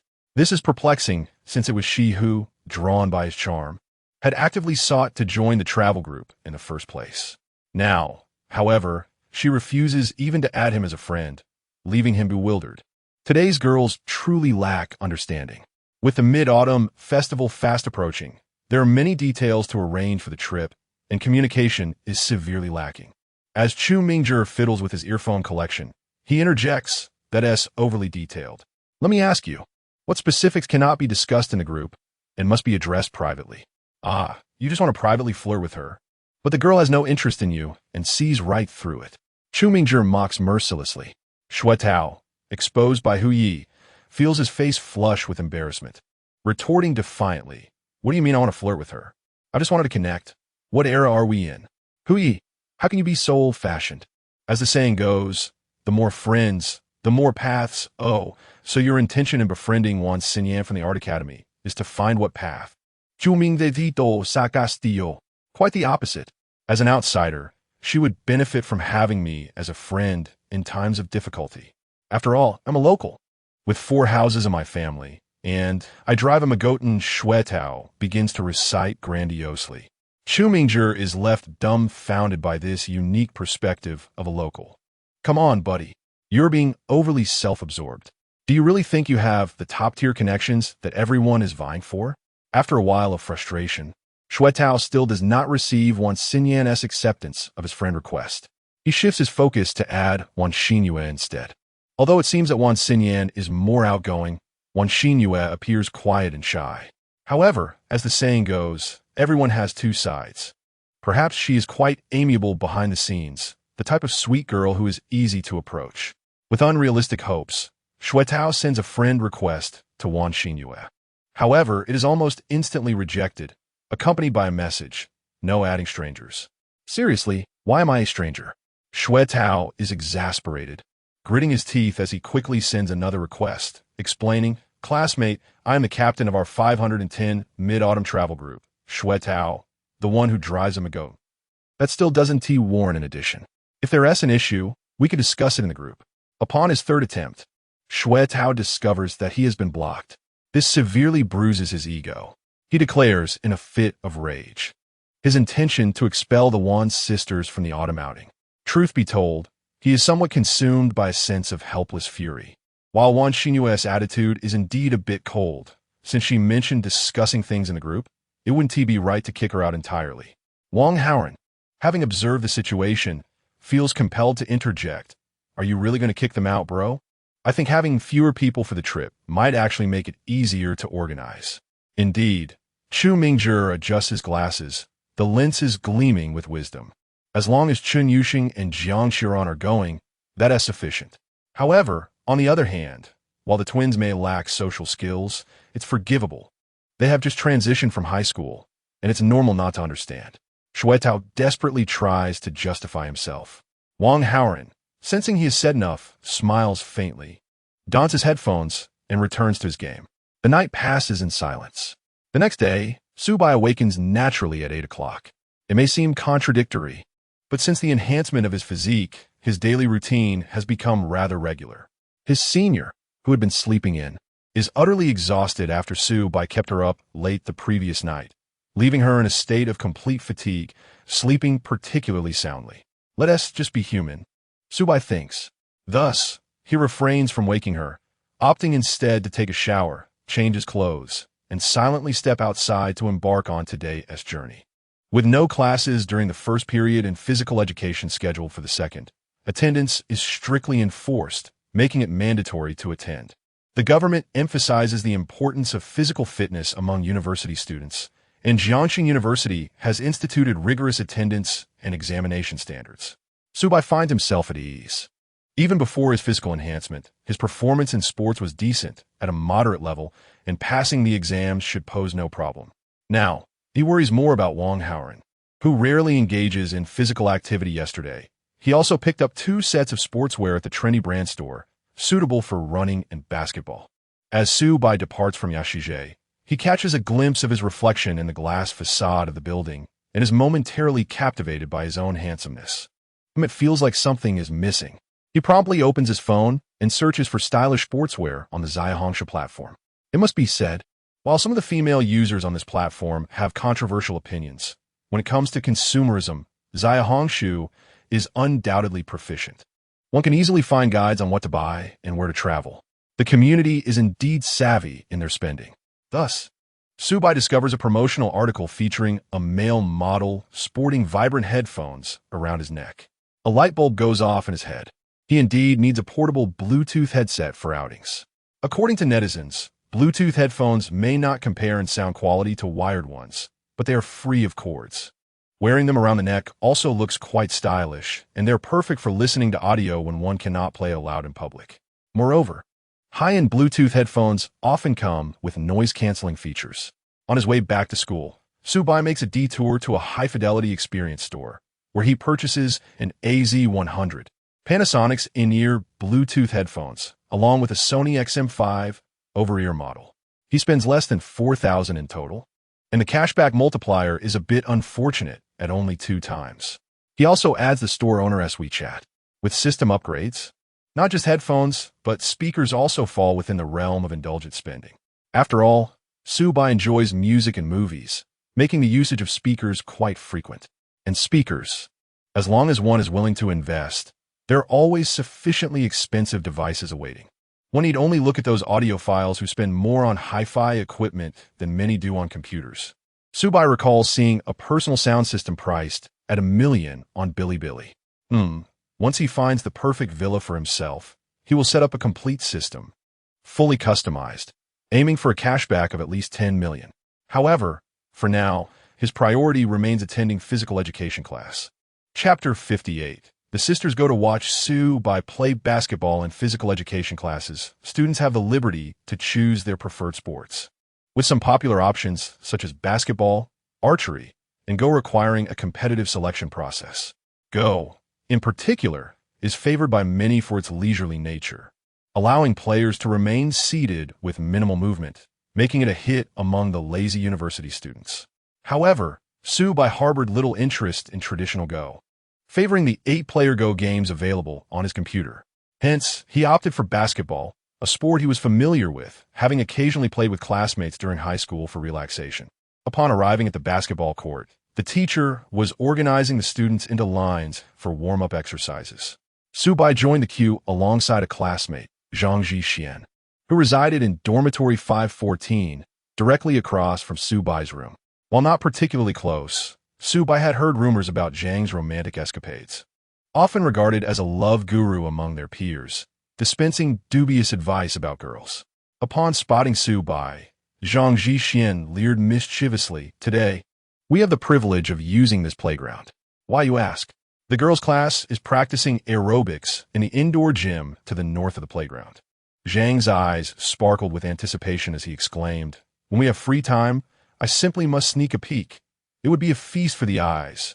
It was well known that aerobics classes required tight-fitting uniforms, and the thought of 18 or 19-year-old freshmen clad in such attire was enough to stir excitement. "Hey, Ba Ye, care to join me? You're handsome, so if we get caught peeking, they might not be too angry with you," Zhang Zhixian suggested, addressing Su-bai as Bai Gu due to his imposing stature and authoritative presence. Su-bai resolutely shook his head. "I'm not going." "Why not? It's a splendid opportunity. Who knows if they'll come back here next week?" Zhang Zhixian pressed. Su-bai pondered the reality that many girls often struggled to pull off revealing outfits, either lacking curves or possessing less than ideal proportions. "Indeed, you have a point," Zhang Zhixian chuckled. "But I've done some digging, and there are twin sisters from the School of Arts, one Xin and one Xinu, who are quite stunning." "Wait, you mean one Xin and one Xinu? So why interjected?" "Ah, Bai Gu, you know them?" Zhang Zhixian's eyes widened in surprise. "To some extent." "So replied nonchalantly. Understanding dawned on Zhang as he nodded. If there was a semblance of familiarity, peeking would feel inappropriate and potentially awkward if they crossed paths later. However, Su-bai's thoughts lingered on a different train of logic, considering that one Xin had recently added him on WeChat and invited him out for shopping, likely intrigued by his capabilities. Hence, he saw no need to pursue her actively. As the class began, the teacher addressed the students with the National Day holiday behind us. "We are preparing for the upcoming sports meet, and I encourage everyone to sign up for various events." The focus of the current class was on restorative physical training, given that most students needed to recover from their rigorous senior year and military training. "Let us warm up with 5 laps around the track." The basketball instructor, a retired city-level athlete, towered over Su-bai at nearly 6 feet 3 inches. His presence exuded authority, though his noticeable beer belly suggested a penchant for indulgence. As he barked instructions for 5 laps, students groaned, especially those unaccustomed to physical exertion. In the midst of the running, Wang Hao ran, Shui Tao, and Chu Mingzhe found themselves clustered together, their similar heights placing them in the middle of the line, while Su-bai lagged behind. Wang Hao ran struggled, panting after just 1 lap, while Shui Tao, determined to compete with his peers, pushed through despite his fatigue. Chu Mingzhe, on the other hand, appeared nonchalant, often running late at night adorned in flashy attire, claiming to be preparing for a glow-in-the-dark running club, a supposed haven for singles. After completing 5 laps, some students collapsed onto the grass, like Wang Hao ran, who lay sprawled and gasping for breath. The physical education teacher promptly instructed them not to sit or lie down immediately, but to walk for a while to facilitate recovery. As Chu Mingzhe strolled leisurely, he cast a disdainful glance at those he deemed unathletic, muttering, "It seems these people lack an understanding of sports. Truly, they possess no taste." Just then, he noticed Su-bai, who had been walking at a leisurely pace in the back. His eyes widened in surprise. "Wait a minute, what are you wearing?" Having been at the back of the line, Chu Mingzhe had previously overlooked Su-bai's attire. Now, he was taken aback to see Su-bai sporting a unique brand, a trendy label that Chu Mingzhi himself admired for its aesthetic appeal. The brand was known for its stylish designs, ideal for attracting attention, and its price point catered to those with a taste for finer things. However, it was a distinctly American streetwear style that did not quite suit Chu Mingzhi's slender frame. In contrast, Su-bai looked as if he had stepped off a runway, exuding confidence in the ensemble. "Su-bai, my friend, have you taken a fashion? And that new hairstyle is quite impressive. I thought people from outside the region lacked a sense of style, but here you are, looking sharp." "Yes, I had it done off campus," Su-bai replied. "Why the sigh? My friend? I once believed my fashion sense was unrivaled among freshmen. Yet here you are, a worthy competitor," Chu Mingzhi remarked with a mix of admiration and rivalry. Su-bai chuckled. "No need for rivalry, my friend. I'm not particularly fashionable. It was an upperclassman who helped me with this look." Understanding dawned on Chu Mingzhi, but soon suspicion crept in. Isn't he involved with Chen Yusheng? How did another upperclassman come into the picture? If only he knew that the assistance Su-bai received extended beyond mere fashion advice, he would undoubtedly be envious. Upon completing their warm-up, the teacher instructed the students to form groups. Those lacking basketball fundamentals were to learn the basic three-step layup, while those proficient could engage in free play. This was why many boys opted for basketball or soccer classes, while Zhang Xian, still fixated on the aerobics girls, seized the opportunity to sneak into the indoor gym, only to find himself disappointed. After scanning the crowd for quite some time, I noticed that although many girls were training, the figures of Wan Jia sisters were nowhere to be found. With no other options, I approached someone for assistance. The response was that today was designated as free activity, and Wan Xinyan, Wan Xinyue, along with a few others, had gone to the basketball court to watch the boys play. Zhang Zhishuan. Well, it seems my trip was in vain. Chapter 59. How could a local like me lose to Su-bai? On a side note, it is not unusual for girls to watch boys play basketball. Many have experienced similar situations in high school. However, the problem lies in the fact that typically, only thrilling matches draw a larger female audience, such as when the school team faces off against another school or during class team competitions. Yet, this was merely an unremarkable physical education class. What could possibly attract the girls practicing aerobics in the venue to the basketball court for some sunbathing? One must understand that for girls during PE classes, sun protection is paramount. Who would willingly venture into the sun? With such musings, Zhang Zhishuan decisively withdrew. A cursory glance at the girls in aerobics attire revealed a generally unimpressive standard of beauty and physique. It made one wonder if only the aesthetically pleasing had gone to watch the boys play. On the basketball court, everyone smoothly formed several matches of 3v3 and 4v4. "We happen to have 3. Shall we form a half-court game?" "Sure, but I don't play very well." "Oh, that's all right. Neither do we. Let's just have fun." When organizing the games, everyone seemed unsure. Yet once the ball was in play, their competitiveness soared. Su-bai teamed up with 2 of his roommates. Do not misunderstand. Wang Haoren was not part of their team. This lad had collapsed after running 5 laps and was now diligently learning the 3-step layup from the PE teacher. Su-bai had hoped to take this opportunity to meet some classmates from other classes, but Xue Tao and Chu Mingzhi insisted on forming a team with him, claiming they were a formidable backcourt duo in need of a center. Su-bai felt that at 185 meters, he hardly qualified as a center, yet considering the heights of his companions, he indeed appeared quite substantial. Moreover, Su-bai was robust, and standing under the hoop provided a sense of security. Thus, he acquiesced, playing with a casual approach, dabbling in various skills primarily to enhance his fitness and unwind. It is said that physical exercise promotes the secretion of endorphins, contributing to a positive mood. Additionally, with the indulgence system in place, he needn't fret over potential injuries. "It's of no consequence. My buddy will handle it." After conferring with the 3 guys on the opposing side, they threw a few practice shots to warm up and prepare to begin. "Wait, let me take off my watch so it doesn't scratch you later."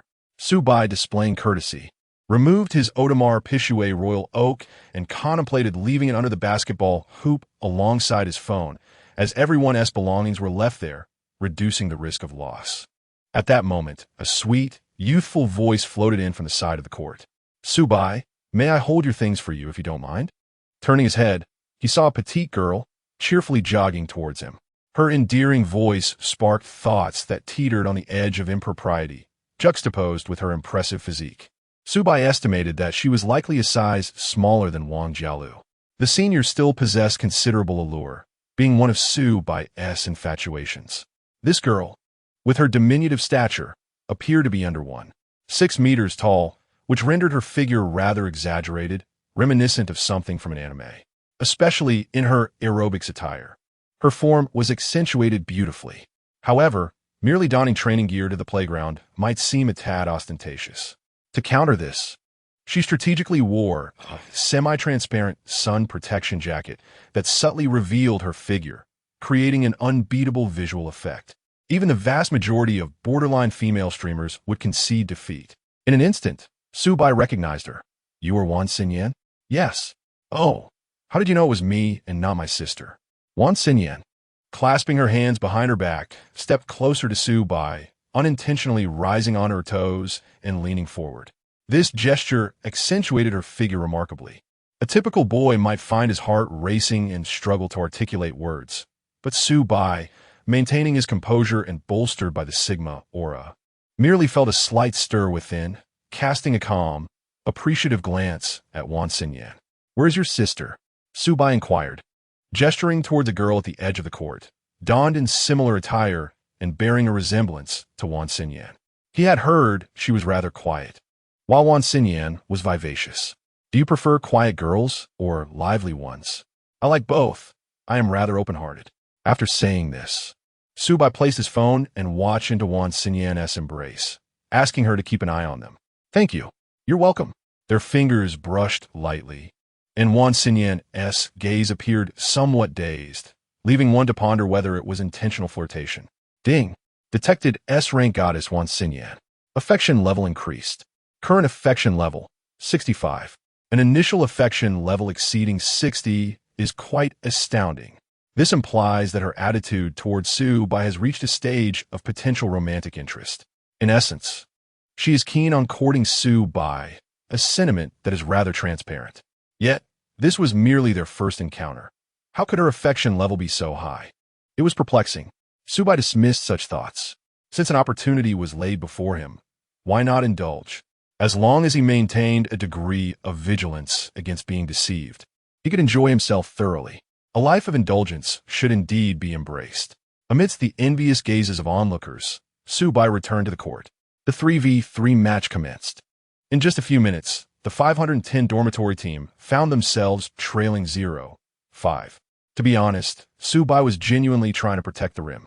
However, the locals and the others were caught off guard, their defenses breached with ease, as the opposing players scored with the ease of shooting practice. What could Subai do?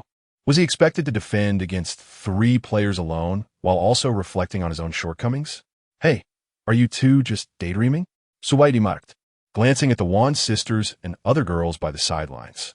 Is it that the beautiful spectators are making you nervous? A bit. Chu Mingjie admitted shyly. Come on, look at those 3 guys on the other side. The moment they see the girls watching, they're pumped up. You should get into it too. Shui Tao, caught in a moment of contemplation, suddenly wore a complex expression akin to constipation. Subai, when did you get to know Wan Xinyan? Huh, just met her, why? Oh, nothing. Just found it a bit strange. Sighing, Shui Tao reflected on the flirtatious interaction he had witnessed between Subai and Wan Xinyan, feeling a surge of jealousy. Seriously, why is this happening? Wan Xinyan won't even accept my friend request, maintaining a cool demeanor, yet she is so warm with Subai. What on earth is going on? Shui Tao was utterly baffled. Admittedly, he acknowledged that Subai's appearance today was somewhat charming. However, Shui Tao, didn't lack appeal either. Clad in genuine basketball gear, he sported a LeBron James Lakers jersey paired with AJ sneakers. Moreover, he was a local. With 4 properties at home, and a brand new Passat as a freshman, how could he possibly lose to Subai? Shui Tao was indignant. He would not accept this defeat. Chapter 60. Let us play together tonight. The more Shui Tao pondered, the more he felt something was amiss. Subai had mentioned that he had just recently met Wan Xinyan. However, how could someone he had just met so eagerly offer to safeguard his personal belongings? And even more perplexing, how could Su Bai agree to such a request? There was definitely something off between the two. Shui Tao, lacking the guile to conceal his thoughts, could not resist asking Su Bai, "Have you and Wan Xinyan chatted on WeChat before?" "Oh, we exchanged a few words," Su Bai replied with a cryptic smile. "What? Do I need to report to you about my conversations with her?" Not that," Shui Tao stammered, realizing his tone had been somewhat accusatory. Upon encountering Su Bai's slightly assertive demeanor, he immediately backed down. Su Bai exuded a masculine charm, and with the support of his friend Zongzi, he seemed even more self-assured. With a mischievous grin, he threw his arm around Shui Tao's shoulder and said, "Taozi, play well. The girls are watching. You wouldn't want to underperform and catch their attention, would you? Imagine if we went on a trip and Wan Xinyan ignored you. Look at you. What are you even saying?" Shui Tao chuckled awkwardly, assuring, "I didn't play well in the last round, but this time I'll definitely crush them." "Okay, I'm counting on you," Su Bai said, before turning to chat with Chu Mingzhi, focusing on his game strategy. Although Su Bai's peculiar relationship with Wan Xinyan left Shui Tao feeling somewhat disheartened, he resolved to perform exceptionally well and turn the tide. After all, Wan Xinyan was merely assisting Su Bai with his belongings. It wasn't as if they were quarreling. Perhaps she was just being nice because Su Bai was handsome, offering him a small favor. A naive young man like Su Bai, who came from a humble background, might easily be taken in by such gestures. It was indeed Shui Tao, who possessed the discerning eye and astute judgment to navigate the complexities of romantic dynamics. Victory, meanwhile, after being invigorated by Su Bai's strategic insight, Chu Mingzhi also regained his confidence. He realized that while the Wan sisters were indeed dazzling, they likely lacked sophistication. They were not worthy of him, a multifaceted individual, an audiophile, amateur host, writer, folk singer, oil painter, percussionist, leather craftsman, silversmith, and disciple of Zen Buddhism. Ultimately, it was Wan Xinyan who was close to Su Bai, not Jiang Qiuran or Chen Yuxing. The latter two were probably not the type to frequent the basketball court to admire handsome men. So, winning well, perhaps not winning outright, but at least not losing, reinvigorated. The trio of Shui Tao, Su Bai, and Chu Mingzhi faced off against the nameless trio of local players. Both sides exhibited their typical skills, with Su Bai bolstered by his improved physical condition, dominating the paint, snatching rebounds, and executing putbacks. Remarkably, they clinched a narrow victory with a score of 5-4. The final basket was made by Shui Tao, who was afforded a clear shot thanks to Su Bai's effective screen. As he basked in the glory of his stylish shot, he overheard a girl's remark float by. "That guy in the number 23 jersey shoots like a monkey." Doing the splits, Shui Tao nearly choked. "What the heck? I was just soaring through the air with elegance." The game continued with both teams trading victories. A scenario that proved ideal. Both sides were evenly matched, resulting in an exhilarating contest without one side completely dominating. Su Bai thoroughly enjoyed himself, despite his lack of skill. His athleticism shone through. After several rounds of vigorous play, the system unexpectedly chimed. Ding! Host detected indulgent energy expenditure. Reward: cash 1,000 yuan. Physical stamina restored to peak condition. "Wow, this is amazing!" Su Bai exclaimed, astonished by the system's mechanism. It meant that as long as he expended energy rapidly, triggering his body's protective response, he could recuperate. Participating in a sports event would render him invincible. He could sprint fiercely during the first lap of a long-distance race, relishing the thrill of unrestrained speed. "Su Bai, I bought you some cold drinks. Take a look and choose one." As Su Bai reveled in the system's miraculous potential, Wan Xinyan approached with a bag full of ice-cold beverages from the convenience store beside the basketball court. Meanwhile, Su Bai's phone and watch had been transferred to his sister, Wan Xinyue, who had procured a large, hard plastic bag, similar to those used at crime scenes, to securely store his belongings. The transparent bag allowed for easy visibility, indicating that the sisters meant no harm to Su Bai's privacy. "Wow, this is quite surprising," Su Bai mused. Could it be that under the allure of monetary incentives, every beautiful girl would transform into a service-oriented individual, eager to cater to his needs? He casually picked up a bottle of blue Gatorade, twisted off the cap, and took a refreshing sip. The cool beverage slid down his throat, eliciting a sense of comfort. Shui Tao, Chu Mingzhi, why don't you grab a bottle too? Wan Xinyan called to the two. Both exhibited expressions of astonishment, clearly taken aback by being singled out. Especially Shui Tao, who stammered, do you know me? Of course, you're Shui Tao, the one who drives the Magotan, she replied with a smile. These drinks are for my sister and me. After all, you'll be preparing snacks for our trip, but drinks are too cheap. Let us treat you to lunch as well. There's a great spicy hot pot at the South District cafeteria. Wan Xinyan chattered away, making arrangements in a rather reasonable manner, leaving Shui Tao with no room to argue. Yet, he longed to ask why she hadn't accepted his friend's request. However, an instinctive sense warned him that posing such a question in this context could easily render him a fool. Forget it. Su Bai quietly sipped his drink, observing the lively younger sister among the twins. She exuded a vibrant energy, possessing a touch of innocence compared to Zhou Jialu's boldness, yet she was quite shrewd. She effortlessly endeared herself to Su Bai and cultivated a camaraderie among the group without relying on her beauty to exploit Shui Tao's generosity. Excellent. This playful dynamic felt promising, at least for now. Su Bai used. Director Xia was the face of the group. The senior sister was the charming companion. And Chen Yuxing was the soulmate. Just as he contemplated, Chen Yuxing, a tall and graceful figure, approached in the distance. Dressed in distinctive black tights and a knee-length knitted sweater, complemented by a small jacket, she radiated a refined, Japanese-style femininity. However, with Chen Yuxing's cool, intellectual demeanor and her long, silky black hair, she bore the air of a brilliant young scientist from an anime. With purposeful strides, Chen Yuxing approached, her gaze fixed intently on Wan Xinyan, causing the latter to shiver slightly. Whoa, that is quite intimidating. The onlookers were equally astonished. Who would have thought that the reclusive Chen Yuxing, typically found in the lab, would come to watch the boys play? Then, they witnessed Chen Yuxing stride directly to Su Bai, pulling out a tissue from her pocket to wipe the sweat from his brow. With a somewhat stiff yet resolute demeanor, she declared, "Let us play together tonight." Chapter 61. The jealous academic takes initiative. The sudden appearance of Chen Yuxing, her abrupt actions, and unexpected words stirred a tempest. Her cool, delicate features were taut with tension, yet internally she felt on the verge of unraveling. What am I even doing? Chen Yuxing couldn't help but question if some unseemly force had possessed her. A month prior, at the onset of her university journey, had anyone suggested that she would be wiping the sweat off a boy in such a public venue as a basketball court, she would have scoffed at the notion. Ridiculous.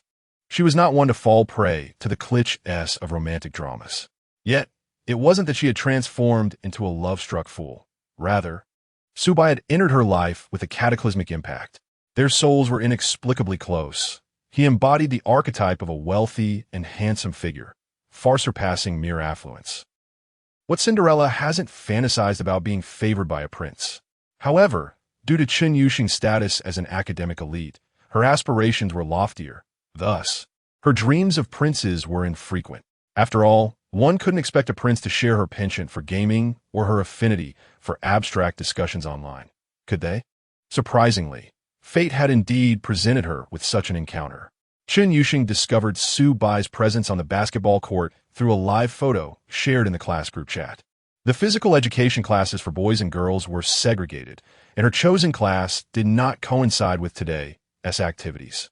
However, the girls on the sidelines, particularly a pair of notably provocative twin sisters, clearly harbored ulterior motives.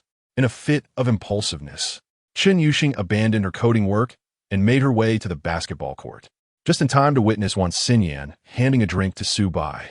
The sight of Su Bai drinking stirred a pang of anguish in her heart. It felt as if he was consuming not Gatorade, but rather, well, let us not delve into that. In any case, Chen Yuxing was decidedly displeased.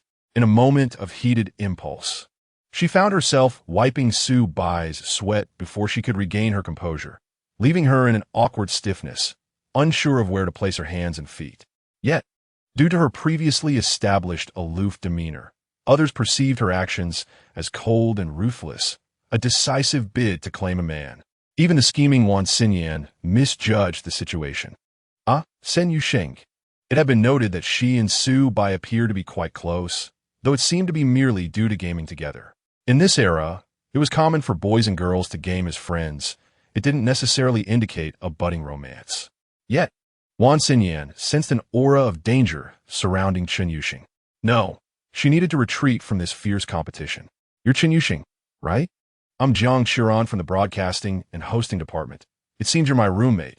Wan Xinyan greeted her amicably, mentioning their upcoming mid-autumn festival trip, suggesting it would be beneficial to familiarize themselves with one another, giggling. Hello. That, Su Bai, I just remembered I have an assignment to finish, so I can't treat you to lunch. I'll be leaving now. All right, we'll have other opportunities, Wan Xinyan replied, hastily exiting the scene. Su Bai glanced at Chen Yusheng, a smile tugging at his lips. So, the seemingly aloof academic could indeed harbor feelings of jealousy. Now that you're here, could you hold on to my things for a moment?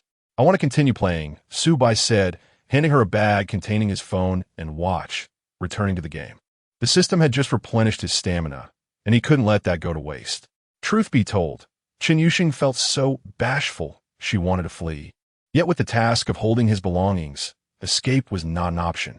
She remained rooted in place, her expression tense. While whispers swirled around her regarding her relationship with Su Bai and Wan Xinyan, these people truly had vivid imaginations. There was no romantic rivalry. It was merely a moment of impulsiveness on her part.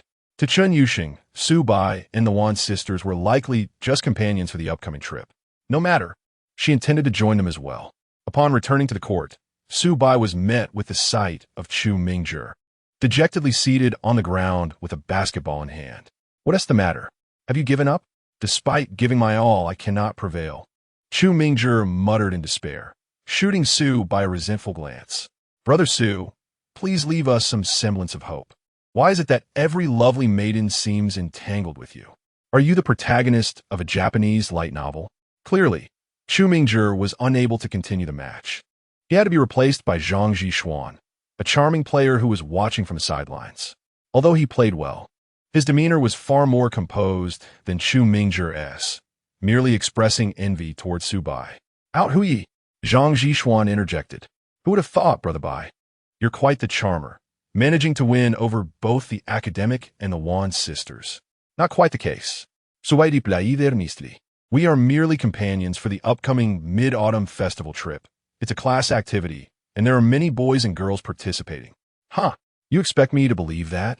Zhang Zhishuan, being seasoned in such matters, recognized Su Bai as a potential rogue.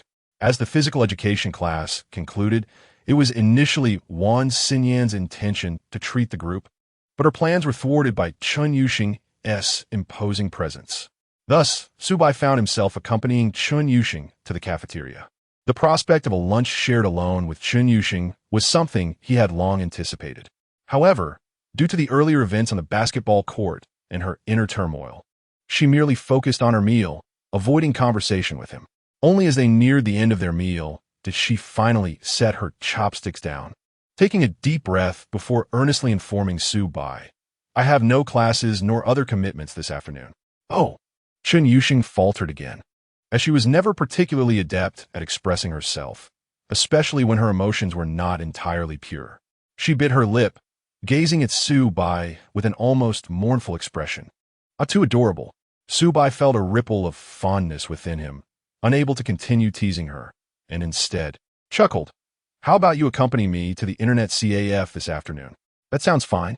Instantly, the tension in Chen Yusheng's brows lifted, and she resumed eating the remainder of her meal.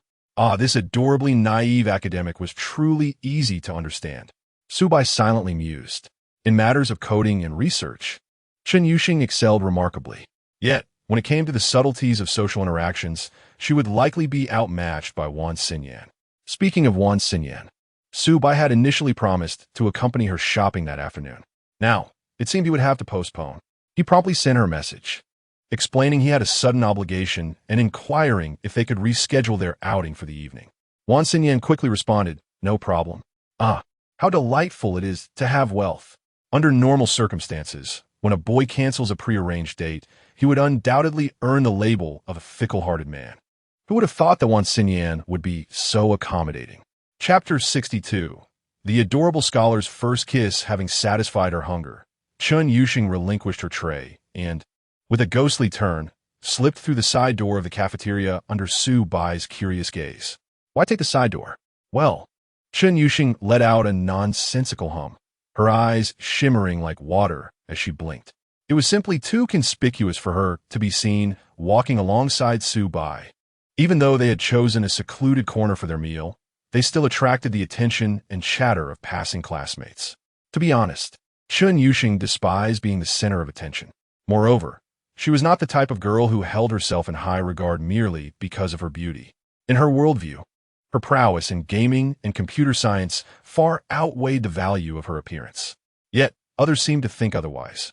Of course, if Su Bai were to appreciate her looks, she would not mind at all. Perhaps that is the essence of love, where a woman's attitude towards her partner is often uniquely special, commonly referred to as a double standard. Does Sheng Sheng feel shy walking with me? Su Bai, having deciphered her demeanor, deliberately inquired. Chun Yuxing remained silent, merely focusing on walking. The side door was indeed devoid of people, primarily used by kitchen staff, as it led the longest route back to the dorms. Chun Yuxing found solace in this. She wished to meander a bit longer, enjoying Su Bai's company. She felt a surge of happiness. With no one around, Su Bai naturally took her hand. There was no hint of impropriety, nor any sense of surprise. It felt like the most natural occurrence. Chun Yuxing feigned a slight struggle, but Su Bai's grip was firm. Her small hand and body gradually relaxed in his hold. Let us get a couples package at the internet CAF and play all afternoon. Then I'll treat you to a sushi buffet tonight. Sure.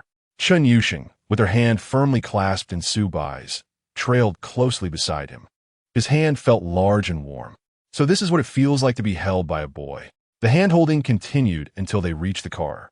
Su Bai started the Mercedes GLE, taking Chun Yuxing to their familiar internet CAF. If one intends to push boundaries with a girl, it is best to do so in a familiar environment, where individuals tend to lower their guard. Inside the car, Chun Yuxing adjusted the air conditioning to a slightly chilly setting. By the time they parked at the internet CAF, her hands felt somewhat cold. Given her poor peripheral circulation, it was only natural for her to slide her hand into Su Bai's. Hey, could you warm up my hands? Otherwise, I won't be able to keep up with you in the game. Wait, are you implying that playing games with me is some sort of burden? Of course it is. Chun Yuxing exclaimed, stamping her foot. If you're unwilling, then forget it. Not at all. I would love to. Su Bai chuckled, refusing to let her pull away. Chun Yuxing, however, was not amused. Truth be told, her desire to hold his hand felt too contrived compared to the others he had met recently. Yet, this clumsily endearing side of Chun Yuxing was rather charming. As they entered the internet CAF, Su Bai playfully rubbed her small hand. The afternoon of intense gaming soon passed. When Chun Yuxing's screen went dark, Su Bai began to caress her hand, claiming he was accumulating winning energy for her. With a serious demeanor, she found it difficult to refuse. Then, he took things a step further, resting her hand on his thigh, taking the opportunity to appreciate her exquisite legs. Her slender limbs, beautifully curved, possessed a hint of softness. Even through her sheer white skirt, the allure was palpable, entirely distinct from the more robust style of her senior, Zhou Jialu. It was difficult to compare. Chun Yuxing shot a few warning glares at Su Bai, yet he seemed oblivious. Words of shyness lingered on her lips, but failed to escape. To be honest, Chun Yuxing quite enjoyed Su Bai's playful gestures. If he were entirely disinterested and treated her like just a buddy, that would truly perplex her. However, since Su Bai was paying for her company, his actions rendered their relationship increasingly enigmatic. Sighed the rogue, immersed in her peculiar thoughts. Chun Yuxing spent the entire afternoon with Su Bai and was then taken to enjoy a sushi buffet. Compared to the extravagant hot pot night, the price of over 1,000 per person was no longer shocking to her. Instead, it reaffirmed a growing realization. For Su Bai, such lavish expenditures, unimaginable to ordinary students, were merely a part of his everyday life. Alas, her imagination began to spiral into darker fantasies. At the street corner after leaving the sushi restaurant, Chen Yuxing abruptly grasped Su Bai's shirt, standing before him with a fierce glare. Today you must clarify our relationship, or else I won't let you touch my legs anymore. Huh? So I feigned the ignorance. Did I? You can't play dumb. Seeing Chen Yuxing on the verge of tears, Su Bai found amusement in teasing her further. He suddenly cupped her face in his hands, and before her astonished expression, he kissed her. Chen Yuxing jolted, struggling fiercely. Unfortunately, her physical strength was no match for Su Bai's control. Coupled with the bewildering sensation of their first kiss, she gradually found it hard to breathe. Time seemed to blur. Eventually, Chen Yuxing found herself languidly leaning against Su Bai. He observed her flushed ears and, in a moment of whimsy, blew warm air toward them, eliciting an odd squeak from her. Her face reddened even more. Indeed, that was her sensitive spot. You only know how to bully people. We were chatting so well on WeChat, and you clearly look like a what? Chen Yuxing fell silent. Her true feelings were that Su Bai was indeed her dream lover, a being she yearned to immerse herself in both spiritually and physically. However, Su Bai's demeanor, coupled with his flirtations with other girls, incited her ire. Oh, you just asked about our relationship, and I believe it has become quite clear. Su Bai suddenly turned serious. Yet what he uttered was still beyond Chen Yuxing's expectations. Our relationship is, well, I wish to support you, ensuring you no longer suffer the hardships of life. Becoming someone who belongs solely to me. Support? Indeed. I've heard your mother is gravely ill, requiring substantial funds for treatment. No matter the cost, I can cover it all. Allow me to shoulder the remainder of your life. Su Bai paused, gazing into Chen Yuxing's eyes with sincerity. I like you, but I cannot promise to devote myself solely to you. Therefore, I believe this arrangement is the best choice for both of us. Chapter 63. Is it not quite wonderful to be supported by Su Bai? Upon hearing these words, Chen Yuxing's first reaction was a famous line from a certain anime. Such a mere student. What audacity. What qualifications do they have to bear another's life? Yet soon, she reconsidered. No, Su Bai is not just any student. This rascal is a top-tier wealthy man. Instantly, Chen Yuxing's emotions became exceedingly complex. If it were any other man proposing such an arrangement, she would have undoubtedly picked up any nearby object to hurl at his face. How could her proud heart accept such an absurd proposition? But alas, this man is Su Bai, someone with whom she shares an unparalleled soul connection. The only person in her life with whom she can truly resonate. And yet, this scoundrel dares to regard her as a potential kept woman. Well, Chen Yuxing is aware. Hoping for a man of Su Bai's caliber to remain devoted is akin to seeking a mirage. Su Bai likes her, but he cannot promise her fidelity, a reality that Chen Yuxing had anticipated. Still, she couldn't help but feel vexed. To be confessed to in such a peculiar manner by Su Bai left her feeling both irritated and sweetly flattered.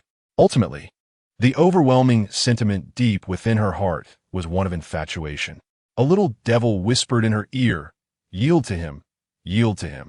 This man connects with you on a profound level and is willing to spend on you. Where else can one find such fortune?" She felt a deep sorrow. She was thoroughly ensnared by Su Bai.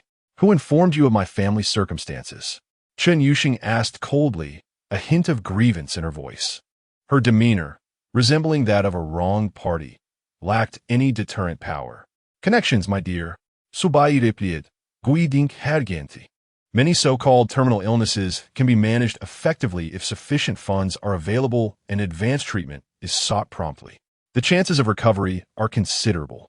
But if delayed due to financial issues, well, that's another matter. Chen Yuxing bit her lip, her vision dimming. "You are correct, so just accept my proposal. Being supported by me would bring you joy, wouldn't it?" Chen Yuxing pondered for a considerable time, seemingly caught in a mental struggle. Eventually, she sighed resentfully, "Scoundrel." Although her words were a negative appraisal, her tone betrayed a playful teasing. "Then it is settled." Su Bai declared, inquiring for her bank account number and swiftly transferring money to her phone.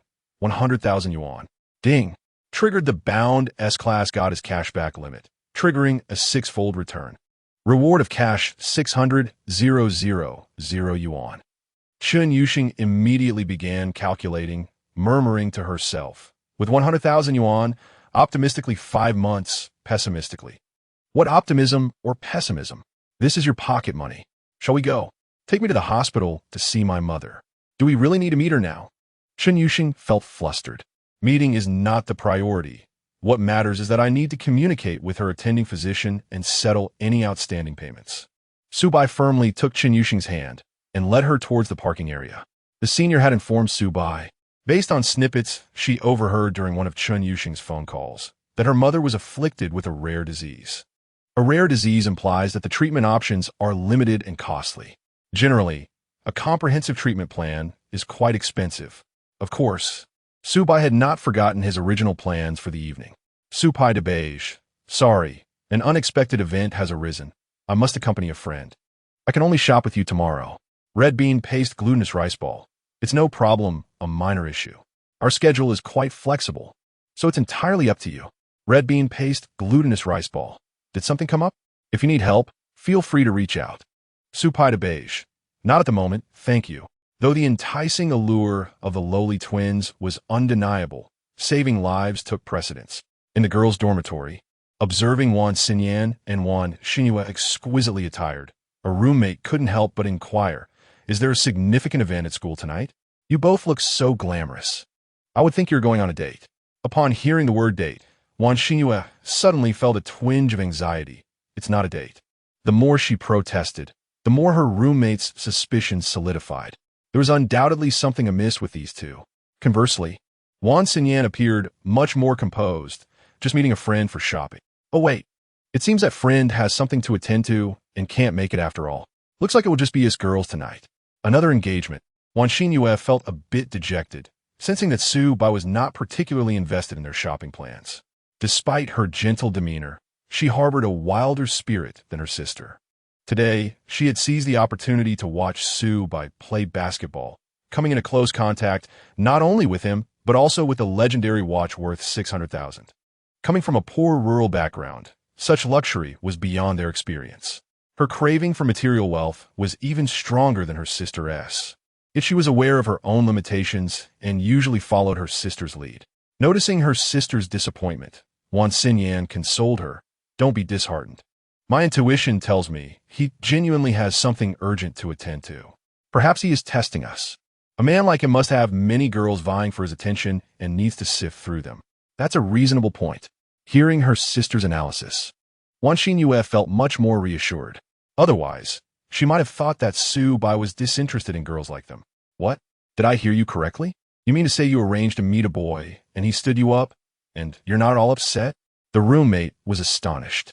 Nowadays, boys are so conscious of time. They wouldn't dare stand a girl up, fearing the backlash. The Wan sisters seemed utterly enamored with this boy. How absurd. The roommate's curiosity burned brightly. Xinyan, I am genuinely curious. What makes this boy so exceptional that you both are treating him with such care? Hee. It's primarily about the chemistry. Really? I find that hard to believe. Believe it or not, let us go. We should visit the school snack street and get some milk tea. We've already gotten ready. We can't let all this makeup go to waste. At Jiang City Second People's Hospital. Xiaochen has arrived. In the office, a weary-looking middle-aged doctor greeted the two.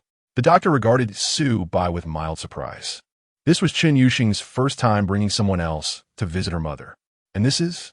A friend, Su Bai replied, extending his hand to the doctor before leaning closer to Chen Yuxing. You should go be with your mother. I'll have a private conversation with the doctor. Chen Yuxing was uncertain about Su Bai's intentions, but she knew he meant her no harm. Coupled with his calm, yet authoritative tone, he exuded an air of superiority that was oddly comforting. She decided to trust his judgment. To be honest, it had been quite some time since she had experienced the feeling of being cared for and guided by someone. A sweet sensation blossomed within her heart. If being supported means being supported, then isn't that quite nice? Su Bai's mature and adept handling of the situation gradually led Chen Yuxing to succumb to her feelings. Chapter 64, a mere 5 million. What can that accomplish? Chen Yuxing bore a striking resemblance to her mother, both in appearance and temperament. In the hospital room, the two shared few words. Chen Yuxing merely elevated the upper part of the bed, allowing her mother to recline comfortably, while she gently massaged her legs and prepared some fruit. As she observed her daughter's silent diligence, a flicker of sorrow crossed Chen's mother's eyes. Though she opened her mouth to speak, no words emerged. Often, she contemplated the finality of death, believing it might spare her daughter from further burden. While other girls reveled in the joys of youth after entering university, few, like Chun Yuxing, bore the weight of financial worries. Even those from less affluent households, who juggled studies and part-time jobs, primarily earned just enough for their living expenses. Yet, Chun Yuxing was tasked with covering not only her own costs but also her mother's medical expenses. Nevertheless, Chun's mother understood she could not succumb to despair. She was her daughter's emotional anchor. If she were to falter, her daughter would suffer even more. So, she resolved to fight, to engage in rigorous treatment, hoping her body's innate healing abilities would conquer the illness. The ailment she faced had a relatively recent treatment developed abroad, boasting high recovery rates and minimal side effects. Yet the exorbitant cost, over 3 million, rendered it unattainable for Chun's mother, necessitating a more conservative approach. Before long, Chun's mother drifted into slumber, prompting Chun Yuxing to gently lower the bed, tuck her mother in, and quietly exit the room. As she navigated the corridor, imbued with the scent of disinfectant, her heart felt heavy as she made her way back to the doctor's office. Suddenly, she felt uncertain on how to confront Subai. It had been over half an hour since he had conversed with the doctor. Surely he now understood the financial burden of her mother's treatment. Chun Yuxing was resolute, unwilling to disclose the challenges she faced. Yet, those challenges were undeniably real. Thus, when Subai offered her a chance to earn money through companionship, she felt compelled to accept. However, the cost of fully treating her mother far exceeded what a university student could earn in that capacity. She pondered what Subai's reaction might be. Would he consider her a burden? One could only imagine how any young man might react upon learning that his girlfriend carried debts amounting to millions. Regardless of his wealth, the instinct to flee would be strong. Chun Yuxing had never contemplated asking Subai to shoulder that financial responsibility, for it was not his obligation. Wealthy individuals do not squander their resources thoughtlessly. They are not foolish. Having just visited her mother, Chun Yuxing felt emotional, replaying the image of her frail mother in her mind. Since she had accepted Subai's support, perhaps she could earn money through him to cover her mother's treatment costs. Even if it were to be charged by the hour, it would be something. With that thought, a blush crept on her cheeks. After steadying her emotions, Chun Yuxing knocked on the door of the doctor's office. Come in. The doctor was pouring tea for Subai and greeted Chun Yuxing with a beaming smile. Congratulations, Xiao Chun. Your boyfriend has already settled the payment.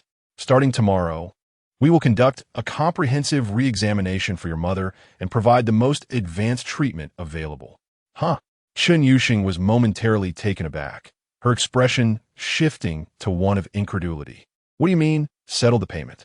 The best treatment plan has been fully covered by Mr. Su. He has even prepaid additional funds, so rest assured, it will be more than sufficient. After a moment of silence, Chun Yuxing turned to Subai, her gaze filled with complexity. Why? What is there to question? As I said, I want to... Well, in our situation, it's quite normal to alleviate your worries. I assenti it. Subai replied nonchalantly. But it's too expensive. Chun Yuxing bit her lip, her eyes shimmering with emotion. You really didn't have to. Expensive? It doesn't even amount to my monthly allowance. No need to make a fuss over it. Listening to Subai's dismissive tone, laden with inappropriate remarks, Chun Yuxing found herself speechless, while the doctor raised an eyebrow in surprise. He had just witnessed Subai effortlessly swipe his card for the treatment costs of 3.78 million, and then add over 100,000 more, ultimately rounding it up to an impressive 5 million. Surely, the extra funds would not be fully utilized. Hospital fees were not that steep, and any surplus would be refunded to Chun's mother. The purpose of rounding up the amount remained unclear. It even seemed as if Subai expressed a hint of disappointment, the doctor vaguely overhearing Subai mumble, "How is it only 5 million? Seriously, man, are you dissatisfied with the treatment cost, wishing it were more extravagant?" The doctor silently scoffed, though inwardly he was elated.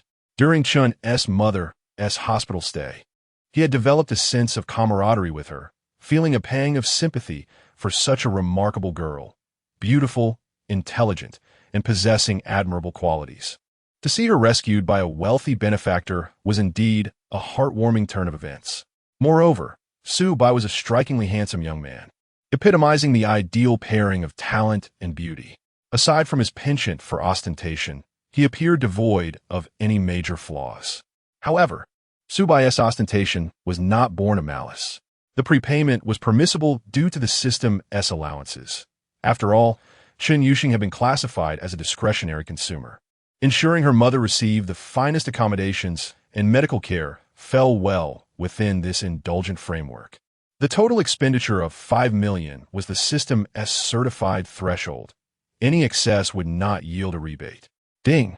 You have paid a considerable amount for Chen Yuxing's mother's treatment, totaling 5 million.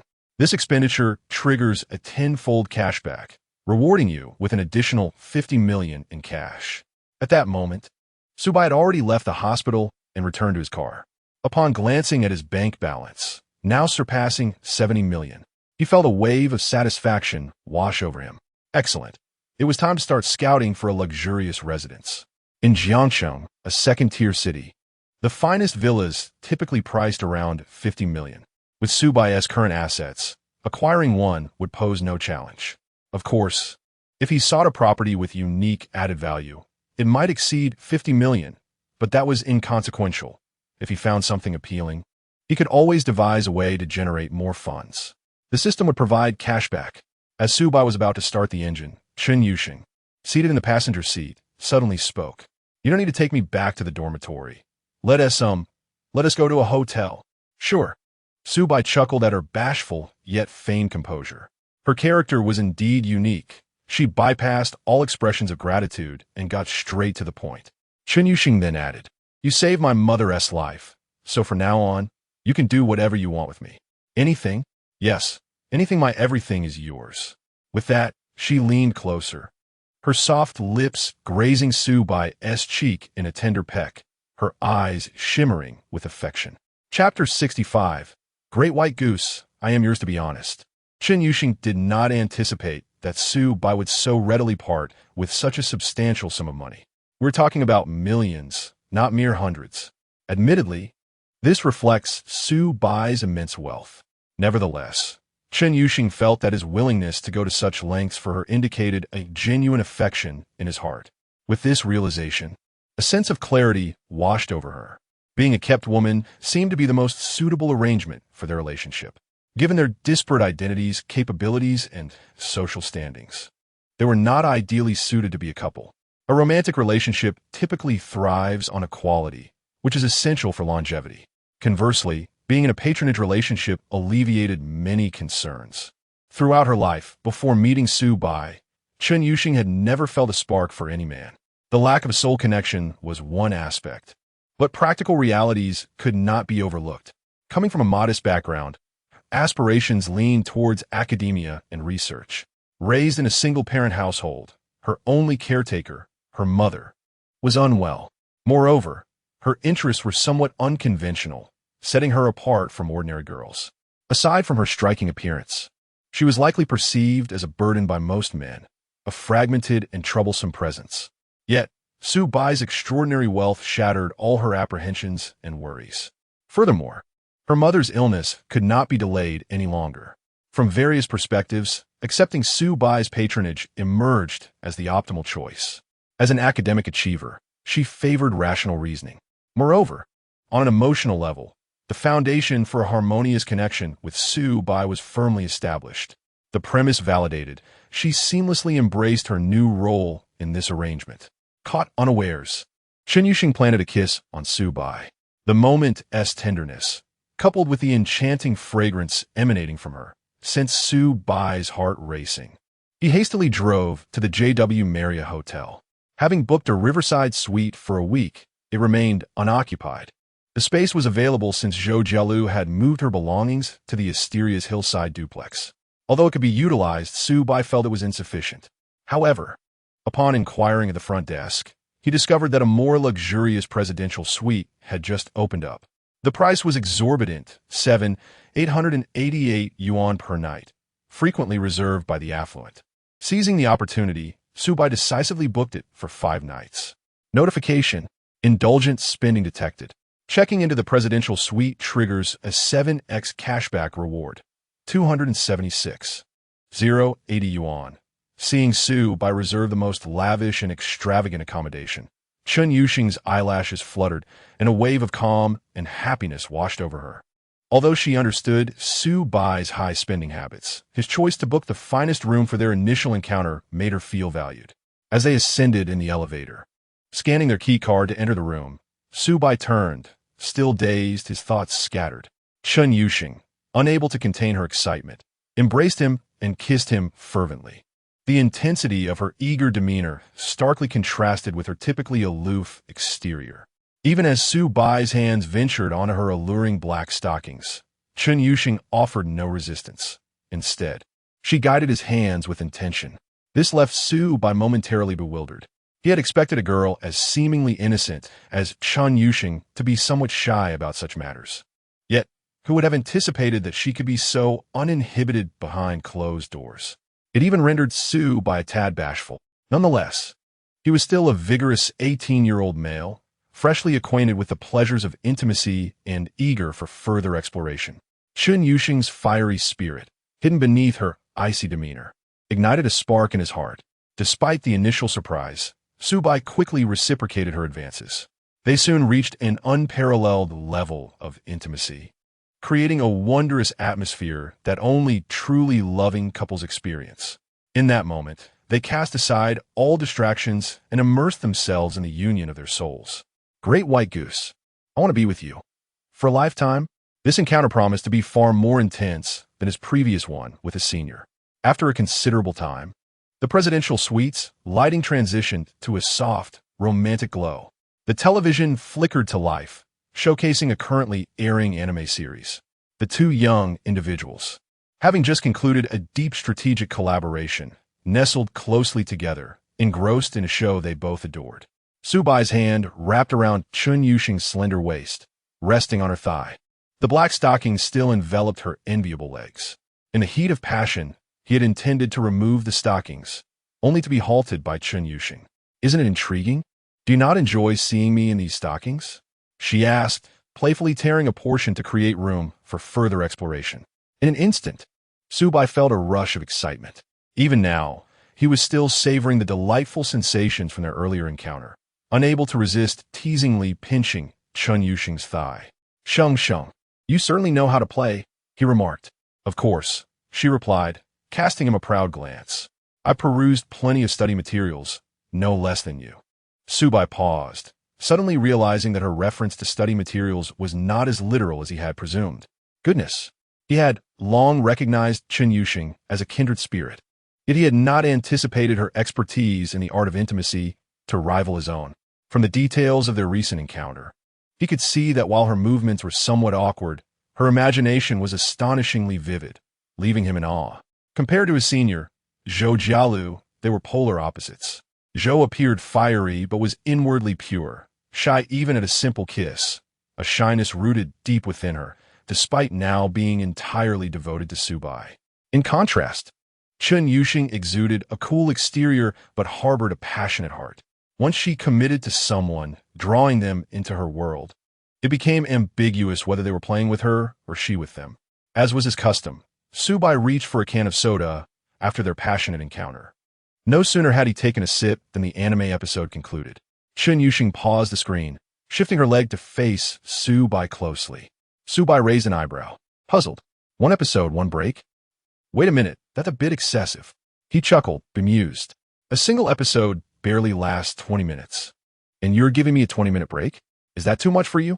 Chun Yuxing mused, her expression contemplative, seemingly reassessing Su-bai's stamina. How could Su-bai tolerate such a challenge? "Come on, my friend. I possess a peak human physique with extraordinary attributes." He promptly took the initiative, launching a vigorous counterattack against the adorably naive academic. In an instant, the presidential suite was filled with an atmosphere of joy. Completing an entire season of 13 episodes typically took less than 5 hours, yet Su-bai and Chun Yuxing managed to stretch it into 12 hours. Watching from evening until dawn's first light, Throughout this time, Su Bai discovered a delightful truth. Chen Yuxing possessed remarkable endurance. Despite this being her first experience, she could last through the night. Haki Sheng, you are something else. However, Chen Yuxing was ultimately still human, while Su Bai, endowed with extraordinary abilities, found his energy and stamina replenished after such indulgence. Chen Yuxing resolutely watched the final episode of the animated series before she languidly collapsed onto the soft and comfortable bed in her hotel room. Her disheveled hair gave her a somewhat disheveled appearance, yet her rosy cheeks radiated happiness. "Oh, great white goose, you're truly remarkable. I'm so sleepy.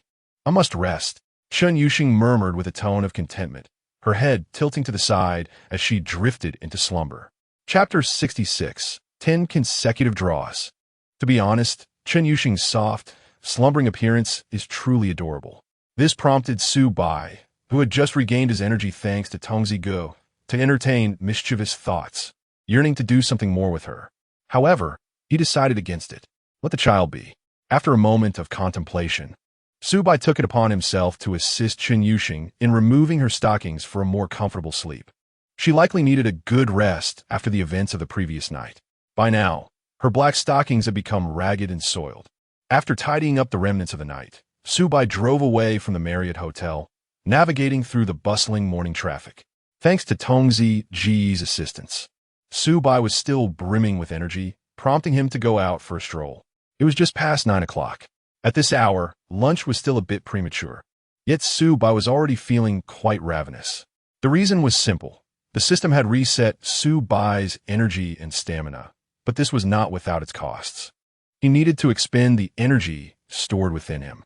Even Tongzi Gu adhered to the laws of energy conservation. Despite having dined the previous evening and indulging in a late-night snack ordered through room service while watching anime with Chen Yuxing, Su Bai still found himself very hungry. At this hour, it was fitting to enjoy some Cantonese dim sum. He searched on his phone and discovered a high-end dim sum restaurant with an average cost of over 500 per person, essentially the most expensive dim sum in Jiangxing. Compared to various upscale dining experiences he had recently sampled, this price felt rather reasonable. After all, dim sum is inherently a humble fare, deeply rooted in the common folk's culinary traditions. No matter how upscale, it retains that essence. However, Su Bai was intrigued by the leisurely lifestyle it represented. Years of diligent study had left him no time to enjoy life during the morning hours when his mind was clearest. Those moments were typically reserved for learning. But now, Su Bai's life had entered a new phase, one where he no longer needed to toil so hard. Before heading to the tea house, Su Bai decided to privately message Zhou Jialu on WeChat, inquiring whether she would like to join him for a meal. The response was a firm no. The senior's body was still in recovery, making it unsuitable for her to venture out. The aftermath of their previous encounter had left her with lingering pain and discomfort, which had yet to heal. Zhou Jialu, who told you to be so outrageous? It was my first time, after all. Zhou Jialu, I didn't mean to leave you alone. I just want to rest at home and recuperate so I can soon return to being close to you, Junior. In the end, Zhou Jialu sent a sweet voice message. Su Bai felt quite satisfied. He noted that she referred to the Shanshui duplex at Yasi Pavilion as home. Well, that was pleasing. She adapted quickly. Speaking of which, Su Bai realized that Zhou Jialu had a rather introverted personality, preferring to stay at home rather than be dragged out for entertainment. She was not the type to require constant stimulation and elaborate plans for amusement. She was content to enjoy life in a simple manner, finding joy in the comfort of her spacious home. Having such a considerate woman at home was indeed a blessing. Zhou Jialu mentioned she would continue her beauty sleep, so Su Bai decided not to disturb her and set off to enjoy dim sum alone.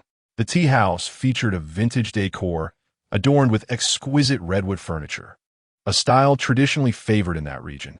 Su Bai chose a window-side seat and ordered an array of dishes in one go. For tea, he opted for the most premium leaves available, eager to elevate his dining experience. Sipping his tea, Su Bai opened the system panel in his mind to review the rewards from the previous night. In truth, when he and Chen Yuxing broke through that barrier, he had already heard Tongzi Ji's familiar notifications. However, he had been too preoccupied with the charming academic to pay it much mind. Congratulations, host. You have acquired the most precious possession of an S-rank goddess, earning a special reward. Military combat skills, master level. Military combat skills, master level as the name implies. This grants the host comprehensive close-quarters combat techniques suitable for battlefield engagements. The skill's effectiveness is augmented by the host's physical attributes, and subsequent enhancements to the host's physique will also benefit this skill. Not bad. Subai nodded slightly. What boy has he fantasized about being a martial arts master capable of taking on 100 opponents? Setting aside such dramatic notions, possessing some combat skills can prove invaluable in emergencies, allowing one to protect oneself and those nearby. Often, when reasoning fails, one must resort to physicality to make a point. Subai closed his eyes, flexing his shoulders and arms slightly. Connecting with his motor neurons, he recalled numerous techniques, as if they had been honed through countless trials by fire, ingrained in his very being. Judging by his assessment, this combat skill would make it difficult for him to encounter a worthy opponent in everyday life. Detected an increase in S-rank goddess Chun Yuxing's affection level. Current affection level, 95. Reward, 6 lottery draws. Current lottery draw stock, 12 draws. Subai discerned that Tongzi Ji's mechanics were quite straightforward. Basic monetary gains were primarily derived from indulgent cashback. To obtain exceptional rewards, one must either deepen their relationship with an S-rank goddess, which directly rewards formidable special skills like Master of Techniques and military combat skills, or elevate their affection level beyond 90, with each increment yielding a lottery draw. With over 10 accumulated draws, Subai decisively opted for a 10 consecutive draw. You have consumed 10 lottery opportunities, initiating 10 consecutive draws. A cheerful melody played, and the system interface before Subai illuminated with a brilliant light. Then, 2 large characters appeared, fortune, following a flourish of dazzling, albeit nonsensical, effects. The results of the lottery were presented directly before Subai's eyes. It turned out this lottery was akin to a second-rate game. Most of the time, the prizes were mere trifles. Out of the 10 draws, 7 yielded cash, totaling over 10 million. This was not what Subai desired at all. After all, with the cashback mechanism, he had no shortage of money. What he craved were cool rewards like military combat skills. Fortunately, the remaining 3 draws yielded useful items. Swimming, master level grants the host exceptional swimming skills along with corresponding cardiovascular and muscular capabilities, encompassing both competitive and survival swimming techniques. Porsche Panamera GTS 4. 0T. Customizable options available in the system. For details, please click here. Universal Membership Card.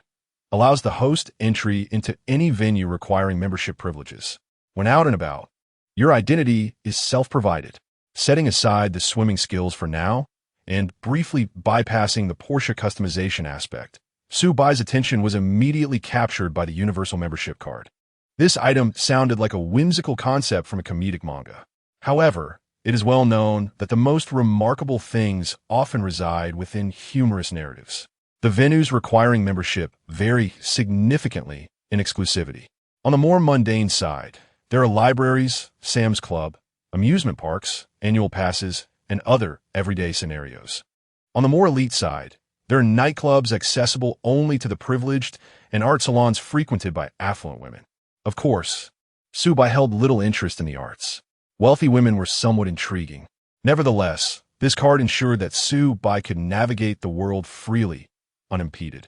Wherever a membership system exists, it can be navigated with ease. This is truly delightful, as some elite memberships cannot simply be acquired through immediate monetary expenditure. They often require connections. However, relying on the Universal Membership Card to gain access could facilitate Subai's introduction to influential networks. After admiring the visual representation of the membership card within the system for quite some time, Subai shifted his attention to the newly acquired vehicle. The Palamera, a renowned luxury sedan. It seems to be a favorite among many social media influencers and affluent young heirs. Although it is indeed an expensive car, it somehow conveys a sense of commonplace ubiquity, at least in the digital realm. In reality, in Jiang City, a second-tier city that is not particularly affluent, One would garner admiration simply for driving a vehicle in the 500,000 to 600,000 yuan range, let alone a Palamera. It was only when Subai accessed the vehicle customization interface within the system that he truly comprehended the exceptional nature of the rewards bestowed by the system. Chapter 67. Custom Porsche. Intelligence Master Wan Xinyan. It is widely acknowledged that the prestige of luxury vehicles, particularly those valued at millions, is significantly influenced by the level of customization and configuration options available. The richness of optional features can lead to price variations that may amount to hundreds of thousands, sometimes even rivaling the base price of the vehicle itself. Some seemingly impressive luxury cars may, in their base or second-hand forms, be surprisingly affordable. Certain unscrupulous individuals exploit this knowledge to deceive unsuspecting young women. However, Subai, while he may also engage in such mischief, does not need to be frugal when it comes to cars. Instead, he aims to indulge in luxury and personalization as much as possible. The benefits of the system's selection of luxury cars are evident here, with a comprehensive array of options available in the customization interface. From the fundamental features such as panoramic cameras, 20-inch wheels, and heated seats, to practical performance upgrades like PDLS headlights, sport chrono components, and a 90-liter fuel tank. The choices are plentiful. Furthermore, options like personalized paint, carbon ceramic brakes, air suspension, and sports exhaust systems enhance the allure. While some modifications can be made after delivery, factory options are typically preferable. The downside is their higher cost, but it matters little since the car is obtained through the system, allowing for unrestricted selection. After a series of operations, Subai maximized the customization options. The process was somewhat intricate, especially when it came to selecting the paint color, as it was a unique custom shade that allowed for meticulous adjustments on the palette. This reminded Subai of a certain unnamed game where vehicle modifications are similarly unrestricted. Indeed, the custom vehicle options from the system were even more liberating than those in a game. Once Subai finalized the specifications for his Porsche, he returned to reality, where several baskets of dim sum had been placed before him. The assortment bore a resemblance to the ordinary dim sum he had previously experienced. Yet he discerned that the price differences stemmed primarily from two factors. The first was the quality and freshness of the ingredients. For instance, while one restaurant might use frozen pre-prepared chicken feet for their steamed dish, a high-end establishment would procure fresh ingredients directly from the market. Similarly, with steamed fish, a budget venue might serve bass or yellow croaker, while this restaurant offered premium grouper, clearly of a higher caliber. The second factor involved the use of extravagant ingredients to artificially inflate prices. Universal additions like caviar and black truffles could be found atop both Chinese and Western dishes, instantly multiplying their cost. While the taste was indeed delightful, Subai felt that without indulgent cashback offers, the expense was unwarranted. Having indulged in luxury dining experiences, Subai had begun to grasp some of the underlying strategies. He consumed copiously, finishing one round of dim sum before ordering 2 more rounds of dishes, fixating on the high-priced ingredients. The total easily reached several thousand yuan. Subai noticed that ever since acquiring the system, his appetite had increased. According to the system's explanation, it absorbed a portion of energy and stored it for Subai's future needs. Could this be the hidden energy source? He wondered if the system would ever learn to perform lightning-fast maneuvers. Due to Subai's extensive ordering, the chef initially assumed a large group was present for a corporate team-building event and emerged to investigate, only to find Subai dining alone, leaving him astonished. This young man certainly has an impressive appetite. Well done, the chef exclaimed, giving a thumbs up in admiration. Before leaving, Subai topped up his prepaid card at the front desk. Most dining establishments offered cashback rewards for such transactions. Subai had become a master of card recharges. Whenever he found a restaurant he enjoyed, he would make a deposit. After the meal, Subai received a WeChat friend request from a senior manager at Porsche's domestic headquarters. The manager informed him that his custom Porsche was now in production and expected to arrive in Jiangsheng within a few days. Truly, the efficiency of the system's mystical powers in arranging luxury vehicles was astounding. Anyone who has purchased a car knows that for models with numerous and less common configurations, one might wait up to 6 months. Ding! The WeChat notification chimed again, this time from Wan Xinyan. Her profile picture, featuring red bean glutinous rice balls, was accompanied by several messages and photos. She mentioned that she and her sister had just finished their morning classes and inquired whether Su Bai had woken up, asking if he would like to go shopping with them. Attached were several selfies.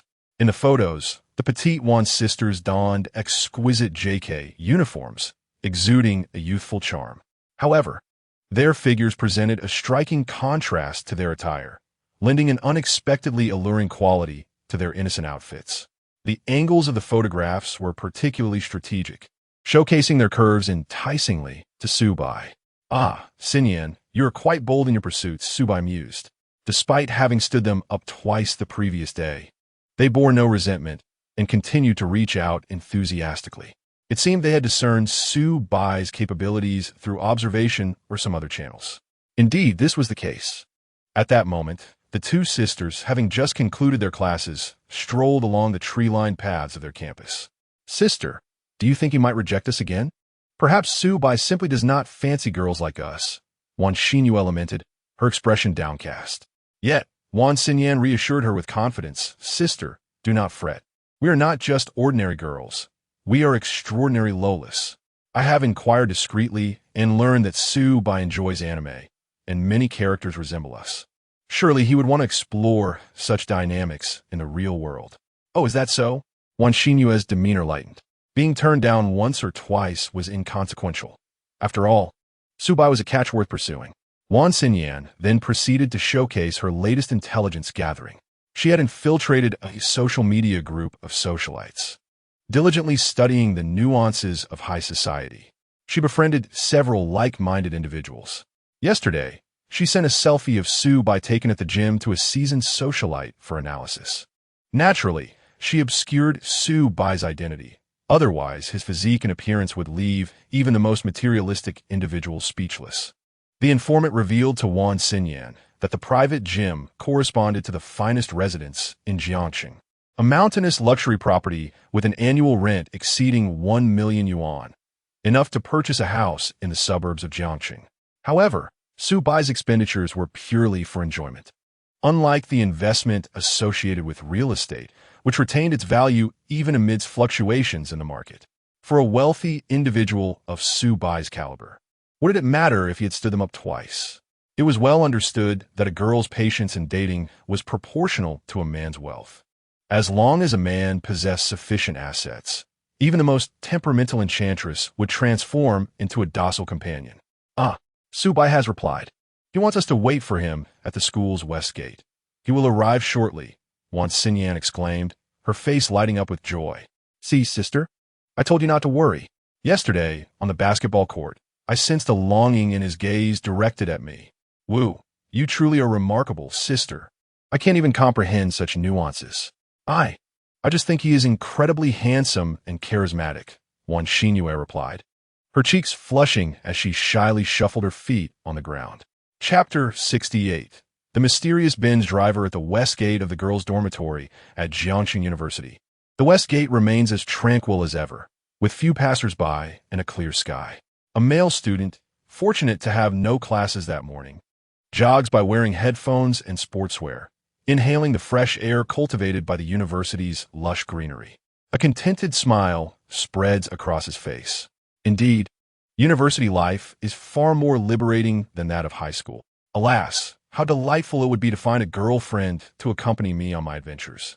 As this thought crosses his mind, a pair of striking figures emerge from the west gate, clad in JK uniforms with knee-high stockings, one in black and the other in white. Their elegance captivates him. The boy rubs his eyes, suddenly recognizing them as the legendary twin beauties from the broadcasting and hosting department of the art college. Instinctively, he halts, mesmerized.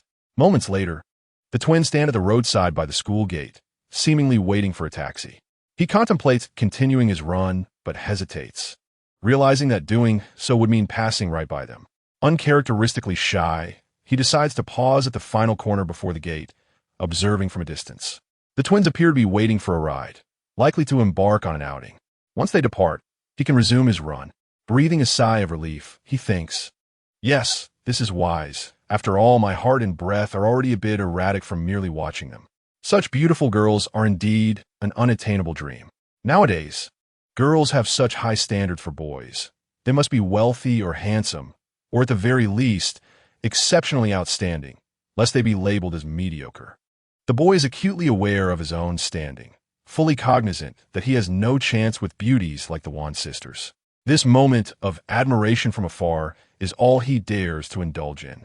Before long, a robust SUV approaches from the end of the road. As it draws near, he instinctively glances over, his expression shifting to one of bewilderment. Wait a moment, that vehicle. It seems so familiar. He strains to recall, and finally, the crucial memory resurfaces. Isn't that the same car that the aloof, academic prodigy, Chun Yuxing, entered one night? He distinctly remembers jogging in this area and witnessing Chun Yuxing emerge from the west gate and board a sleek black Benz SUV. He even mentioned it to his high school buddy, Chu Mingzhi, who idolizes Chun Yuxing to an almost obsessive degree. The boy fixates on the Benz, watching as it pulls over to the curb. The Yuan sisters skip over, cheerfully opening the front and back passenger doors before hopping inside. The vehicle roars back to life and zooms past him with an air of grandeur. He hastily pretends to continue his run, glancing back surreptitiously. Indeed, the car's emblem is unmistakably that of a Benz GLE, a four-wheel drive version. After his chance encounter with Chun Yuxing, he was curious enough to investigate and learn that the car which picked her up was a Benz GLE, identical in model and color to the one he just saw. Although he regrettably failed to note the license plate number, he feels the odds of such a coincidence are slim. This implies that both Chun Yuxing and the Yuan sisters have caught the eye of the same affluent gentleman. If this were to circulate among the student groups, it would undoubtedly cause a sensation. After all, the romance between campus beauties and wealthy suitors is a timeless topic of gossip. Nevertheless, the boy considers himself to be of a certain decorum. Even having witnessed the event firsthand, he refrains from spreading rumors. Instead, he timidly retrieves his phone and finds his best friend's WeChat. Keyword: Chun Yuxing. What's up with Chun Yuxing? A swift reply: Julie obsessive, Jumingde. The boy's mouth twitches as he types. It's not about Chun Yuxing. Well, not exactly. What do you mean? Here's the thing. The last time, he recounts the incident. Ah, is that all? I thought you actually saw Chun Yuxing with some guy. No, my friend. That car has appeared at the West Gate twice now, picking up different girls. It's obvious that this is a wealthy man seeking romance on campus. Incorrect. Clearly, it's a rich second generation who is merely experiencing life as a ride-hailing driver, and the Yuan sisters and Chun Yuxing just happened to catch a ride with him. If they were speaking face-to-face, the boy would have loved to punch Chu Mingzhi. Never mind. It's futile to reason with someone so stubborn.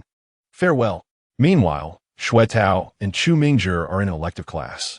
Attendance is not taken, so theoretically, they could skip. However, the course is notably challenging for first-year computer science students, and many are reluctant to miss it unless they possess exceptional self-study skills. Even those who attend often find themselves lost, distracted, and resorting to their phones. Perhaps this is the fate of university lectures. The instructor utilizes outdated materials that are difficult to comprehend. Students struggle to grasp the content and pretend to study while actually engrossed in their devices. Only Su Bai, blessed with superior knowledge, can afford to skip class and effortlessly absorb information. Xuetao is busy planning a travel itinerary on his phone. As the captain of their travel group, it's imperative he showcases his reliability while cleverly inserting personal interests into the schedule, such as aerial suspension bridges or ghost hunting adventures, which could foster intimate interactions with the girls. Do you think there are wealthy individuals in the vicinity of Jiangxing University driving luxury cars for ride-sharing just to attract girls? Chu Mingzhi suddenly poses a thought-provoking question. Perhaps Xuetao is uncertain about this notion. What's going on with you, Hu? You're not contemplating asking your parents for a car to impress girls, are you? Let me tell you, for charming women, a decent car suffices. No need for anything extravagant, as you likely wouldn't be able to maintain it. Why wouldn't I be able to maintain it? My parents are executives at foreign enterprises. Buying me a Tesla is no issue. Then why don't you? Chu Mingzhi falters, his pride bristling. They want me to focus on my studies in university and not mess around. Sigh. Hence, my standards are so high, do you understand? Only girls like Chen Yuxing and Jiang Xiran, untouched by the mundane, catch my eye. All right, you're so high-minded. Shui Tao is disinterested in continuing this discussion. Yet, the more Chu Mingzhi thinks about it, the more anxious he becomes. Could it be that Chen Yuxing truly has ties with the mysterious Benz driver? What would Su Bai think about that? Chu Mingzhi, being somewhat naive, can't help but strike up a private conversation with Su Bai, subtly inquiring, "Hey Su Bai, if the girl you like got into a Benz driven by her uncle, would you forgive her?" After a while, Su Bai's response arrives. "You watch too much Initial D." Chu Mingzhi. Chapter 69. Can Brother Su Bai change our fate? Upon receiving the perplexing message from Master Hu, Su Bai quickly grasped the implication. Could it be that someone witnessed him escorting the Wan sisters to the car? It was certainly a possibility. However, he thought, what of it? If someone saw it, so be it. It was not illegal. Throughout his life, Su Xiaobai had conducted himself with integrity. And what harm was there in cultivating a few platonic friendships with charming women? What? You claim that over the past few days, I have spent the night with 2 different girls? Ah, it is merely the nature of affection. The ambience was conducive, and I simply followed the sentiment of the young ladies. Su Bai, your car is quite spacious. It must have cost a pretty penny? The front passenger seat was naturally occupied by his sister, Wan Xinyan. Su Bai observed that when the 2 sisters appeared together, it was always the younger sister who took the lead, while the elder sister resembled a mere automaton. Indeed, their personalities differed significantly. Well, it might be worth several $100,000. Such a statement. With that amount, one could build a 3-story house in our hometown. The villagers would be envious. And where's your hometown? In a neighboring province to the southwest, a county that has been highlighted in news reports as a national-level impoverished area. We owe our gratitude to the government subsidies. Without them, we would not have the opportunity to attend such a prestigious institution as Jiangxing University. You must have worked quite hard. Not particularly. The entrance scores for the Art Academy are not exceedingly high. The benefit is that since our acceptance, we can leverage the school's reputation to seek part-time jobs, such as hosting commercial performances or voice acting. Wan Xinyan was quite chatty, unabashedly discussing her humble origins, her excitement evident as she sat in the luxurious Mercedes. Su Bai appreciated her candidness. As long as you express your needs, we can strike a deal. I have no interest in those who aim to exploit wealthy individuals solely based on their youth and beauty. Such women are far too troublesome to engage with. Before long, the trio arrived at the commercial area near the school by Xiang City. Unlike the more upscale IKC Plaza that Su Bai had recently frequented, this venue catered to the masses, bustling with university students on weekends. Being a weekday, the crowd was manageable. Wan Xinyan first inquired if Su Bai had any preferred brands or items to purchase. After receiving a negative response, they proceeded to their intended destination, Decathlon. This large-scale sporting goods store offered an extensive range of affordable products, from basic athletic wear and hiking shoes to entry-level mountain bikes, effectively catering to all things related to sports, all while emphasizing value for money. Wan Xinyan was not foolish enough to lead Su Bai to an expensive brand counter and hint for him to foot the bill. That was a tactic employed by the less refined. Moreover, she and her sister were youthful and radiant, requiring no high-end brands to enhance their allure. Exchanging a knowing glance with her sister, Wan Xinyan prepared to execute their plan. Wan Xinyue intuitively understood, moving to the far side of the fitting room to feign interest in hiking poles. Wan Xinyan selected a form-fitting hiking compression shirt paired with sleek leggings. After disappearing into the changing room, she emerged with a slightly embarrassed expression. "These pants are so tight, I can't seem to pull them up. Can you help me, Brother Su Bai?"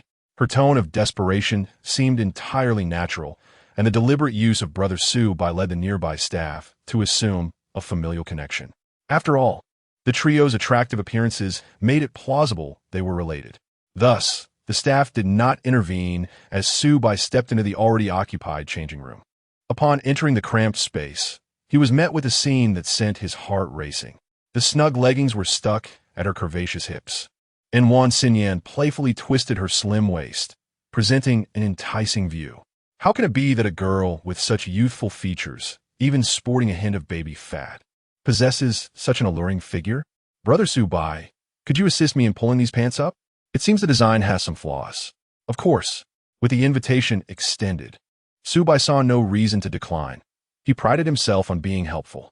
He grasped the legging's elastic waistband with 2 fingers, gently tugging outward before lifting them.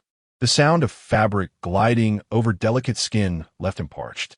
In the process, his fingers brushed against Xinyan's remarkably soft skin, reminiscent of the tender touch he had experienced when holding a young child during family visits. Unable to contain his curiosity, Subai asked, "Are you and your sister truly adults?" "Indeed. We will turn 18 this summer," Xinyan replied joyfully. "Brother Subai, why do you ask such peculiar questions? You have such delicate skin. Wait, we are the same age, and yet you still call me brother?" Subai chuckled. "It is because you exude a sense of reliability in this society where age means little." Xinyan sighed. "For instance, Brother Subai is just 18 and already driving such an impressive car, yet you never flaunt it. Meanwhile, some people, Subai instantly understood her implication. The local celebrity certainly had a flair for theatrics. Anyone familiar with him would struggle to refrain from commenting. "My sister and I are frugal, reluctant to splurge on more expensive items. While other girls at the Art Academy don Lululemon, we can only afford decathlon. Though many claim that all clothing is essentially the same, the fabric quality is undeniably different." "Indeed," Subai responded. "You must have felt it earlier. The material of these pants is quite ordinary. I actually don't notice much. Let me feel again." Subai extended his hand, exploring the upper rear part of the leggings, savoring the texture. "Not bad," he exclaimed, instinctively employing a bit of finesse, which caused Xinyan to shudder, her legs growing weak, her gaze shimmering with emotion. "Brother Subai, you see, for orphans like my sister and me, raised solely by our grandmother, our sole aspiration in coming to the big city is to alter our destiny." With her baby-faced innocence, Xinyan gazed intently into Subai's eyes. "Brother Subai, can you change our fate?" As she spoke, she grasped Subai's other hand, pressing it against her own alluring form. Chapter 70. The Wan sisters are one entity. As the saying goes, children of the impoverished mature early. The Wan sisters exemplify this notion. There are frequent sentiments expressed on the Douyin platform, suggesting that today's university students are naive and innocent, feeling like children despite having reached adulthood at 18. However, Xinyan is clearly not one of them. She is thoroughly an adult. A rather vivid piece of evidence lies in the notion that only children engage in romance, while adults employ more direct methods of seduction. Though perhaps somewhat crude, it is imbued with a profound yearning for a life of affluence. It is evident that they have experienced poverty for quite some time, and Subai, who has also known hardship, perceives a similar essence in Xinyan's gaze. With both hands engaged, Subai made an impressive gesture. Just as Xinyan seemed on the verge of losing her balance under the expert manipulation, he leisurely remarked, "That depends on your performance." "Not just my performance, but ours," Xinyan emphasized with a gentle smile. "What do you mean?" Subai inquired. "My sister and I made a pact long ago to share all good things and equally bear any hardships," Xinyan declared proudly. "We are one entity." This revelation led Subai to a subtle conjecture. "Are you and your sister planning to act together?" "Indeed, having a pair of charming and alluring twin sisters by one's side is an incredibly delightful prospect. Taking us out for shopping would be quite the statement. Others would surely be envious." Although Xinyan's words carried a hint of narcissism, there was no fault in her reasoning. Many men harbor a deep-seated dream of embracing 2 beauties at once, yet few manage to realize such fantasies, let alone openly parade 2 stunning women in public. In the case of the Wan sisters, this became a unique advantage. Their twin status allowed for a seamless experience. Should anyone delve into moral scrutiny, they could simply assert that they were out enjoying time with their sister. Of course, to successfully court both twins would require extraordinary prowess. In reality, many twin sisters often harbor a sense of rivalry or aversion towards each other's partners. Yet, it must be said, the Wan sisters truly exemplified unity. With keen interest, Subai continued to engage with Xinyan, asking, "Have you discussed this plan with your sister?" "Of course. My sister has already consented. In fact, she is even more interested in you than I am." "Oh, and why is that?" "I won't tell you just yet." "Oh dear, While the store staff are still oblivious, let us focus on enjoying our time together first, shall we? Wan Xinyan's sweet, playful tone resonated without a hint of artifice, much to Su Bai's delight. Naturally, the tactile sensations were even more pleasurable. Wan Xinyan had chosen a snug-fitting sports outfit, accentuating her already stunning curves. A few minutes later, Su Bai reluctantly exited the fitting room, with Wan Xinyan trailing behind, her cheeks flushed and a thin sheen of sweat adorning her forehead. She gazed dreamily at Su Bai's retreating figure, marveling at his adeptness. Su Bai's hands were sizable, with long fingers and a firm grip, exuding a masculinity that far surpassed the fragile male protagonists often depicted in romance novels. The sensations evoked by his touch stirred something profound within Wan Xinyan, nearly leading her to an embarrassing predicament in the fitting room. However, Su Bai appeared quite satisfied with her reaction. Just as she was on the brink of embarrassment, he deliberately halted his actions, sparing her from any awkwardness. "Oh, Su Bai, you are truly so understanding," Wan Xinyan mused. She had heard tales of some exceedingly wealthy individuals with peculiar private interests, indulging in the torment of young girls. Yet, at least for now, Su Bai seemed quite normal. "Little sister, have you spoken with him?" Wan Xinyue, observing the two as they emerged, hurried to Wan Xinyan's side, her anxiety palpable. She was particularly invested in her sister's interactions with Su Bai, gripping a trekking pole she had been pretending to examine, pressing it against her chest to enhance her figure. "We have indeed. Su Bai is interested in us and wants to see how we perform." "Phew, that's wonderful," Wan Xinyue exclaimed, a look of longing crossing her face. "Does this mean I can start to show off?" Noticing her sister's eager expression, Wan Xinyan quickly cautioned, "Sister, be a little more reserved. You don't want to frighten him away." "Of course, I understand." Wan Xinyue glanced at Su Bai, who was selecting trekking shoes, her eyes sparkling with admiration. Standing an impressive height of 185 meters, Su Bai's stature was entirely genuine, as confirmed during physical assessments. In the city of Jiangsheng, neither too southern nor too northern, such height was already quite remarkable among young men. Furthermore, after undergoing the refinement of enhancement solutions, his physique boasted an astonishingly perfect proportion, akin to a male model's ideal form. Clad in high-end fashion, he was undoubtedly the dream of many young girls. While Wan Xinyue had a gentle disposition, she differed from her sister in one regard: her additional preference for tall men. The allure of standing beside a towering figure, gazing up to meet his gaze, and the thrill of being cradled like a doll, subjected to various playful antics, filled her thoughts with tantalizing possibilities. As she indulged in these fantasies, a soft hum escaped her lips. Notification: S-level goddess Wan Xinyan, Wan Xinyue's favorability has surpassed 80 points, binding them as cashback targets. Current favorability, 82. Suvai post, momentarily bewildered. Wait, why is your favorability calculated together? Are you truly inseparable? To be honest, he had not anticipated that Wan Xinyan and Wan Xinyue would exhibit such profound unity. This was rather rare. Su Bai recalled a pair of twin sisters from his middle school days who were constantly bickering, making it impossible to envision them serving the same man. Nonetheless, since they were so eager to progress, Su Bai decided to indulge their aspirations and alter their destinies. He would not let such an opportunity for cashback slip away. Moreover, the quality of these two young ladies was undeniably commendable. From a traditional aesthetic perspective, they might be slightly shorter than ideal. Yet, Su Bai was an open-hearted man. From the viewpoint of an anime enthusiast, the Wan sisters were a rare and legitimate delight. That said, the number of women surrounding Su Bai had inexplicably increased recently, giving him an inkling of becoming a master of time management. Perhaps this was one of the inconveniences of living a life of luxury, as even with the assistance of his companion, Su Bai found it quite challenging. Chapter 71. Lululemon. Enhancing Su Bai's sensory experience. Are you satisfied with this one, miss? The sales assistant inquired. If you like it, you might want to try some of the sports series outerwear. Upon seeing the ensemble on Wan Xinyan, the sales assistant's eyes brightened, and she eagerly recommended it. Generally, sportswear does not flatter shorter girls, yet Wan Xinyan was evidently an exception.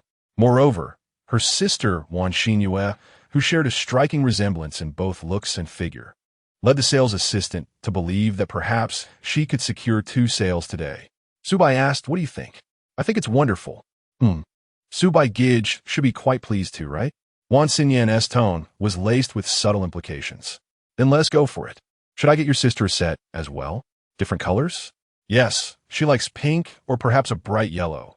"Something cheerful," came the response. This revelation caught Subai slightly off guard. Upon reflection, it made sense. The vivacious Wan Xinyan favored cooler tones, while Wan Xinyu gravitated towards softer, warmer hues. The preferences of young women are indeed elusive. Fortunately, Subai no longer needed to discern their tastes. He now approached each goddess with a mindset of admiration, eager to uncover the facets of their personalities that remained hidden from the world. The compression top and leggings totaled over 300, and for both sets, it came to just over 600. Wan Xinyu selected a few accessories, bringing the total to 800. Ding! Detected extravagant spending of 832 yuan by the bound subject, triggering a 4-fold cashback reward. Cash 3,328 yuan. Sighing, Subai mused that he had perhaps become a bit too carefree. Seeing the price exceed 800, his first reaction was that it was a bargain. Before the binding system, that amount would have sufficed for a month's worth of meals at the cafeteria, with some leftover. After all, the budget meal, 1 meat dish, 1 vegetable, and rice, cost merely 6 yuan. Breakfast could be resolved with 250 for a bowl of hot dry noodles. The subsidies at a prestigious university cafeteria are quite generous. However, Subai's appetite had been spoiled. He now found that over 800 in the realm of premium consumption barely covered a single pair of trousers from certain women's brands.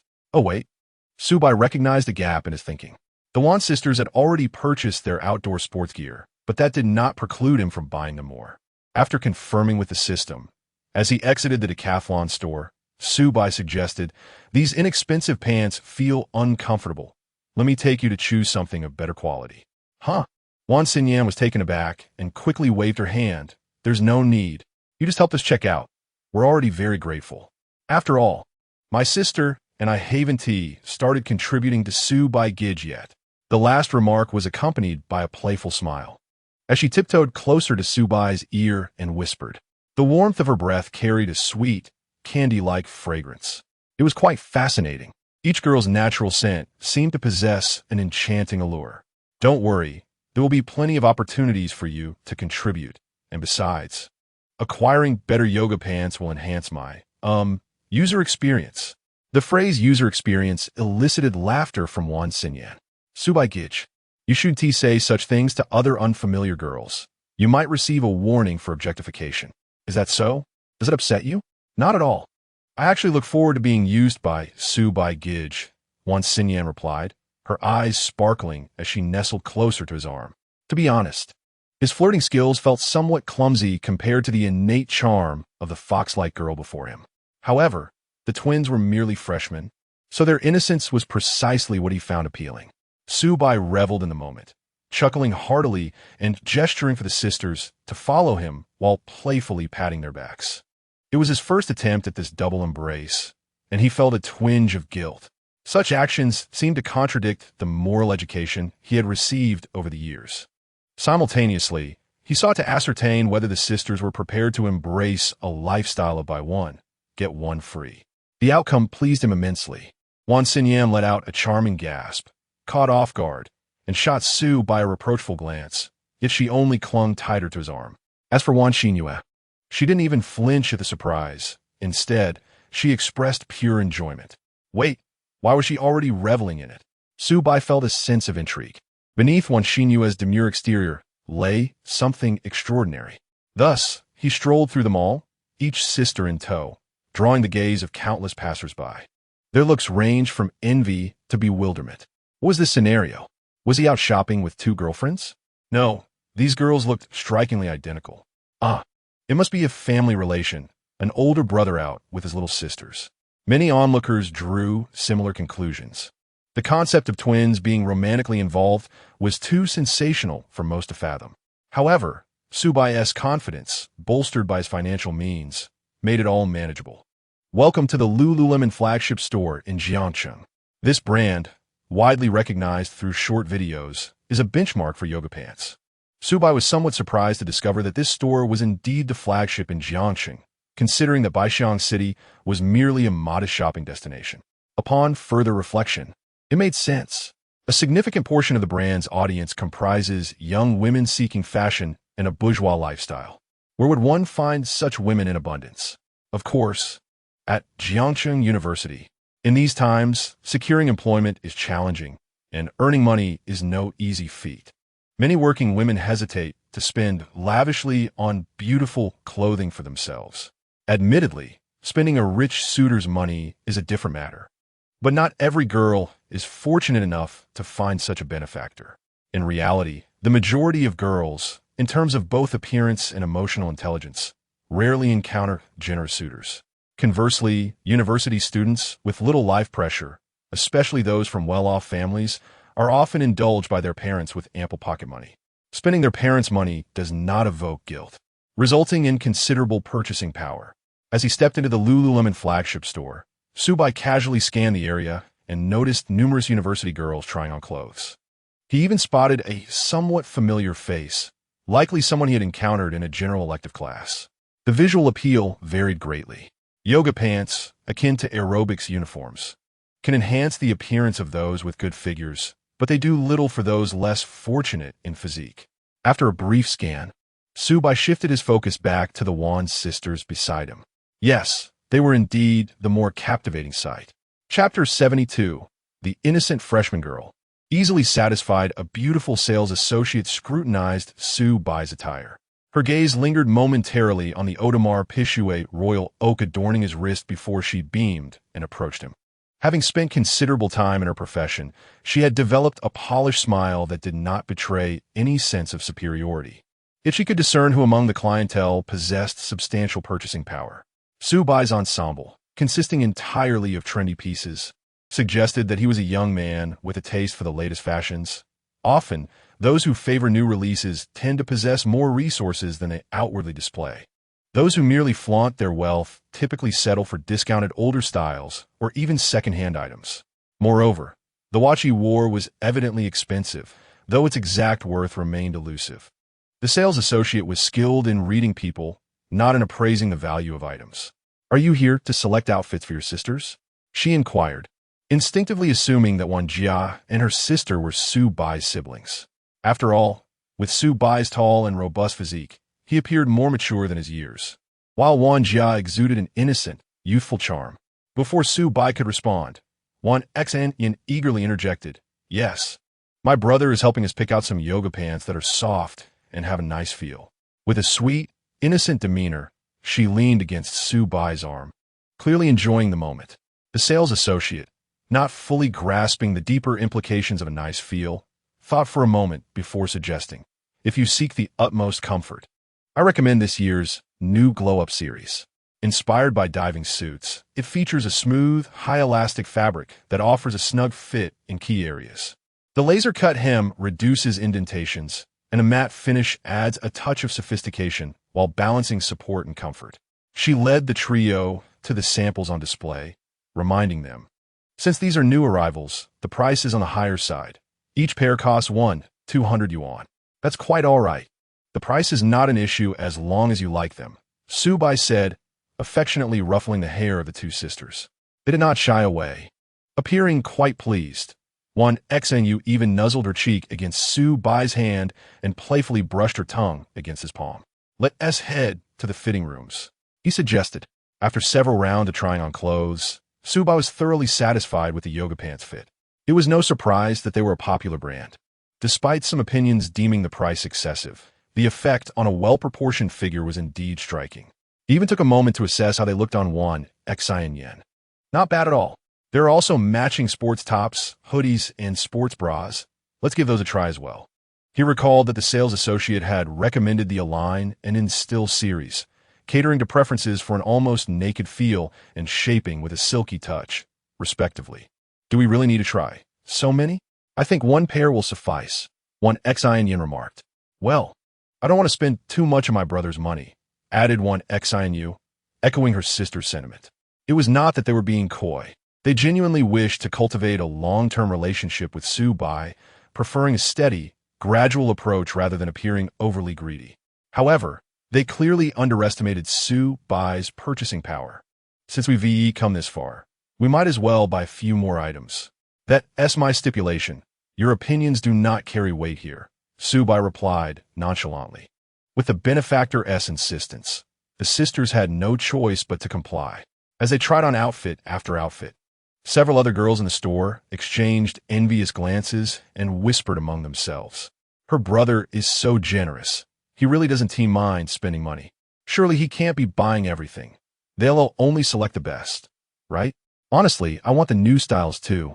But the older versions with membership discounts are only around 700 yuan, nearly 500 less. That 500 could cover half a month's meals at school. Among those shopping at Lululemon were students who were financially constrained, some saving up for months just to afford a basic pair of yoga pants, eager to post stylish selfies in their dorms for friends to admire. Then, to their astonishment, they heard Su Bai's audacious declaration that he would purchase everything they liked. A pang of jealousy washed over them. Eventually, after the sisters finished trying on clothes, Su Bai made a single payment for an impressive array of items, seasonal exclusives and collaboration pieces, including yoga mats, water bottles, and gym bags, totaling over 10,000 yuan. Without a flutter of his eyelid, he paid via QR code. Oh my goodness, how generous. Where did this wealthy young man come from? The onlookers were genuinely envious. Su Bai was not only handsome, but also impeccably stylish. He embodied the ideal of a wealthy young heir in the eyes of the university girls. Wan Xian, too, was left speechless, her delicate lips agape in astonishment. Su Bai, this is outrageous. The most astounding purchase was the yoga mat, something Wan Xian had never considered. Even if she were to buy one, it would not be from Lululemon, as cheaper alternatives could be found elsewhere. Yet Su Bai insisted, since we're here, it'll be convenient for you to work out and stretch in your dorm. Ding! S-Class goddess Wan Xianyu indulged in a shopping spree at Lululemon, spending 118 yuan, triggering a tenfold cashback reward of 180 yuan. Now, seeing the substantial cashback notification from the system, Su Bai felt somewhat indifferent. His bank balance had surpassed 70 million yuan, making 100,000 seem trivial. However, the chime of the notification still brought him a delightful thrill. Being ostentatious could indeed be profitable, while also allowing him to bask in the admiration of the beautiful twin sisters. It was worth contemplating how easily this naive freshman girl was satisfied. In contrast, if she were a woman who had already entered the workforce and adopted a more worldly demeanor, spending over 10,000 on a handbag might leave her feeling that it lacks sophistication. Yin, stop daydreaming and come here to fill out your address. Su Bai called from the checkout counter. Brother, what is going on? Why do I need to fill in an address? Wan Xian snapped back to reality. Provide your dormitory address so the store can arrange delivery. It's quite a lot, and it'll save you the trouble of carrying everything back, Su Bai explained. Great idea. You're so thoughtful, brother. Wan Xian exclaimed, excitedly jumping up and wrapping her arms around his neck, straining on her tiptoes to peck his cheek. Alas, the height difference was quite endearing, at least 30 centimeters. With a slight tremor in her hands, Wan Xian eagerly filled out the address, her mind racing with thoughts of how envious her roommates would be when they saw the multitude of clothes delivered to their dorm. Chapter 73. Beauty is not a scarce resource. Wealth is. Observing Wan Xinyan's excited demeanor, Su Bai couldn't help but smile. Just as he had anticipated, Wan Xinyan was not averse to indulging in a moment of vanity, spurred by the gifts Su Bai had bestowed upon them. Vanity is inherent to human nature, especially in the atmosphere of an art college dormitory. In contrast to the relatively simple-minded girls from the engineering department, those studying the arts tend to mature more quickly. In truth, Su Bai had spent just over 10,000, a sum that, even without considering any cashback, was a trifling amount given his financial standing. However, the reactions of the Wan sisters were quite intriguing. When Su Bai mentioned having the items delivered to the dormitory, Wan Xinyan's mood visibly fluctuated. It became clear that she valued the opportunity to showcase rather than the intrinsic value of the gifts themselves. Watching her cheerful reaction, Su Bai found it rather amusing. Once everything was arranged, he turned to Wan Xinyan and said, "The items have been purchased. Shall I take you all out for a drive later? I recall a road along the riverbank to the north of this mall, which is quite secluded and offers ample space for camping and leisurely walks." "Absolutely. We've always been interested in that area, but it's rather far and inconvenient to visit without a car," she replied enthusiastically. Indeed, having a vehicle significantly broadened one's range of activities, Su Bai reflected. Prior to acquiring the Mercedes-Benz GLE, he had little motivation to venture outside campus. Navigating the subway was quite a hassle, especially considering that many destinations were far from the nearest station, often requiring a lengthy bike ride. Suddenly, Wan Xinyan recalled something and asked, "By the way, are you planning to drive us for the Mid-Autumn Festival trip too?" "Yes, why do you ask?" "Oh, just curious. This car seems quite spacious. Perfect for a road trip," she said, a playful tone in her voice. "Subai Chekev. I believe Magotin is also quite suitable for a road trip. Come on, I'd rather not ride in Shuetao's car. Oh, by the way, can my sister and I sit in the back seat of your car?" She continued, her tone laden with implication. She felt that the progress she had made in flirting with Su Bai today was commendable. Surely, during the mid-autumn trip, she deserved to occupy a seat in Su Bai's vehicle.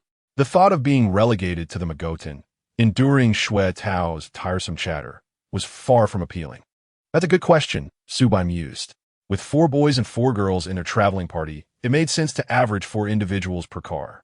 However, in practicality, fitting 3 girls in the back seat of the Mercedes-Benz GLE would pose no issue, especially since there were no pressing F-entrance necessities in their group. One could easily occupy the front passenger seat, allowing all 4 girls to ride with Su Bai. As for the feasibility of this arrangement, Chen Yuxing would undoubtedly accompany Su Bai. Currently, she was soundly asleep at the JW Marriott Hotel, having just completed a marathon of 13 anime episodes, and would likely be quite clingy by the time of the trip. The remaining girl, Jiang Qiran, was also well known to him. Being childhood friends, Jiang Qiran would never choose to ride in the Magotin, especially not with 3 unfamiliar boys. Plan solidified. "Subai declared. Then you and your sister can sit in the back seat." Received. Wan Xinyan saluted playfully, demonstrating her understanding without inquiring about who would occupy the front passenger seat, which was obviously reserved for Chen Yuxing. Many classmates had remarked on the burgeoning closeness between Su Bai and Chen Yuxing, often seen gaming together. While Wan Xinyan had previously been uncertain about any underlying tension between them, having recently witnessed Su Bai's wealth, she became convinced that Chen Yuxing harbored feelings for him as well. It was even possible that they had secretly, but she dismissed those thoughts. Speculation was futile. The most pressing matter was to repay Su Bai for his generous gift of clothing. Although Wan Xinyan had already made advances towards Su Bai in the fitting room, she deemed it insufficient. She reminded herself to maintain a proper service demeanor and not treat the wealthy gentleman like a fool. During her time at Xiaohongshu, she had encountered numerous girls who, in their youthful folly, had failed to appreciate the kindness of affluent suitors, often becoming greedy and ungrateful, ultimately being cast aside. Young girls often enjoy societal privileges due to their beauty, leading to inflated self-esteems. Yet, it is only with the passage of time that they realize beauty is not a rare commodity. There will always be 18-year-old beauties emerging. Conversely, the path to becoming wealthy is increasingly arduous. Moreover, some wealthy gentlemen, despite their proclaimed materialistic tendencies, find it challenging to act on such impulses. In contrast, Su Bai was a rarity. His allure was devoid of discomfort, even igniting genuine joy within the hearts of young women. As the saying goes, it was a physiological attraction. Thus, when Wan Xinyan heard Su Bai mention driving them to an uncrowded locale for a wind-in-the-hair experience, she prepared herself to seize the opportunity, eager to showcase the twin charm to Su Bai. As Su Bai guided the Wan sisters into the elevator towards the mall's underground parking garage, Lu Yuan stood transfixed on the other side of the floor, her eyes wide in disbelief. "Oh my goodness, what am I witnessing? Su Bai is actually shopping with the Wan sisters from the art college. Could this be true?" He had recently been entangled with Chen Yuxing, yet here he was, appearing so intimate with the Wan sisters. Was this considered cheating? Flirting with multiple girls simultaneously was one thing. But what truly shocked Lu Yuan was that Chun Yuxing had not returned to the dormitory the previous night. This marked the first time since the semester began that she had failed to return home. Lu Yuanyuan's curiosity had been piqued, leading her to engage her roommate Jiang Qiuran in extensive discussions, yet they had failed to reach any conclusions. As for why she hadn't consulted her closest friend Zhou Jialu, it was because Zhou Jialu had also been absent. This, however, did not surprise Lu Yuanyuan. After all, Zhou's boyfriend treated her exceedingly well, and their relationship had progressed rapidly, approaching the stage of intimacy. But Chun Yuxing's behavior was indeed peculiar. Lu Yuanyuan had even asked her boyfriend Xuetao if Su Bai had returned to the dormitory, only to discover he had not. This revelation birthed a rather alarming hypothesis. Could it be that Su Bai and Chun Yuxing had gone to a hotel together? It was difficult to fathom that the aloof, academically inclined Chun Yuxing, who spent her days immersed in the laboratory, would actually go to a hotel with a boy. Yet, if it were Su Bai, it didn't seem so far-fetched. After all, he was undeniably handsome and fit. Chun Yuxing choosing Su Bai was not entirely out of the ordinary. It was common for college girls to fall for looks rather than wealth. Many still harbored the dream of marrying for love. Truth be told, Lu Yuanyuan found this notion rather foolish. Su Bai came from humble beginnings, and Chun Yuxing's family background was hardly affluent either. Their union would inevitably face countless challenges in the future. Chapter 74. Is Su Bai truly from an ordinary family? It is often said that poverty breeds sorrow within couples. The idealistic notions of love formed during one's student years often face the harsh realities of life post-graduation. Those who once shared deep affection may find themselves embroiled in conflicts, with dissatisfaction leading one partner to infidelity. Such occurrences are far too common. Lu Yuanyuan had long recognized this truth. If she could not find a particularly admirable partner during her university years, settling for Xuetao wouldn't be such a bad option. After all, Xuetao possessed 4 apartments and a Volkswagen Magotan, alleviating the burden of mortgage and car loans in marriage. However, Su Bai posed a significant problem. Not only was his family background concerning, but he also lacked a commendable work ethic. Despite studying one of the most sought-after majors, computer science, he squandered his days lounging in the dormitory. In stark contrast, Chun Yuxing diligently immersed herself in her research. The disparity was glaring. The ambitious Chun Yuxing paired with the indulgent and disheartened Su Bai was a recipe for inevitable trouble, a conclusion Lu Yuanyuan reached last night. Yet, the scene she witnessed today shattered her previous perceptions. It was not merely because Su Bai was holding hands with Wan Jia's sisters, but rather due to Lu Yuanyuan's astonished eyes as she observed Su Bai purchasing a plethora of items for them at Lululemon. Just moments prior, driven by curiosity, she had concealed herself in the shadows, watching the trio for an extended period. The more she observed, the more perplexing it became. Wasn't Su Bai's family just an ordinary working-class one, with a mere monthly allowance of 1,200 yuan? How could he afford to indulge in extravagant shopping at Lululemon? Something was amiss, very amiss. As she watched the 3 enter the elevator, an inexplicable anxiety began to envelop Lu Yuanyuan. She felt as though she had brushed against a hidden truth, yet its nature remained obscured. This tantalizing sensation left her feeling profoundly uncomfortable. For a girl with a penchant for gossip, it was unbearable. Resolving to uncover the mystery, Lu Yuanyuan hastily retrieved her phone and messaged Xuetao. Yuanyuan, is Su Bai truly from an ordinary family? Are you certain? Xuetao. Panda, emoji. Xuetao, why the sudden inquiry? Xuetao. By the way, Yuanyuan, why didn't you reply my message last night? What were you up to? Xuetao. Nose-picking emoji. Yuanyuan, nothing much. I was exhausted from class and fell asleep in the dorm. She had been preoccupied with gossiping about Chun Yuxing with Jiang Qiuran, leaving no time to engage with Xuetao. After confirming that Su Bai had not returned to the dorm, she had lost interest in him. Primarily, Xuetao had recently become quite bothersome, persistently hinting at advancing their relationship. Lu Yuanyuan believed that a man overly eager for intimacy was rather undesirable. To most women, such eagerness signifies desperation, often leading to a subconscious reaction. The more one desires, the more aloof the woman feels. However, Contemplating her urgency to gather information about Su Bai from Shui Tao, she realized that perhaps a slight progression in their relationship could yield some valuable insights. Well, they hadn't even held hands yet. Allowing him to occasionally grasp her hand seemed harmless. Yuan, I'd like to have lunch at the second floor of the cafeteria. Yuan, after eating, let us take a stroll near the west gate. Smile, Shui Tao. No problem, I'll treat you. Shui Tao. Confusing trendy emoji in class.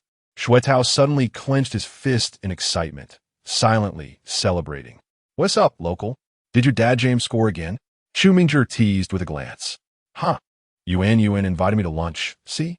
This is the perk of having a girlfriend, Shui Tao declared triumphantly. Not really, mate. What is so beneficial about it? Chu Mingzhi replied incredulously. Does spending your money earn you cashback or something? It's just money, isn't it? Nowadays, girls rarely pay for dates. If you're spending on them, it's not a mark of success. Shui Tao, undeterred, continued. The lunch will be followed by a stroll, a lush, serene path near the west gate. The implications are clear. He envisioned tentatively holding Lu Yuan's delicate hand, excitement coursing through him at the thought. Shui Tao's parents had been quite strict during his high school years, meticulously overseeing his behavior and allowance to ensure he focused on his studies. Their investment in a premium tutor paid off when he was admitted to the prestigious Jiangxing University.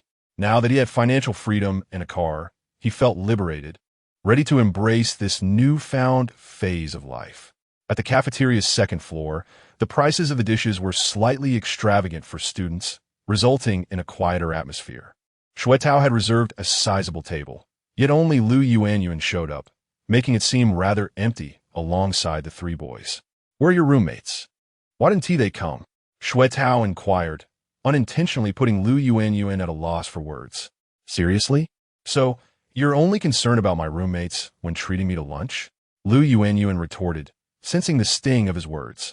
Ah, they all have their plans, she added, aware of her own insecurities in comparison to her radiant roommates. Missing your girlfriend as friends, are we? Lu Yuan quipped, sarcasm lacing her tone. Not really.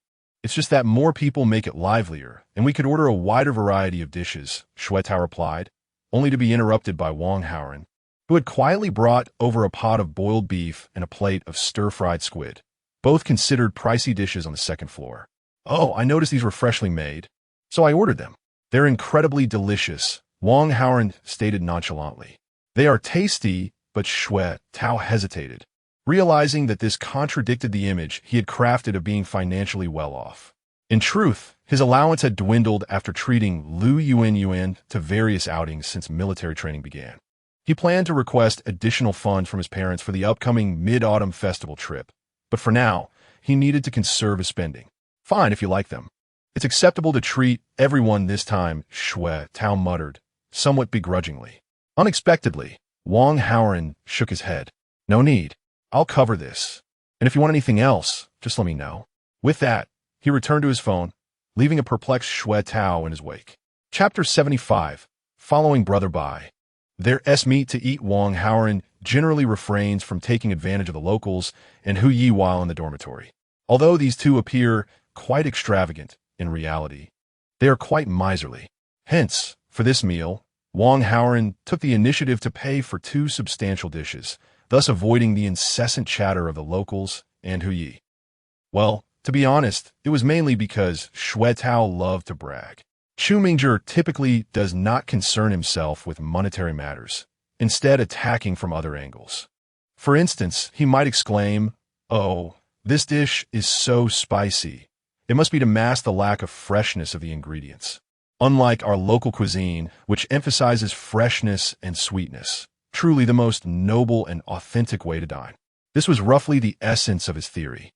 Since the beginning of the school year, Wang Haoren had dined many times with Chu Mingzhi to the point where he had grown accustomed to it. Speaking of which, Wang Haoren was not spending his own money for this meal. A couple of days prior, when Su Bai returned to campus, he had loaded 5,000 onto Wang Haoren's meal card, claiming it was an advance on his salary. Initially, Wang Haoren had been reluctant to accept it. After all, with a premium account to play with, he was already quite content and felt no need to borrow money from his brother. However, Subai mentioned that he intended to start an online gaming studio as a small business venture and wanted Wang Haoren to manage it as the studio's owner. If you're willing to do it, you'll have to get used to receiving a salary from me, essentially supporting your entrepreneurial efforts. In your free time, you can gather information about online gaming studios. Of course, if you're not interested, I can always find someone else. Su Bai's sincere words resonated strongly with Wang Haoren, who immediately declared, "Let us follow Brother Bai." Although majoring in computer science could lead to high-paying jobs in the internet industry, it often came at the cost of high work intensity and fierce competition. The allure of high salaries at large corporations essentially translated to being overworked, akin to being a high-end laborer. There was no comparison to the comfort of following Brother Bai and being a small boss. As for those who deemed online gaming studios as low-end and corporate jobs as high-end, all that mattered was earning money legally and reasonably. There was no distinction between high-end and low-end. Wang Haoren was not burdened by the pedantic thoughts typical of scholars. Boasting a recruitment fair was one thing, but deceiving oneself was another. Despite his bashful nature, Wang Haoren was quite perceptive about many matters. Thus, he had effectively become Su Bai's partner. Dining on the second floor of the cafeteria, there was no need for frugality. However, Xue Tao was entirely oblivious, secretly pondering why Wang Haoren, usually more financially constrained than Su Bai, suddenly seemed willing to splurge on a lavish meal. Lu Yuan also cast a surprised glance at Wang Haoren, but did not dwell on it for long. After collecting her thoughts, she inquired, "Whereas Su Bai? He seems quite busy lately. Is he working outside of school?" "I don't know. That kid has been elusive lately. I heard he might have struck it rich. Perhaps he won the lottery, considering he replaced his phone and computer with Apple products," Xue Tao remarked casually. Winning the lottery. Lu Yuan's lips twitched at the thought. So that was the case. No wonder Su Bai was acting like a nouveau riche, purchasing gifts for the Wan sisters. It seemed the twins were indeed trying to take advantage of Su Bai. Knowing this, she felt relieved. Lu Yuan had been quite apprehensive about the possibility that Su Bai was, in fact, wealthy but simply kept a low profile, which would make her appear foolish. Given her preference for Su Bai's appearance, yet settling for Xue Tao due to financial constraints. Fortunately, it seemed her worries were unfounded. Instantly, Lu Yuan felt much more at ease, indulging in the delectable dishes before her. Soon, lunch came to an end. Just as Xue Tao anticipated an exciting stroll to the small west gate, Lu Yuan suddenly clasped her stomach, displaying a pained expression. "What's wrong? Are you feeling unwell?" Xue Tao asked with concern. "It might be something I ate." Is it serious?" "A walk should be fine. Perhaps a little stroll will help." Lu Yuan felt exasperated. She had initially thought feigning a stomachache would allow her to escape directly back to her dormitory.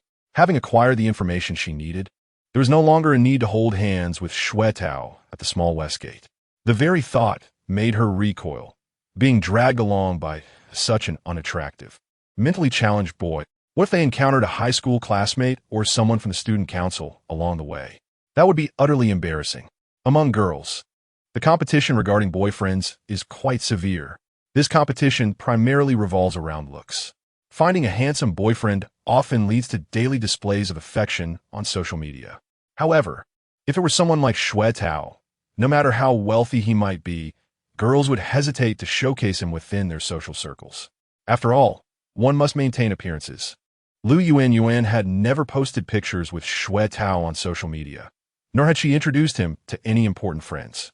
Who could have imagined that Xue Tao would be so oblivious? He even suggested that a simple walk would suffice. How ridiculous, were it not for financial reasons. Lu Yuan would have certainly broken up with such a man on the spot. Local people, you should know better. If someone is unwell, you shouldn't insist on dragging them out for fun. Isn't there a modicum of gentlemanly conduct? No, she invited me out, and I was all set. Apologies, Xue Tao, but I truly feel unwell and just want to return to my dormitory to rest. Can we do this another day? Lu Yuan said, forcing a weak and pitiful smile as she squeezed Xue Tao's hand. Immediately, Xue Tao's anger dissipated. His demeanor softened, and he even offered to escort Lu Yuan back to her dormitory, which she graciously declined. Watching his girlfriend walk away alone, Shui Tao sighed dreamily.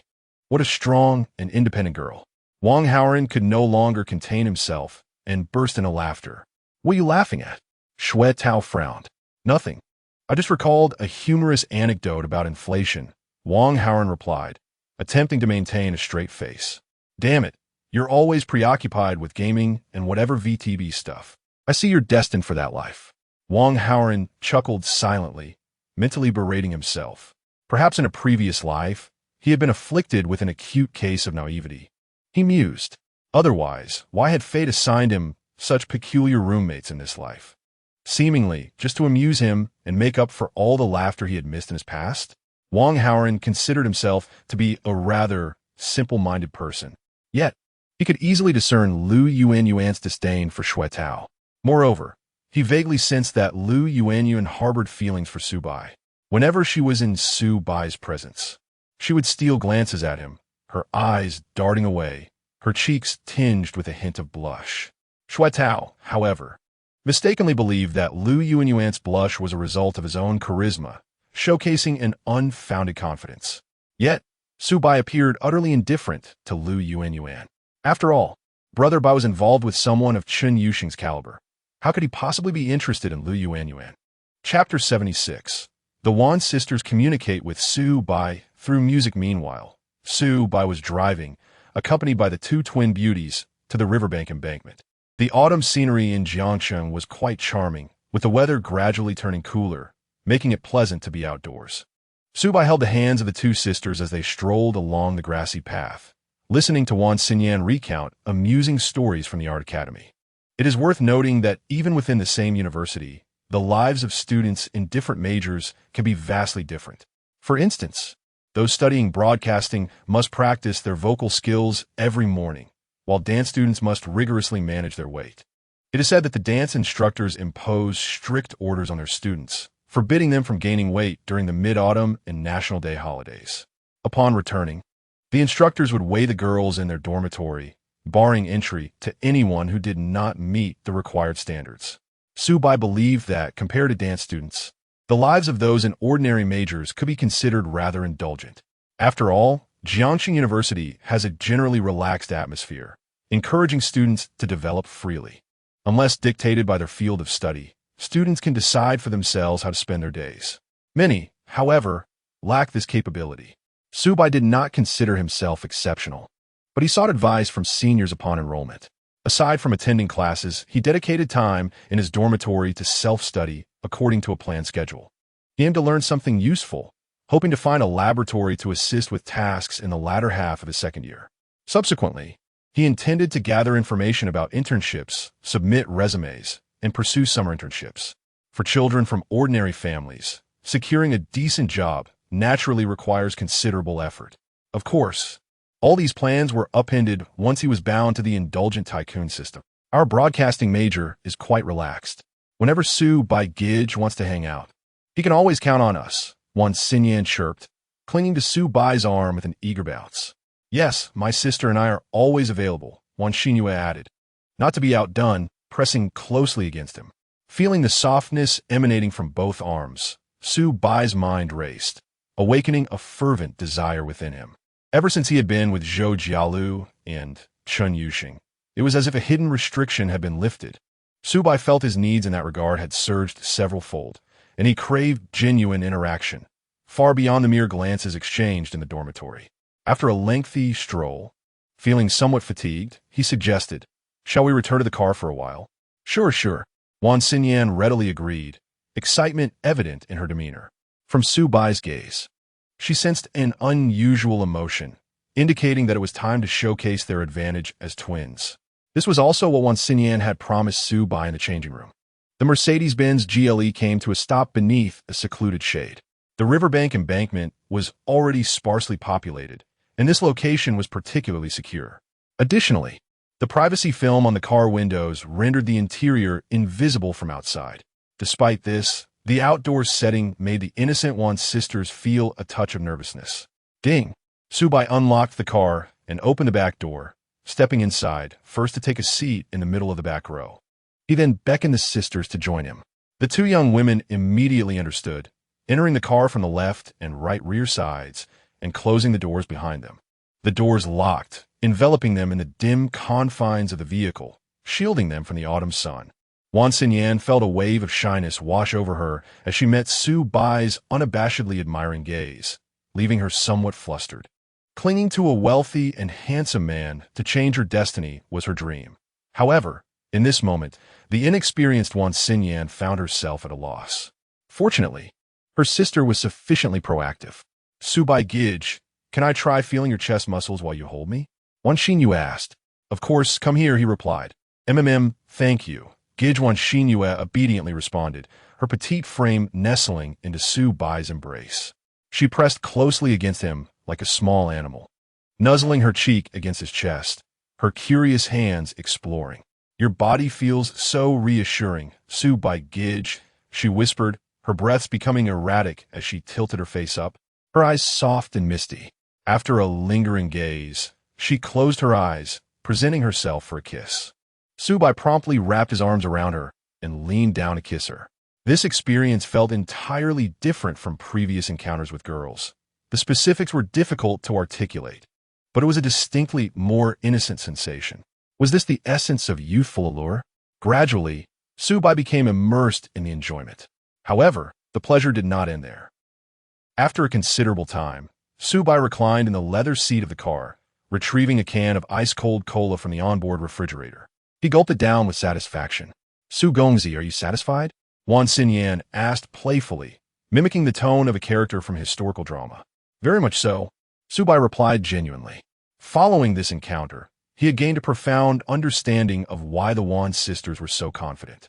Their personalities were distinctly different, and when discussing music and art with Su Bai, they fully leveraged their professional strengths. For instance, within music, they were responsible for various vocal parts. The broadcasting major is closely intertwined with music theory, and their curriculum even includes music courses. Previously, Su Bai had not known much about Wan Xinyu, but through their conversation today, he discovered that this quiet girl possessed unique insights into music, albeit with differing styles and rhythms compared to her sister. In summary, their exchange had successfully cultivated his artistic sensibilities. For Su Bai, a student of engineering, this was an entirely different experience. The flames of desire within him were stoked beyond control, and he longed to continue discussing art. Though somewhat inexperienced in technique, he found the rarity of this encounter to be immensely gratifying. Even the system rewarded him with 2 indulgent bonuses, affirming his recognition of the Wan sisters. "Does this mean we are qualified to remain by Su Bai Gij's side for a long time, right?" Wan Xinyan questioned, kneeling beside him and resting her chin on his shoulder, gently blowing into his ear, sending delightful shivers down his spine. You passed the initial test. So when is the follow-up?" "In a few days during our trip. If you perform well, there will be rewards," Su Bai teased, pinching their cheeks as he painted a rosy picture. To be candid, making lofty promises is often a trait despised by contemporary young women.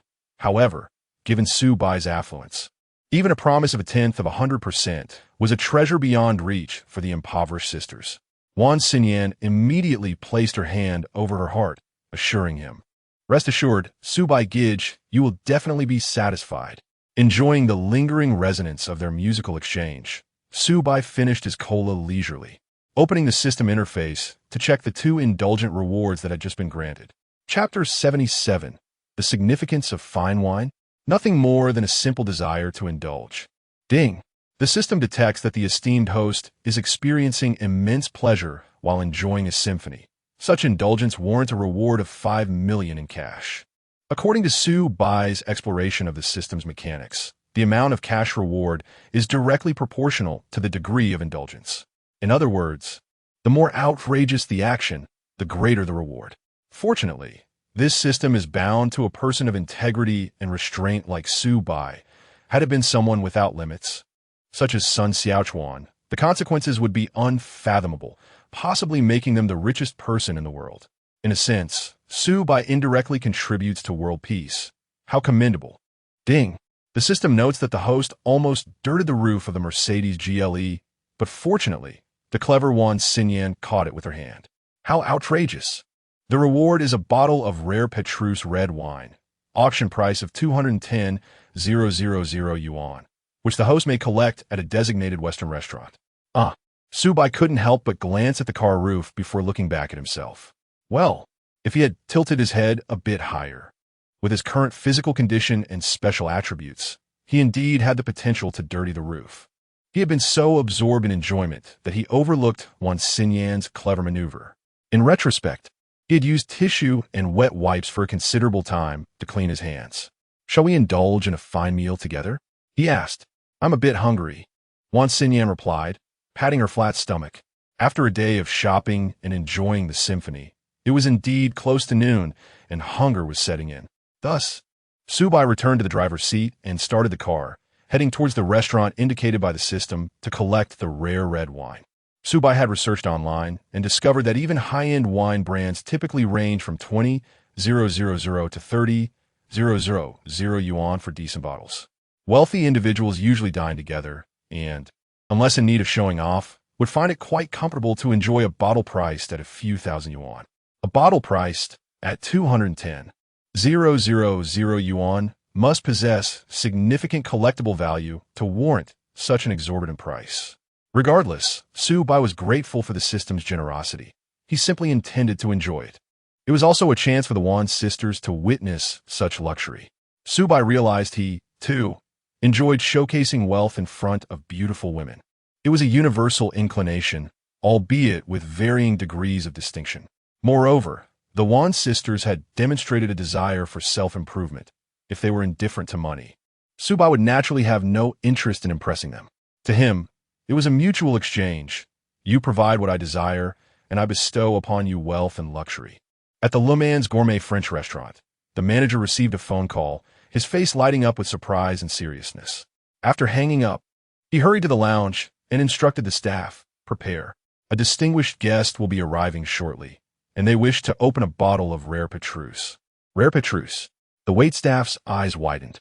Is it the one that was just acquired at auction for 210,000 yuan? Indeed.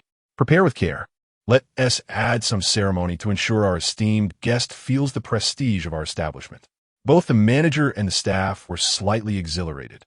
After all, wines at this price point are rarely opened, and in Jiangsheng, one might encounter such an occasion only a couple of times a year. They eagerly anticipated the grand spectacle. Some of the female staff began to fantasize about Mr. Su, the owner of this exquisite wine. Surely he must be a composed, middle-aged gentleman, akin to the successful business figures seen on television. No, he must be a dashing heir, sophisticated and charming. Oh, I think you're overthinking it. Someone who spends money so lavishly in Jiangsheng is likely an old man nearing the end of his days. After all, you can't take it with you. The last comment from a female server elicited laughter from the group. Truth be told, while her words may have been harsh, there was a kernel of truth. After spending considerable time in high-end restaurants, one realizes that those who seem indifferent to money are either elderly or the wealthy second generation. The young tend to be reckless, while the older generation, having returned to simplicity, often splurge purely for their own pleasure. It is the middle-aged who are the most calculating. As fate would have it, when Subai arrived with the Wan sisters, the waitstaff preparing for the wine ceremony were momentarily taken aback. "Wait, buddy, you just graduated from high school, right? You look so young." "He is so handsome," a server whispered to her friend in awe. With a meticulous image designed by his senior, Zhou Jialu, Subai's appearance had significantly improved.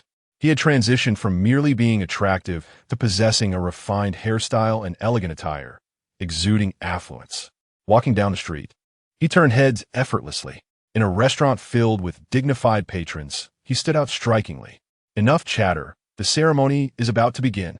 The manager shot a glance at the back, cleared his throat, and signaled for silence among the staff. Then, turning to Subai with a warm smile, he said, "Mr. Su, we have prepared a special ceremony for the opening of the wine. Would you prefer to open the wine first or order your meal?" "Let us order the food first. There is no rush for the wine," Subai replied. "Very well. Here is our seasonal menu for your perusal." Observing the well-dressed staff serving at the table, the Wan sisters felt immensely out of place. They had never experienced such service before.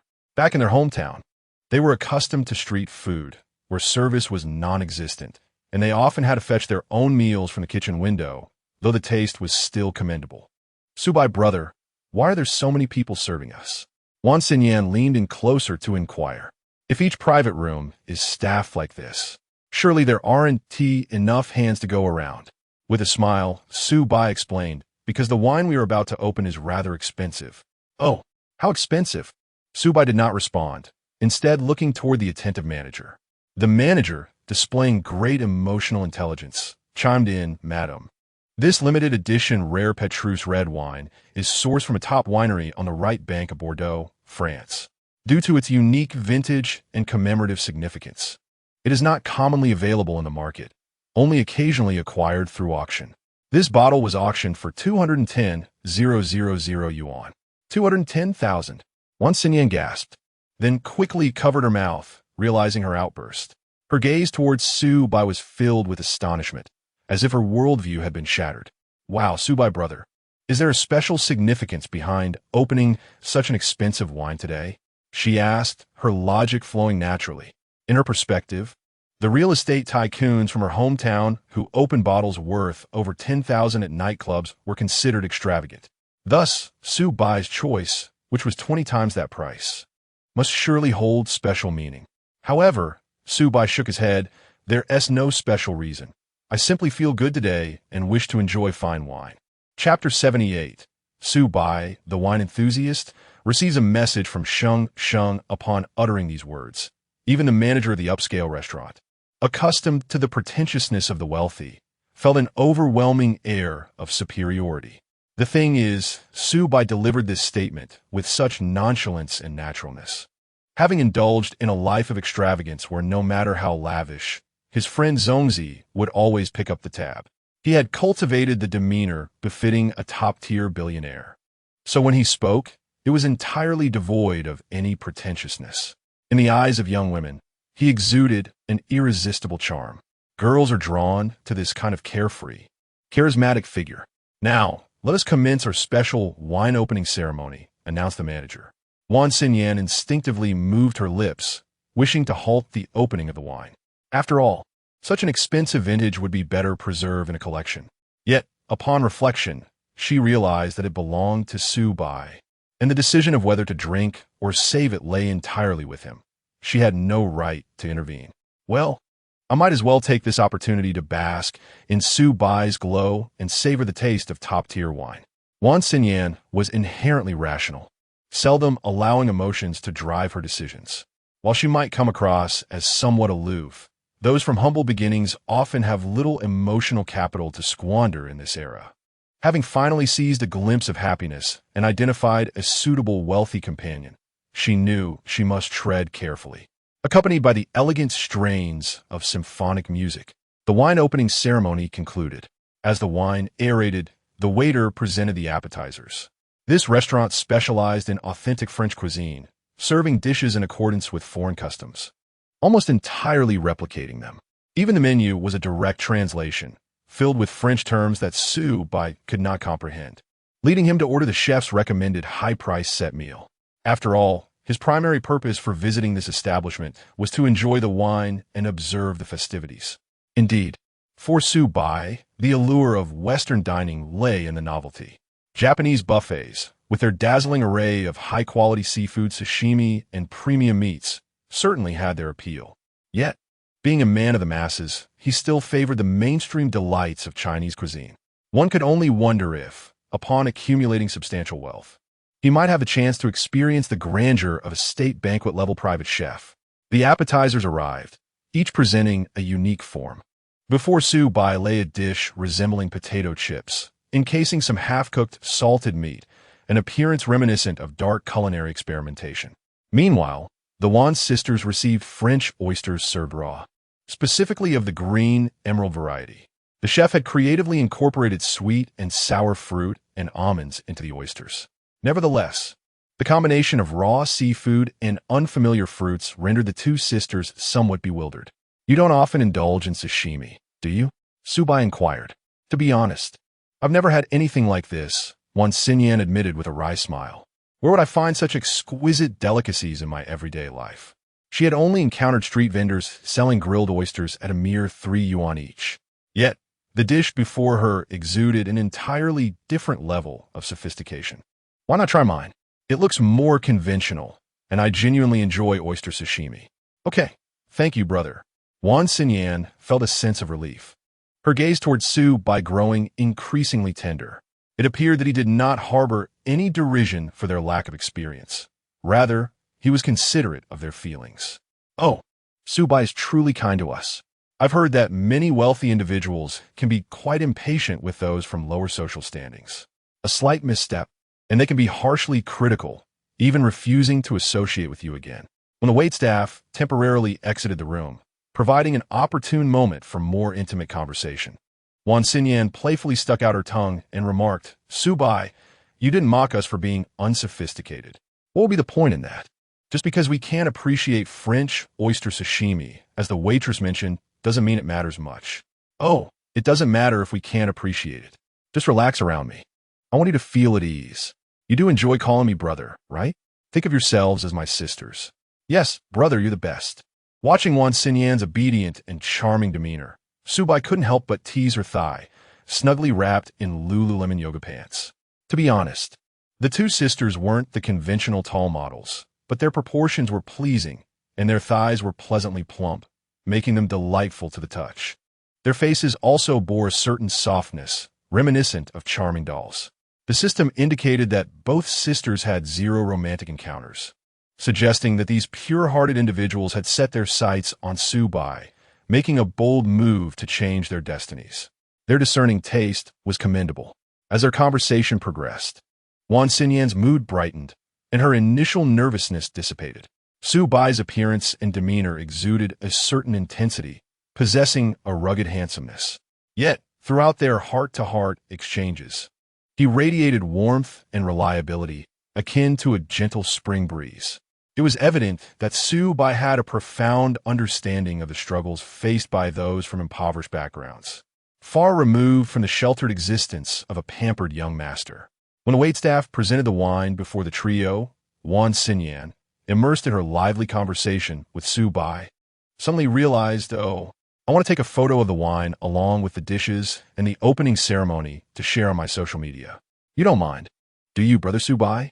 I promise you won't appear in the pictures or videos. Sure, no problem. Su Bai observed the two sisters joyfully capturing photos, editing them, and composing their social media captions, finding it rather amusing. They hadn't even tasted the wine yet, but were eager to showcase it. It seemed that many young women shared this habit. Dining in a lavish setting without documenting the experience felt almost as if the outing was in vain. Su Bai, uninterested in taking pictures, silently savored the wine. Quite delightful. When asked what made it delightful, Su Bai found himself at a loss for precise terminology, but simply felt that the wine was rich and fragrant, with a harmonious blend of fruit and complex aromas, smoothly gliding down his throat without discomfort. It was indeed a fine vintage. He speculated that mass-produced wines priced at 20 to 30,000 yuan per bottle might yield similar results.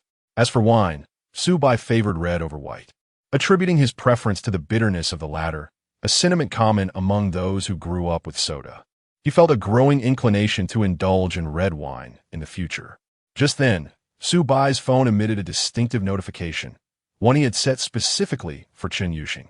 Although he initially added her on WeChat under the alias Yuxia, their subsequent offline interactions led them to communicate more frequently on QQ, as their shared interests in gaming and anime made it a more versatile platform. It was a private message from Sheng, indicating that she had finally awakened from her slumber far sooner than he had anticipated. Given the intensity with which they had binge-watched 13 episodes of anime the night before, he had expected her to sleep well into the evening. Unlocking his latest Apple Pro Max, Su Bai read Chen Yuxing's message and couldn't help but chuckle, nearly spitting out his wine. Chapter 79. I, Chen Yuxing, am an interesting woman. Moments ago, Chen Yuxing stirred awake on her soft, spacious bed. A beam of strong sunlight seeping through the curtain crevices indicated that it was likely around noon. After a brief moment of daze, her memories began to resurface, recalling the absurd events of the previous night, causing her cheeks and fair neck to flush a deep crimson. After a moment of shyness beneath the covers, she realized that she was likely the only one in the room. This tender embarrassment would remain unseen by anyone. However, it was truly outrageous. Although she had accepted the unconventional arrangement with Su Bai and genuinely adored him, the fact that she had clung to him for so much on their first encounter left her feeling rather formidable in certain aspects. Glancing at her phone, she noticed several unread messages, some from her roommate and others from her mentor. She promptly requested leave from her mentor and reassured her roommate that her absence was not due to any calamity worthy of a sensational news feature.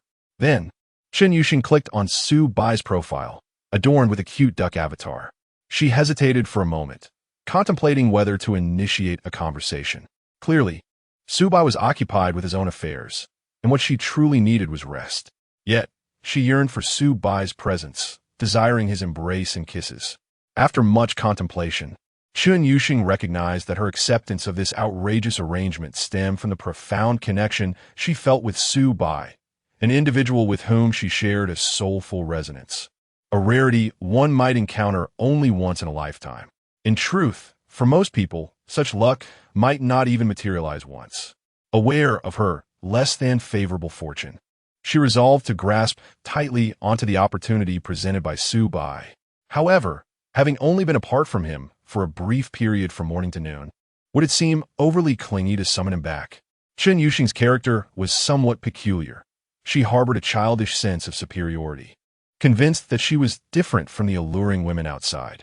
Thus, she couldn't behave like an ordinary girl, growing clingy after an intimate encounter.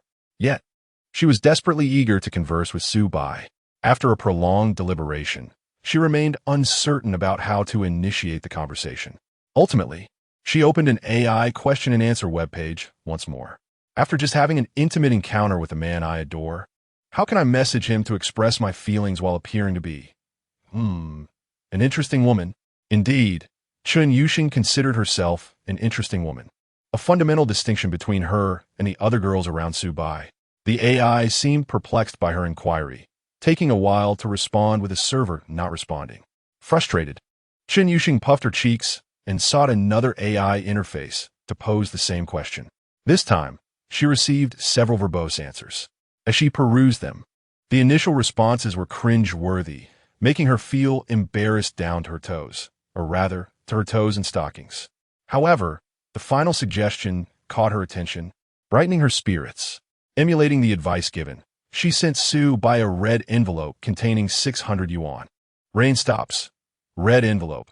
Wishing you prosperity. Su Bai. Qianzhao AI in question mark. Rain stops. Humph. You performed admirably last night. Next time, I'll call on you again. Su Bai. Rabbit year. Auspicious dawn. Shiwilian laughing. Su Bai. Did I damage your brain last night? Or have you been watching too many silly skits? Su Bai. Baby. Be normal. I'm scared. Rain stops. Chen Yuxing stared at her phone in silence for a while, her entire being flushing once more. Suddenly tossing her phone aside, she dove back under the covers, letting out a mortified wail. Her self-conceived humor had been mercilessly mocked by Su Bai.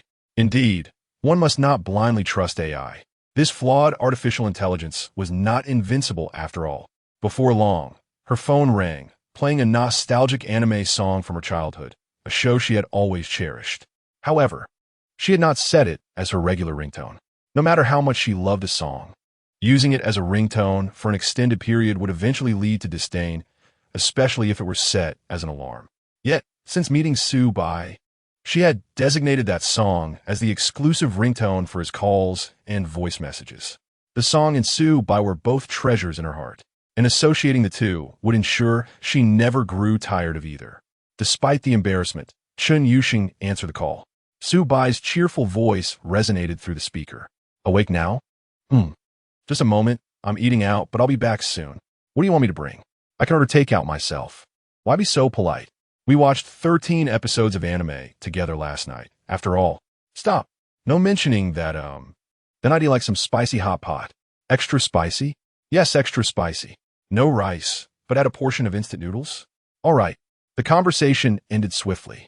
Chen Yuxing lingered with her phone, a smile she could not suppress gracing her lips. Her dialogues with Su Bai were always like this, concise and efficient, imbued with an innate understanding that transcended the superficiality often found in relationships. This understanding was a realm that mismatched couples would never emulate, no matter how long they had been together. Feeling invigorated despite her previous aches, Chen Yuxing rose unsteadily to take a shower. There, some discomfort lingered, but fortunately, bathing was manageable. For someone who had just transitioned into womanhood, her symptoms were quite mild. It was said that many girls experienced excruciating pain that kept them bedridden. This indicated a harmonious compatibility between her body and Su Bai, and their intimate life was remarkably harmonious. Discord in such matters often proves to be a detrimental force in marital relationships. Thus, it could be said that Chen Yuxing would lead a blissful life alongside Su Bai. No, according to Su Bai's words, he would be supporting her for a lifetime. Regardless, as long as they could be together, that was what mattered. From the perspective of their enduring connection, Su Bai's support was indeed advantageous. It meant they would not be constrained by the harsh realities that typically bind ordinary couples. After her shower, Chen Yuxing felt entirely refreshed, only to realize a significant issue.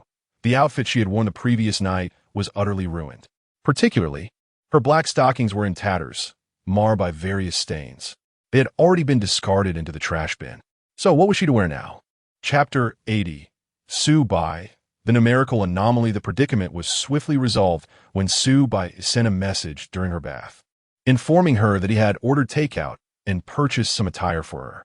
The delivery was left at the hotel room door, hanging from the handle. Chen Yuxing donned her bathrobe, wrapping herself securely to ensure not a single inch of skin was exposed. This way, even if she encountered a stranger in the hallway while retrieving her package, she would remain modest. In truth, Chen Yuxing's style leaned towards conservatism. During summer, she often donned long dresses paired with sheer black stockings. It may seem peculiar, yet only she, with her cool demeanor and scholarly aura, could pull off. Fortunately, she encountered no strangers and retrieved a rather large, opaque plastic bag, evoking the sensation of unboxing a mystery gift. Suddenly, her heart raced. Wasn't this Su Bai's first purchase of clothing for her? The situation was undeniably bizarre. After a night of tumult, she had slept until the afternoon in a luxurious hotel room, while a wayward man had ordered her clothing takeout. Well, let me see what this big white goose deems fashionable. The first items that caught her eye were a long-sleeved autumn jacket and trousers from Uniqlo. Nothing extraordinary. Suitable for returning to school. Su Bai had chosen size 170, which happened to fit Chen Yuxing perfectly. How considerate of him. Wait a moment. This doesn't seem to be Uniqlo. It was only when she tried on the garments that she realized this. The logo merely bore a slight resemblance. Yet the fabric exuded a luxurious quality that could not possibly belong to Uniqlo. After capturing the brand's logo and performing an AI image search, she discovered it was a niche trendy label. A glance at the official website revealed outrageous prices, while undeniably attractive and crafted from excellent materials. These were garments Chen Yuxing had never dared to purchase throughout her life. Never mind the price. For Su Bai, it was merely pocket change. Since she was being pampered by the big white goose, she ought to embrace the mindset of being cherished. Next, Chen Yuxing peered into the remaining items within the bag. These were a bit trickier to evaluate. 2 pairs of black stockings from renowned international brands. As a connoisseur of hosiery, she was well acquainted with various brands, particularly those that offered excellent value for money, durable, comfortable, and adorned with delightful designs, catering to the aesthetic desires of young women. However, regarding the slightly more luxurious women's brands, she was not as knowledgeable. Yet, the one Su Bai selected was widely recognized. How could she possibly be unaware? A basic pair would cost $200 to $300, while higher-end lines seldom dipped below $500. Suddenly, Chen Yuxing's interest was piqued. Her eyes sparkled as she opened the packaging and tried on the stockings. It was undeniable. The 500 yuan pair surpassed the 50 yuan alternative. The silky texture, the reassuring snugness, and the perfect amount of resistance felt exquisite. The second pair of stockings was also black, but slightly thinner. Its most prominent feature was its open crotch design, coupled with the silk camisole nightgown nestled in the bag. Chen Yuxing immediately grasped their intended purpose. How audacious of the big white goose to think of such things before even returning. Humph. Despite her reluctant mutterings, Chen Yuxing's body was quite honest, as she adorned herself in the ensemble Su Bai had gifted her. The light brown silk camisole nightgown paired with the 15D thin matte black stockings exhibited a discerning taste. The lustrous nightgown, in harmony with Chen Yuxing's cool yet youthful beauty, added an air of mature sensuality. The matte fabric of the stockings contributed an element of mystery to her lower half. Had they been glossy, they might have clashed. Quite splendid indeed. Just as Chen Yuxing admired her reflection, Su Bai returned. Upon opening the door, he was greeted by the sight of the stunningly aloof academic beauty. He momentarily stood in awe. Her long, sleek hair, still damp from the shower, glistened as it framed her misty, enchanting eyes. Chen Yuxing bit her lip, a sly glimmer flickering in her gaze. Do I look good? Absolutely. Then why don't you show some appreciation? Without hesitation, Su Bai placed the mala he had purchased on the entryway table and rushed toward Chen Yuxing, lifting her into his arms and onto the bed. Half an hour later, a petite round table adorned the presidential suite, perfectly sufficient for one person to dine. Chen Yuxing sat there, savoring the mala, a look of sheer contentment on her face. Her legs, still clad in black stockings, rested comfortably on Su Bai's lap as he playfully toyed with them. Suddenly, he remarked, "Such a delectable girl like you has never been pursued?" "Of course, I have," Chen Yuxing replied, slurping a strand of hot pot noodles, her words slightly garbled. "Boys have pursued me since elementary school, but they were easily frightened away. Is it because you come off as aloof?" "Perhaps. And it seems I have a thicker skin." "Incorrect. It's merely a numerical anomaly."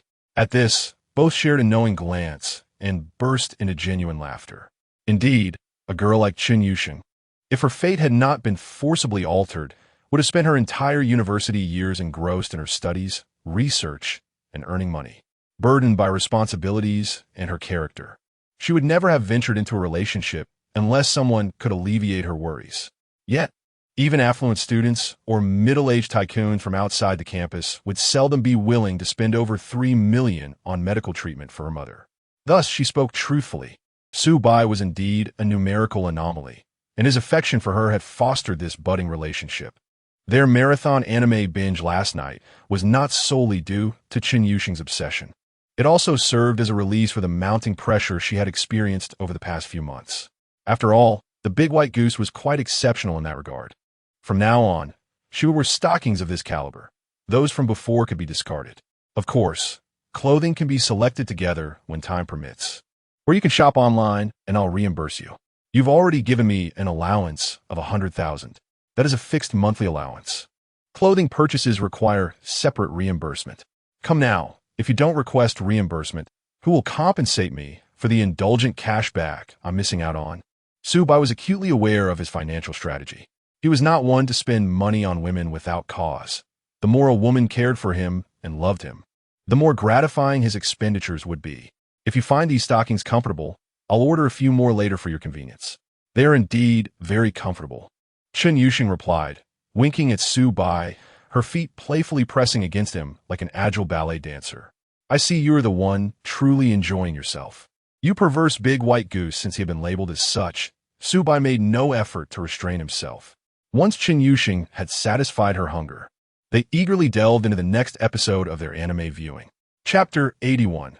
Chen Yuxing's divine love announcement. After the event, Chen Yuxing lay languidly on her side, leaning against Su Bai's sturdy physique. Su Bai's arm wrapped comfortably beneath her head, a surprising comfort emanating from his muscular embrace. She had never imagined that the brawn of a man like Su Bai would be so pleasant to rest upon, not rigid or abrasive in the least. Muscles, it seemed, revealed their true strength only when required. As she gazed at Su Bai's forearm and elongated fingers, she instinctively reached for his hand, their fingers intertwining, a blissful and reassuring experience. Then, she noticed Su Bai's idle left hand maneuvering his phone, positioning it to capture their clasped fingers in a photograph.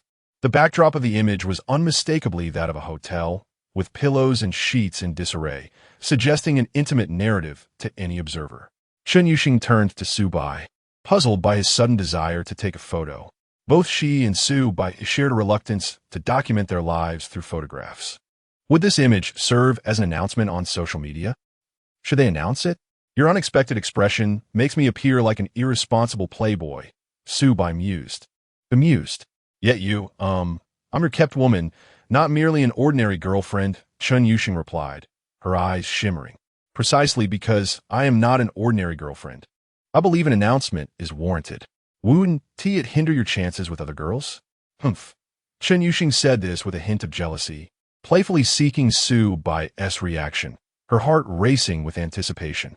She had always envisioned that such a relationship would remain a clandestine affair, maintaining the facade of good friends in public. Chun Yuxing had come to accept this arrangement. After all, Su Bai was exceedingly wealthy and treated her kindly. The notion of a private romance was quite appealing, and a complete romantic experience was not strictly necessary. Nonetheless, she felt a twinge of regret. As a freshman, she yearned for the sweetness of love, especially with a kindred spirit. Who would have thought Su Bai genuinely wished to announce their relationship? Su Bai, with conviction, declared, "Because I truly like you. I want you to be my girlfriend, and I want everyone to know. As for pursuing other girls, well, I prefer to avoid complications. If someone cannot accept that I have a girlfriend, I see no reason to engage with them. I desire harmonious relationships in my life." Upon hearing Su Bai's words, Chun Yuxing immediately grasped his perspective. Indeed, Su Bai was someone who valued his inner experiences. He was not the traditional scoundrel whose life was a chaotic mess. In Su Bai's view, that was no different than begging for scraps.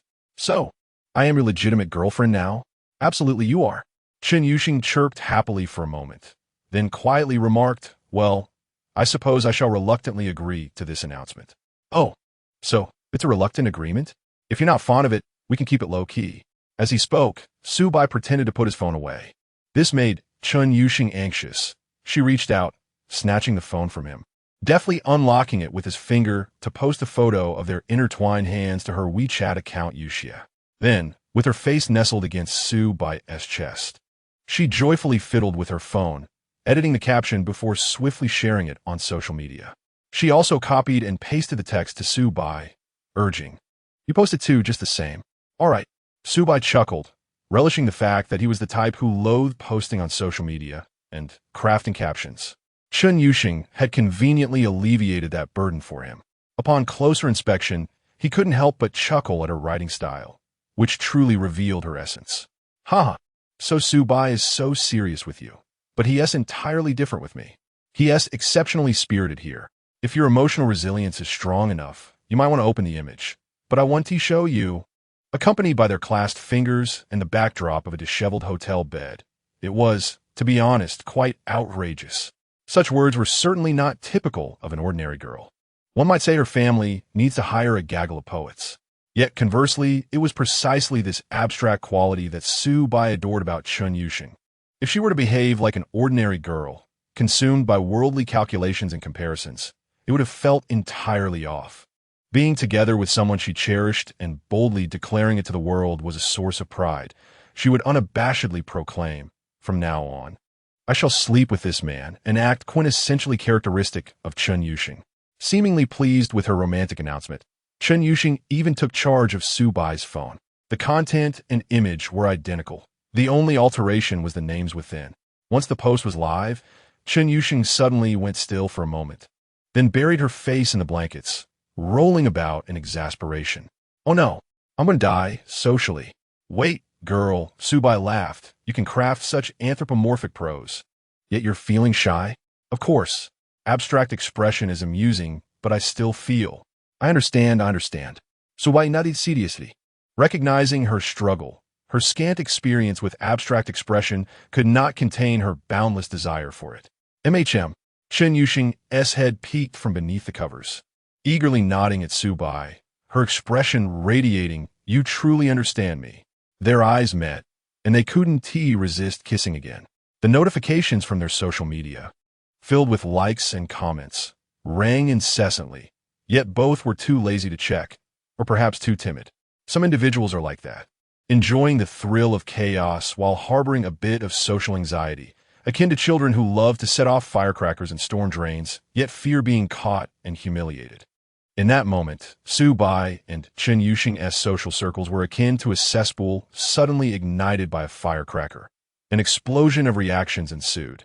In the graduate dormitory of Jiangxing University, Xiao Lin reclined in an artistic rattan chair by the window, basking in the afternoon sun while savoring her tea. She had just awakened from her nap, with no plans until dinner, when she would meander around her research group. The pace of life for Master S students varied greatly.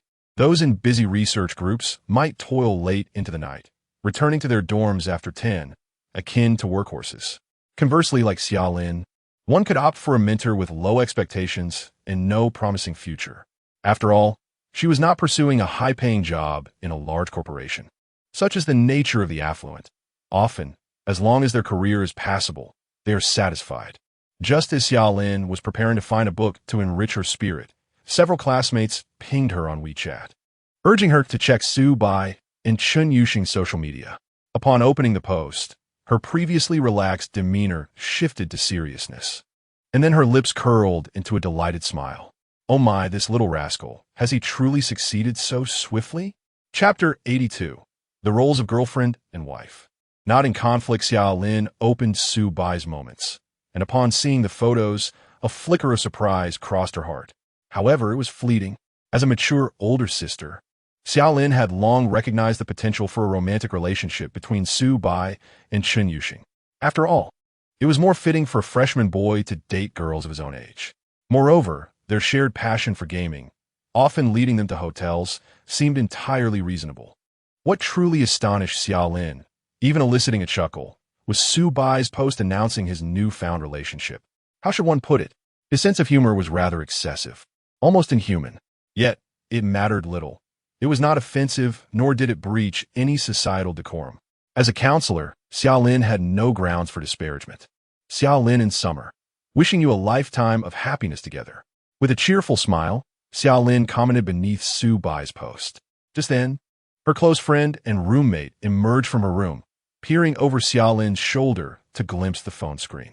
Xiaolin, unperturbed, willingly revealed it to her friend.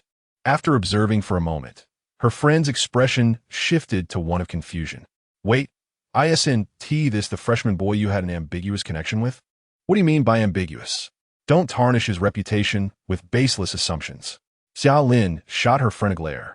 Let me clarify once more. He merely asked for my assistance. And in return, he treated me to a meal. All right, just a meal. But I must ask, why did you come back smelling of alcohol that day? Her friend wore a mischievous grin. In my memory, you never drink alone with men, only at family gatherings. Facing her friend's teasing, Xiaolin remained composed, responding calmly. What is wrong with having a drink? Su Bai considers me his older sister. It's only natural for an older sister to share a glass of red wine with her younger brother. Why are you so agitated? Her friend replied, all right, you win. So, your little brother is now dating a classmate, and you're not concerned? Concerned? I can only offer my congratulations and best wishes. Xiaolin wore a serene smile, reminiscent of an elegant young lady. Whether this was genuine or merely a facade was uncertain, even to her friend, who usually understood her well. It was precisely because she knew Xiaolin's nature that her friend had discerned, days prior, that Xiaolin had developed feelings for the boy named Su Bai. Clearly, while Su Bai might not possess extraordinary looks, he likely came from a distinguished yet unassuming family and was undoubtedly quite cultured.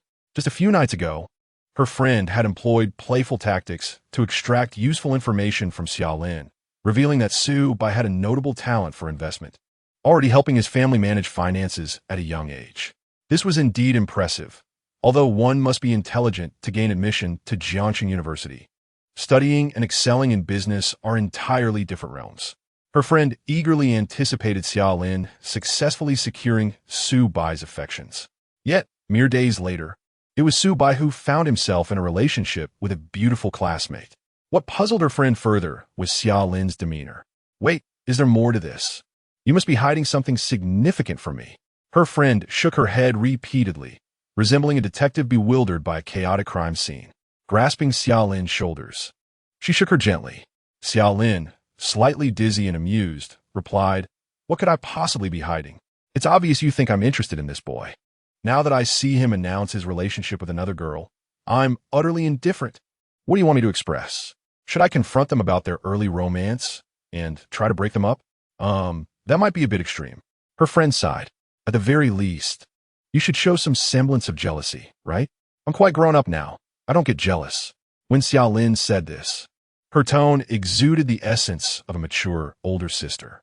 In truth, her thoughts and beliefs were indeed quite mature, perhaps even overly so. She had encountered enough wealthy young masters to understand that at 18, the notion of settling down was still far off. It was perfectly normal for young, affluent individuals to date multiple times and revel in their youth. After all, the daughters of wealthy families often led extravagant lives. However, merely dating was already a serious endeavor. Xiaolin had no interest in casual relationships. She had her sights set on Su Bai, waiting for him to tire of his youthful escapades before decisively claiming him for marriage. As for the interim period, she would exist as a confidant, nurturing their bond. While this may sound slightly peculiar, it aligned perfectly with Xiaolin's upbringing. It is essential to recognize that dating and marriage are two distinct matters. Chen Yuxing being Su Bai's girlfriend did not preclude Xiaolin from potentially becoming his wife. Winning early does not guarantee final victory. The future remains bright. Xiaolin lifted her freshly brewed coffee, savoring a sip, a confident smile gracing her lips. Yet in stark contrast, others acquainted with Su Bai or Chen Yuxing could not maintain such composure as Xiaolin. Can you believe this? That kid actually got a girlfriend? In dormitory 7, room 510, Shui Tao bounced around excitedly, his expression somewhat grotesque, resembling a primitive man in incomplete evolution. His mouth babbled incessantly. I just don't get it. Su Bai merely made a little money, and Chen Yuxing finds him appealing? That is utterly irrational. What kind of foolish and short-sighted woman would make such a choice? Wang Haoren, engrossed in a game, interjected, Isn't it possible that Chen Yuxing genuinely likes Su Bai for his looks and good character? Come on, that can't be right. There are plenty of guys more handsome than Su Bai, and many with better personalities, Shui Tao retorted indignantly. Just a few days ago, that rich second-generation student from Guangdong in the math department was running to the girls' dormitory, checking in on them and bringing breakfast. Isn't he better than Su Bai in terms of character? Wang Haoren was taken aback. So, local interpretations of good character revolve around bringing breakfast? Huh. No wonder he ended up with Lu Yuan. That's quite the match. As for Su Bai's sudden declaration of a relationship, Wang Haoren found it unsurprising. He had heard Su Bai mention a few things about Chen Yuxing. He knew that the two shared a mutual affinity, akin to two puzzle pieces fitting together. Such couples were indeed worth discussing, unlike the formulaic university relationships that lacked depth. Su Bai's taste was commendable. Chapter 83. The system's new feature and Chen Yuxing's potential. As for Su Bai's eating habits, Wang Haoren felt no jealousy regarding this matter. After all, he had a penchant for girls from the anime universe. Thus, he merely left a congratulatory message beneath Su Bai's social media post before immersing himself back into his gaming endeavors. Beyond his passion for games, Wang Haoren had recently begun to explore other affluent online gamers, particularly those with limitless spending capabilities, like those engaged in siege games. According to Su Bai's theory, the efficiency of spending in such games was considerably higher. Once he established an online studio, he planned to entrust Wang Haoren with the creation of premium accounts, which exhilarated him, as he had never envisioned himself as a leader in games frequented by the wealthy. In this dormitory, the most unexpectedly quiet individual was Chu Mingzhi. He fixated on the post about Su Bai and Chen Yuxing officially becoming a couple, deep in contemplation. If Su Bai and Chen Yuxing had indeed entered into a romantic relationship, what then of the previous Ben's guy who had taken Xiaoximan for a ride? Surely, it couldn't have been Su Bai's vehicle. Although Su Bai had recently come into some money, it was unlikely he could afford a GLE. Moreover, the Ben's guy had not only driven Chen Yuxing, but also picked up other girls. Thus, was it possible that the Ben's guy was the true mastermind behind everything? Perhaps even more so than Su Bai himself. The thought sent chills down Chu Mingzhi's spine as he considered the implications for 3 stunning school beauties. Hey, are you feeling all right? If you're sick, you should go to the hospital, Shui Tao warned, keeping a distance from Chu Mingzhi's bed, fearful of catching a cold. Fortunately, Chu Mingzhi soon regained his composure, assuring, "I'm fine. Isn't it almost time for our professional class?" "Should be. Just about 10 minutes left. No rush," Wang Haoren replied nonchalantly, having calculated that finishing this dungeon would not hinder his attendance. Meanwhile, in the presidential suite of the Marriott Hotel, Chun Yuxing had just taken a shower. She needed to freshen up for class after watching a few episodes of anime with Su Bai, which had left her feeling unclean. After wrapping herself in a bathrobe, she boldly changed her clothes in front of Su Bai. The sudden visual shock compelled Su Bai to swallow hard and quickly turn away. "I'm not shy. So why are you?" Chun Yuxing smiled playfully. "I suggest you remind me to change my perspective next time." "Why? There's no need for that. We are already a couple." It was evident that Chun Yuxing had fully embraced Su Bai as part of her life. This was only natural, considering Su Bai had spent considerable resources to save her only living relative. With her straightforward nature, she had no reservations about Su Bai. Confused, Chun Yuxing wondered why Su Bai was hesitant to look at her changing clothes, as boys typically enjoy watching beautiful girls. Su Bai explained, "I fear I might not be able to resist, and that would delay class." Chun Yuxing's cheeks flushed slightly as she murmured, "That's true. I should take it easy for a couple of days. I feel a bit drained." In terms of endurance, Chun Yuxing was far superior to senior Zhou Jialu. The previous night's anime marathon, combined with the current one, far surpassed the exertions of Su Bai's endeavors with Zhou Jialu. However, everyone has their limits, and Chun Yuxing, lacking any system, was beginning to feel the strain. That mischievous Su Bai, she thought inwardly, playfully tugging on Su Bai's hand as they left together, enjoying the feeling of reliance on him. "Are we returning to the hotel tonight? I thought we agreed to rest. Let us rest together. We don't necessarily have to watch anime," Su Bai said earnestly, confident in his ability to control his urges, thanks to his skill, the Sigma Aura. Yet, Chun Yuxing shook her head repeatedly, offering an unexpected response. "I'm afraid I won't be able to control myself. Whenever I'm alone with you, I can't help but want more." "All right then," Su Bai chuckled, acknowledging her honesty. On their way back to school, Su Bai noticed Chun Yuxing's furrowed brow in the passenger seat and curiously asked, "Have you always had such strong desires?" "Yes, since puberty, but I've never played with anything strange. My first time was completely yours, my dear." "Got it. By the way, I suddenly feel like you're getting the better end of this deal." Su Bai laughed, trying to lighten the mood. "How so?" "It seems like I'm the one who is more comfortable while you're the one making the sacrifices." While Chun Yuxing's reasoning was quite unconventional, upon reflection, it held some merit. Typically, in relationships where one party provides financial support, the other seeks physical gratification. However, in this case, Chun Yuxing felt she derived more pleasure from Su Bai's beauty, suggesting that he was the one losing out. Significantly, Su Bai burst into laughter, reassuring her. "If you think I'm at a disadvantage, let's make a deal. If you ever want to venture into the tech startup world, I'll fund it and be your major shareholder, and you can help me make money in return. Doesn't that even things out?" "Absolutely, I'm on board."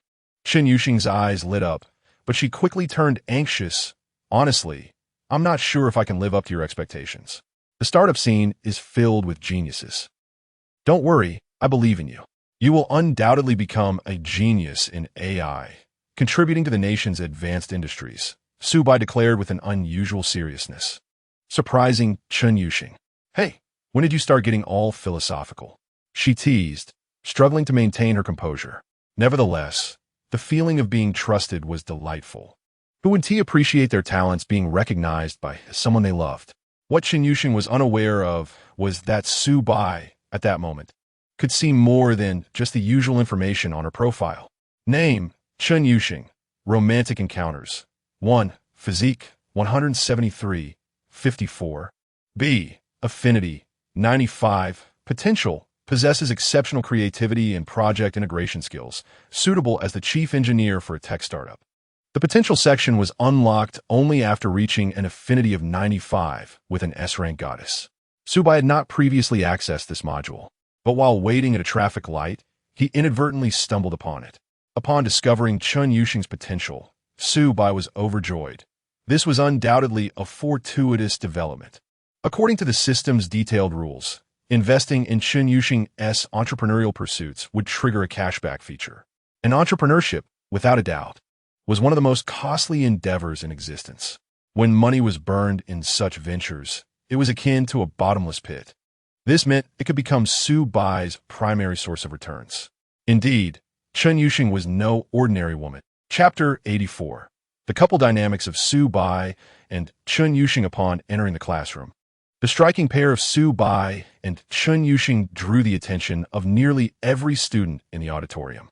Their allure was undeniable, not only due to their good looks, but also because both were tall, making them doubly conspicuous when standing together.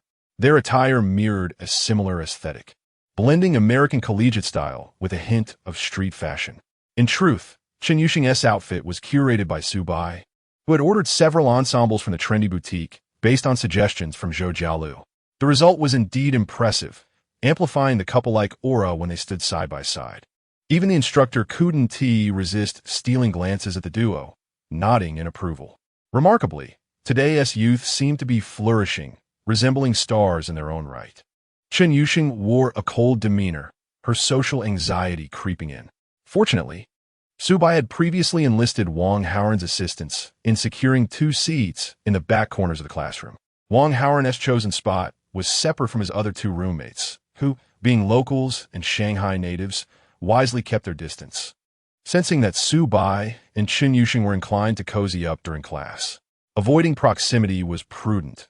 Otherwise, the jealousy would be unbearable. What's the word? Su Bai inquired of Wang Haoren. What do you mean? Wang Haoren replied.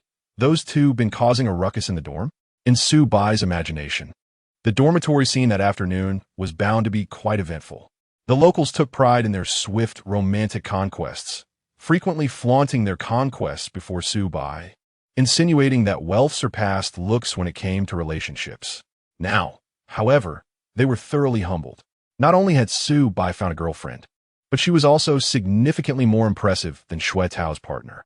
Clearly, Lu Yuan paled in comparison to Chen Yuxing, a devastating blow to Xue Tao's inflated sense of superiority.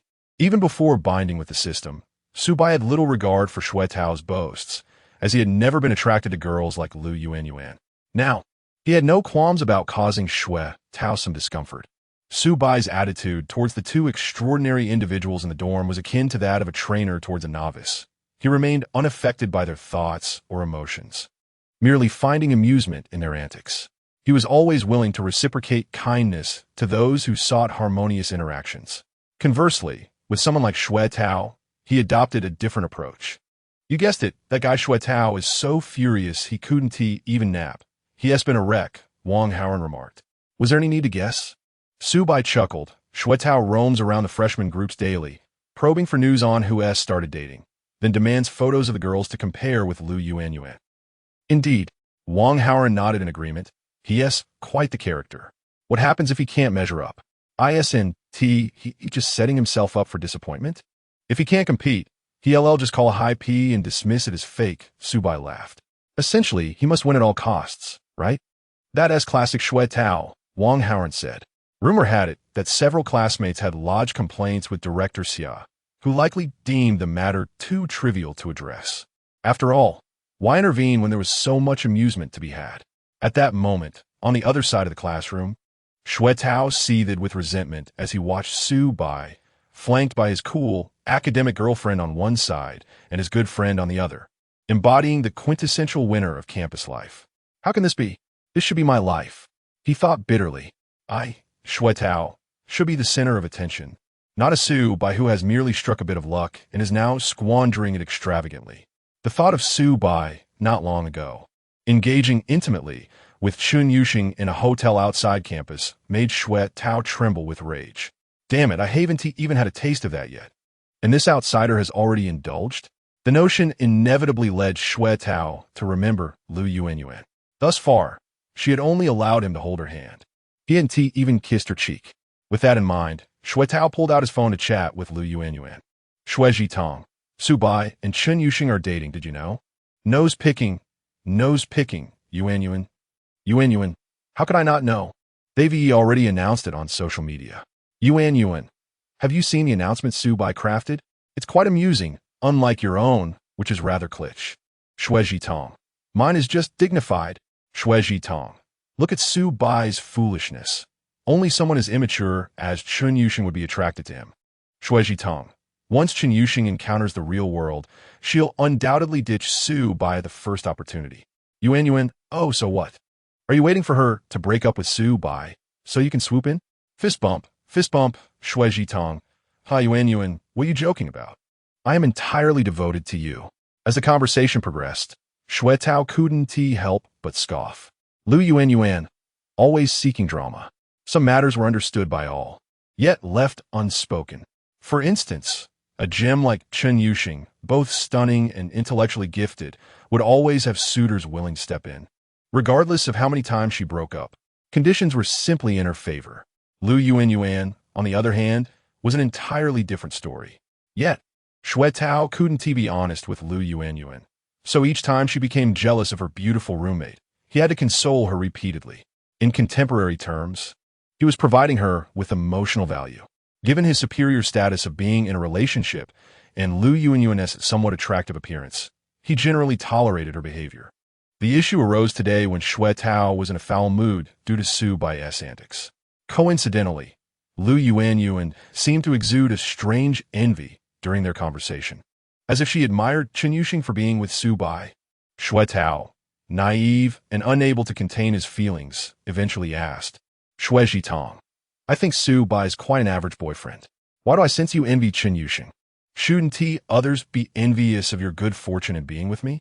Meanwhile, in a different lecture hall, Lu Yuan, upon reading this message, felt a surge of anger rise within her, causing her to cough. Yuan, are you all right? A concerned classmate sitting nearby asked. Cough, I'm fine. It's just the seasonal flu going around. So do take care, Lu Yuan replied, managing a grateful smile. However, as she glanced back at her phone, her blood pressure spiked once more. Shui Tao, your emotional intelligence is truly unparalleled. I don't expect you to be as considerate as a girl, but at least adhere to basic etiquette. What do you mean lucky to be with you? You're making me sound like I've stumbled upon a great bargain. Does a normal person speak to their girlfriend in such a manner? This is absolutely absurd. Chapter 85. It turns out that Chun Yuxing's expressions can be so rich to speak candidly, in Lu Yuan's eyes. Shui Tao is the type of boyfriend who is utterly unpresentable. The concept of being presentable holds a somewhat esoteric significance in a girl's perspective on love.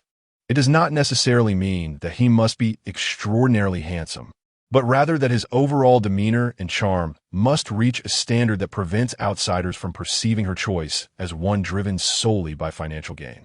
She has endured far too much for the sake of money. For instance, if a beautiful female university student were to date a portly contractor from outside the campus, she might flatter him excessively in his presence. However, she would never willingly share photos of them together on social media. Indeed, the majority of girls advocate for a duality in relationships, seeking both tangible benefits and the vanity of external perception. Naturally, such advantageous situations are rare, leading most ordinary girls to settle for less. Shui Tao is Lu Yuan's compromise. She enjoys material benefits from him, but must endure the scrutiny of her friends, particularly her female companions. After all, Shui Tao is undeniably lacking, short, unattractive, and exuding the air of a low-class demolisher. Consequently, Lu Yuan makes a conscious effort to postpone any intimate gestures typical among couples. Actions like kissing, hugging, or lifting each other up are delayed as much as possible. As for Shui Tao's persistent hints about booking a hotel room, Lu Yuan has resolved to use her traditional values as an excuse to refuse playing cards with him. It is quite normal to abstain from intimacy during university, is it not? Faced with a man like Shui Tao, any girl would instinctively adopt a more traditional stance, akin to a certain basketball star's intelligent antics. Moreover, she has never posted a photo of Shui Tao's face on her social media, fearing that if acquaintances were to see it, she would become the subject of covert ridicule. This brings us to the question, how would Lu Yuan feel upon seeing Chun Yuxing's recent social media post? The uproar surrounding that post stems not only from the protagonist's popularity, but also from its blatant declaration, I, Chun Yuxing, have slept with Su Bai. Lu Yuan admires Chun Yuxing's audacity. This aloof academic truly enjoys defying societal norms. Yet, She cannot help but wonder if Chun Yuxing's boldness is also significantly attributed to the fact that sleeping with Su Bai is not something to be ashamed of. In fact, it is somewhat worthy of pride. Su Bai, a tall and handsome computer science student, possesses a gentle and grounded nature, free from any bizarre rumors. He is indeed a high-quality boyfriend. Even if he were not affluent, that would still be a matter of pride. Furthermore, Yuan increasingly suspects that Su Bai is not merely the sudden beneficiary of a windfall, as Shui Tao suggested. Why, you may ask? It is simple. Having been Chun Yuxing's roommate for a month, she knows that this girl is exceptionally intelligent, not merely academically, but also possessing sharp insights into various societal matters. In fact, when Yuan is uncertain about a product she wishes to purchase online, she often seeks Chun Yuxing's opinion, which invariably proves accurate, saving her from making poor choices. One must question whether such a discerning individual as Chun Yuxing would willingly engage in a relationship with a man who indulges in impulsive spending after a minor financial gain. The answer is unequivocally negative. Moreover, considering the broadcasting department's sisterhood, who are equally astute, yet also exhibit fondness towards Su Bai, it seems implausible that all three would misjudge him. Thus, eliminating all improbabilities, what remains is the truth. Su Bai is a hidden affluent figure in the computer science department. Wealthier than the junior who drives a Porsche and the son of a real estate mogul from Guangdong province. As this realization dawned upon Yuan, Shui Tao sent another message. Shui Tai. Image. Yuan, why are you secretly taking pictures of couple in class? Shui Tai. It wasn't me. It was another student. Pix knows. Shui Tai. Look at their outfits. They are all from high-end trendy brands, and the markup is exorbitant. Yuan, oh. Yuan. So what? Shui Tai. Don't you think it's inappropriate for students to flaunt such extravagance? How many students can afford first-tier form brands? Yuan, well, not many students drive a Magotan either. Smiles. Shui Tai. No. How can that be the same? Shui Tai. What does a Magotan have to do with this? Shui Tai. My point is they just got together, and Su Bai is already buying Chun Yuxing such nice clothes. What will happen in the future? Yuan. If Su Bai is willing to spend money on his girlfriend, that's his prerogative. Why criticize him for that? Yuan. Meanwhile, you promised to treat me to sushi, yet you only wanted to order the basic package at $268 per person. Yuan. All she wanted was to enjoy some New Zealand rock lobster, sigh. Shui Tai. Pix knows. Shui Tai. What's so great about rock lobster? It tastes fishy and bland. Next time, I'll take you to the cafeteria for spicy hot pot. At this point, Yuan decided to cease replying. Engaging in conversation with this man was indeed a true test for her cardiovascular health. A moment's inattention could send her blood pressure soaring. Calm down, just remain composed. Yuan took a deep breath, collected her thoughts, and began to seek out acquaintances in the computer science department to gather intelligence on Su Bai's recent activities. She was determined to investigate just how wealthy Su Bai truly was to attract the attention of the sisters from the broadcasting department and Chun Yuxing alike. Meanwhile, in the computer science department's freshman class, Su Bai and Chun Yuxing had secretly intertwined their fingers beneath the table. In truth, Su Bai was reluctant to hold hands. He was engrossed in the lively discussions of netizens on a forum, debating trivial matters. Do not laugh. This is the essence of contemporary internet culture that one must appreciate. Furthermore, focusing on the online bickering allowed Su Bai to entirely tune out the teacher's lecture, achieving a state of blissful ignorance while still acquiring knowledge. It was Chun Yuxing who initiated the hand-holding, and once he clasped her slender, delicate fingers, he found it impossible to let go. The two remained in this intimate embrace until the class concluded. What shall we do next? Su Bai inquired as he packed his top-of-the-line MacBook Pro into his backpack. I need to head to the lab to write some code. I've been rather lazy lately. After a brief pause, Chun Yuxing's cheeks flushed slightly as she emphasized, I'm not going back to the hotel with you. I'm staying in the dorm tonight, hum. She then made a playful face at Su Bai and dashed off. Su Bai stood there momentarily stunned before a foolishly blissful smile spread across his face. A hallmark of a man in love.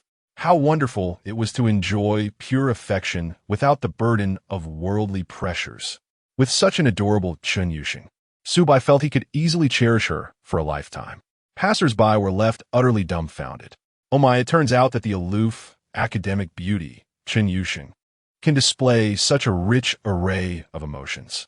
They marveled, gaining new insights into the world around them. Chapter 86. Zhou Jialu aspires to become Su Bai's exclusive housekeeper junior. I miss you so much. In the evening, upon returning to the Yasi Pavilion, Su Bai was immediately greeted by an affectionate embrace from senior Zhou Jialu. As she approached him with small, somewhat awkward steps, it was evident that her movements were slightly stiff. Fortunately, being in her senior year meant fewer classes, or else Zhou Jialu might have found these past few days quite inconvenient. After indulging in a moment of intimacy, Su Bai leaned in and softly inquired, "Are you still feeling unwell?" "Yes, it's all because of your overwhelming talent," Zhou Jialu replied, a hint of helplessness in her tone. Before engaging in such matters, many girls often harbor unrealistic fantasies. They wish for their boyfriends to possess exceptional abilities in that regard. However, Zhou Jialu discovered, through experience, that reality was far from her expectations. Su Bai's prowess was indeed formidable, particularly given his extraordinary dimensions, which proved excessively daunting for an untouched girl. Moreover, as it was their first encounter, the lack of skill in controlling strength led to a rather overwhelming experience for her. Consequently, Zhou Jialu found herself still recovering from the event, a situation exacerbated by her delicate constitution. Su Bai realized that there was a significant contrast between Zhou Jialu's outward demeanor and her inner self. She appeared to be a seasoned vixen, yet was, in truth, a fragile and innocent little fox. Thus, Su Bai chose not to overly indulge her, merely engaging in a brief rehearsal before letting Zhou Jialu off the hook. Shifting his thoughts towards dinner. Once one's wealth reaches a certain threshold, granting them complete freedom in dining choices, pondering what to eat at each meal becomes an exercise in mental exertion. Never mind, let's skip the deliberation and opt for a Japanese buffet. What do you think, senior? Sounds good, of course, Zhou Jialu replied with an obedient demeanor, linking her arm with Su Bai's as they tidied up and headed to the car. Since they had begun meeting, Zhou Jialu had yet to mention anything about Chun Yuxing. She had, of course, learned the news through social media. Given that Chun Yuxing was her roommate and they had added each other on WeChat upon starting school. However, Zhou Jialu felt that if Su Bai had not brought it up, she would refrain from asking. If she were to be honest, there was a tinge of jealousy within her. Yet, Zhou Jialu, being a sensible girl, understood her position. She was suited to be Su Bai's lover, but could never compare to how perfectly matched he was with Chun Yuxing. After all, she had already secured a considerable advantage. Recognizing her role, she intended to firmly establish herself beside Su Bai.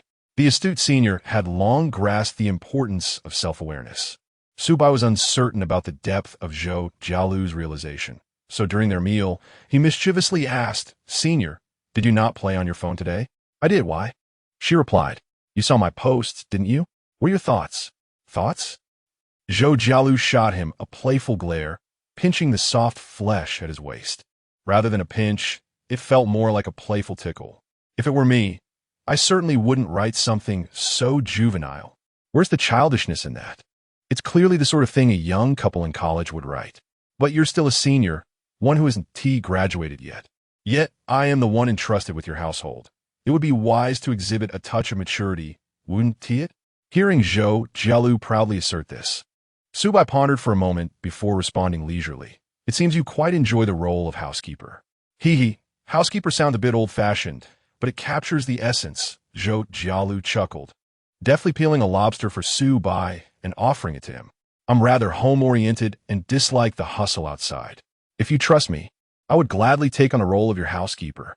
This decision was not a spur-of-the-moment whim for Zhou Jialu. It was the result of careful consideration. One must have something to occupy their time. While it is not impossible to be a beautiful little waste of space indulging in food and shopping, such a life would eventually lead to spiritual emptiness over time. Generally, the partners of the wealthy either find a leisurely job or open a small business, supported by their affluent counterparts. Zhou Jialu reflected and realized she had little interest in such paths.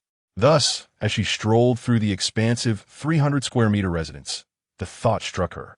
Su-bai's home, including this rental at $133 million a year and any future properties he might acquire, would undoubtedly be vast and luxurious.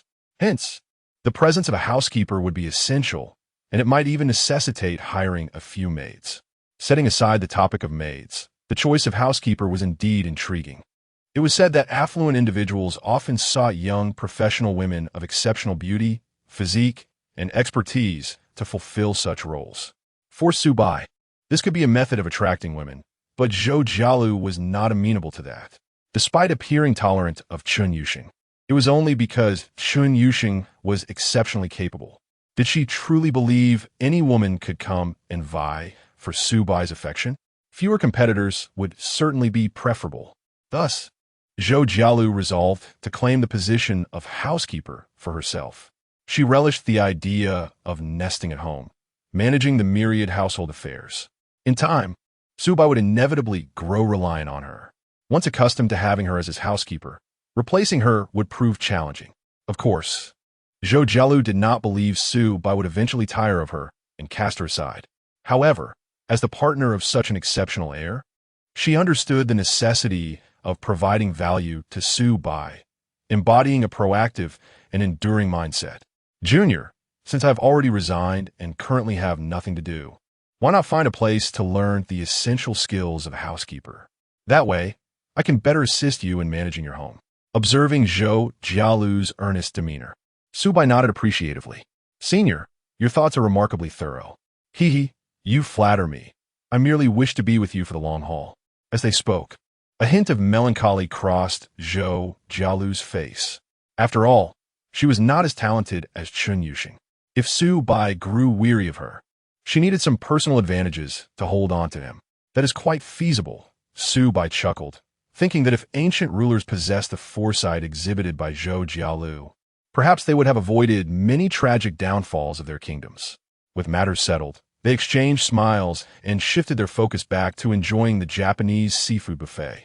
Meanwhile, Su-bai found himself contemplating where to send Zhou Jialu for housekeeper training, pondering the best institutions for such a niche field of study, which was not as readily available as public service training programs.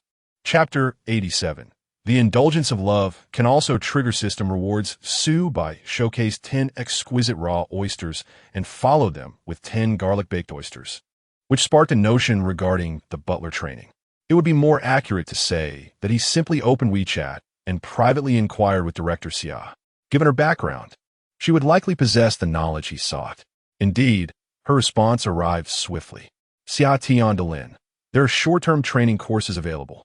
The curriculum is not extensive, yet much of it revolves around experience and networking. Recommendations are essential. Xia Tiandalin. Why, dear brother, do you have such diverse interests? Are you looking to experience the life of a butler at someone else's residence? Xia Tiandalin. Be cautious. A butler of such striking handsomeness may attract the attention of a young lady, leading to all sorts of unmentionable affairs. Supidabayi, sister. Where are your thoughts wandering? It's merely that a friend of mine has an interest in this area. Xia Tiandalin. Oh? Xia Tiandalin. Just a friend. Is it? Supidabayi. Dabayi scratching ed supidabayi. Io you a persona favor. Xia Tiandalin. Why the formality? Just accompany me to a movie next time. Supidabayi. Is it a movie you enjoy, sister? I suppose I might end up dozing off again. Xia Tiandalin. You sleep while I watch. It's settled. Then Supidabayi. Dabai confused when one possesses superior qualities. Seeking assistance becomes a matter of confidence. In fact, often in elite circles, troubling others signifies a proactive gesture of goodwill, establishing long-term social connections. The process of seeking Director Xia's help was seamless, yet Su-bai found himself puzzled as to why she wished to invite him to a movie again. After all, during their last outing at the private cinema in Yashijie Plaza, he had succumbed to slumber on her lap. Was it truly something to look forward to for Xiaolin? Logically, one would expect a literary young woman to be incensed if a male companion showed no interest and fell asleep during a film they both enjoyed. Su-bai's mind raced. Wait a moment. Could it be that during his slumber, Director Xia had secretly... Oh my, it turns out you are quite the repressed one, Director Xia. What is this Junior thinking? Zhou Jialu suddenly leaned in, adjusting her position, questioning why he was pondering such matters while discussing serious topics with others. Haha, it's not like the senior isn't simply too alluring. Hee hee. Zhou Jialu appeared quite amused, continuing to provoke Su Bai. Unbeknownst to her, Su Bai had been recalling the sensations of that day in the cinema. The remarkable touch of Xiao Lin's thigh, which prompted a corresponding reaction within him. Despite being with his senior, his thoughts wandered to another woman. Alas, he had recently begun to indulge in matters of the heart. Ding! Oh dear, the host is truly shameless. Reward. Cash 10,000 yuan. Oh, how delightful. There are rewards to be had. Su Bai was indifferent to the sum, yet the implications revealed were quite significant. This meant that indulgence in romantic affairs could trigger system rewards? Might it be possible that in the future, should Su Bai engage in increasingly outrageous actions, he might earn even more substantial rewards? Opportunities for lotteries, limited edition items, enhancements to his attributes. All of these intrigued Su Bai. With this in mind, after dinner, Su Bai drove his senior back to the hotel and began to make his advances, targeting a genuine confrontation rather than mere practice. Junior, isn't this a bit too much? I still feel a bit. Zhou Jialu appeared quite bashful. But I truly like you, Senior, Su Bai declared, planting a kiss on Zhou Jialu's cheek. His handsome visage marred by a hint of regret. Merely that expression softened Zhou Jialu's heart. As the beloved of a junior and a future all-around butler, how could he not fulfill even this modest desire? What a disgrace. Zhou Jialu bit her lip, a blush creeping to her cheeks. Then, be gentle. Take it slow. It's a bit much. Approximately an hour later, Zhou Jialu nestled in Su Bai's embrace, feeling as though she might dissolve into a puddle of warmth. Ultimately, what began as her attempt to endure discomfort to please Su Bai transformed into her own enjoyment once she found herself fully engaged. This extraordinary phenomenon stemmed from two factors: her genuine affection for Su Bai, a young man of wealth, height, and striking looks, truly the man of her dreams. Alas, she was such a superficial girl. The second reason lay in Su Bai's remarkable skills. He had tailored his approach to match Zhou Jialu's delicate tolerance, adopting a slow and gentle style that perfectly suited her preferences. It felt so romantic, as if she were being wholly cherished by her junior. The downside was that the subdued pace of their encounter hindered Su Bai from reaching fulfillment, ultimately resulting in a return to practice, allowing him to achieve a harmonious state. Ding! The host's unique indulgence technique has been detected. Even when faced with challenges, persevering is commendable. Reward: 3 free attribute points. How splendid! Free attribute points. It was salvation. Simultaneously, the system unveiled the character attribute panel, granting Su Bai the ability to view his various statistics. Host attributes: physique, 82, mind, 75, appearance, 78, special, 90, skills, swimming, master level, fundamentals of finance and business management, master level, master of techniques, proficient level. Su Bai contemplated the rules for allocating attribute points. The categories were broad enough to allow for direct enhancements to the first 4 attributes, augmenting their respective effects. Each attribute had no upper limit, meaning there was potential to surpass human capabilities. Author's note: this narrative does not delve into immortality, fantasy, or ancient martial arts. The system assists the protagonist in enhancing personal abilities within the context of an urban financial elite, ensuring that aside from the protagonist, no other characters possess extraordinary powers. As for the 5th category, skills, these were abilities Su Bai acquired through lotteries and other means. Consuming attribute points could elevate the quality of these skills, with higher levels requiring increasingly more points. Clearly, at this stage, enhancing attributes yielded the highest returns. Once the improvements became less pronounced in their real-world effects, he would consider focusing on skills. After all, Su Bai was merely a freshman, still reveling in the pleasures of life. Skills could hardly compare to the allure of augmenting attributes. After a moment's thought, Su Bai allocated the 3 newly acquired attribute points to physique, elevating it from 82 to 85. Instantly, his already enhanced physique received yet another boost. Hey, Junior, why do I feel like your muscles just bulge a bit? Zhou Jialu, who who had been playfully squeezing Su Bai's arm, exclaimed in surprise. "I don't know. Perhaps the dinner is digesting and building muscle," Su Bai replied nonchalantly. "Haha, you're so amusing. Muscle growth doesn't happen that quickly." Zhou Jialu laughed, her glee infectious. Being with her junior was truly delightful. He was both humorous and charming, and she felt immensely fortunate to have captured such a top-tier gentleman. Su Bai had sent Zhou Jialu the information regarding the butler training course, a link accompanied by the contact details of the coordinator.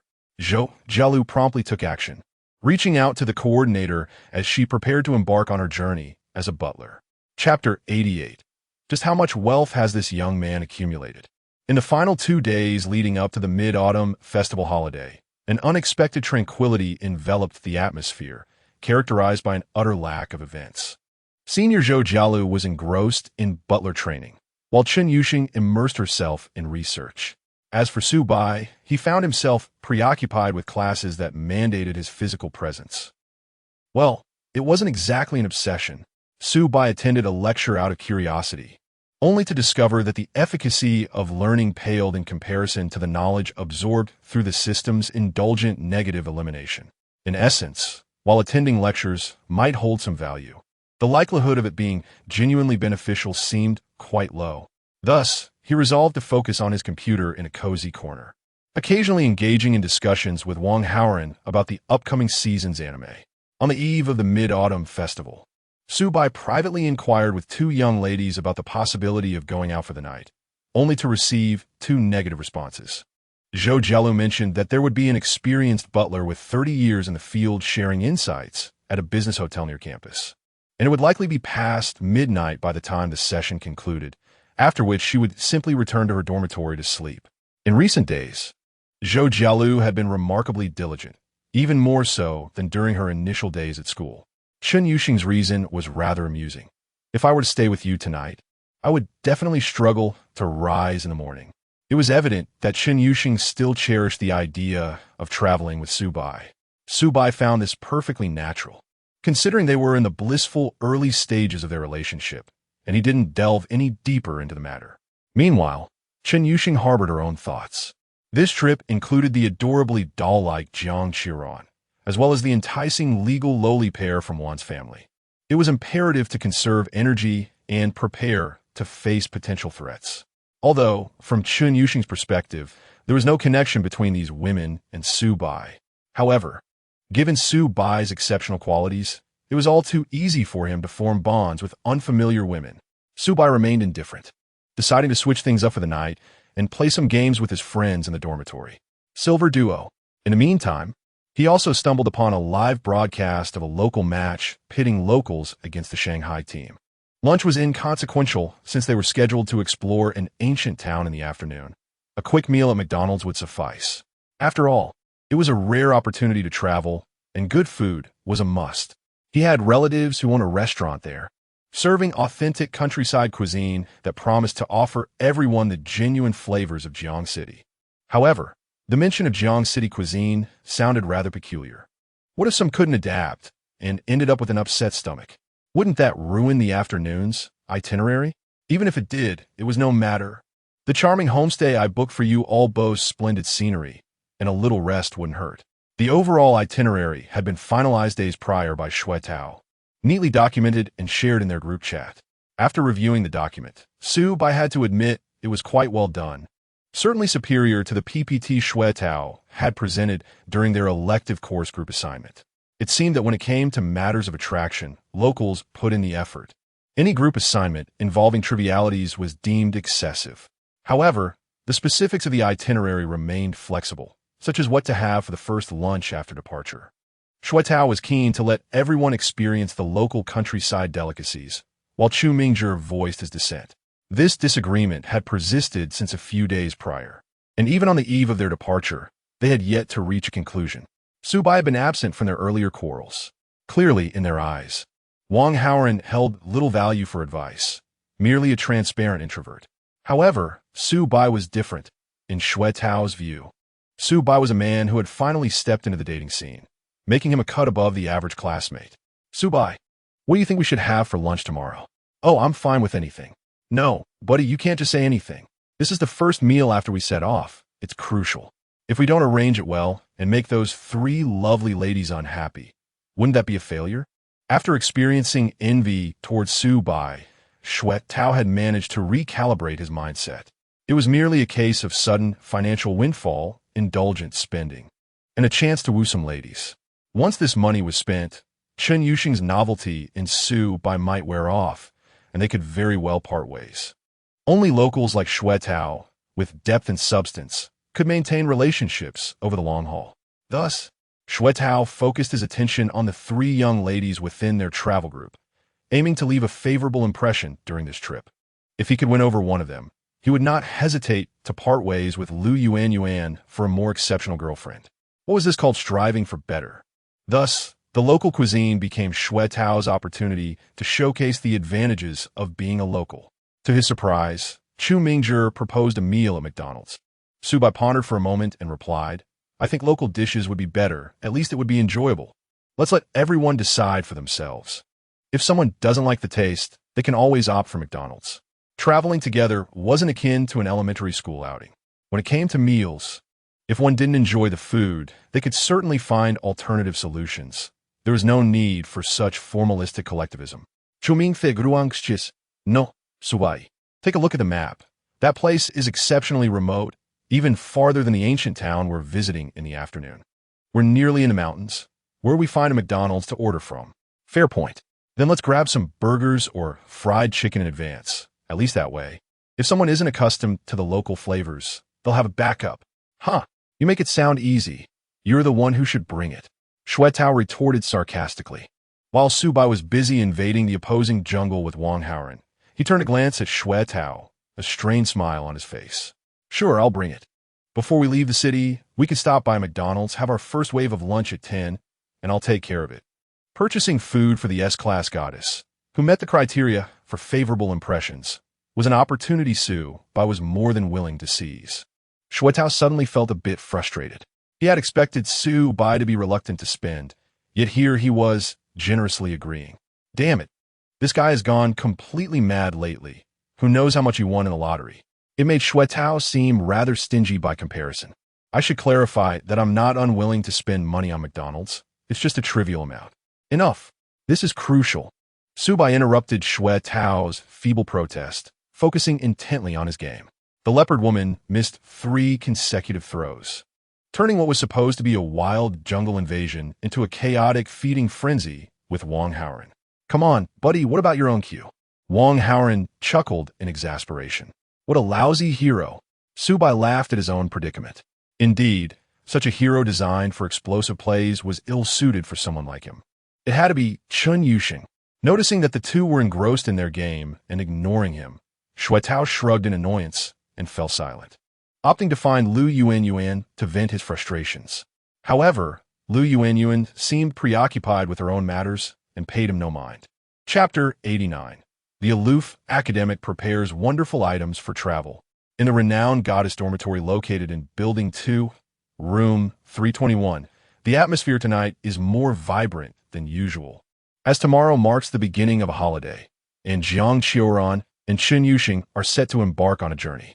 Senior Zhou Jialu has returned to the dormitory after a long absence, prompting Lu Yuan to eagerly engage in chatter with them, paying little heed to her phone. In truth, even if she were to see messages from Shuet Tao, she would lack the inclination to respond. Her mind is preoccupied with matters of greater importance. Yuxing, do tell me, what is it like to be with your boyfriend? Lu Yuan's face is alight with curiosity. She finds no interest in Shuet Tao, yet as an inexperienced girl, she is undeniably intrigued by the affairs of adults, particularly regarding the naturally aloof and stunning Chen Yuxing. It is difficult for her to envision Yuxing in intimate moments with Su Bai, let alone such scenarios.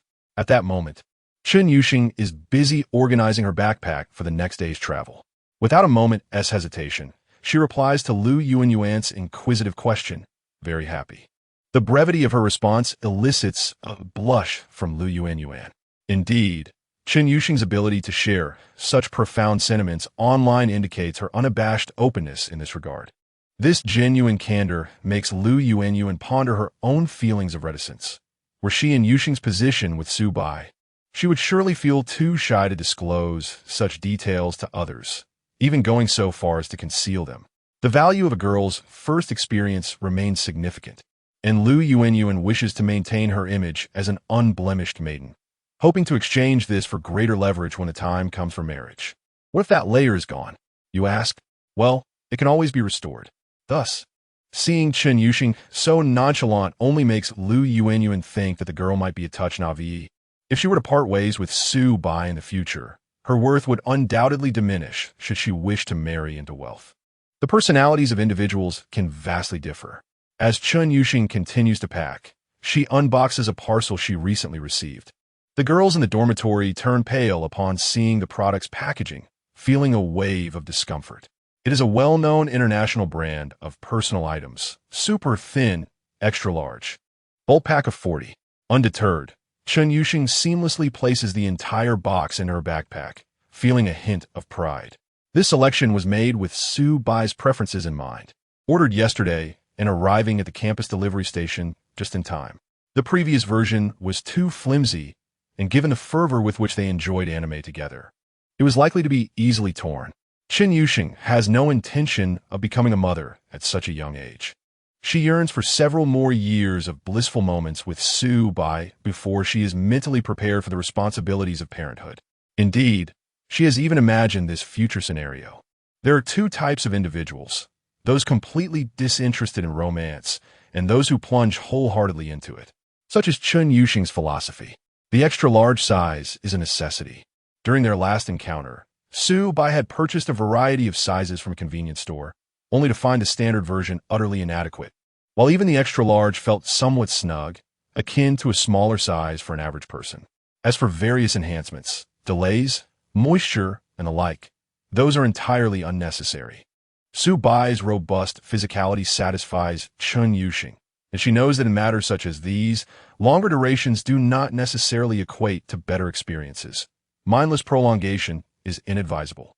As she organizes her belongings, Chen Yuxing reminisces, a sweet smile gracing her face, common among young girls in love. Meanwhile, in another corner of the dormitory, Zhou Jialu is packing her luggage. Compared to Chen Yuxing, her preparations are far more intricate, filled with an assortment of personal items and flamboyant clothing, all luxury brands gifted by Su Bai. Naturally, her roommates believe these gifts are from her new boyfriend, unaware of Su Bai's involvement. Zhou Jialu opts to keep the identity of her boyfriend a secret, allowing her classmates to assume he's an older, unattractive man, thus balancing their perceptions. Moreover, if she were to openly flaunt her relationship with Su Bai, it would lead to confusion over who among her and Chen Yuxing is the rightful girlfriend. Zhou Jialu has no desire to compete with Chen Yuxing in this respect. Her aspiration is to secure the role of a housekeeper. With a composed demeanor, Zhou Jialu watches as Chen Yuxing places her bulk pack personal items into her bag. Chuckling to herself, she takes out her phone to message Su Bai. "Little dear, photo, little dear, Junior, did you see? Your girlfriend has prepared wonderful items for this trip. Fluffy big white goose. Big white goose peeking. Fluffy big white goose. Senior, why are you being so sneaky? Are you secretly taking pictures of her? Fluffy big white goose. Big white goose spiraling down. Little dear. Oh, come on, this isn't sneaky. I'm merely sharing snippets of your girlfriend's life. Don't you want to know what your dear Yuxing is like in the dormitory? Fluffy big white goose, quite so. Fluffy big white goose, so what is she like? Surely she doesn't buy such peculiar items every day. Little dear. She's typically very aloof, but according to Wuwuwu, who's been around lately, Yuxing has been inexplicably smiling like a lovesick fool. Little dear. Alas, such a pure girl has fallen prey to someone. Oh dear. While engaging in playful banter with Su Bai, Zhou Jialu continues to pack her belongings. She certainly has no intention of joining the group for the autumn outing. After all, they are in their 4th year, and it seems rather juvenile to join such frivolities. Furthermore, Su Bai also requires personal space. Much like a yo-yo, it is essential to allow him to spin freely before reeling him back in, ensuring everything remains in smooth operation. This mid-autumn festival, Zhou Jialu will participate in a training camp in another city within the province, accompanying the housekeeper training course. The event is organized by a relative of Xia Lin, with a distinguished elder who has served the Xia family as the lecturer. Such an opportunity is indeed rare. Zhou Jialu aims to seize this chance to rejuvenate herself, preparing for a friendly competition with Su Bai before the National Day celebrations. Meanwhile, Lu Yuan continues to pry into Chen Yuxing's life, who responds minimally, often delivering startling revelations that take Lu Yuan some time to process. The overall atmosphere in the room is quite joyful, embodying the harmonious spirit of a girls' dormitory, far removed from the competitive intrigue often associated with the goddess dormitory. The sole exception to this joy is Jiang Qiran, who, typically an exquisite beauty with a penchant for the two-dimensional world, appears particularly distracted at this moment. Chapter 90. The conceited childhood friend. It has been over a month since the commencement of the new academic year, and Jiang Qiran finds her university life to be satisfactory. It is not as splendid as she had envisioned, yet it is far from dreadful. Overall, it has not deviated excessively from her expectations. The only unexpected element is Su Bai. Their relationship is one of genuine childhood friends. Their families lived across from each other during their formative years, both belonging to the working class.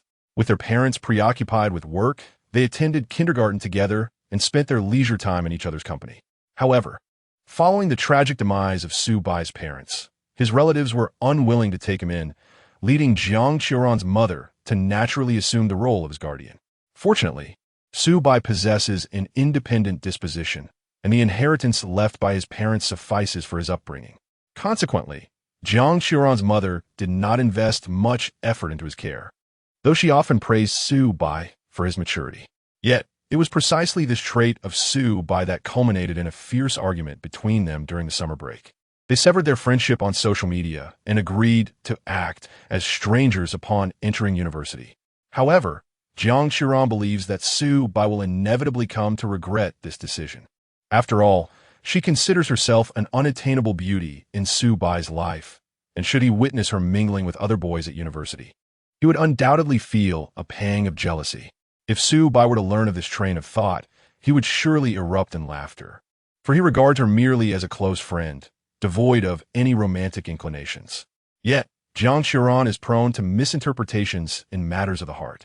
Indeed, the naturally beautiful Jiang Qiran has always been surrounded by compliments, fostering a sense of pride tinged with a hint of arrogance. Her aspiration is to find a truly affluent and handsome boyfriend, not the commonplace beauty who compromises herself for money alongside older, unattractive men, but rather a genuine wealthy heir possessing both charm and substance.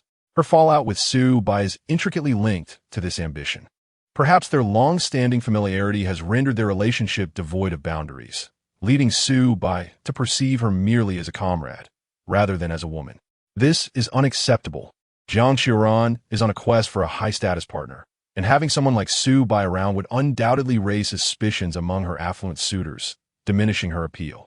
After all, Su Bai, with his admirable stature and looks, embodies the type that incites competitive instincts among men, rather than resembling the harmless, unthreatening protagonists often depicted in anime.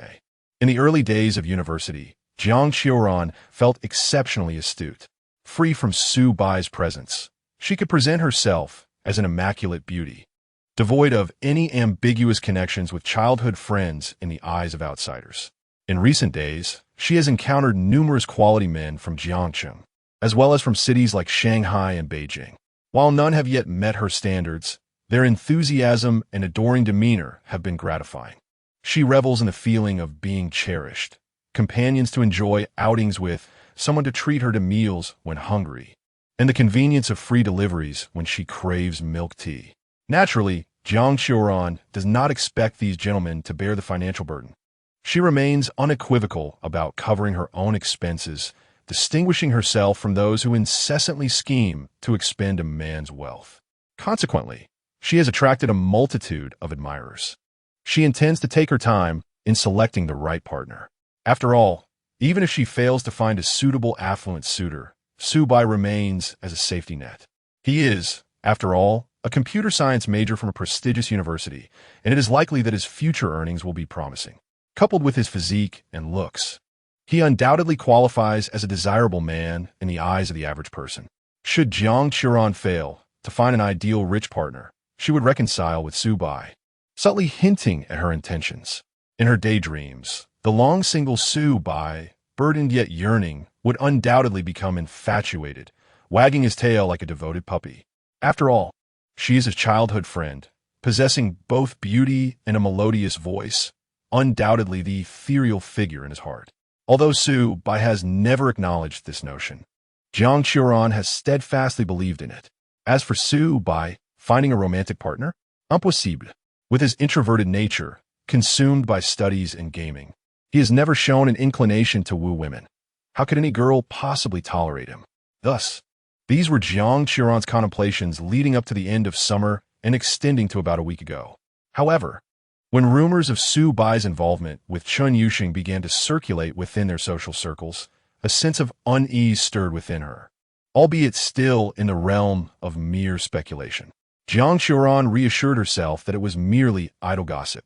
Given Su Bai's limited emotional intelligence and precarious financial situation, she surmised that Chun Yuxing was simply toying with him. The inheritance left by Su Bai's late parents had dwindled significantly, and he refrained from spending it, reserving it for emergencies. His aunt provided him with a modest monthly allowance of 1,200 yuan, and that was all. Su Bai's frugal habits are evident in his choice of inexpensive clothing, relying solely on his good looks to avoid appearing impoverished. Nevertheless, Jiang Qiuran felt an undeniable urge to uncover the truth behind Su Bai and Chun Yuxing's relationship. It was this curiosity that led her to join the travel group of 510, allowing her to earn credits while closely observing Su Bai and Chun Yuxing, two birds with one stone. However, the recent wave of official announcements struck Jiang Qiuran like a thunderbolt. She could hardly fathom that Su Bai had genuinely entered into a relationship with Chun Yuxing. How could you possibly be with Chun Yuxing? Surely, you should still be reeling from our fallout, unable to move on for months, rendering you incapable of engaging in any romantic entanglements. How could you have moved on so swiftly? No, this is not merely moving on. It is as if you have soared to new heights. Though reluctant to concede, the truth remains that Chun Yuxing is a goddess who rivals Jiang Qiuran in every aspect. Naturally, competition arises among beautiful women. Initially, Jiang Qiuran harbored a hint of animosity towards Chun Yuxing, but now it has intensified. Particularly this evening, as she stuffed her backpack with a certain item, Jiang Qiuran felt her defenses crumble. After nurturing her quality backup for so many years, how could he be so easily claimed by another woman? On another note, this academic overachiever is truly remarkable. They have known each other for such a brief period, yet their relationship has reached this level. Could it be that she's engaging with Su Bai for more than just companionship? The more Jiang Qiuran pondered, the more convinced she became. Yet, one thing perplexed her. Where did Su Bai procure the funds to accommodate Chun Yuxing at the Marriott? As a woman intent on marrying into wealth, Jiang Qiuran easily recognized that Su Bai and Chun Yuxing were likely residing at the nearby JW Marriott Hotel. Various groups have also noted that Su Bai seems to have recently come into a bit of unexpected wealth. Thus, where is Su Bai's money coming from? Jiang Qiuran is intimately familiar with his background, but Su Bai has suddenly adopted an air of mystery that eludes her understanding, inciting a sense of discomfort as events slip from her grasp. In summary, during this journey, Jiang Qiuran is determined to unravel these perplexities. Chapter 91. The cunning little plum blossom who wakes up early to apply makeup the next day, early in the morning. At just past 5, Jiang Qiuran set her alarm and got out of bed to start her makeup routine. Makeup is an essential skill for every art student, and the disparity in makeup techniques among girls can be even more pronounced than differences in beauty. Jiang Qiuran learned her makeup skills from her mother, experimenting a bit since middle school and browsing posts on a certain social media platform. Gradually, she developed her own unique style. She toiled from 5 until nearly 7, finally completing her look. This process included washing and blow-drying her hair. To avoid disturbing her roommate's slumber, Jiang Qiuran resorted to the communal restroom on their floor, using the hairdryer on a low setting. Today, her appearance was of utmost importance. She aimed to divert Su Bai's attention away from Chun Yuxing. This thought, tinged with a hint of malice, weighed heavily on Jiang Qiuran. The notion that her longtime backup had suddenly been claimed by another left her feeling profoundly disheartened, even leading to a sense of hostility toward the very person, Chun Yuxing.